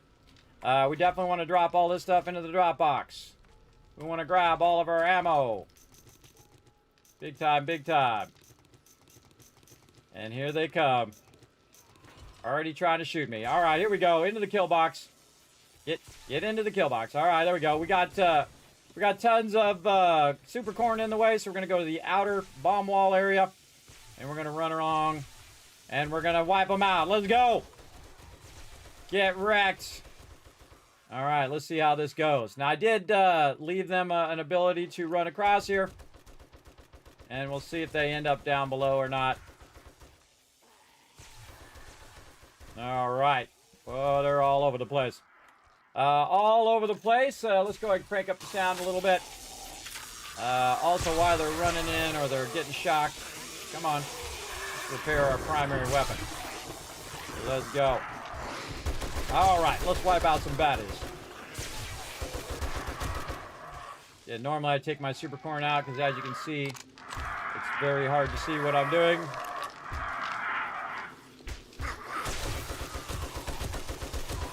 Currently, they're going around the thing, which is good. Good test.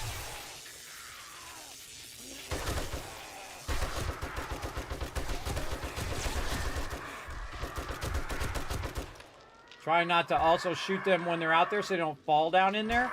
Let them come all the way up to here. I hear a bird somewhere. Couple birds. Be right with you. Get wrecked, birds.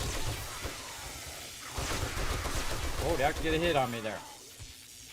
Need some water.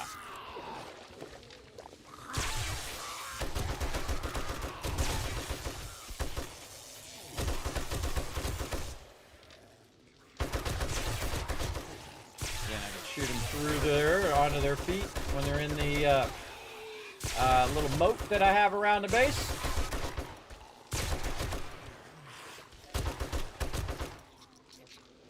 Alright, using around 3,000 ammo got on me. And mow them all down. Anyone who's still down there, we'll just shoot down there randomly. Have ourselves another smoothie. It's a smoothie guy. There we go. Let him build up for a second. And wipe them out. Also, we're going to, in theory, get more bags this time because we did get our higher chance to get... see right there where there's a gap? Perfect time to reload. We did get our perk that allows to have a higher chance of them dropping loot. So we should end up with a little bit more loot, or maybe a whole lot more loot. Cop over there. Run over here and wipe them out. I can still wipe them out over here on the dirt. That's okay. Smoke those guys. These guys are getting fried. Hey, free loot right here. I'll just take that. Thank you very much. Let's see what we got. A bunch of charged and whatnot.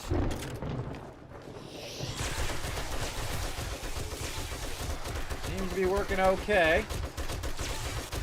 Now, just for the sake of looking around, we're going to run back over here.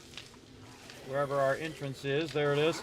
We're going to go up on top, and we're going to see, kind of glance down in there and see if there's anybody down there. I don't see anybody down there. So it seems to be good so far. Again, we'll just mow them down from up here. Again, they're running around. Yeah, that is working. Oh, got me. It is working. They are running around the hole and not falling into the hole. So good test. So confirmed. See them spawning way out there, and then they're going to run in and they're going to follow how to get to me instead of jumping down below, which is awesome.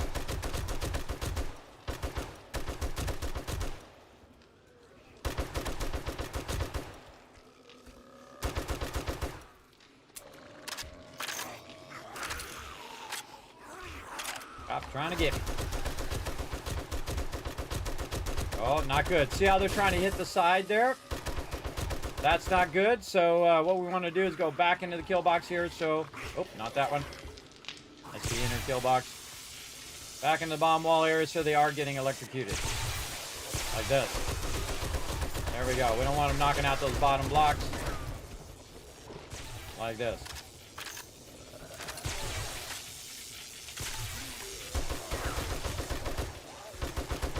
Go to work. Wait for him to get over here first.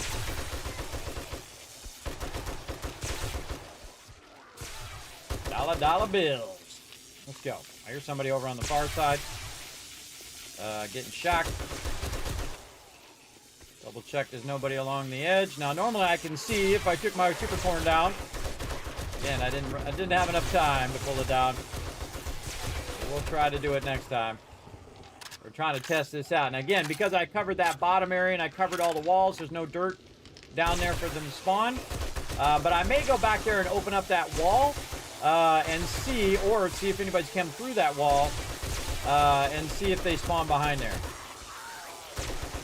Normally they spawn at the surface level.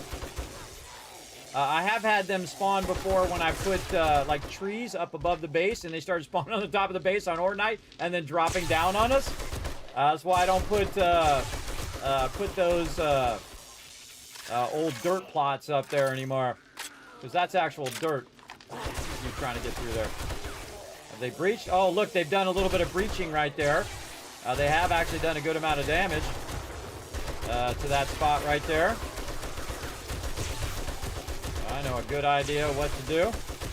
See if I got any on me. I got a little bit. Let's see if we can go ahead and upgrade this. Oh, we don't have any concrete. Oh, that's my bad. Hold on, we got to get up here. We got to get up here. We forgot to get some concrete and some cobblestone. Let's go ahead and clear anybody on this side. Nobody that way. Right here. And we're going to clear all these guys because otherwise they're going to breach. Get them away from here. And then we're just going to make them have a bad day by upgrading that. Not enough steel. Oh, that's not good. Be right with you. Now again, if there's too many of them, the other ones can go ahead and hit that bottom part before I get it going. All right, there we go. All right, now they're going to spawn from somewhere else. They're going to spawn from that side. Let's go ahead and just do a quick little run. Now this could potentially cause them to spawn down below. But if I get my character to cooperate, come on, go down the ladder. There we go. Grab ourselves some steel. All right, there we go. We should have had that in the box up on top. But we'll get this done. Reload on our way down. Could have been fixing my weapon that whole time as well. All right, clear the people off the base. Like so. Get these guys away from here. Whoa, I think that was a bomber. 100% a bomber right there. Glad I made it back in time because they are trying to breach. Ha ha! Sucks to be you, bro. Sucks to be you. All right, Mr. Bomber, get up here so I can shoot you in the legs. Bye-bye.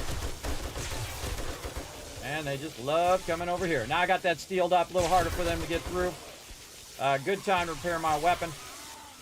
Right here, we're going to switch to our alternate weapon, which in this case is an AK. Nice leg just right there. Reload the AK. Clear these guys. Back to the big boy.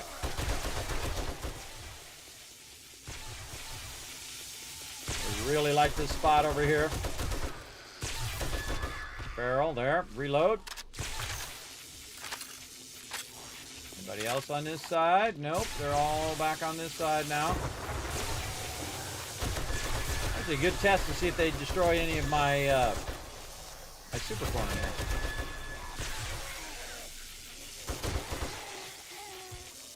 Quick to this, have a lot of ammo.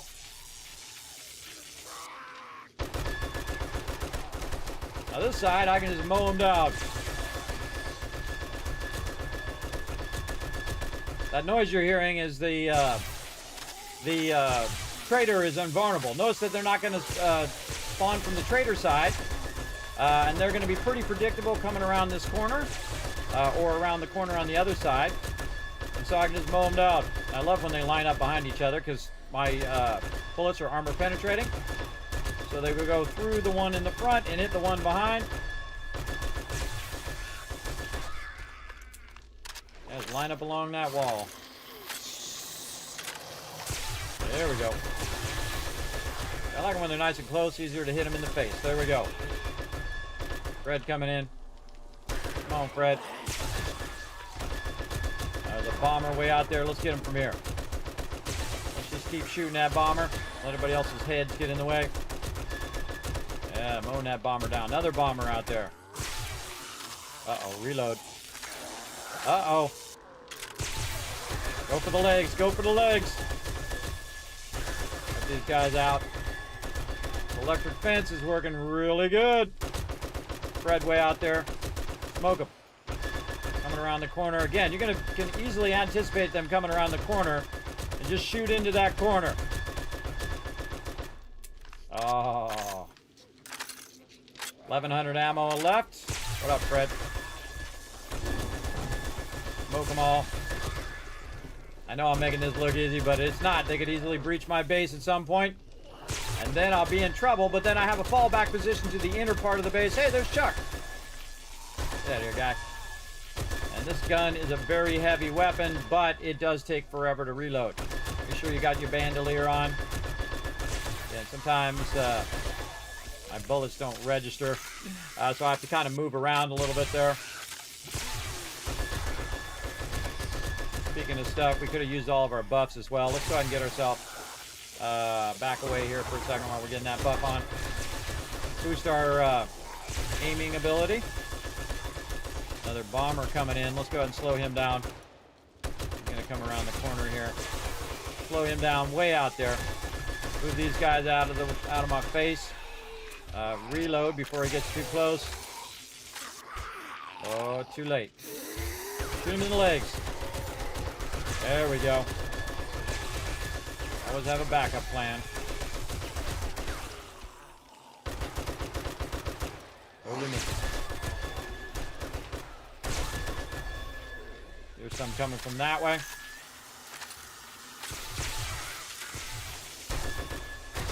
So far, working pretty good. We still got a long way to go, though. We got some more peeps over here. What up? More peeps trying to get in this little spot that they broke out. Crawler. There's some cops shooting at me. Way out somewhere. Oh, got a hit on me there. Oh, man, they're all over the place. Clear these mobs over here. Back over this way. There they are down in there. Just crouch down in here and wipe them out.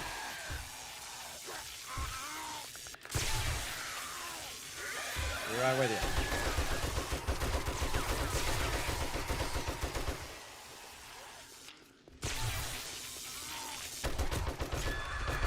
Remember, I only have one row of electricity, and it's being incredibly effective. Something shoot me. It might be a bird. Yep, bird. You get in here, sneaky bird. Sneaky bird. How are we doing on our weapon? Long way to go, long way to go. Hitting the kill box though. Doing pretty awesome. This is actually the outer bomb wall here. Outer bomb wall doing a great job. Again, since they took out that one spot, everybody, they are trying to keep going to that one spot. So it does help me kind of pigeonhole them there. Good time to reload. All right, waiting for them to run up in here. Man, look at all them bags.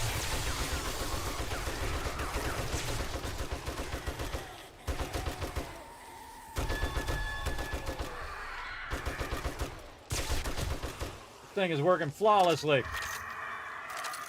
Flawlessly working. I hear a bird. Not being crazy.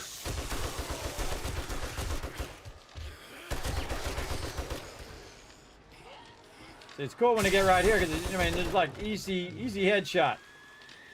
And they're not hitting my base because they are stunned.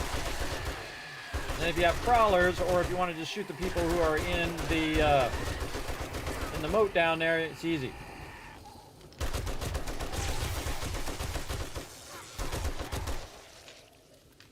Man, so many bags. 356 bullets left. Let's say we do a quick clear here and run for some more bullets. Perfect timing right there. While I'm running for bullets as well, gonna click this, repair. Look for my ladder. Oops, try to jump. Get up there. Get up here. More ammo.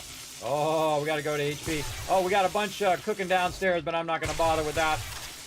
I think we got this. I think we got this with what we got. We're going to use some high power. I'm definitely going to take out the super corn next time. Looks like I did lose a little bit of super corn there. Probably from that bird. Again, they're down in there. I'm just going to shoot them down in there. Stuck in the moat. Yeah, man, we're going to have bags on bags on bags down there.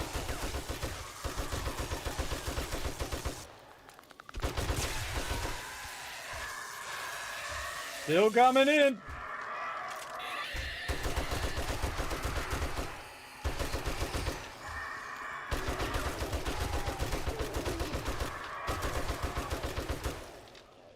Oh, this is a good one, man. This is a good horde night. Liking it. There's another bird up here. Take care of him before he destroys some of our super corn. Face right there. Another bird.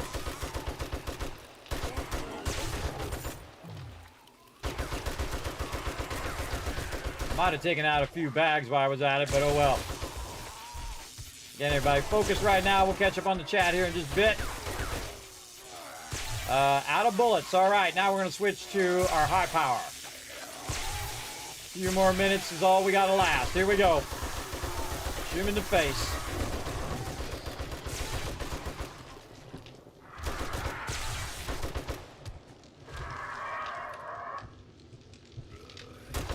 That's not a bird. The one's already dead. This one. There we go. Get the stronger ones first.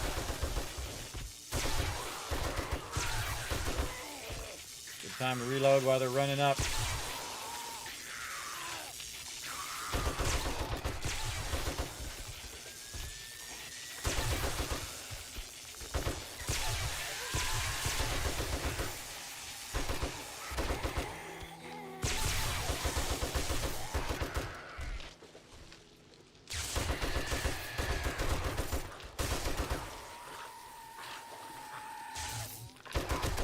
Oh, you can hear our thing is damaged. See that?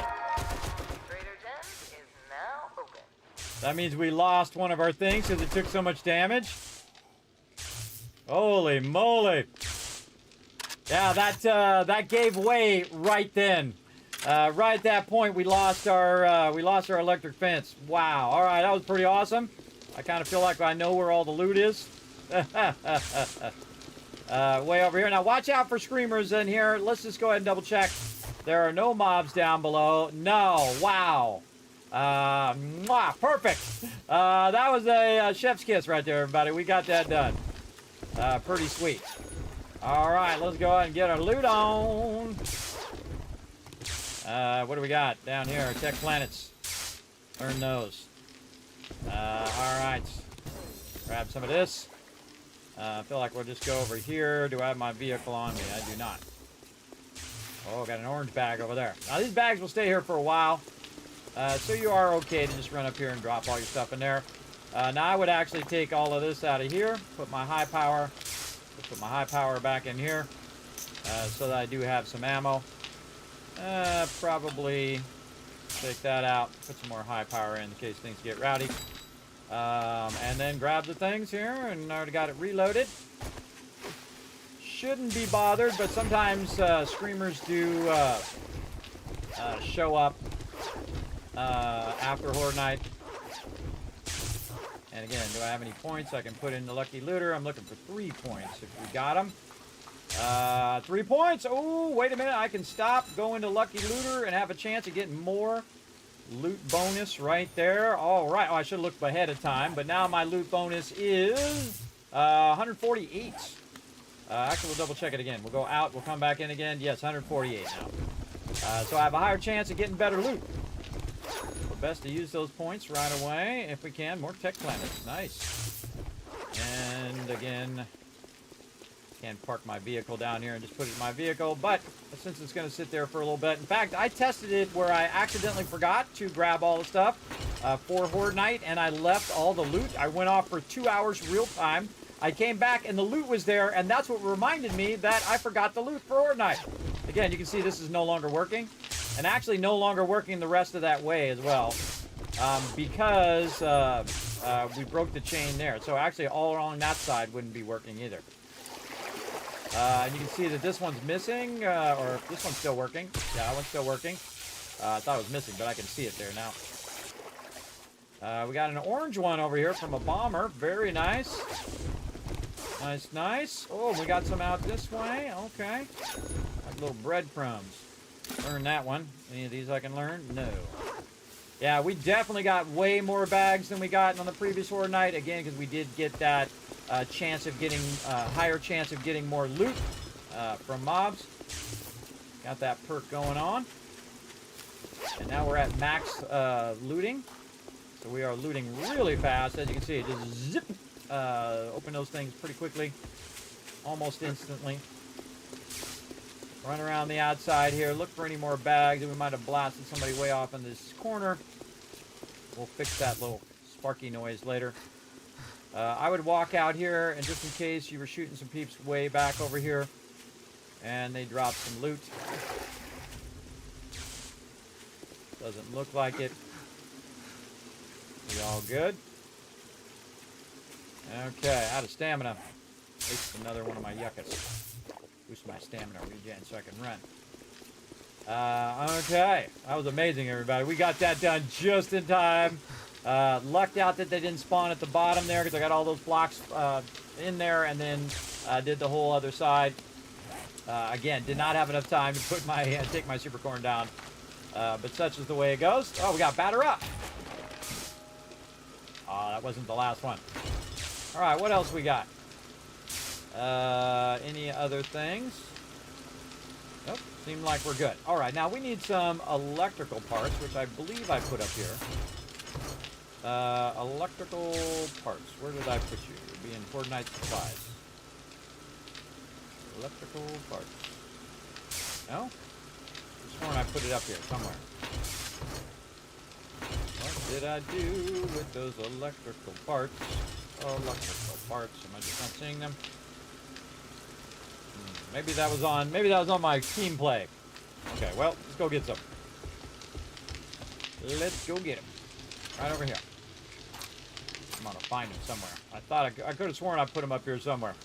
But we're gonna get our electrical parts. So we don't have to listen to this. Keep doing this. What we're gonna do over here is we're gonna go ahead and open up our little power area. We're gonna turn the electric fence off and turn the hatches on.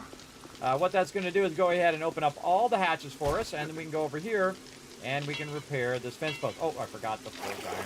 Oh, look at this. They were doing some damage to my blocks here, too. Anywhere they're doing damage, everybody, you definitely want to upgrade those blocks and kind of set that up for next time. Let's get some forge iron. Did I leave forge iron up here at least? I did. Okay, yeah. And let's fix this electrical fence. All right, that'd be the first thing I'd fix over here. This one's still good. So, yeah, this one was almost destroyed. So we took care of that. Let's go over here. We did not bring any concrete. We'll put our concrete back. We put our concrete back in the box.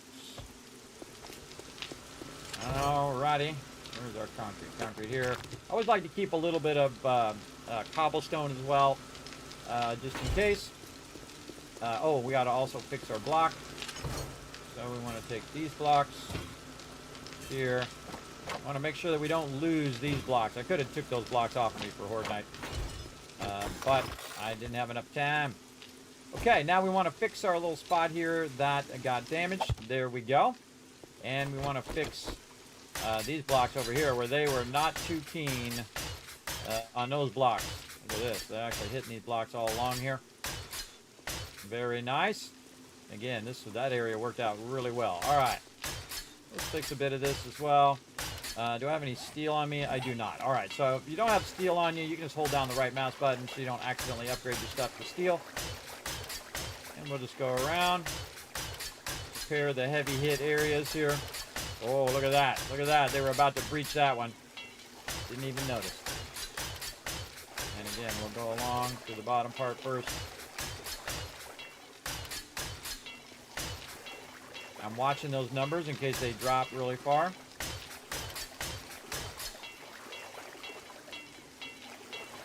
Basically saying, hey, you got no steel. This part took no damage. Nice. Now this electric fence is not just for Horde Night, but it's also for non-Horde Night. And so again, we're just going to go through and repair what we need to repair here. Not too much damage. Again, you see I don't have to replace the spikes. I don't have to do all of that. That's what's so powerful about the electricity. Is you're going to use very little amount of resources to fend them off. And you want to be able to kill all of them anyway, but not have them breach your base.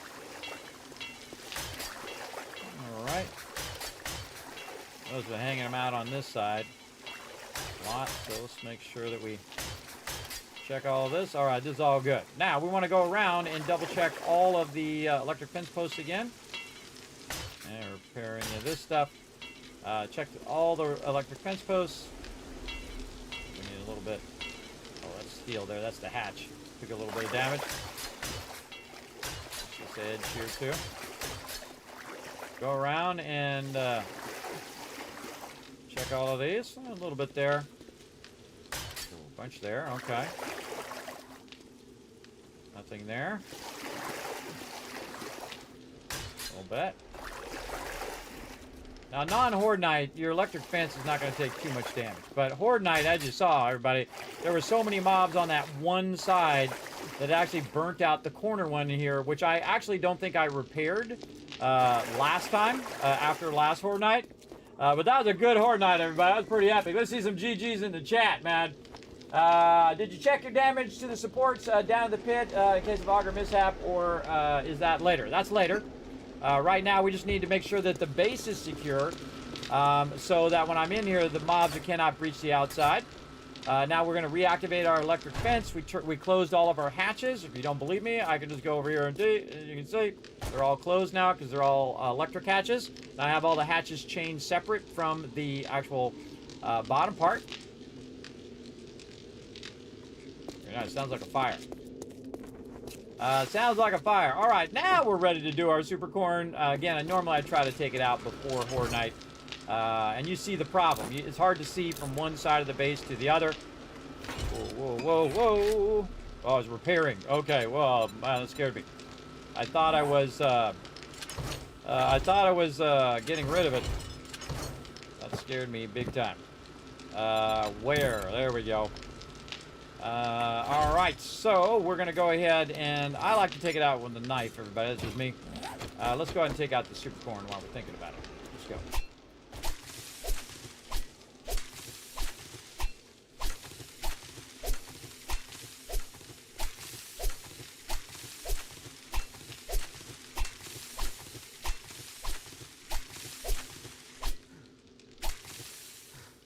Out of stamina. What a surprise. All right.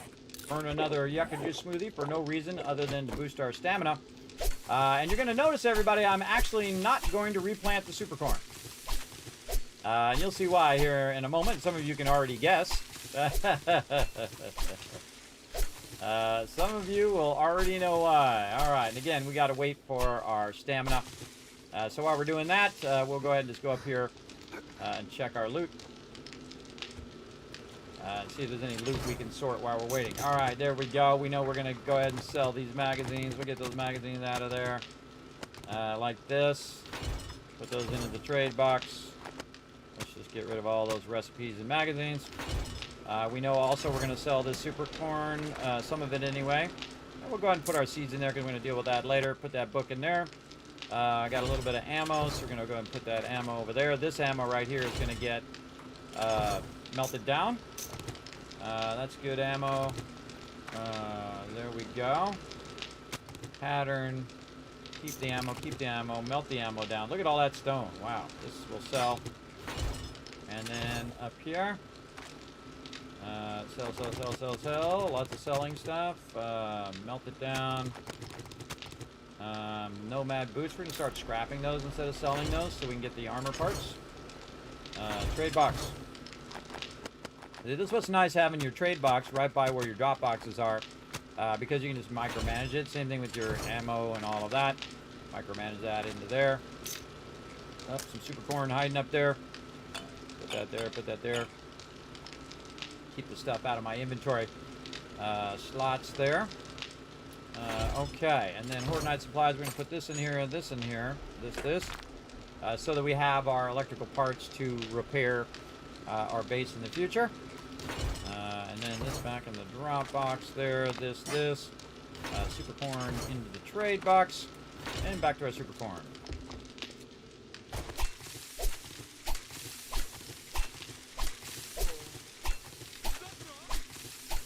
What's up?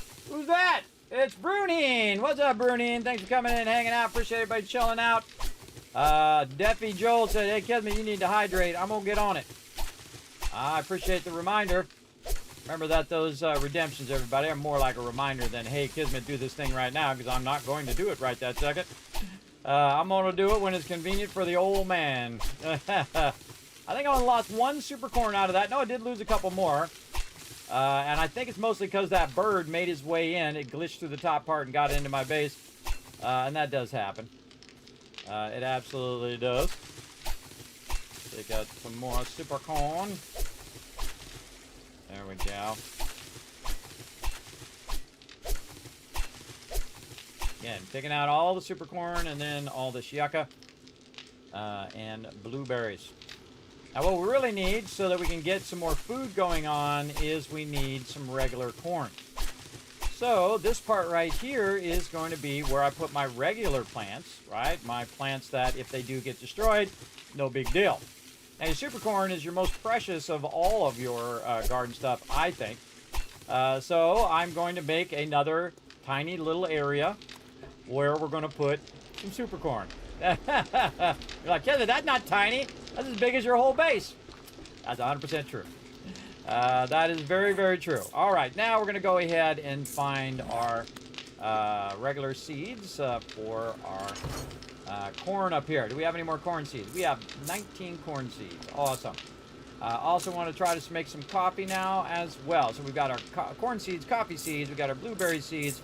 We've got these seeds here. Let's get some more blueberry seeds.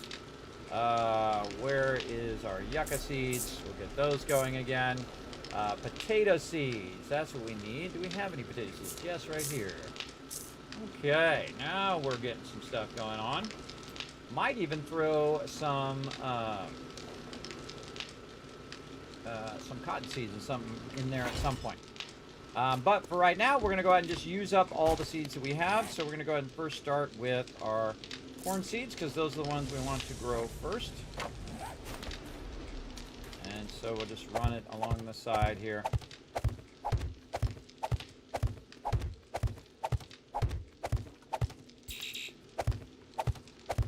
Notice the gap there for our water dew collectors. Okay, what else we got? Potatoes.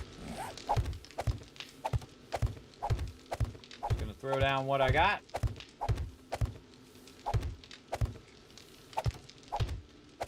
Now, one of the things I didn't want to do is under duress, I didn't want to put down all of that glass because most likely I'm going to make a mistake on that glass. So I'm not going to bother to put it down and was just hoping that they would run around there. But if they did go down in there, then some stuff was about to go down. I was prepared to run down there, try to shoot them out of there if I had to. We do what we got to do. And again, I'm just going to use up every seed that I have. For each of these things, and apparently punch the ground a little bit as well. And then some coffee over here. Got a good amount of coffee. Seeds here. And again, we're also yielding at a higher rate when it comes to all of this coffee from the very beginning of the game where we were doing a little bit of coffee as well. What else we got? Now we could make more seeds. What do we need more seeds of?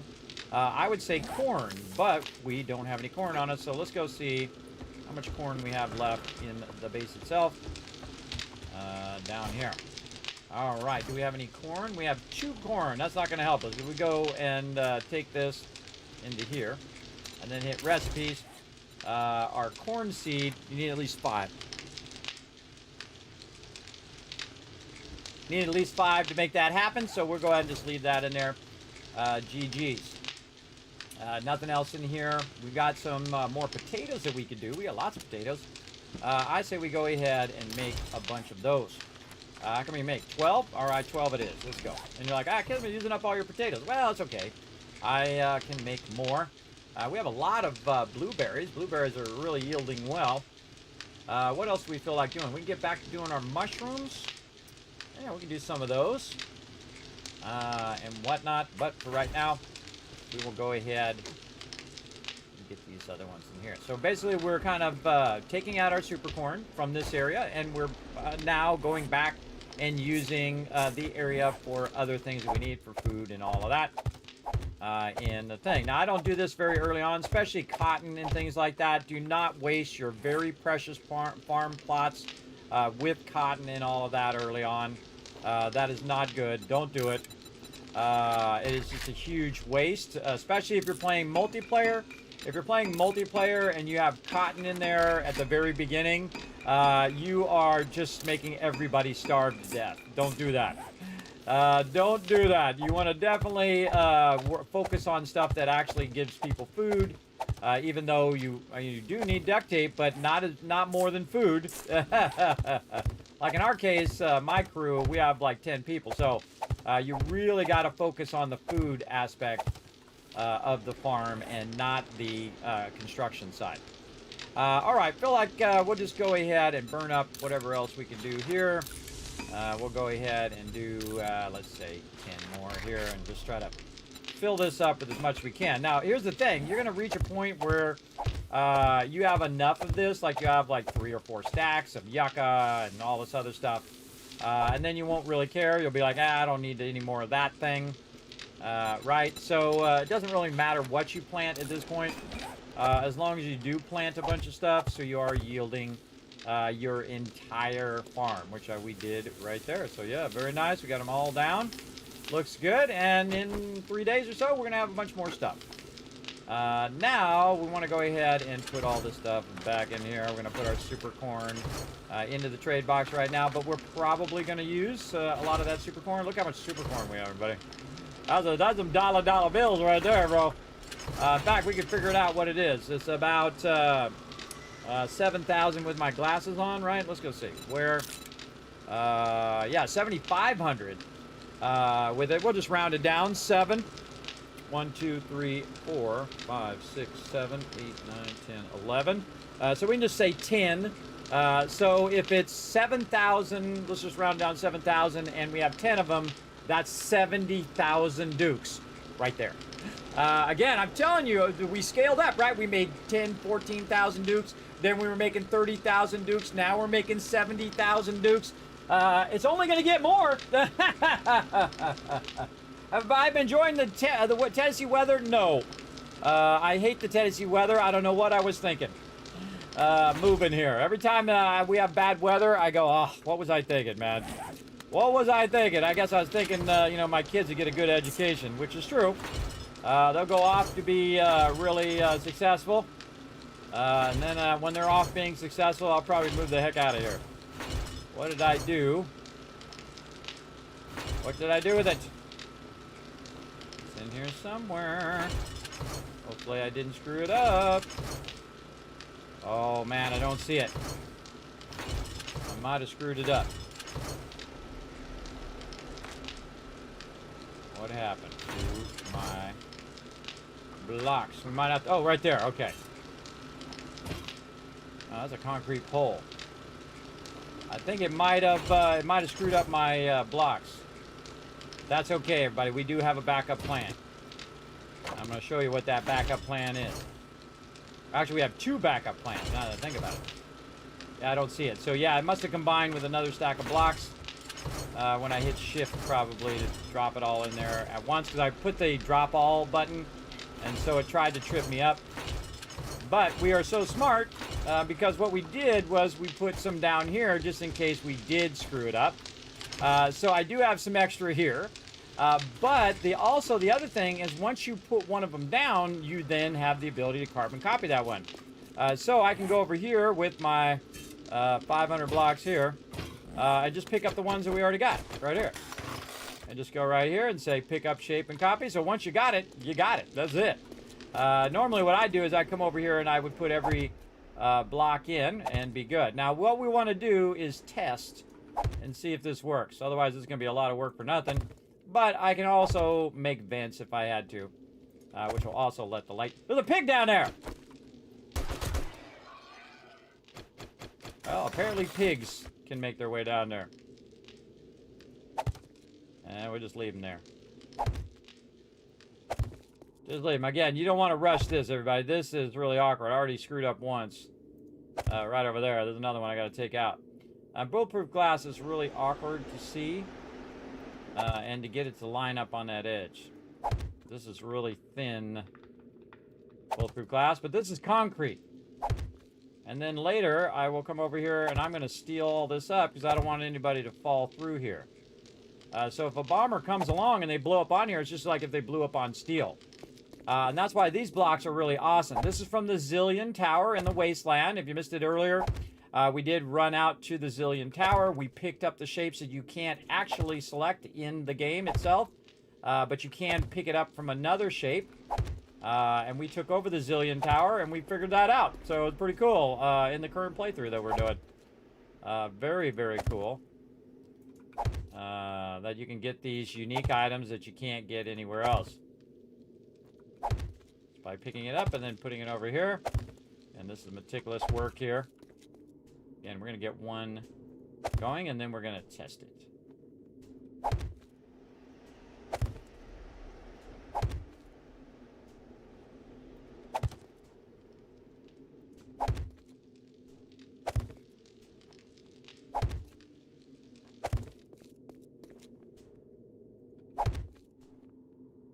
Ah.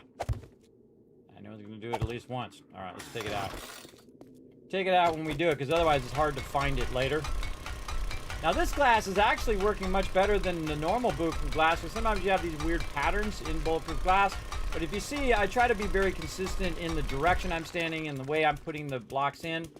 There's another block over here we got to take out. I hate doing this because this is concrete blocks that we're wasting. Again, see how strong they are? Again, these are blocks that you cannot get normally. Dylan is coffee up. Better watch out. He knows where you sleep. Could wake up with a mohawk. Don't really do that, Boss Hog. I'm just kidding. Don't blame me.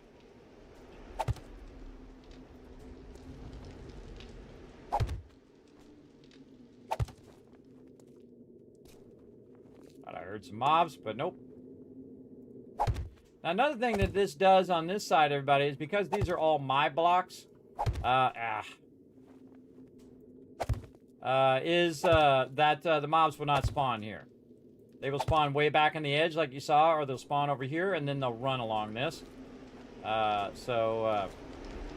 Great way to move them back away from your base. This is actually a little far from where I typically like them to be in my base, but I am standing in this outer part, so that outer part does make me closer to them as opposed to standing to the middle part, where it'd be a bit tougher. And let's just repair our auger here. And again, everybody, we're going to be going long today. We're going to try to get some time in for gaming before I get my teeth worked on. It feels like it hurts already. And then I'm going to be doing some suffering for a few days. But that's what happens when you let it go too long.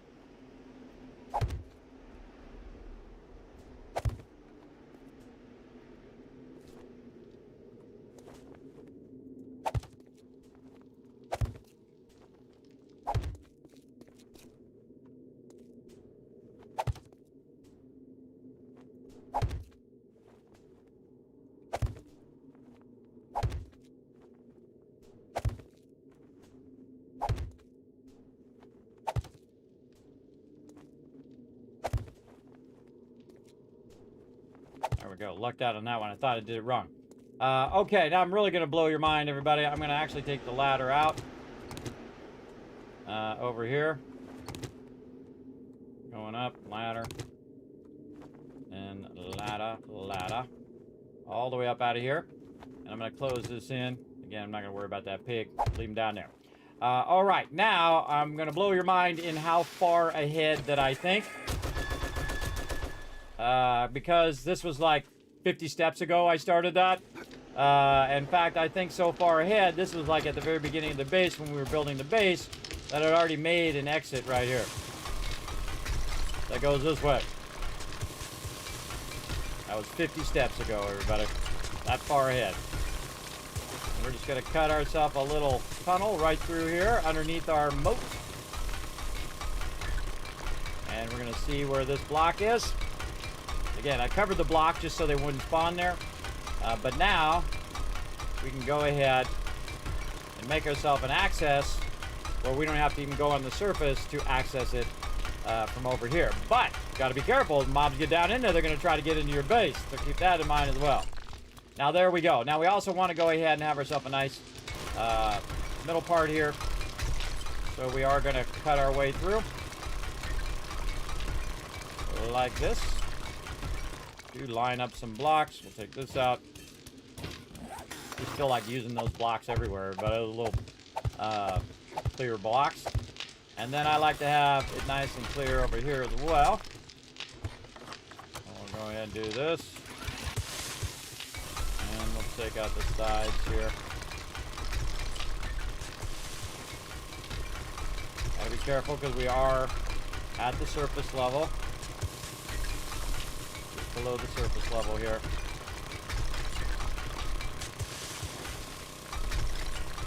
Nice. There we go. Back up just a little bit. That side edge in. You little thing.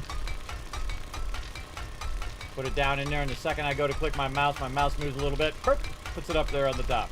It's gonna happen a lot, everybody. Just roll it. Just roll with it. It's gonna happen. All right, feel like I want to go up one more block though. Right up here. There we go. So we can just fit under there real nicely. We use that as a guide block. And we are right underneath our water here. Danger, danger. Do not cut into there, or a bunch of water going to become flooding down in here. We do not want that flooding our base. Yeah. I kind of feel like I'm going to go ahead and bring that all the way down. There we go. And then across here like so. And then this is just going to be a hall, so we're going to go ahead and fill all this in. And we don't want no mobs spawning down here. This is going to be a nice little access hall for me to go from my primary base into over here. Man, this is perfectly built. Holy mackerel. Come on, that's some pretty good precision there, everybody. Where I got it perfectly built where it's just below where the water level is. Just high enough to where my character can walk underneath there. Needs more blocks. I know right where some are at. And let's get some more right over here. Alright, nice. Alright, one more side to go.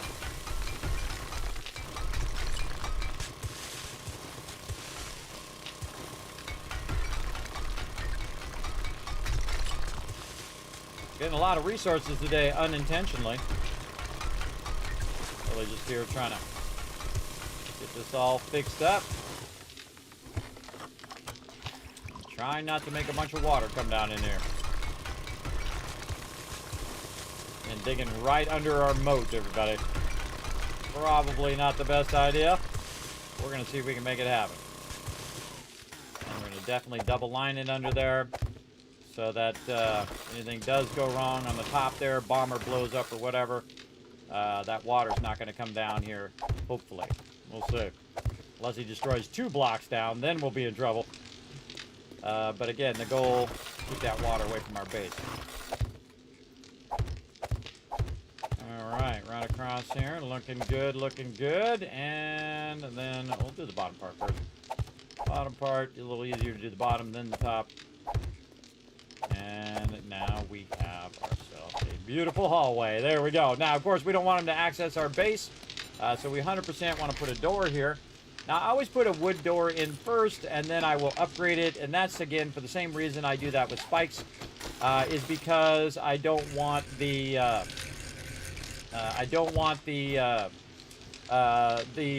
put the one down and it's the wrong way, or it doesn't open the way I want it to open. I want this one to open this way, so I can look down all the way to bedrock if I want to. Actually, it'd probably be safer if I put it the other way, so that protect anybody from falling down in there. But the pole is going to protect anybody. All right, so there we go. So now on the other side, same thing. Another door. This is going to be an inside door with the outdoor going outside. The reason why it's going to go outside is to prevent them from being in like a little cubby hole there. In case I see them up here, I can wipe them out. And there we go. Pretty sweet, everybody. Come on, that was pretty forward thinking. See, we just got a door on the side over there. Again, very cool. Very forward thinking. All right, there we go. And now we've got this up here, up above, and we can work down here without worrying about the mobs just jumping on our heads. But they could be up there and see us down there. So again, the whole point: put your farms over there, let it grow when you're not around, and then you come back and pick it all up. You do what you got to do. So let's go ahead and see how many garden plots we can make, and how many garden plots we got. Okay, garden plots. They're actually not called garden plots. They're called farming plots. There we go. We can make only 73. Okay, well, you know, that'll get us started. Like, Kismet, no way. Yep, that's because we've been diligently collecting our resources this whole entire time, and I saved a bunch of nitrate to help us with that. All right, now what I'm going to do is go ahead and check this corner first. Now over here we have 2 open spots. We're going to fix that eventually, but we want to go ahead and get this started and see if this bulletproof glass is going to work. And even if it doesn't work, I will just go ahead and put vents in there, and I'll show you how to do vents and stuff. But we'll know right away if this is going to work. And that's because I'm going to tuck it in the very corner where there is where there's no openings, right? So the openings are way over there. And so if I can put stuff down here, we know it's going to work. So back in here we go. We did not bring the super corn with us. Back up here to the garden. Oh, a lot of super corn seeds here. And then we'll take the super corn out of here. We're going to need a crazy ton of super corn. Then back down here again. And again, this does give them access to the lower part of my base, so we do want to make sure that we upgrade that outer door first, and then we do make it where there is no ladder, where they can just jump up. That's why I left it 2 blocks up like that, because if I take the ladder out, they're just going to try to drill into the wall. They won't be able to get up to the actual ladder itself. Okay, now, can we put our super corn down here? If we can, we are so styling and profiling as well. Nope. So that is not transparent. It is not transparent like bulletproof glass. Bulletproof glass, you can actually put it up on the top and actually use it as a pass-through. This particular block is not a pass-through block. Now we can also just take a look at it right here. It'll say light opacity, which is 255. But I know if I use bulletproof glass, that bulletproof glass will work. But I'm just going to use it more for a cosmetic way. Now, how can we make it work even though it's currently not working? Because again, that's why I put it in the corner to see if it would work. Now, if I do move it over this way and I put it, say, over here where it's fairly close, like one right here, to where the thing is, we put that down, you can see that it does allow me to put that down, right? That's because it does have enough light. So, these are cool looking. We can make them into steel. They're going to be super strong. And of course, it's going to let some light in here, but it is not enough to let the light in. Now, what we want to do is think about how we're going to do our light grid. Now, light grid, and I have it here in my Discord. If you want to check it out later, you can look in there, or I'm just going to show you here on stream. The second I remember where I put it. 7 Days to Die. Notes over here. Right? Yes. 2.0 notes right here.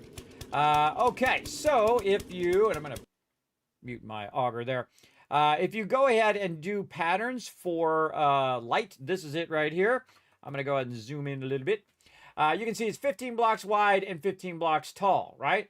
But the real trick is what you want to do is you want to think about the inner area here, right? So this is 1, 2, 3, 4, 5, 6, 7. 1, 2, 3, 4, 5, 6, 7, 8, 9. So this is 7 by 9. Or you can use the inner grid here, which is a perfect square. 1, 2, 3, 4, 5, 6, 7, 8, 9. 1, 2, 3, 4, 5, 6, 7. So again, it's the opposite of the other one that we just did. So 9 this way, 7 that way, or 7 this way, 9 that way. I'm going to go this way, but it doesn't really matter. I can do it either way.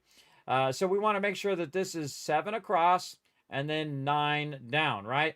And the cool thing is odd numbers make centering easier, right? Because if you have 5 blocks, right, you can put 2 on one side, 2 on the other side, and that one in the middle, the 5th block, is going to be the center. But if you have 4 blocks, guess what? It's kind of like between the 2 blocks, right? So actually this makes it way easier. So again, this is a 7 by 9. So let's remember that. And again, it's on my Discord you're looking for. It's under the 7 Days to Die forums, general 7 Days to Die 2.0 notes. So there you go. If you are looking for that. All right, 7 by 9. Let's go ahead and write that down because in about 2 seconds I'm going to forget that as well. Farming underground 7 by 9 light area from center. Okay, now we're going to go ahead and figure that out. So we're going to go back over here. We're going to figure out how many blocks we have here. So we're going to get our blocks. Don't need my chainsaw right now. And we're going to go 1, 2, 3, 4, 5, 6, 7, 8. And this is 9 right here. All right. So we're going to go ahead and say this is 9. 1, 2, 3, 4, 5, 6, and 7. All right, there we go. So we've got our 7 by 9. But what we want to do is center this, right? Because this is not center. That was just a guess. 1, 2, 3, 4. So there's 4 there. And this would be 1, 2, 3, 3, and 6, and 7. So that actually is the center. Wow. I just did that automatically, everybody. I did that totally automatically without even trying as well. Just totally did that without trying. That's funny. Okay, well, that's what you're trying to do. You're trying to center it. I did it automatically. And again, 1, 2, 3, 4, 5, 6, 7, 8, 9. Now, 9, half a 9 without the other 1 is 8. So you go 1, 2, 3, 4. And then this side, 1, 2, 3, 4. And here's the center right there. Like that. That's so funny, everybody. I just did that totally automatically. So all we really need to know is the corners here. We know this is going to go up against the wall, so that's easy. Right here. So all you really need to know is this corner block right here. And again, I double stack them when they're like a support. So we'll take all these out like so. And so we know that we're going to go this way. We're going to go this way. But what we want to do is find the center, right? The center in both directions. So again, 1, 2, 3, 4. 1, 2, 3, 4. We can see that's the center. We know this is the center here, so we can see that both of those line up as the center. And then this is where we're going to make our vent hole to shine down and see if it makes it work. Now, you'll know if it works because if you try to roll over it, it'll turn red and say, nope, you can't put that down there. That's telling you no moss. We'll go ahead and also use a side ladder here to get back up there, like so. All right. Oh, and my headphones have died. All right. Let's swap them. I keep 2 sets of headphones, everybody. These are called Nothing Ears. If you want to check them out, you can go to my website, kismet.gg, and you go ahead and click on my studio equipment. There's a link to them right there. Not sure if it's an affiliate link or not, and don't really care. But if you want to go click that link, you can, or you can just go to Amazon and search for Nothing Ear headphones. Bam. Okay, there we go. We took that one out, and then what we're going to do is just replace that one with some bars, because bars are translucent, even though it will say that the block is not. Oh, there's a snake trying to get me. There's a snake in my boots. Get out of here, snake. All right, then I got to go down a block just so I can get under here. And we're going to put these bars on the upside. I'm going to turn my sound back on. You can hear the sound, but I cannot. Get this block in here first. There we go. All right, so there is our vent, right? And in theory, if we did this correctly, which I believe I did, we'll see, if we go back over here with our seeds could now be put down without any issue. There we go. Get that super cord fired up. Oh, in the corner there, a little too far. A little too far from the corner. That should have worked. What did we did? 1, 2, 3, 4, 5. Did we actually get that in the center, or did we off-center it? Let's get in here and look. Ah! I made a mistake. I off-centered it by 1. Ah, that was my bad. That was my bad. Okay, I messed that up. But if you make a mistake, everybody, admit to your mistake, move on, so you don't have to, like, make a lie over a lie over a lie, because that's lame. That's a lame way to do it. And here we go. We're going to do it this way this time. Right here, we're going to try to get this to go here. Oh my God. Like this. There we go. Bring that down. Line this up a little bit better here so I don't fail as much the next time. Now I'm going to take this back out and fix this because I feel like it. Oh, I got to turn my sound back on again as well. And I do have more super corn back in the box that I'm going to grab as well. I will get to that here in a moment. But I just grabbed a bunch of super corn just to test. Oop, I can't hear it. Oh, I got the game muted. Another reason. My headphones did die, but also I had it muted as well. Okay, we'll go ahead and take this. I'm going to take my kits out for now. And we'll change that rotation. There we go. All right, let's get the proper one straight up here. And that's how you test it. You go down there and try to put it in the corner of what you're doing. There we go. All right. And then here, like this. And going around like that. Bingo. All right, now we have our vent, hopefully in the right spot. We're going to leave that there. We're going to go check it out, see if we got it right this time. Put that right down there. Bingo! And let's go ahead and see if we do it all the way across. Where's our corner? Our corner's right over here. Let's take this out. And again, we're going to test it, make sure it does work. Test it all the way out. We know this is here. This is the corner. We're going to take these out. Take this out. And double check our math again. Again, this should be, right now we're doing 7 across, 9 long ways. 1, 2, 3. That'd be 3. And then this would be the middle. 1, 2, 3. It's right here. Okay, this is the one we're taking out. And then across here. And then all of these out. And in theory, this will be area number 1 of our super corn. And taking all that out there.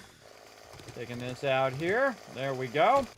And we got a bunch of plots over here, everybody. We are going to make so much cash right now. We're going to make a crazy ton of cash. Here we go. And again, if we did this right, that one vent right there is going to basically supply light for this whole area. Now, you can make it like a diamond if you want. I typically don't do it as a diamond because obviously I want my areas to be square. So I will just go ahead and start with one spot, and then from that one spot, I will then, you can actually just count how far it is, right? Because it's going to be 3 like this, and then 3 on this side, and then 3 on the opposite side, and then the 7th one is where you're going to put your vent, and so on and so forth. Now, the vent could end up being right where this is, and if it is, I'll take out that support, and I'll put bars in there wherever it ends up. And again, we could have pre-thought it out and made this exactly 7 times however wide we want it to be. So 7, 14, 21, etc. It made it exactly 21 wide so that it would fit perfectly and we could do our vents perfectly or whatever. I didn't bother to do that. I just made it this width of my base.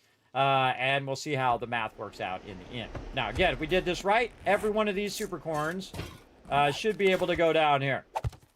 Right over here. And again, we just grabbed a bit of super corn here just to test it. Again, you want to test it before you get too far. You build the whole thing out and you realize that your vents are off, which I almost did. Almost made that mistake, but I did double check it. Did the one in the corner first because I knew that would be the one. If it was going to be wrong, it'd be that one. Oh, there's something in my way. There's a ladder in my way there. We got to take this ladder out too. You got to watch out because you got to have 3 up above. Now, you might notice, everybody, you're like, Kismet, why are you down so far? You only need to be 3 down. Well, the reason why I am 6 or 7 down, I believe I'm now down. Let's go ahead and double check. 1, 2, 3, 4, 5, 6, 7. Exactly right. The reason why I'm down so far is if a bomber does blow up there on the top, it's not going to hit my supercorn. Right? Now, you can see what I could do here now, everybody. Just visualize in your head. I'm going to do supercorn here. And then I could go down another 4 blocks, put a bunch of things there and leave 3 blocks open, and then just keep the vent going all the way down to bedrock, which we have done. We've done bigger than this. In fact, I've done one that's all the way at bedrock, and I put the supercorn at bedrock and then put bulletproof glass at the top. So I wanted to try this new style bulletproof glass to see if it actually is translucent, which it is not. It is not fully translucent like regular bulletproof glass, but it is so much stronger. And also, when I'm down here, I can see if there's mobs up there messing around, which is good. Now, again, this is currently concrete, but we are going to try to steel this up so that it's super strong.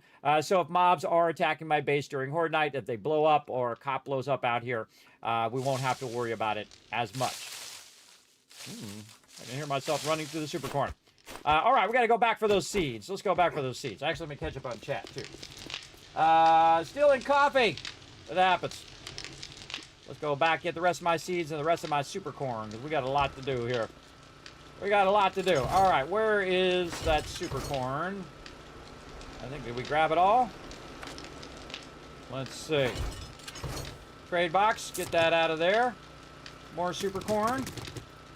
Here. There we go. And got all this. Got all that. Nice. A generator is working away up there. Through our little access way here. Pretty awesome. Thanks for the follow there, Joyce. I appreciate that over on Kick. There's 26 super corn in the trade box, top row, just letting you know. Yeah, WFO, thanks for letting me know. I already was on it. I was already on it, but thanks for having my back. I appreciate you. All right, let's go. Again, I just grabbed a little bit to get started. Just a little bit to get started. And we're going to go ahead. Get that going in there. I think that's just going to be enough. All right. That is working. So again, if you can put it down, then you know that you have enough vented light. All right, same thing here. We're going to go ahead and go across here. We're going to go ahead and say, okay, now we're going to do the same thing. 1, 2, 3. We already know where the center is, so we don't have to figure out the center anymore. And then this right here is going to be our thing. But this time we're going to be a little trickier. We're going to go ahead and do this with some blocks. Then we're going to jump down because we have the nerdy boots, which allow me to jump much further down. And then we're going to get tricky with stuff here. And then all the way here. And that's going to line us up this time with our vent hole.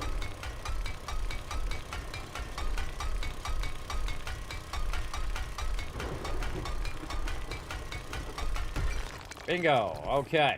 Now, we're going to take our bars. Thank you for shopping at Trader Joe's. We'll be closing soon, so make your final purchases. Now, while you're doing this, everybody, the mobs are going to come down here and try to get you. 100% chance. 100% chance that's going to happen. They will try to come down here while you're working, but eventually it won't be an issue. Okay, how many more plots we got? 21. That's not going to be enough, but we'll do what we got to do.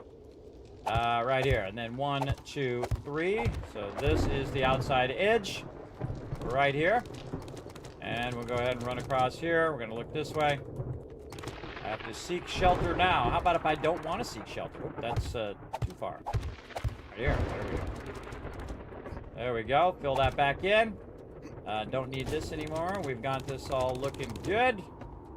And we'll do this across here like so. Now we can't put anything here because we have the ladder. So what I'm going to do is just actually put a square block there for now, just to cover that up so I know where my ladder is. And then more farming plots. Now the cool thing is, if you do this just right, you're actually going to have an overlap of this vent and this vent a little bit. Again, you can't optimize them in such a way where you don't need that overlap. Me, I'm all about that overlap. All right, so that's as many farm plots as we got. So that's as much super corn we're going to put in. Again, I'm going to go ahead and just tell it where the edge of this is right here. There we go. So later on, when I come back and I want to put more plots in, I know right where the edge of that is. And then again, if we did this right, we should be able to put our super corn seeds down right over here, like so. And again, how much are we doing this? This is the 9 long. I wonder if I go over here if I'm under shelter. I sure am. So again, that does shelter you. So that bulletproof glass is good. Now again, eventually when I cover the whole thing with bulletproof glass, the whole entire area would be sheltered. So that means I'll have an underground sheltered super corn cathedral. And that's what I'm building right now. And again, this is a much less elaborate version than my normal version. Okay, so we need about, let's say, 18 more seeds. We've got plenty of super corn, so we'll say 18. Craft those and put those down as well. Right down here. Like so. Get this super corn a-growing. Oh, man. Look at that. Off by 1 seed. Awesome. 1 more seed. Nope, not 18. 1. There we go. Bingo. Now, we have around the same amount of super corn that we had before up there. But now we're cooking all our other stuff up there and our super corn here. Now, this whole area is going to be super corn. So, we're just getting started, as you can see. So, we need a lot more of our stuff that's going to make that happen. Now here's what I'm going to do, everybody. I'm going to go ahead and pull up this right here, and you can try to jump up there. Can't make it up there. You can just put one in, or you can make a jump ramp. Back away from it, but I'm just going to go ahead and put one in here. Go up that, turn around, pick it up. Now they can't get up there. Other than Leapers. Leapers can get up there. I was going to double lock that in. Seek shelter now. Okay, I'm on it. Watch this trick. Let's close my hatch. Boom. Now I'm in shelter. Now I'm good. I don't even need to close the bottom hatch. I just closed the top one. I'm good. I'm all in shelter now. Good to go. All right, let's check in on all of our stuff. Ooh, we are full over there of our stuff there. Over here, ooh, mama, those have all finished, and we can run out some more bullet tips. Over here, let's put some of that stuff away. Now we got to get right back on making more ammo, everybody. That's right, but now we have the ability to make stacked ammo like this. So you can see I've actually already have some ammo already ready to go for next Horde Night, but to a way huge degree. That we actually just did that while we were doing Horde Night with that other ammo. But we go in here and count how much ammo we have now. It is massively scaled up versus what we did before. And you're like, well, Kismet's only like one row. But if you count that, that's 500. This is 500. So this is 1,000, right? That's 1,000. This is 2,000, 3,000. We have 3,500 ammo right there.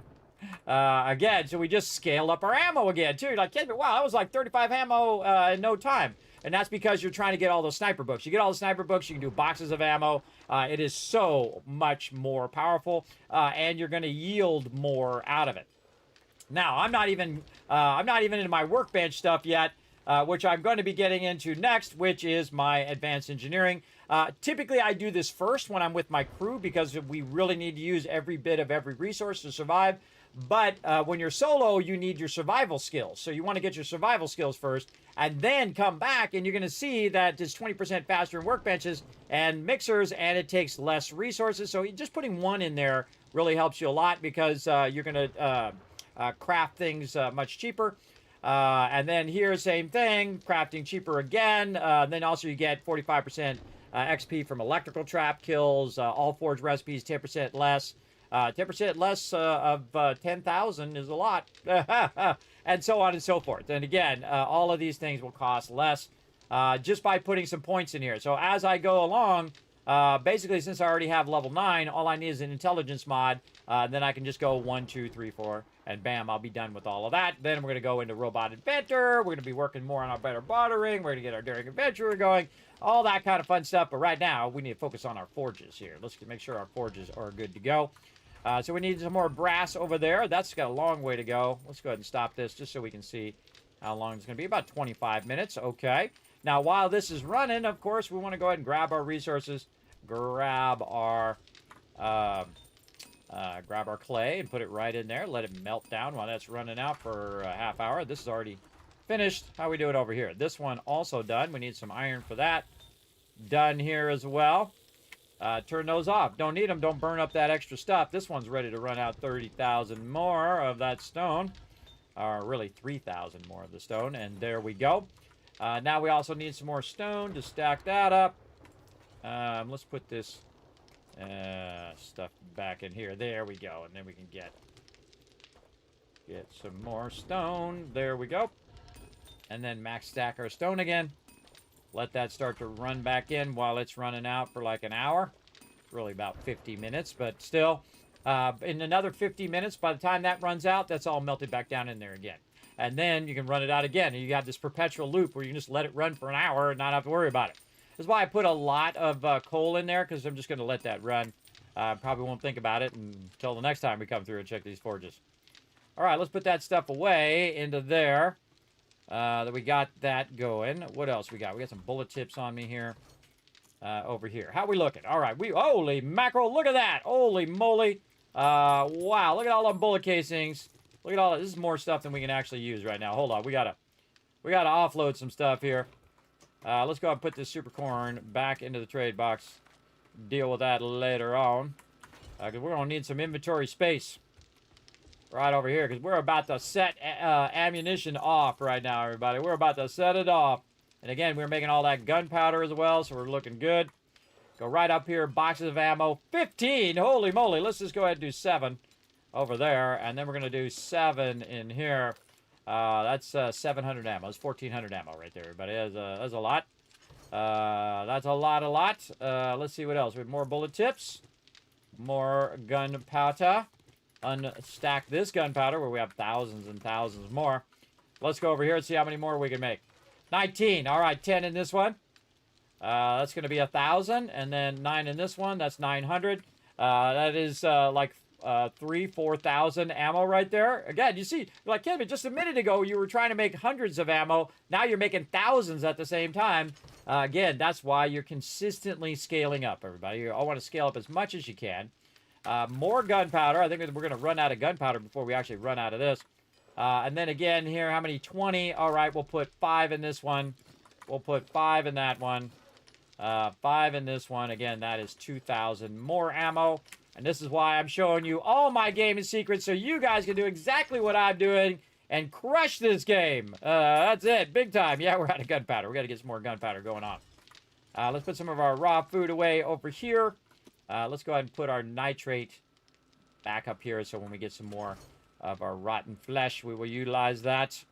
We'll put this back down here. We'll get these bullet tips out of there. We'll put this... Actually, we're going to use that. Put that there. What else we got? Anything else holding us up here? We got a bunch of resources we can cut down. Right into here. Too much stone. Too much clay. There we go. What else we got up here? We got super corn in there. Like so. And it's middle of the night right now. And I think it's reset day. Is it reset day for thing? Let's go see. I got it over here. I don't have it going that far. Hold on. Let's have it go even further. Right over here. I got a spreadsheet, everybody, that does this. It's every 3 days. Pretty easy for it to calculate. It is day 79. So the traders just reset as well. And we're going to have a ton of cash. And we go on a spending spree.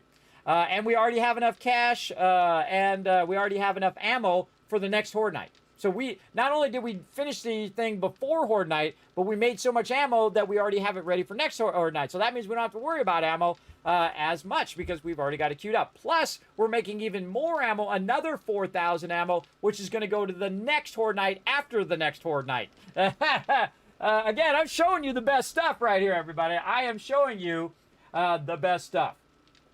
There you go. For sure. There you go. You could not hear the installation, hear the bar either. No game. Yeah, I had it muted. I forgot I muted the audio as well as my headphones died at the same time. Okay. Now, we got to go down in here. We got to drop this stuff off. And we definitely going to need to work on some more gunpowder at some point. In fact, I might have more in there. It might have been processing more. Let's see. Or did I get it all? Got all that. Nope, we got to get more at some point. Okay, now we got our new mining outfit as well, so we can definitely grab a bunch. Plus, we have a bunch of mines that have multiple resources in it. But first things first, everybody, let's go ahead and finish up our massive Supercorn Cathedral over here as well. Now, what I'm going to do is I'm going to actually waste some of these blocks eventually. Get in there. There we go. I'm going to waste some of these blocks eventually because what I want to do now is I want to definitely cover this up. So no rando mobs are falling down in there. There's going to be no access from the top, only from my base underneath. So this doesn't give the mobs an opportunity or make them think, hey, I can go down this hatch right here. Yeah, I don't want them to do that. I will just access it from down below and hopefully be fine. Now, again, this is delicate work here, everybody. You want to take your time because this is awkward. Now these are concrete blocks though, but they're just in the shape of bulletproof glass. And this is a cool block, man. It's a really cool block. And again, we can upgrade it to steel. You can see it's worth 5,000. Normally, bulletproof glass is 3,000. So really cool discovery that we made, and now we are utilizing it in the earlier game instead of just waiting to the wasteland. We're going to utilize it just so it brings light down into this thing. Now, I probably in the future, when I build a base or a kill box or something, and I want to just have light down in the kill box. Not only can you do it on the top, by the way, You could have, say, the kill box like this, but the floor of the kill box is this stuff. So it's still concrete, but it's letting light down into your production area underground. See, a great way to utilize that. Like, I might even do that. I might take out the blocks. Oh, I'm electrocuting myself. I might take out the blocks on the inside here and put these blocks in, and they'd still be just as strong. The problem with these blocks, though, is they're not square blocks, right? So they're just the top part. So if the top part gets destroyed, they will fall down into my base. So that part's a little scary. But if I'm doing my due diligence, everybody, they should not be getting to that interior part of the base, especially not blowing up on that interior part. And also, I should put some electricity along the inside of the base. But this is going to be one heck of a supercorn cathedral over here. And again, we're building this much closer to the surface, but not right on the surface. Again, eventually I'll come back and cut vents into these. So awkward because the block is so thin. If I had an option of a full square block of these, I would just go full square block. They'd be easier to put in because this is slow going work here. Oh, they do the offset. See that, how it did that offset? Where I went like this, and then I clicked, and then it bounced back there. It'd be nice if it did that consistently each time. Not sure how I did that. There we go. And because these are concrete, everybody, and not glass or not wood, allows me to do these large spans. This is a 12 by 12 span here. It's a pretty big span. So we'll bring it in here. Now, you really want to work from the edges outward so that you're not putting a lot of pressure on all the blocks in the center and that it's getting supported from all the sides. And super awkward to hit the edge.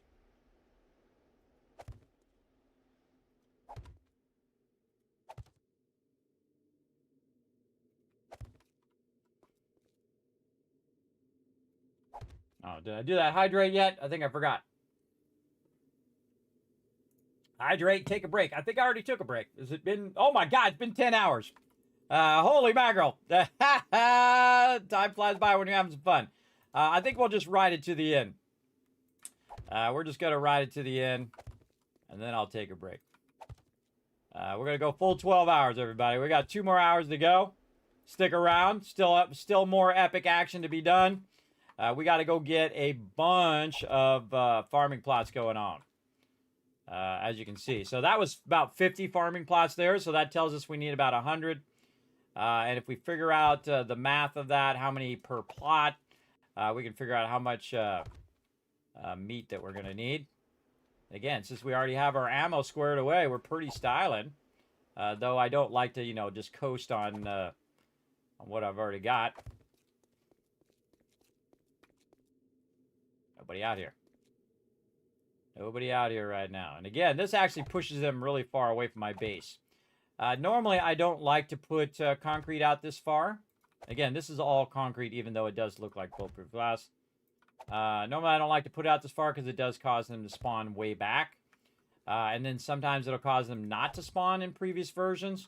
I've seen where I made this big wide thing. It was like 40 around my entire base, and they just didn't spawn. No zombies. Now, you might be like, hey, Kismet, that's awesome. Well, it is awesome, except for if you want to shoot the zombies, which my crew does.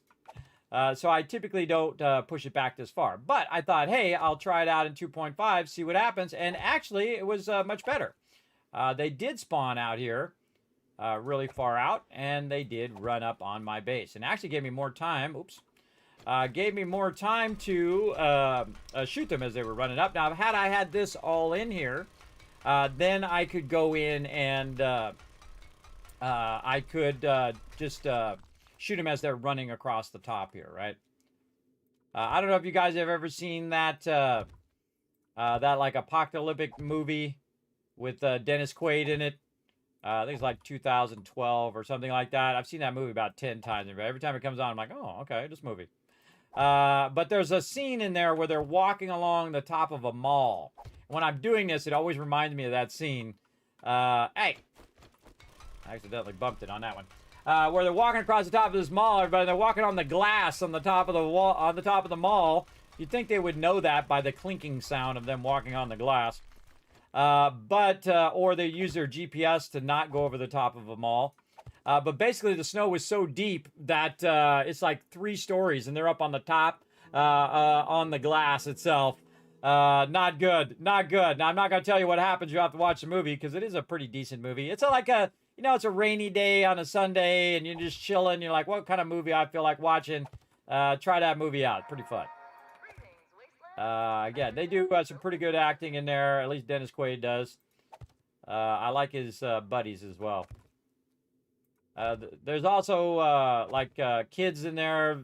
Their acting's not that great, but definitely Dennis Quaid is really good in that one. At least I wasn't impressed. Not that I'm any great actor myself, everybody, so take it with a grain of salt to judge other actors. I don't pretend. I just be me. I like being me, and it was hard enough to like who I am after all these years, so. And I'm tired. I'm tired. I don't want to be anybody else. They're going to get this done, and it's going to be awesome.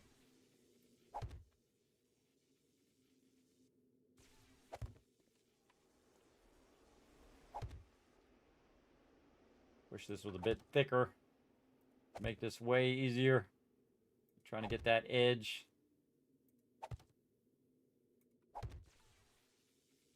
Or if this was satisfactory, I'd already have this done, everybody. All I'd have to do is go to the edge like this, and it would automatically go that way.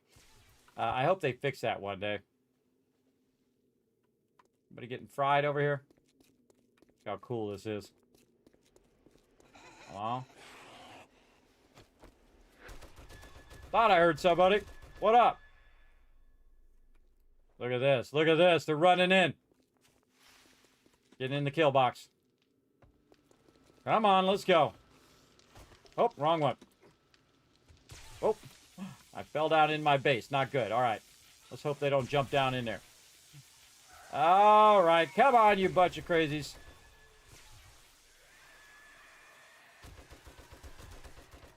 Much easier without the super corn in the way. Another screamer there. Just myrtleizing them all. Using my high-powered ammo I have left over. Be right with you. Let me just load my gun. Get wrecked.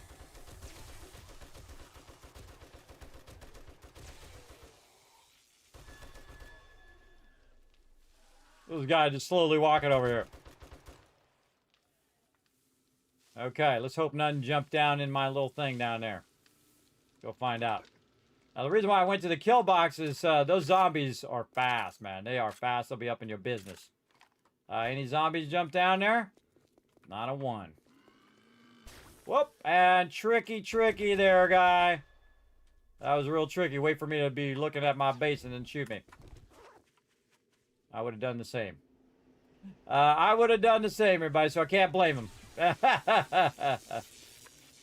you liking that electricity? Does it tingle? Looks like it does. All right, back to work. Again, they ran straight across the top here, so that did work. Again, we're testing the Supercorn Cathedral, but with this special new piece that we're using as well. Oh, so awkward. So awkward, but we're just going to take our time, trying to get her done.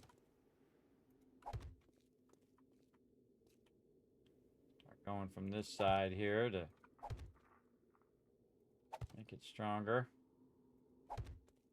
Best to turn this in such a way where it's really easy to see. Again, I noticed that this does not have that weird pattern that that's very easy to do because it goes in different directions. The grain of the glass goes in different directions with the bulletproof glass. Here, it doesn't seem to have that problem because I'm doing this different directions. I'm testing it on purpose to see if it does do that kind of pattern. You'll have this like weird lines in the bulletproof glass, but this is just clear and as beautiful as can be. But again, it does not work as a transmissive surface, so it's not going to let the light in. to our farm, but it will let the light in for us, and that's good. Just for us to see. Definitely going to be using this piece in the future to build out my bases. And just let that natural light come in so I don't need too many lights inside during the day. Especially in the forest, this would be awesome. Because the forest is very sunny most of the time. And then you can let all that light into your base. And again, I could build a big old base down there. Put 50, benches and all that other stuff as well. Under there. The only problem is if I'm down there and they're up here, they're going to see me down there, and then they'll scream and they'll pull a bunch of mobs, and then they'll try to dig to where I'm at. So I don't want to be chilling down here for too long. But, picking up all this super corn is going to definitely be a job. And it might be more super corn than we can actually sell to all the vendors in the game at one time. We're going to see. We're going to see if we can max it out. And just got to get right on that edge. Try to get some momentum going here.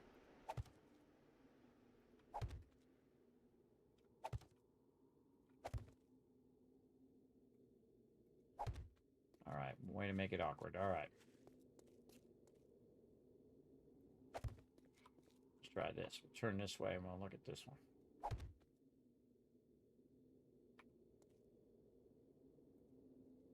So awkward. All right, easier to go this way. Maybe.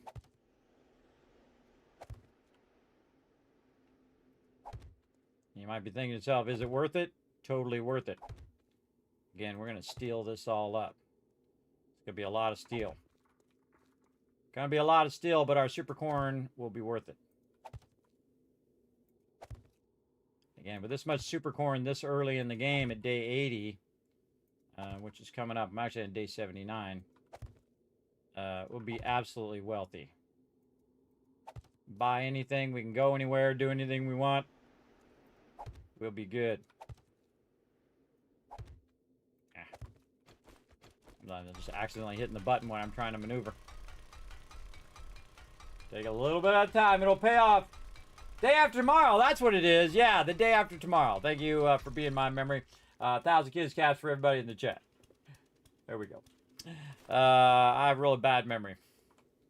And it ain't getting any better, sadly. And it's only going to diminish from here.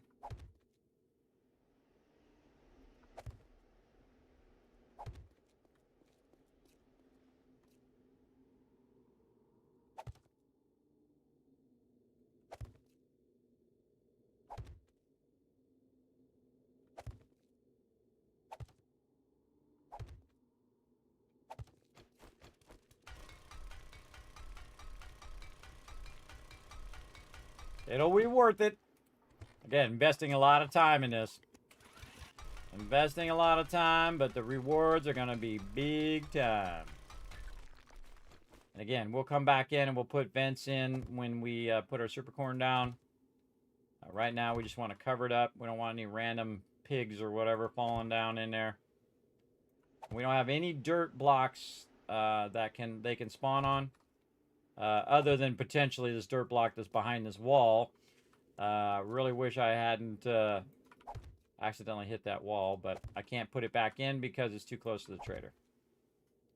But if I was not by the trader, I could have easily filled that back in. But I like my little trader spot here. I don't think I've ever been right up against Trader Jen before. So we thought we'd try something a little different. Actually, working out pretty well. And there. And last block. All right, there we go. Remember, that's all concrete, everybody. All concrete, but bulletproof glass looking style with bringing that light down there. We do have to cut some vents. And again, we'll just keep cutting those vents across.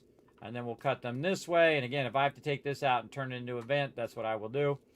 And so on. You got to be real careful, though. If you do take this out, or you take this out here, you got to watch out. If I take this one out, this may cause this whole thing to come down. If that starts to come down, then the rest of all this glass is coming down. Or the rest of all these blocks are coming down. It could pull the whole thing down. Because it's such a far span. Right? Just really far span. So definitely want to cut it in the center if you can. And be real careful with it. That is for sure.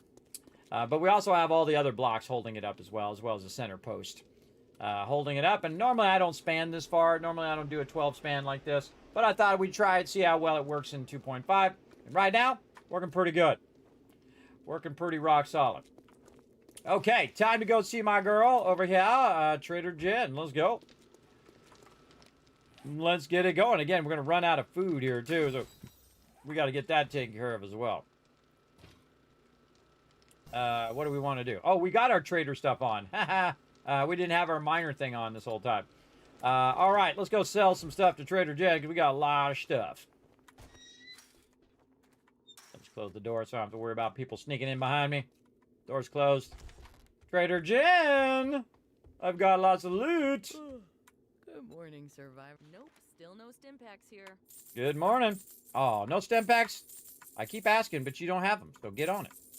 All right, lots of magazines. Bye-bye, magazines.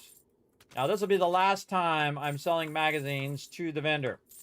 You actually get a bunch of XP and whatnot. You can see over here that I'm getting XP from the vendor.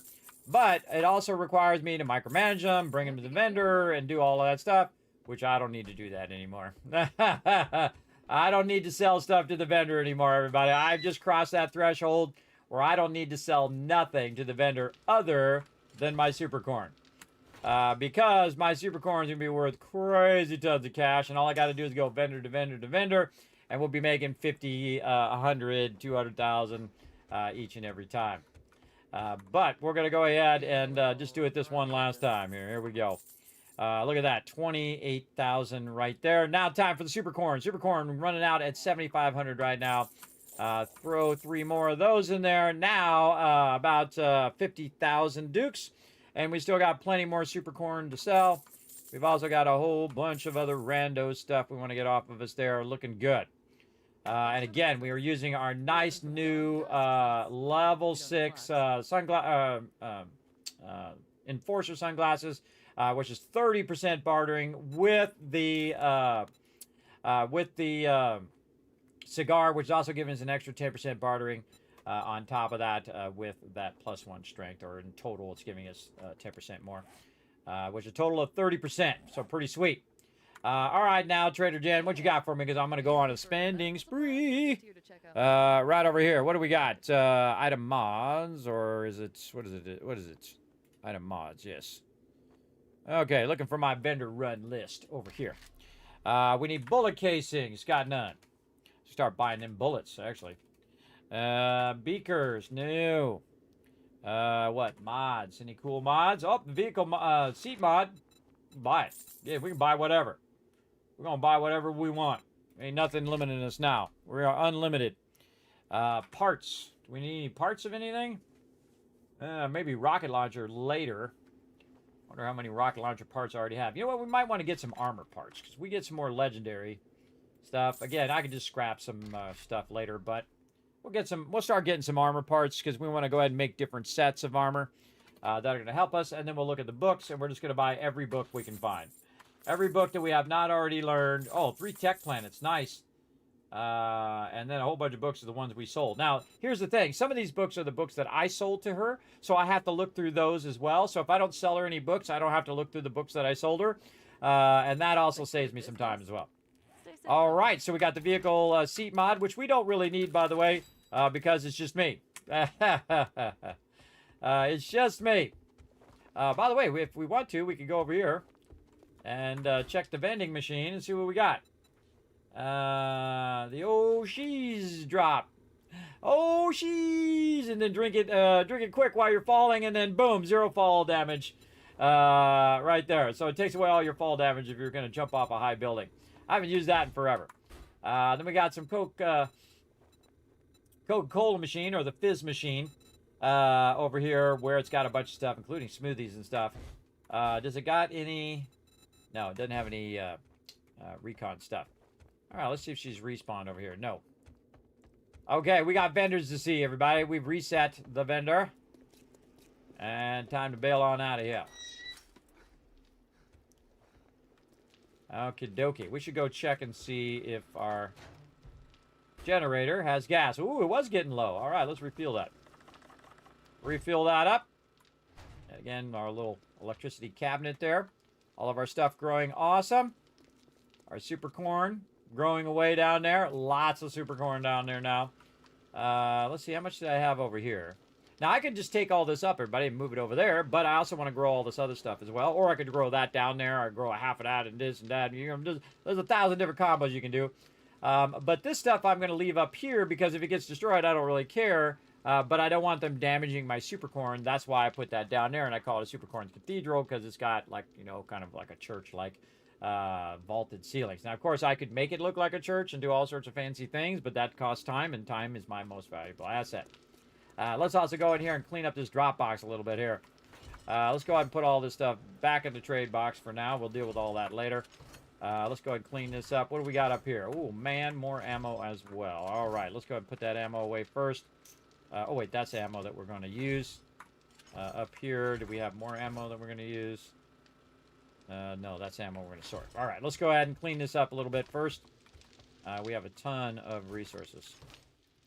Put them right over there. We've got a ton of raw ammo. We got a bunch of lead and brass. Nice.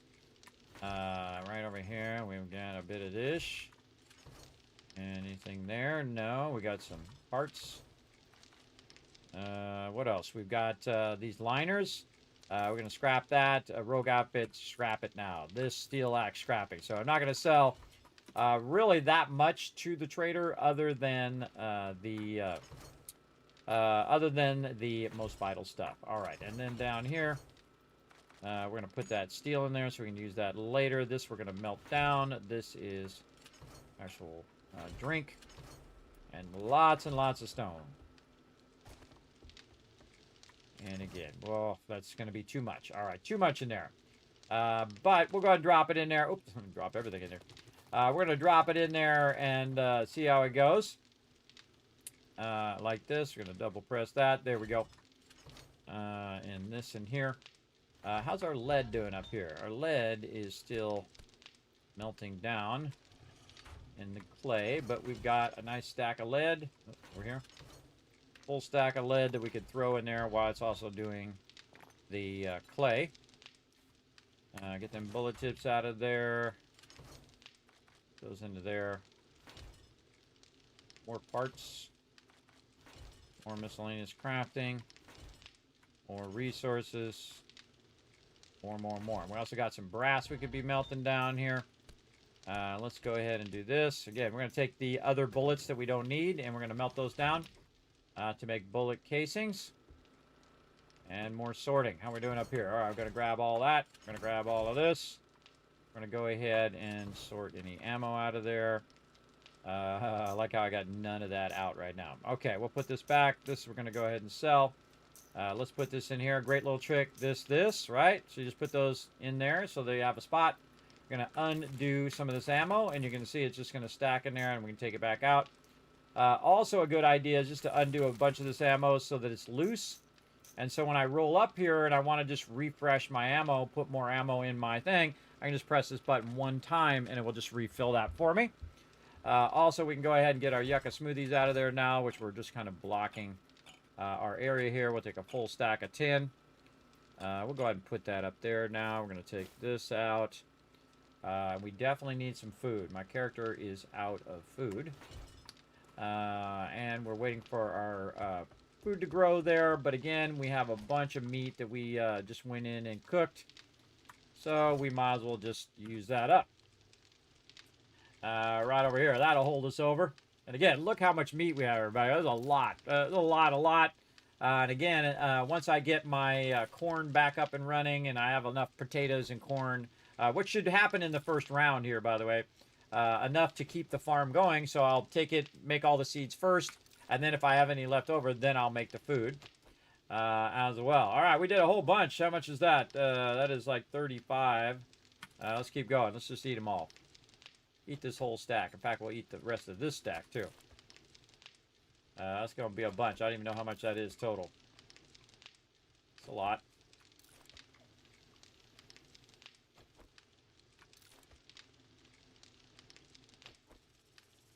Am I eating the grilled meat? I don't think so. It was adding like 2. It was actually eating the mushrooms, I think. There we go.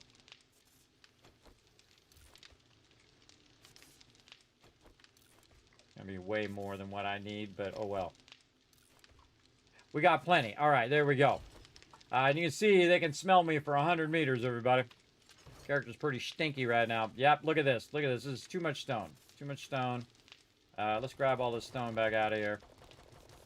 In fact, we'll put away some of these parts and stuff. So we can get enough room to get a bunch of this stone. If your box is starting to fill up like this, everybody, just take all your stone. And then utilize... We got any room in any of this? Looking at what that is, it's like... This one probably the least.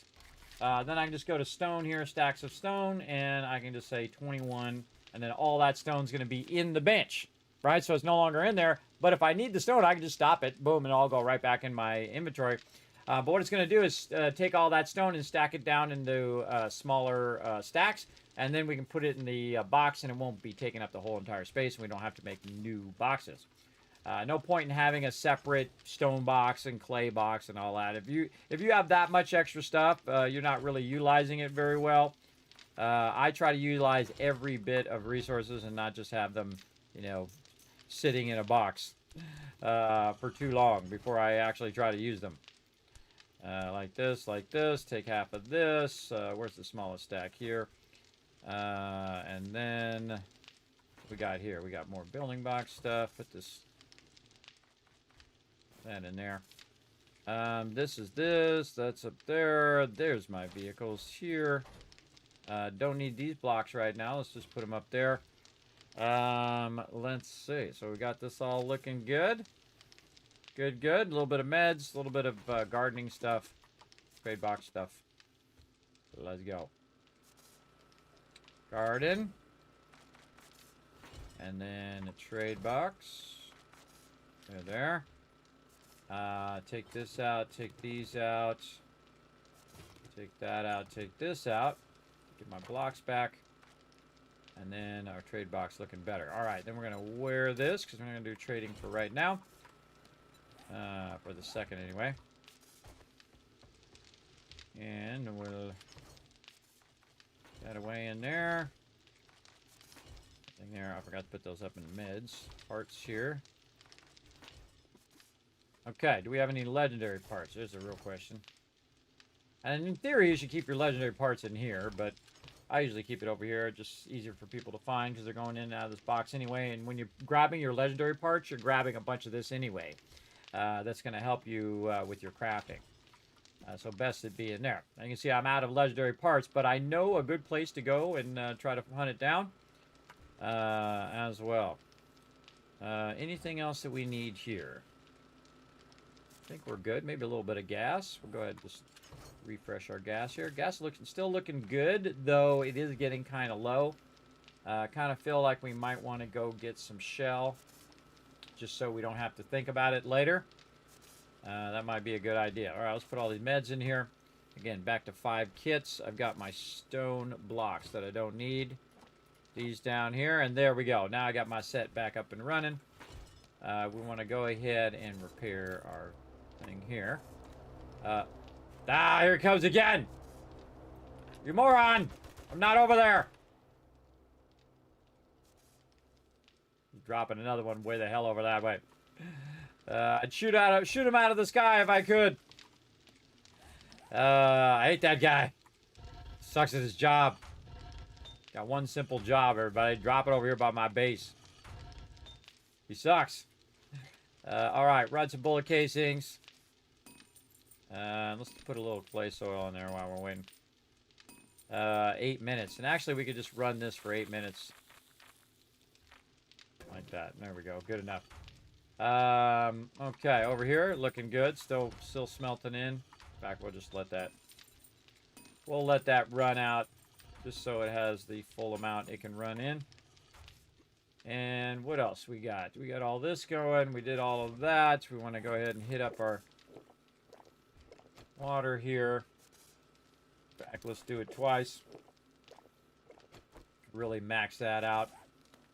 Okay, that's pretty much it. Now we got ammo running. We got all of our stuff going. We're looking good. I don't need my nail gun right now. Oh, wait, we got 2 sets of blocks here. Let's take this sets of blocks out here. There we go. What else am I going to put here? I can put some ammo there. Oh, wait, we've got to put our stacks of ammo, too. I forgot my stacks of ammo. Now, we're going to bring a bunch of extra ammo. So now that's like 500 extra ammo on top of the ammo that I'm using. Let's make sure to switch our weapon over. So I have 450 regular ammo that I can just use, plus another 500 in that one stack. Oh, and speaking of, what up? I hear you. Ah, there you are. Come on, here we go.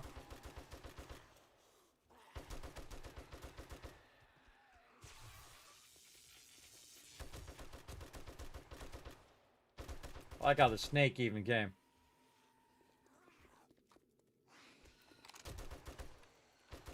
Another screamer. Apparently I'm just doing too good. Another one over there.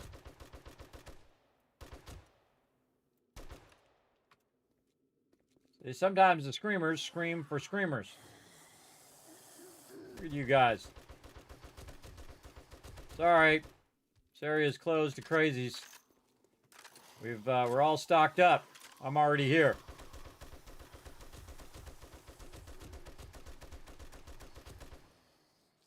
So easy just to wipe them out from above. I hear somebody.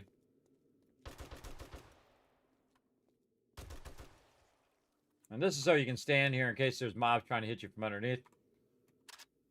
All right, anybody else? Refresh my ammo again here in a minute. Again, this thing is working awesome. All right. Run around and get these bags. What you got for me? Oh, mama. Man, tons of loot in there. Oh, look at that quad pocket mod. Nice. Pretty awesome to find this early in the game. I don't need it, but it's awesome. I like the pack mule perk. Everybody's pretty awesome.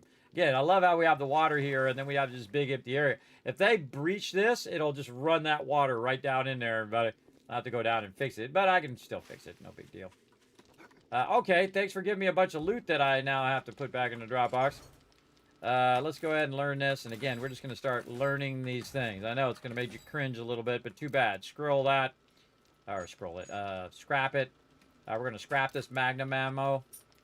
Even though it'd be better to put it in the thing directly, because I'm not doing that anymore. Because I'm rich, everybody. I am crazy rich in this game. Let's go. Let's go. Not in real life anymore, but I have had a good amount of money way back in the day. Not anymore. I have children, family, and a lot of medical bills that took away all my money. No mas money, no more. But we do what we got to do in life, right? All right, next trader, Jen. Let's go ahead and say hello to all the traders. Here we go. Boost and turn. Here we go. Heading to the trader. And we found some new traders in the wasteland as well. Now's a good time to go ahead and try to finish up all of our skills. Try to get as many books as we can. And again, I can run around and look for books and look for all that stuff. And especially when you're looking in the residential areas, you're actually getting it out of the mailboxes. Or if you see like a post office box, you want to go ahead and grab that.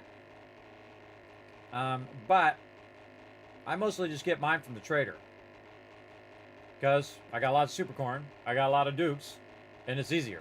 I don't have to kill any mobs. I just run over here. Whoa! I also got to watch out. I'm flying a little too low there. All right, we got this. We got this. Come on, you got this, bro. Look out. There's another one. There's another one. Fantastic driving. All right. Well, I didn't even see it. I didn't even see it coming up. It's okay. We made it.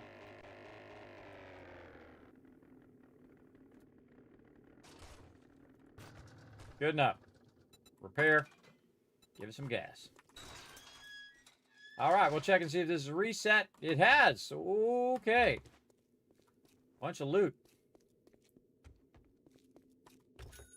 Look how fast that is now, everybody. Remember how slow that was going at the start of the screen? See how zip, and just opening it like nothing. So It is useful, the Lucky Looter, in if that's going to be your main thing to do. Look how fast that is now. Just opening those things like that. It is worth it at this stage for me, but I definitely do my survival stuff earlier game. And then do all of this. Speed this up later game. Or you can call it about mid-game, I guess, now. And again, I'm not even going to bother to sell them. I'm just going to pick them up like that. Just saves me time and effort. And then selling them to the vendor. I don't need to sell them to the vendor. Where'd that one go? Right here. My bar.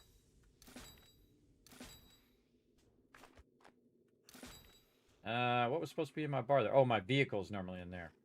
Let's just put this med kit in there and block it. Alright. Check the toilet. Nothing, nothing, nothing that we can grab there. Again, when they reset, I usually do the traders, but I don't do locations. We still got to do some quests and all that stuff as well. We're going to get in there, try to keep our quests going. 1, 2, 3. See how convenient that is to just use them. Use them right there before you even pull them out of there. Right here. Right there. Oh, we got stuff we got to do. Alright, we got to go sell some of this to the vendor. What else we got? Let's learn that. Grab that. We may or may not come back for it. If I remember, I would. Trader Jen, what's up? I'm back. Good What's up, girl? afternoon. Anything particular on your mind? Yep. I'm going to sell you all of this super corn. Look at them dukes. Look at them dukes. Leveled up from that, too. Sell her this. Sell her that diamond. All the rest of the stuff we're going to keep. Look at them dukes, bro. Look at them dukes now. Again, massively scaling up. Bullet casings. Acid. Oh, you got some acid. All right, we'll take that. I'm always buying acid. Beakers. Beakers. No. We got mods. What you got? Nothing I need right now. Let's see. Parts. We are looking for... grab some more armor parts. Grab some of those as we go. And then any books that I don't already know. Knife Guy. Let's go buy them all. Explosive Magazine. Again, now you can see that they're not a whole bunch of them in there that I put in there, and I don't have to look through them all. Fireman's Almanac. Ooh, don't have enough space. And let's sell off those coffee beans. Grab this. There we go. Again, no more we can grab. Come back and see me sometime. Boom, boom, boom. Boom, boom. Oh, we're getting there. We're getting there. Okay, let's see. We got the whole thing. Aha! We got that whole entire thing done for our fire books there. Fireman's Almanac. And now, sprint longer and never encumbered in burnt forest or wasteland. Do 50% more damage with chainsaws. So I can sprint longer and never be encumbered in the burnt forest or in the wasteland. And it just so happens I'm in the burnt forest. That's very convenient. All right, girl. What happened there? Actually, I hit the thing. There we go. All right, let's go check back here as well. Oh, yeah. We'll run around the back here again, see what we can find on this loot. There we go. I think I ran past the cement mixer. Yeah, I like free loot, everybody. I like as much free loot as I can get. Okay, we got to put some of this away because we got way too much of all of it. Throw it out here in our weapon. Get your weapon out when you run outside the gate. Left, right. Pig! And it wasn't even a cop. And there you go. Go over here. Oh. Switch that up there.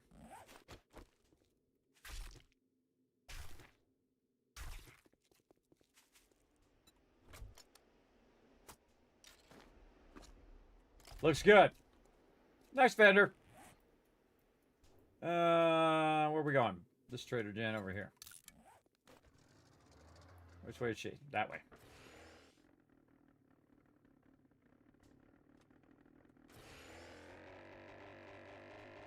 And away we go. Cruising around with hundreds of thousands of dukes. Having some fun. How much stacks of super corn will the traders buy a day? They will buy every reset, which is every 3 days, 3 stacks of super corn. So it's not actually by the day, it's actually by the reset. So you sell them 3, then you wait 3 days. So say it's day 70. that resets, or in this case 79, and then you sell it to them. You come back when the reset happens, then you can sell them 3 more. Pretty easy to keep track of. You just keep track of the resets, and then you'll know when you can sell them more super corn. Now, there will reach a saturation point where I have too much super corn to sell to the vendors themselves. So again, if I can only do 3 stacks, and there's 20 total vendors, if you have a really large map like me, 4 per zone, there's 5 zones, that's 20 vendors, right? So in theory, if I had that many stacks, right, so 20 times 3, about 60, so I couldn't sell more than 60 stacks. Now, I don't know about you, but I'd love to have that problem. That I have 60 stacks of super corn that I want to get rid of. Or so many stacks of super corn. You get the idea. Oh, this is where this other one is. It's over here. Let's go ahead and dip over here and grab this while we're here. Guy dropped it over here probably when we were going to the vendor. Way out here in the middle of nowhere. I'm on a road to nowhere. Watch out for trees. What you got? Oh, chainsaw in there.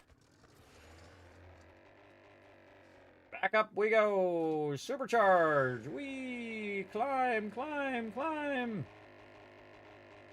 And again, we're going to be getting into trading and or into questing and whatnot here in the burnt biome as well. But we wanted to get all of our ammo squared away. We want to get our base squared away. And man, I got a better set of timer. I'm going to run over, and then YouTube's going to cut off my stream here. I mean, Twitch will go for like 24 hours, everybody. They do request that streamers do reset every 24 hours if you are running your stream. I always wanted to do a second part of the stream, like a sleeping stream for Sparkle Dog to come up and, you know, kind of help you all stream or all sleep. And then the stream would just be that. You guys could play words on stream. You guys could listen to Sparkle tell you a story. All of that kind of stuff. Haven't got around to it yet, everybody. But I have, you know, written it out. I've made a few things for it over the years. I had that idea, I don't know, like 8 years ago, everybody. A long time ago.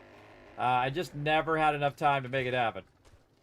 But we do what we got to do. All right. So we're going to get more super corn. Oh, we already got rid of a lot of our super corn. We'll just bring 20,000 dukes. We're going to need more than 20,000. Probably not. Let's go ahead and read all this stuff just in case there's a bunch of stuff in here.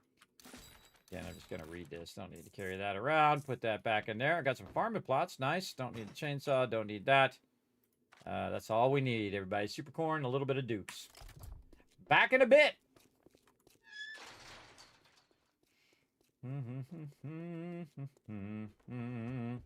I got that song in my head. We're on a road to nowhere. Come on inside. Dukes, dukes, dukes. That's 25 grand right there. Or 22,500. Right there with dollar bills. All right, let's see what else we got. Yeah, bullet casings. Oh, yeah, let's bullet casing. I don't even really need to do that. I can just use the dukes now. I don't even need to look for bullet casing now that I think about it. Acid, beaker. It was a workbench. What? Mods. Nope. And parts. Armor parts. And then we'll check our books. We got more things. Ooh, Tech Planet. We need a bunch of those. What else? Oh, Greatest Heights. Ooh, we could use that one. Thanks, Trader Jen. We're open from dawn to dusk since, you know, we don't have clocks. All right. Oh, another one done. The Greatest Heist done. That's a really good one to get done, everybody. Let's go ahead and take a look here as well. Hold on a second. Bug flew right in my eyeball. Darn bugs. Up in my business. Get out of here, bugs. Leave me alone. I'm trying to play some games over here. Probably my kids let them in when they went to school. All right, where was it? Greatest Heist right here. Look at this. 20% more lockpicks, breaking the locks 20% faster, and have 10% chance to break, lower chance to break your lockpick. So if you do like to do lockpicking and all that stuff, I never use them. I have the ultimate lockpick. It is called an auger. So I just auger it until it opens, and then I pull it out of there. It is a little bit more dangerous because, of course, mobs can hear you augering the side of a safe and all of that stuff. But we're going to keep on rolling. All right, so we got this done. Now, before we run out, we're going to go ahead and pre-tag Trader Jen. And we know she's off to the left here. All right, here we go. We might be able to get there before nighttime. Let's go. Ooh. There we go. I think we got it. These traders are really far away from each other, too.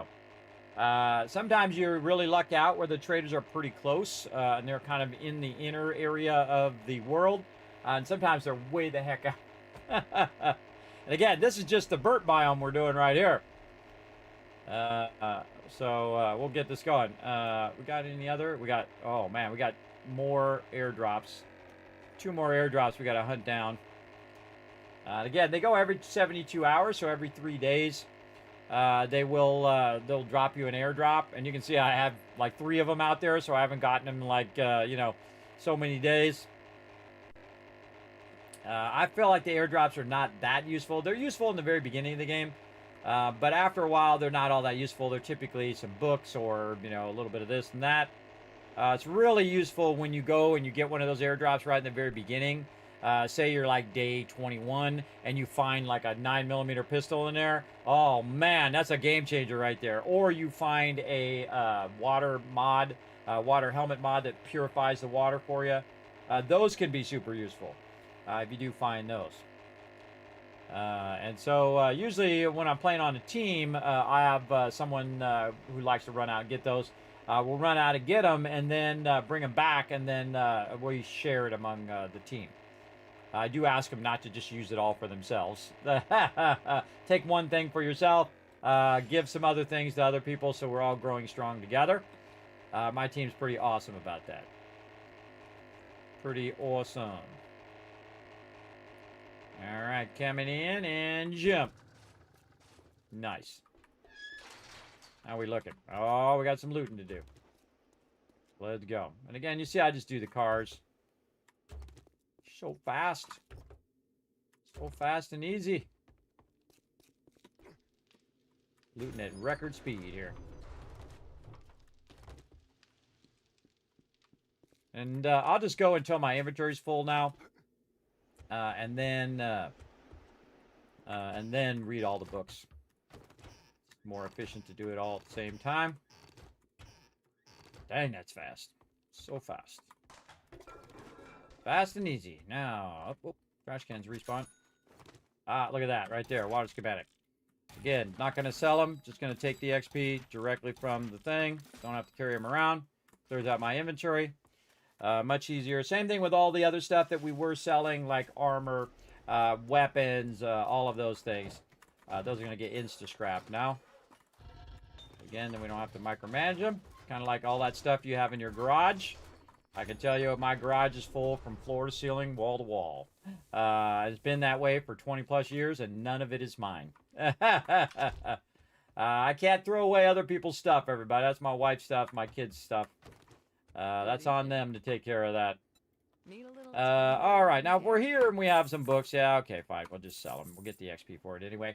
What do we got, girl? Let's see what we got here. Bullet casings. Again, I don't need to get any more bullet casing. I can just take those out of there.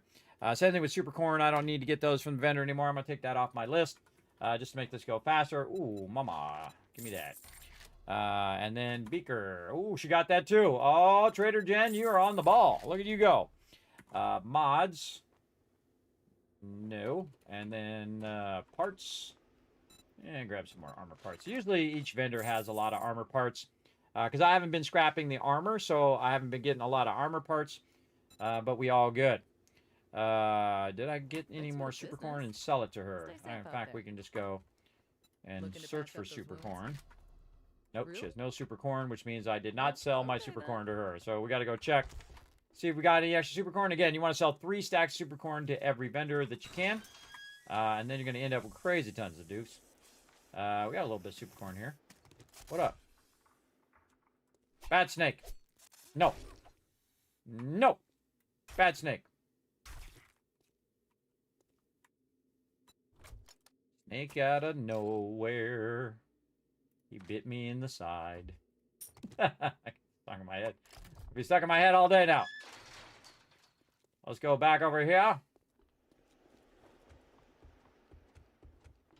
Let's sell this super corn. Looking for some healing? Trader Joe's. Dollar bills, dollar bills. All right, what you got for books, girl? More knife guys. All right, let's get them all. Any books there? Nope. That was a good Okay. deal. Trust me. Learn. Oh, 71 of 75. So that means if I half that, 4 more books. Really only need 2 more books, and I'll have that done. Not sure we're going to get it to the next vendor. Now, before you run out, you want to set up your map position to the next thing. Trader Bob is way the heck over here. So we'll start our way over there. But not sure we're going to get there before the closes. So we'll see how it goes.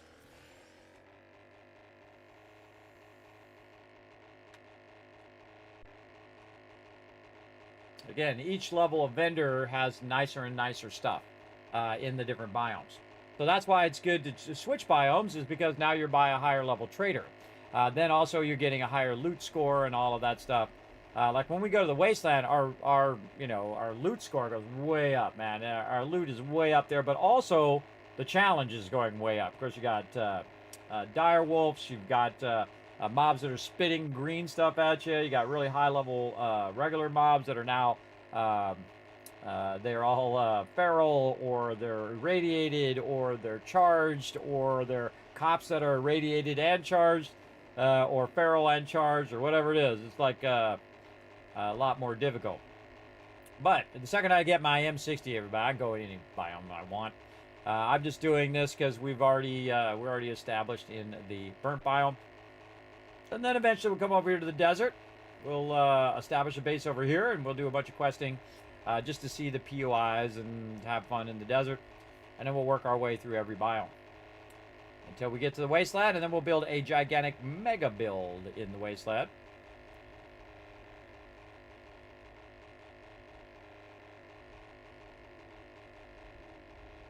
I love looking at the cities, everybody. It's like so fun. Look at all the little cities that are just randomly generated. All the places I can go, all the cars I could be wrenching right now. The funny irony, everybody, is that the more money I make, the less cars I have to wrench.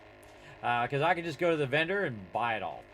Again, if you have that economic power, and you can see we've massively scaled up our economic power, just in this one here as well, but we've been doing it the whole time. The whole time, skills, economic power. So again, we make 1,000 the first time, now we're making 2, now we're making 4, we're making 8, 16, 32, 64, 128, 256, 512, 1,000. We've made $1 million right there, just in that time by doubling our income as well.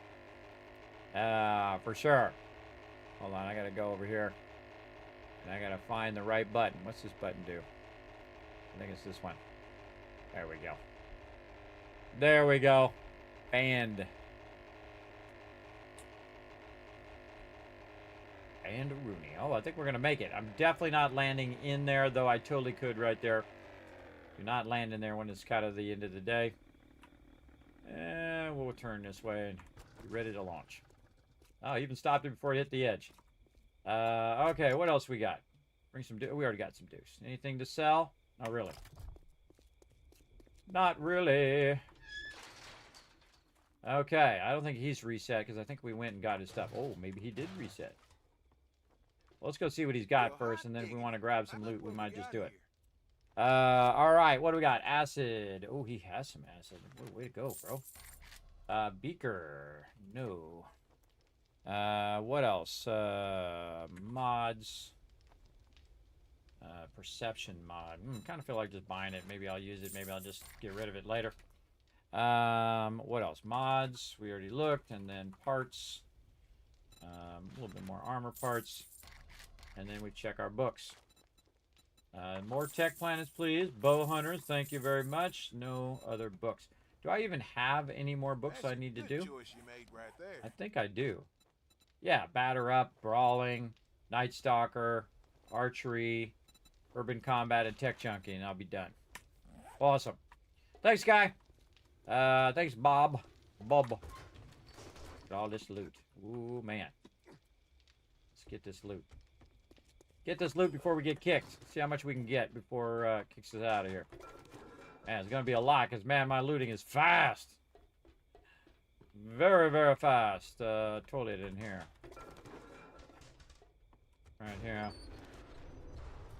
E and then R. Everybody just grabbing it, not even looking at what it is. Deal with what it is later. Count your cards. Count your cash at the end, everybody, when the dealing's done. Some shoes there. Oh, missed that before.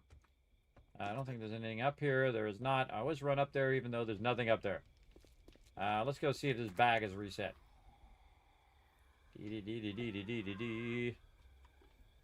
Bag has reset. Oh, we left it there.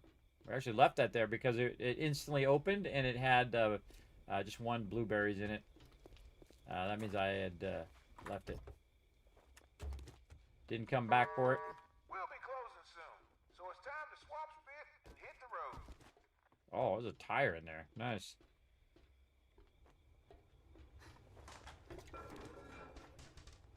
Okay. Is there anything else up here? Slide down.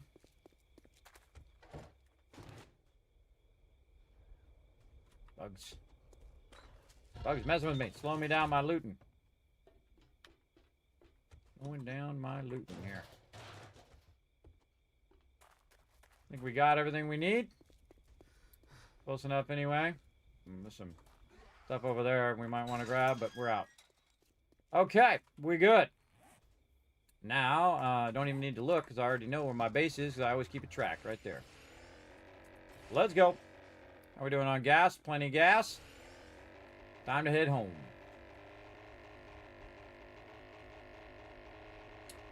We'll come back and we'll try to get the rest of our traders going on as well. Probably go to the different biomes and try to find those traders.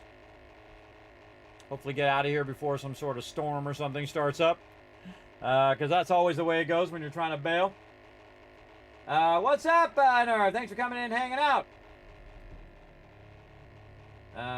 There you go. Yeah, I don't do follow for follow, but thanks for coming in and hanging out. If you do mention your Discord in my on my live chat, I will permaban you. Don't do it again. I'm going to clear it for now. Right now. There you go. And again, do it again and you'll be permabanned forever.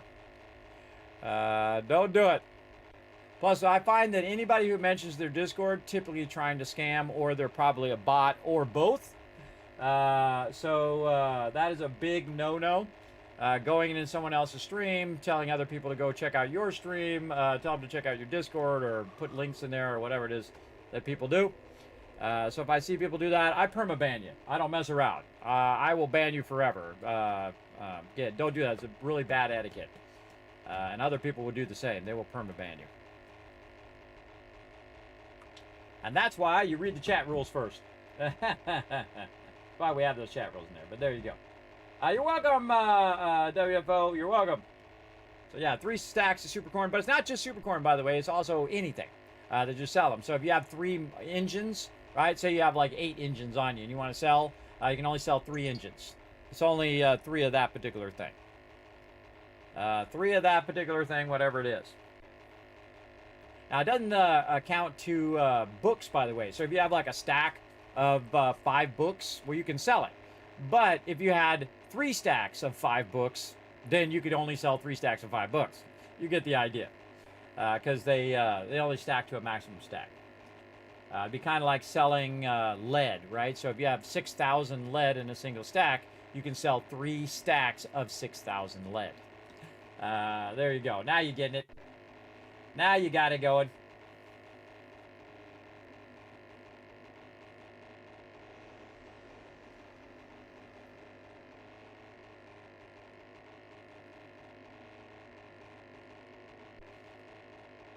Apparently, I put my base by the largest mountain I've ever seen in the game. Makes me want to build a vault in the inside of it. It really does. But liking the base we got right now. Can't wait to get this going on. We have a ton of loot, so we got to go back and drop off a bunch of loot. But in the meantime, we're also going to try to grab this airdrop over here and try to clear these airdrops. Coming in. And let go of the throttle. Spacebar to nose up and just beautifully land like that. Nice.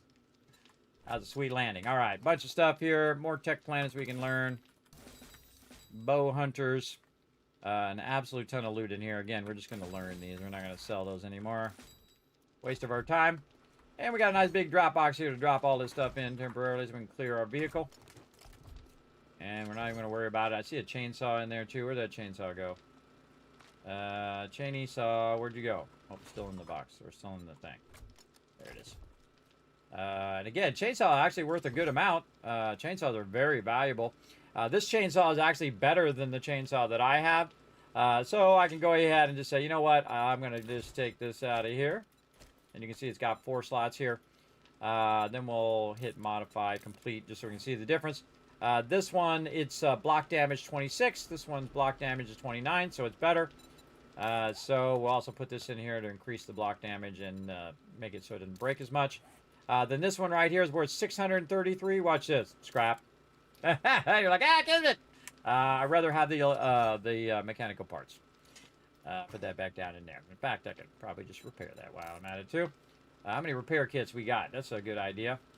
Take out all of our cash and put it where we can find it later in the trade box right here. We're going to do any more trading? Probably. Want to take that with us. Might want to take it with us while we're out and about. Spend that money. But before we do, we're going to grab this. Well, I don't need to leave the brass in there. We're going to grab that brass. Any lead, a little bit of lead. We're going to go ahead and grab 2 stacks right here. And we're going to go right down here. And you guys are going to go, Kismet, don't do it. No, don't do it. Oh, I'm doing it right now. Boom. Throwing it in the actual furnace, everybody. That is 20,000. 20,000 right there. So we're going to go ahead and put a big fat stack of this in here. And we are going to make a crazy ton of bullet tips, everybody. That's going to be a lot.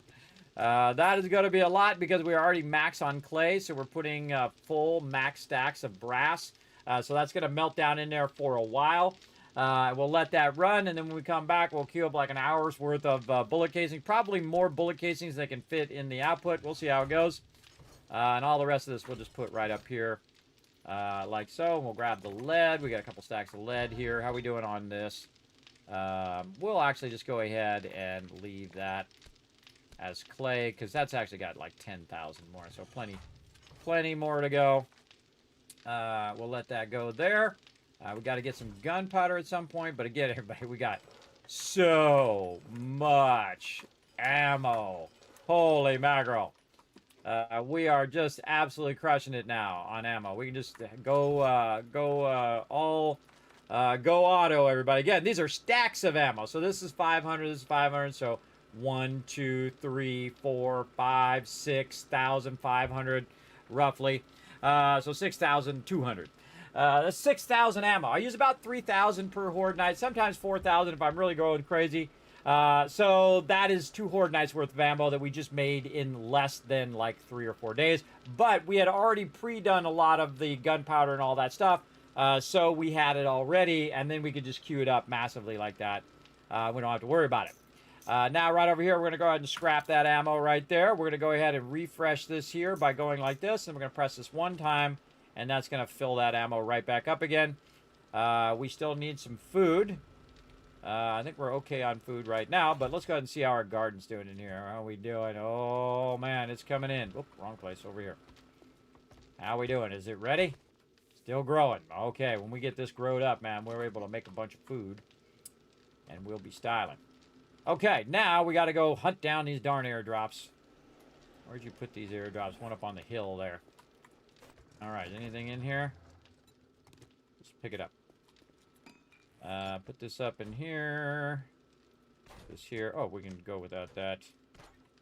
Oh, I forgot to put that brass in there. That's okay. I'll put it in the drop box. Deal with it later. Later dealing. Take my vehicle and put it over here. Much easier. Repair it. Gas it. We outie. I also want to get some gas going at some point. We'll do that. Let's go way up on this mountain. Because my guy, who I call Captain Idiot, keeps dropping my airdrops in weird places. and really far away from my base. This is actually the closest one he's ever put in my base, but it's up on the side of the mountain here. We got to find a little mountain ledge, maybe right there. I'm going to try to get right here. See if my vehicle will be there long enough I can grab it. Yeah, there we go. Get out of here, bird. How can I possibly miss that many times? I don't know. I'm going to get you now. I got plenty of bullets.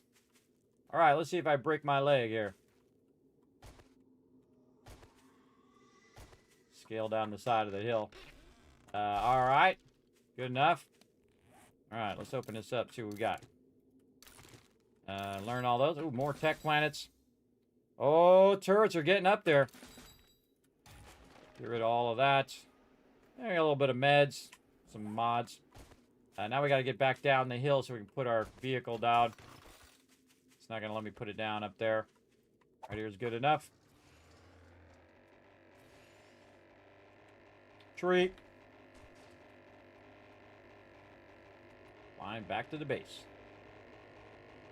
Guys, we're so close, we might as well just dip back to the base. And land beautifully. Holy mackerel. All right. And drop this off into the drop box. There we go. All that good. Looks good to me. Anything else we need to take with us? Nope. And we're going to get our dukes. Okay. What do we feel like going next? Guess we can make a Trader Wreck run. Trader Wreck nearby. And this thing is in that direction. What? Can't you see I'm busy? Get out of here. I just love coming up getting zapped. We out of here. Gonna go see my buddy Trader Wreck. He's always a ray of sunshine. Off we go. Monster Zero coming in and said, hope your family and you're doing good, Kismet. Love the content. Yes, I'm having a good time. See, I think that's infectious, everybody. When you're having a good time, you're enjoying playing, when you really enjoy the game that you're actually playing, I think that's the best endorsement for any game. I don't sit here and say, oh, I really love League of Legends, and you see the person just like falling asleep. Now, of course, they could be falling asleep because they're playing it too long, but sometimes they're just bored and don't want to play it. And they're just playing it to play it, right? Just to play it to be up on the leaderboard or whatever. I play games I enjoy. I never play a game I don't like. And if I don't like a game, I will just tell you straight away. I'm just like, nah, this game sucks. I'm out. And I've done it a few times on the stream. But most of the time, I'm smart enough to know pretty quickly, just by looking at the previews, playing within the first 5 minutes of the game, whether I'm going to enjoy playing that game or not. And I know also if I'm going to play it all the way through. For sure. Great example, Valheim, right? So I was playing a bunch of other games at the same time. Love the peeps over at Coffee Stain, of course, because of Satisfactory, and also Goat Simulator, everybody. It so surprised me how good that game was. Very good. Also, Goat Simulator 3, also good, and you can also, if you're a Fallout fan, there's some Fallout Easter eggs in there for you. So enjoy some Goat Simulator 3. So I said, hey, I said it to the devs, because it's Coffee Stain was the publisher, and Iron Gate Studios is the dev. I believe I'm remembering correctly. So I sent him an email, and I said, hey, can you send me a code? I'd love to show the game off on stream, because I do love all the stuff with Coffee Stain and so on. And so they have got the greatest response to me ever, everybody. And they just sent me the code, and then it said at the bottom, make Odin proud. And that's it. That's all they sent me. They didn't say, hey, Kismet, hi, Kismet, or anything like that, or any conditions or anything like that. They just said, make Odin proud. And so we did. And 5 minutes in, everybody, I can tell you I'm playing that game all the way through. And not only did we play it all the way through, we played it multiple times all the way through. Really fantastic game. Highly recommend some serious amount of Valheim. Now, they've actually done a bunch of updates that I have not got to, so we'll get back to it eventually. Again, there's only one me. I only got so much time in the day. You get the idea. All right, Trader Wreck is waiting. Where was our base? Our base is not by this one. Our base, I think, was by the other one. All right, where's Tycoon HQ? Over here. Yes. Yeah, we got some time. We can go and buzz over there, and then we can buzz up this way. Or even better, we can go to the one that's way out here while we have some time, and then we can circle back. How about that? We also run over a deer on the way, but we'll go ahead and let the deer live this time. If I get hungry, though, look out, Mr. Deer. If I get in trouble with food, you better look out. All right, so we got some time until the trader opens, so the smarter thing to do is to go out to the furthest trader out so that you're utilizing this time and you're not just standing around waiting. Or you could go wrench a bunch of cars, you could go look for loot, you could run the questing, and if you like to do questing at nighttime, which I don't like to do it. There is a bunch of stuff you could do. For me, I typically am traveling during nighttime. And we'll go back over here and I'll show you the original Kismet kill box that we made in the forest. And we're going to be making a base in each and every biome. What I really need to do is I need to get out to the wasteland, especially at nighttime. You want to go out there at nighttime when you're strong enough and hunt those dire wolves and those zombie bears. Because that's what's going to give you more farming plots. And then getting nitrate's the easiest part of that whole process. But getting those, getting that rotten flesh, that's the best place to get it, especially from those bears, especially from dyers. Just bring a bunch of ammo and find, whoa, look out, coming through some trees there. And then make sure that you are in good positioning as well. That a whole bunch of dyers aren't going to run up behind you and wipe you out. I'm always in a position where I'm ready to bail. Oh, by the way, everybody, I don't think I've died in this particular playthrough. How we doing? Yeah, 0 deaths, almost 5,000 kills, game stage 184, and level 77. I have not died yet, so I guess that's a little bit of an endorsement. Not that I care. I don't care if I die, but I've died hundreds of times. In fact, I've died more to no food and water to anything else because I'm just not watching it. I'm doing building and whatnot, and my character just suddenly keel over. Much more obvious now. They added a whole bunch of cues that say, hey, you're running out of food, you're running out of water. Where in the old days, man, you could just be sitting building, and all of a sudden your character just dead. And you're like, well, how did I die? And you look down at your food, and you're like, oh, that's how I died. I died from lack of food. Look at that cool location with the little places on the top. All right, still not open over here, but I bet you there's a bunch of cars we can wrench. Hey, what's up, big guy? Get wrecked. You want some? Anybody behind me? Yes, no? Anybody? Big boy again. Sit down. Stay down. All right, when you feel like it's pretty clear, reload. Again, you can see I have 120 bullets. Very, very useful when you want to shoot a whole bunch of stuff. All right, we got to get ready to rock and roll here. Actually, get off the vehicle. Let's get our wrench going. Probably just put my dukes up in here so I don't take up my spot. Get this here. Dukes up in there. All right, time to shoot a bunch of stuff. All right, quit faking it. Let's go.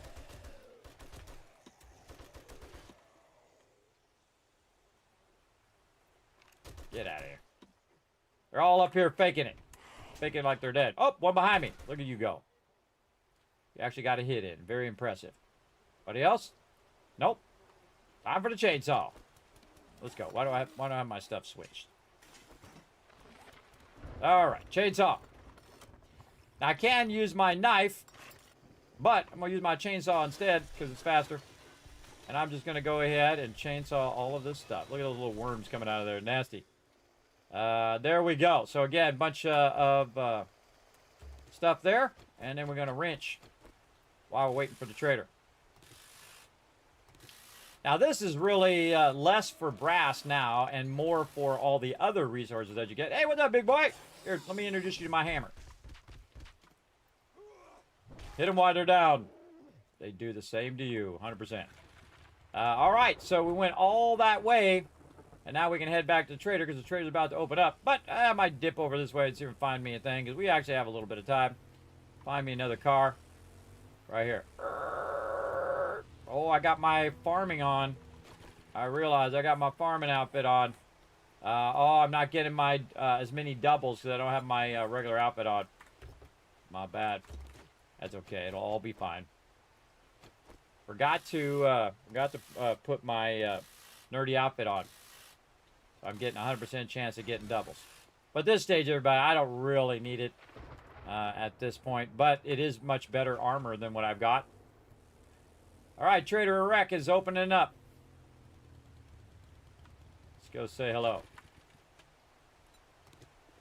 What's up, Trader Erect? Now, it still looks like it's nighttime, but it's raining. You see the sun rising. Let's go see what he's got to say. If you drink all the coffee, try anything smart, and you'll get a new start. I'll do all the stupid stuff. I won't try anything smart. I'll be in charge of stupid. Look at that. Armor insulated mod. Let's buy that because we got lots of cash. What else we got? Let's see. Parts. Yeah, more armor parts. We're going to start working on our armor sets. All right, right here. What you got? Explosive magazine. We're going to buy. We're going to buy some bow hunters. Tech planet. All right, we're good. And then also you can look like in his decor miscellaneous. He might have like a truck or a workbench or something like that in there. Or he might have some armor that you might need. But in my case, I can make level 6 armor. The main thing that I need is legendary parts. And again, you don't typically find them in the vendors. But I still look for the other parts anyway. Okay. Vendors are open. Now, which way we feel like going? I feel like going down here. Maybe hitting this one on the way down, then that one. And then I think we already did that Trader Bob. Want to end up down there. So, we're going to right click here so we know where we're going. Get in here, take a look. Behind us, of course. Expect nothing less. We'll go do some flippity-flippities. Whee! There we go. Flippy McFlippies. And head back this way.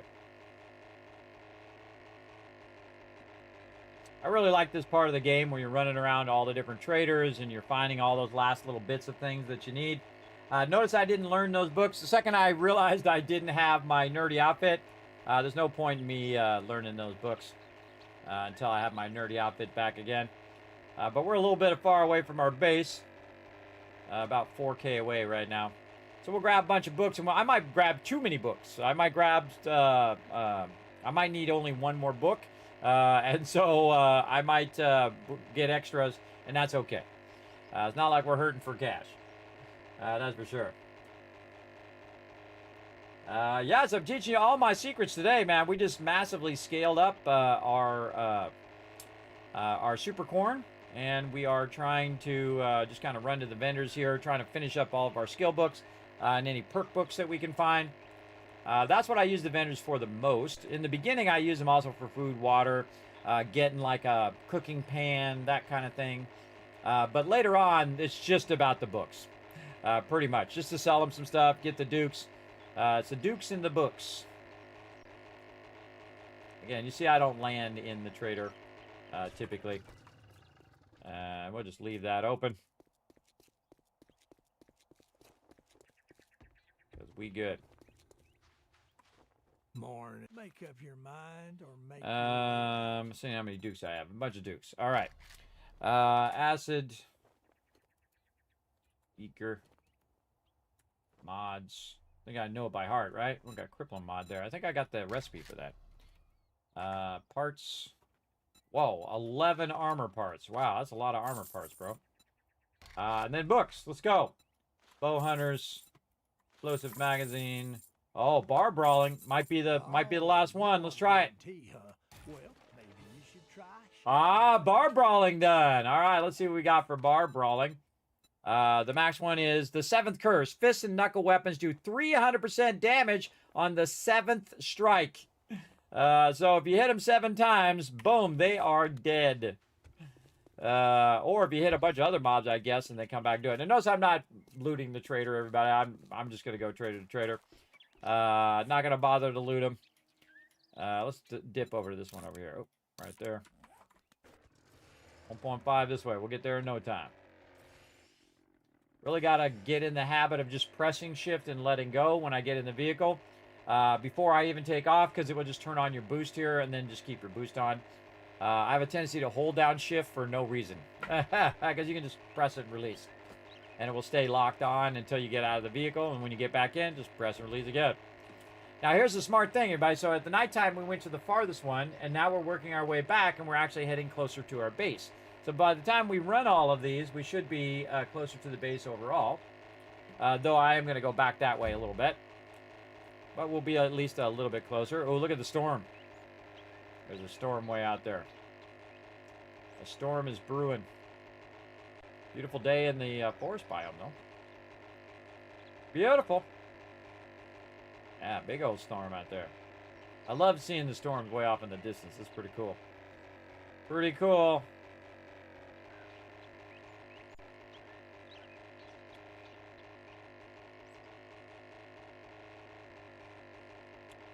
I go to every one of these POIs. So much to do. It's day 80. How much time we got left? Oh my gosh. Oh, okay. 3. Recovered from it. Oh, nice. That's pretty good. Though my thing did take a bit of damage. I've actually landed wrong on this gyrocopter before. Oh, nice.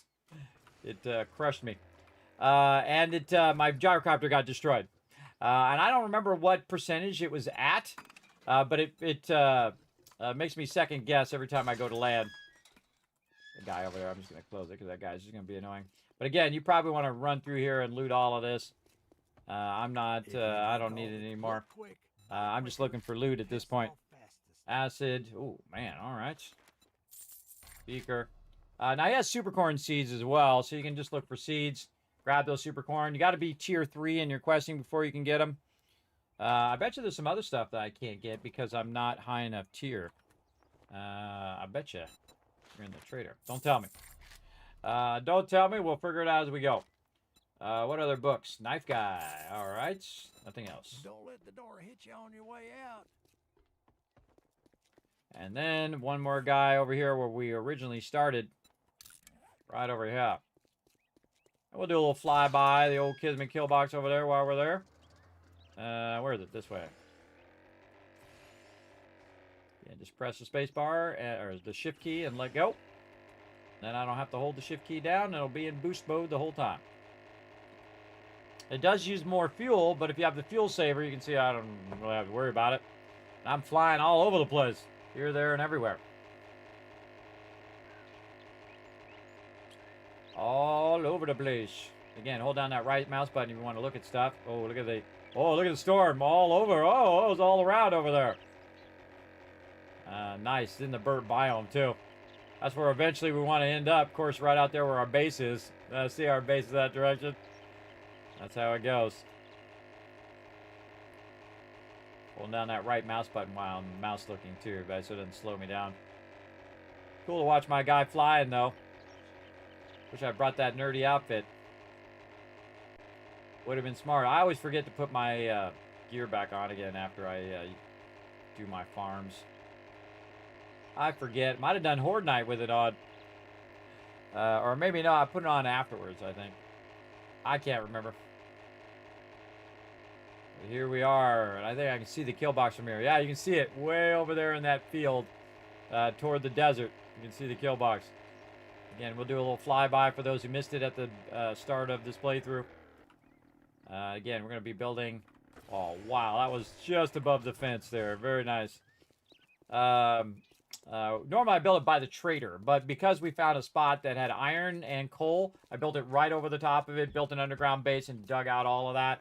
And it gave us a massive jump to our playthrough.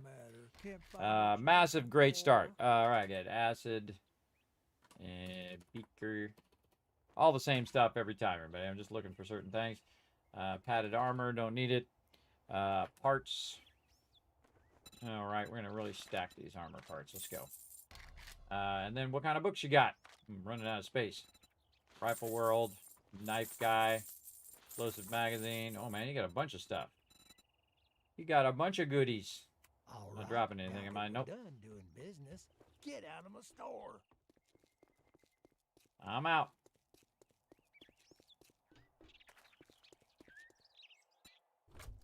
And again, when's the trader reset? Trader resets on day 82. So we're on day 79, which is actually the reset day. I'm going to mark that off. There we go. All right, we're on day 80 now. Yeah, day 80. Okay, so we got that. We can head back to our base. Oh, there's a airdrop right there. We can go ahead and try to get. How many more airdrops do I have? Just the one. All right, since there's a storm in the burnt biome, we'll just ignore that for now. Plus, we're going to go this way anyway, just to fly by my first base that I built. And it's actually really in an excellent spot. Really worked well. Helped us a ton to get started in the game. Food, water, shelter, all those things. And then we built an underground part of the base. So I'll just kind of dip over here, give you the quick tour. As you can see, it's got its own pad that we built on a nice flat area. So we can defend against it. It's got a bunch of spikes there. It does have the inner kill box and the outer bomb wall because we were at the stage where the bomb wall was necessary because we started getting bombers. But we'll go ahead and run inside real quick. Get a little jump entrance. We've got all our stuff up here, which is our trade boxes and stuff. Very similar to my current base. Again, inner kill box, outer bomb wall. Then underground, remember we did most of this with a stone axe, everybody, so it did take a while.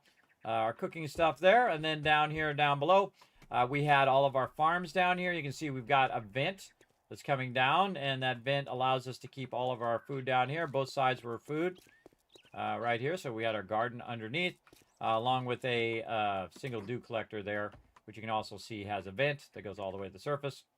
And the Kismet kill box sits on the top. So it protects them from getting over those vents and trying to come down to us. Basically, just run into the spikes and GG's. They all dead. Also, a little quick launching there. Very fun. In fact, we could use that little quick launcher. Oh, we got stuff in here. I forgot. We put stuff in there. All right. So we want to go see Trader Bob. We've already been to that Trader Bob. And let's go see this one. Oh, there's an airdrop, too. That's actually the other thing we're going to do. Let's do the airdrop first, and then we'll go Trader Bob. There's our tree farm that we have not made another one yet. We'll get around to it.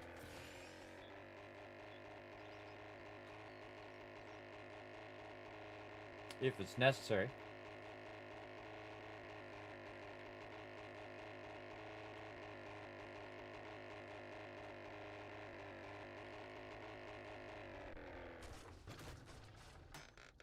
Grab it. Fail. Open it up later. Get to the trader first.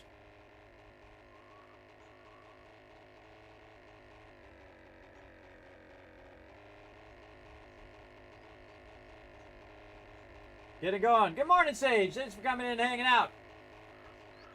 If you shut down and come back, does YouTube give you 12 more hours? Yes.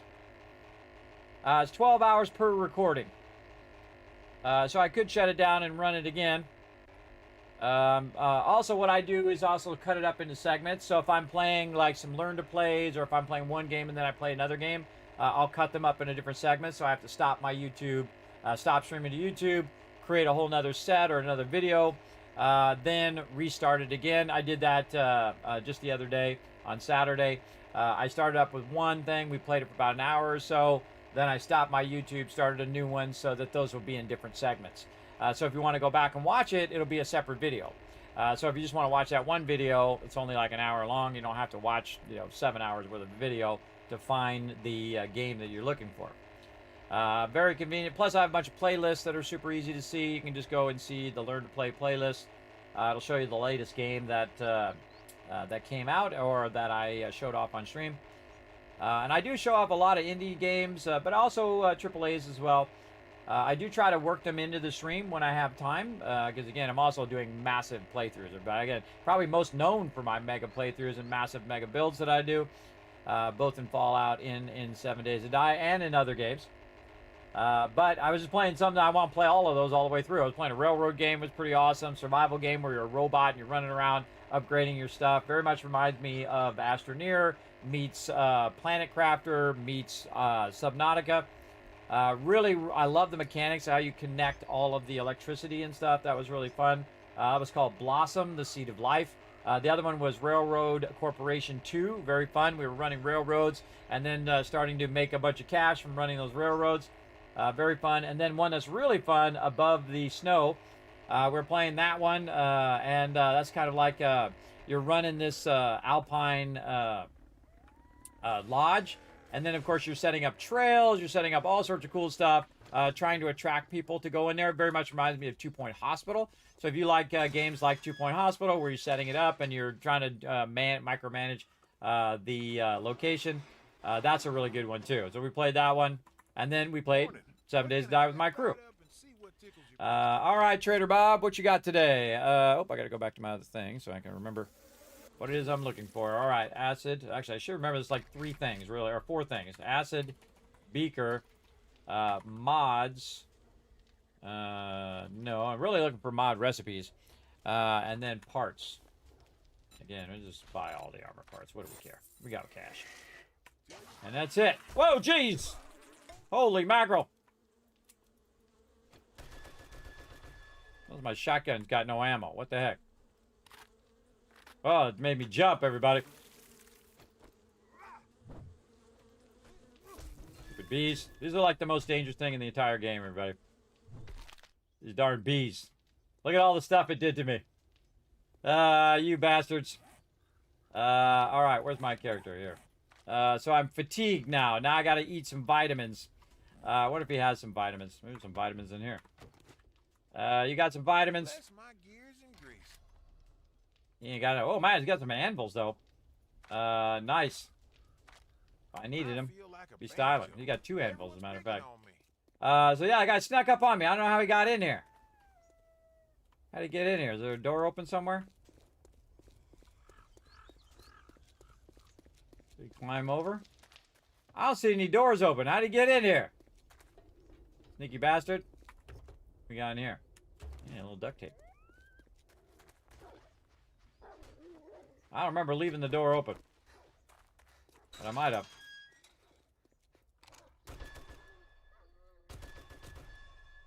Now you're all gonna get owned for that. Blast them! Give those zombies something to eat other than me. Alright, scared the heck out of me. That guy shouldn't have been in there. I don't know what that was all about.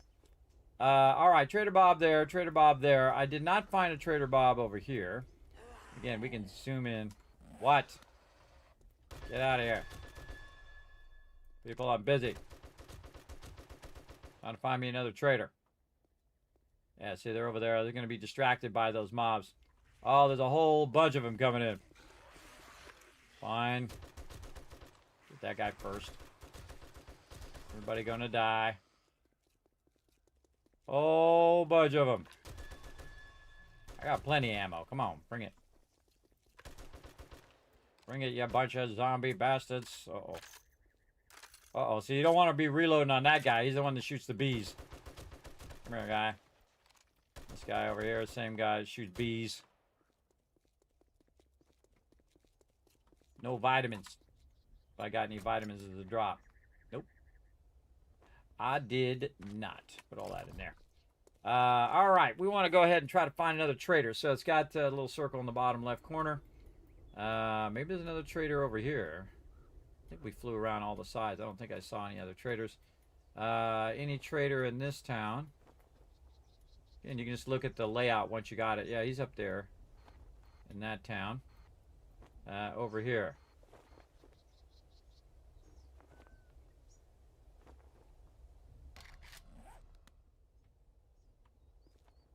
Game makes you paranoid. Thought I heard somebody. Apparently not. Alright, so we got to find these other Trader Bobs. Oh, we already found one over here. Yes, that's number 3. We just need number 4. Trader Bob, that way. Well, let's go. Honk at him. We out of here. There's another Trader Bob hiding around here somewhere. Oh, over there on the left, maybe. I've been over on the left there. Oh, yeah, that's that one. Oh, there. Oh, I did find it. Oh, he's up there. I didn't even see him. He's in that upper part of the map. We did find him. Okay, we know where the other, because because I have such a large map, I actually have 4 traders per zone. So it's a total of 20 traders. That's the most you can have, because a 10K map is the most, the largest map you can do. And again, thanks for coming in and hanging out, everybody. We still got some time. We got some time to get to the trader. We also got to get to the winter biome, which I can see is over here on the left side. We can see just a little bit of that snow. Try to find the vendors over there as well. We're going to try to find all the vendors in all the different locations. And then what we're going to do is we're going to number those vendors. 1, 2, 3, 4, 5. And try to find the optimum route to do every single vendor in a single day. I have done, I think it was 16 was the most, or it might have been 20 in a single day. And it wasn't just like I went to the traders. I went to the traders. I got the stuff that I needed. Then I went to the next trader and got the stuff I needed. That's a lot of traders in a day. You got to be pretty lucky both with your order and then how you're landing. You're coming in with good landings as well to go that fast. Because at some point, everybody, you're not even looking for that much stuff because you've already got all the books. You've already got all the skill magazines. You're really looking for parts. You're looking for maybe certain items like solar cells, things like that. Things that you need. And Trader Bob is actually a really great place to land in the actual trader himself. Because he's got a nice little strip of runway right here. Really, it's just a road, but strip of runway that I can just kind of roll up on like this and just park right there if you're good. Door's open over there, though, but... Top of the morning to you. How can I help? Well, what's up, Trader Bob? I can't resist looting. Acid, beaker, mods... parts, stocking up, and then take away parts, books, knife guy. I think I have too many knife guy books now. That's a good choice. All right, so we did find Trader Bob up here. Yeah, we got all 4 of them. Again, we'll number them out later. And then we out of here. I can take off before I hit that rail. There we go. And then we'll figure out where we marked. That way. Cut left.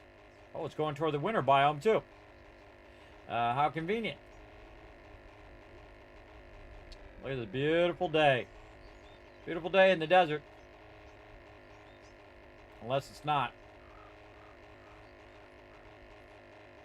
Yeah, big time winter biome over here.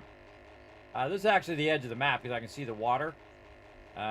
So I do need to go probably way north to find those cities. Actually, I see one way out there. I see a house.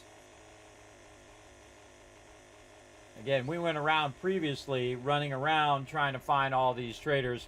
And I've already synced to all the biomes, meaning I already did all my biome challenges, so I already have all of the gear. Otherwise, when you come out here, you get that thing around the edge. I think the thing is too thick, by the way. It should be much thinner when you have that effect because it really is annoying. More than its game mechanics, it's more annoying than anything else. And again, we'll come to the desert biome. We'll build a big old base out here as well. Do some more cool stuff. The bird.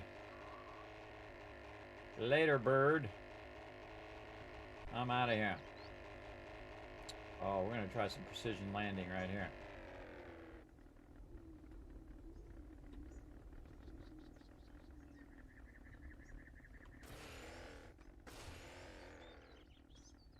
Drive right into the trader. Wasn't up. All right, what you got? Afternoon. What can I? Let's get you sorted.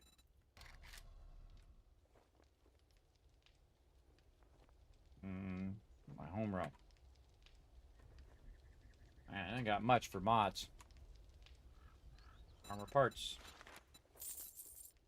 Yeah, I feel like I'm on a bunch of books and not need them. Batter up. Ooh, that's good. Take that. All right, let's see if we finished our battered up. Ah, batter up now finished. All right, look at this. We're finishing all. Look at all these. 77777. 8675309. What is it? Batter up right here. What do we get? The big bonus. Power attacks that kill your enemy refill your stamina meter. So if we were using clubs or bats, we'd be styling. And again, hard to not loot stuff, especially coolers. All right, now the tough part is trying to take off without having enough runway. Again, this is not a helicopter. It's like a gyrocopter. So gyrocopters do not have vertical takeoff. You can't just land. That would be awesome. You just hold the space bar and then just go forward and it just takes you off of there. But it doesn't. But I can steer myself back around.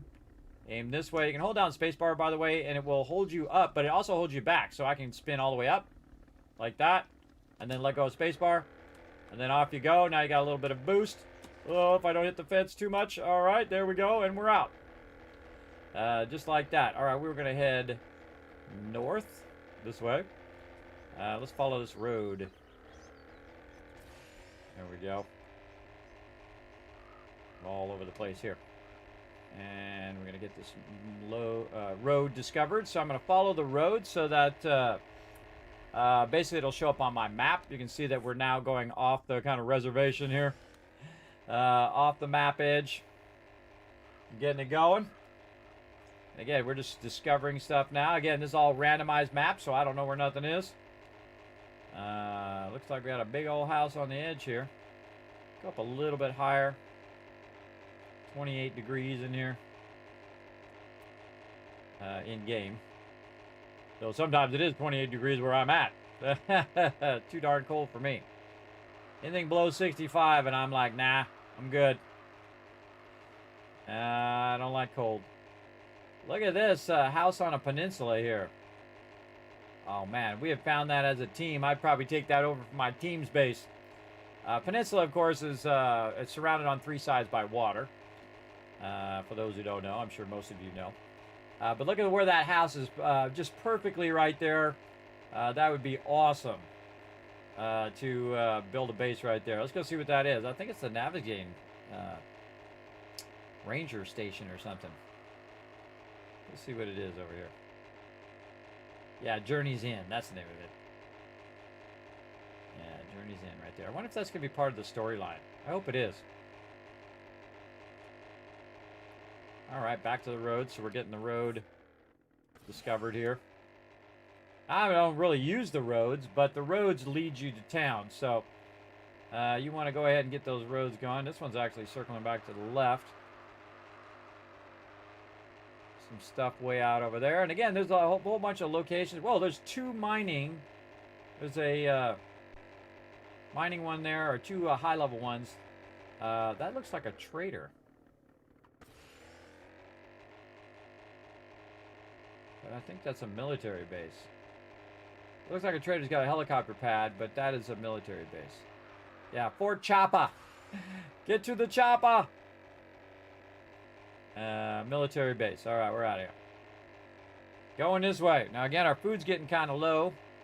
Our gas is getting a little low, but we got plenty of gas. So what we might do is just get back on the road here. Just looking for where the cities are at. There's definitely one ahead of us to the west here. I can see it on the horizon. Again, one of the cool things they did is they made it where you can see detail from really far away. Get some gas. Just so we don't have to worry about it. What up? Watch out for Chuck. He's going to try to chuck a boulder at us. We out of here. But yeah, definitely a big old city coming up. Big one. Have we been over here? No, we have not been. Oh, there's one over there. Oh, I guess we already been to this one. Well, we'll go find the trader while we're there. It definitely looks like there's one also off to the right.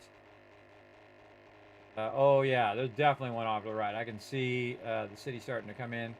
2 of them off to the right. So off to the north direction. So we'll check that out later. We're already on to a very large city over here. Again, each biome, the cities have a tendency to get larger and larger and larger until you get to the wasteland, where it just has truly massive locations. But we need to know where our traders are so we can start getting our big trade route going.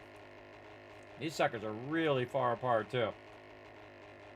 And again, I would go to the POI that's the furthest out from my base, then work my way back. Also, you can just put your base in the center of all of the traders, and that'll help you, because this way when you're done going to the traders, you just go back to the center instead of having to go 10 away. you can just go 5 away because it's in the center of wherever all the traders are. Very cool. All right, here we go. Coming in, taking a look at the winter biome. Very nice, though. A beautiful day to be coming through.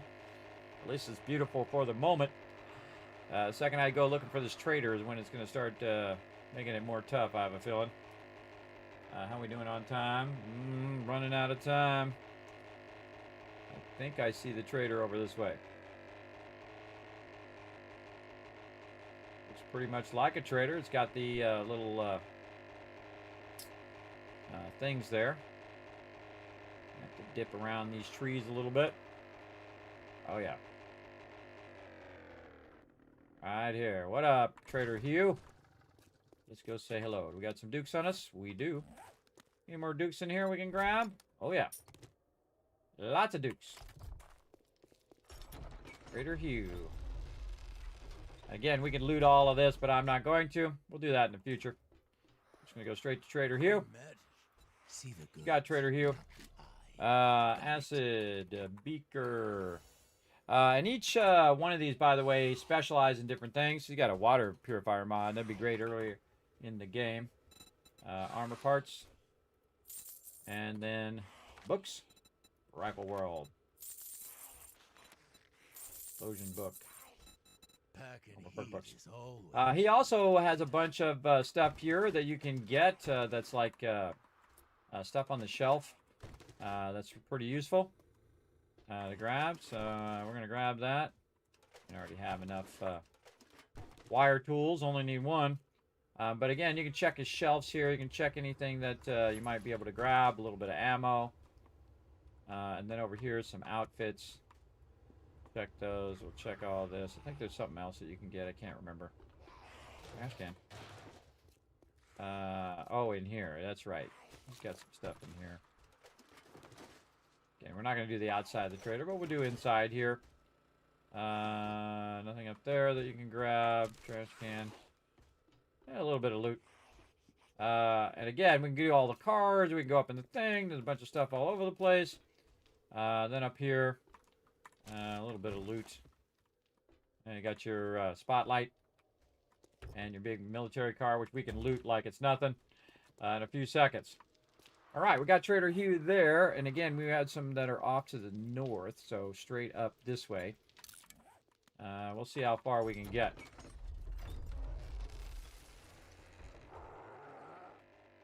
Get out of here. Run for it. Bunch of chucks there. Oh, look at that mine right there. Cool stuff. Oh, it's getting frosty. Getting down to 12 degrees.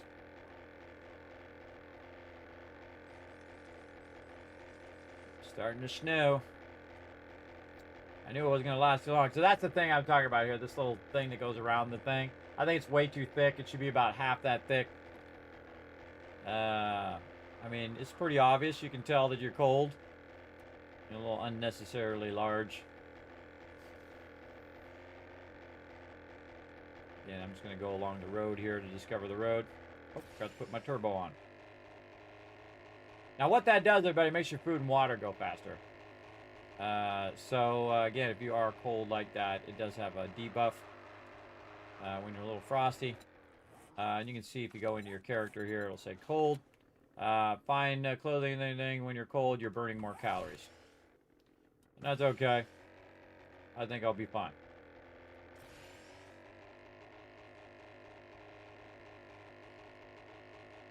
This road is taking the long way around.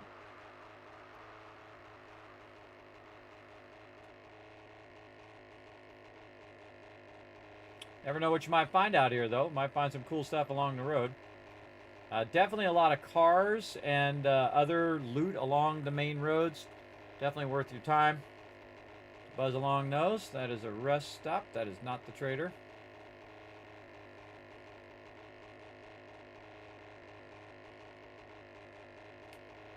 Green. That is not the trader there. Ooh, just missed that tree. That is a checkpoint. Not what we're looking for.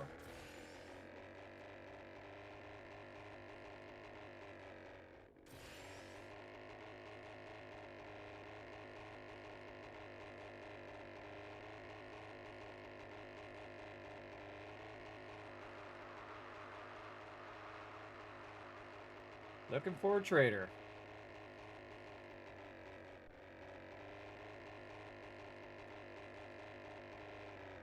Little energy substation there. Where are you hiding, Mr. Trader? Yeah, we're gonna run out of time. Yeah, we gotta go this way. It'd be funny if I put the tag right by it, just by accident. I have an alarm gonna go off here. Another minute. Another minute. Oh, make it rain. Oh, okay, we'll get it going here in a minute. Obviously, I'm flying a helicopter right now, so give me a minute.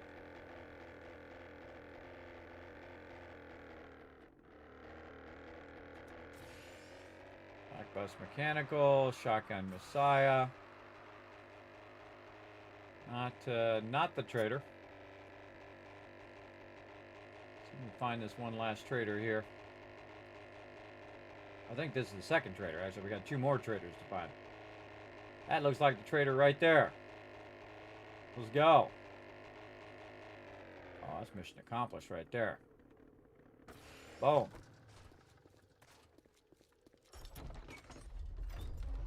Gonna run for it. We're gonna run out of time. Close this up so we warm up. There we go. What's up, Trader Hugh? Let's see what you got. Acid. Speaker. Mods. Parts.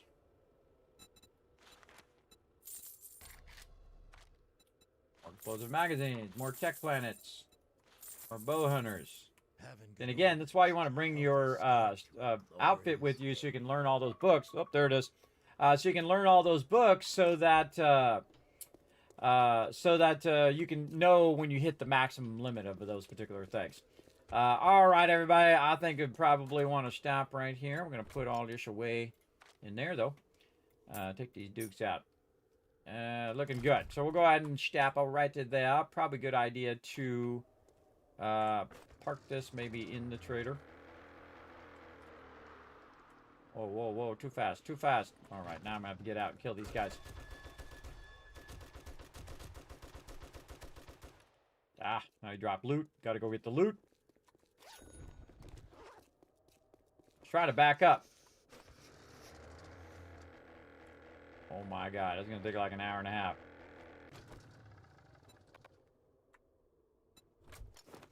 Can't pick it up. Not enough space. All right, put it all back in. Here's what we do. Make a U-turn.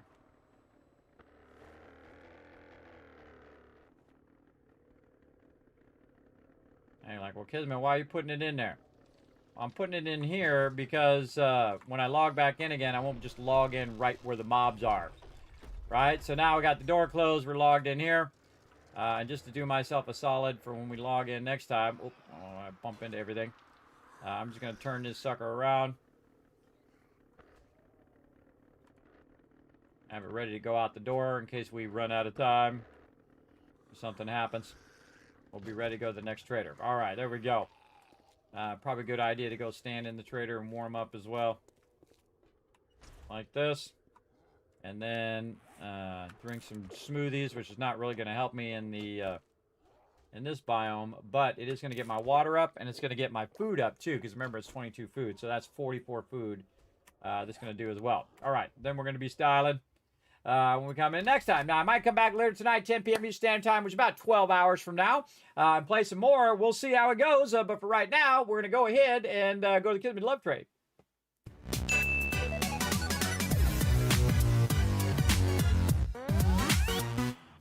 All right, make it rain. Here you go, 1,000 kiss caps, everybody. We got that going on. Let me catch up on the chat a little bit because we're going to head on out of here as well. I started playing a couple days ago. How do I get an outfit to protect me from the different biomes? Ah, that is your questing. That is under your challenges. So if you look for your challenges, you hit Y. It's going to pull up those challenges, and then you have 3 different screens of challenges. You have your first kind of basic challenges, you have your advanced challenges, and then you have your quests or your major challenges, which are your biome challenges. So you want to go in and check those. Also, if you go into a biome, it's going to say, hey, you need to do such and such thing. But I would definitely pull that up and track the first one, and it will say, hey, you need to collect so much resources. You need to kill so many mobs. You need to do this. You need to do that. You need to get yourself some mushrooms, or you need to get yourself make this particular type of smoothie and stuff like that. So that's what you want to do. You want to go to your challenges. Again, there's going to be 3 separate pages. That's where it really trips people up, because they go in there and it only has that one page, but there's actually 3 pages that you can click at the very top.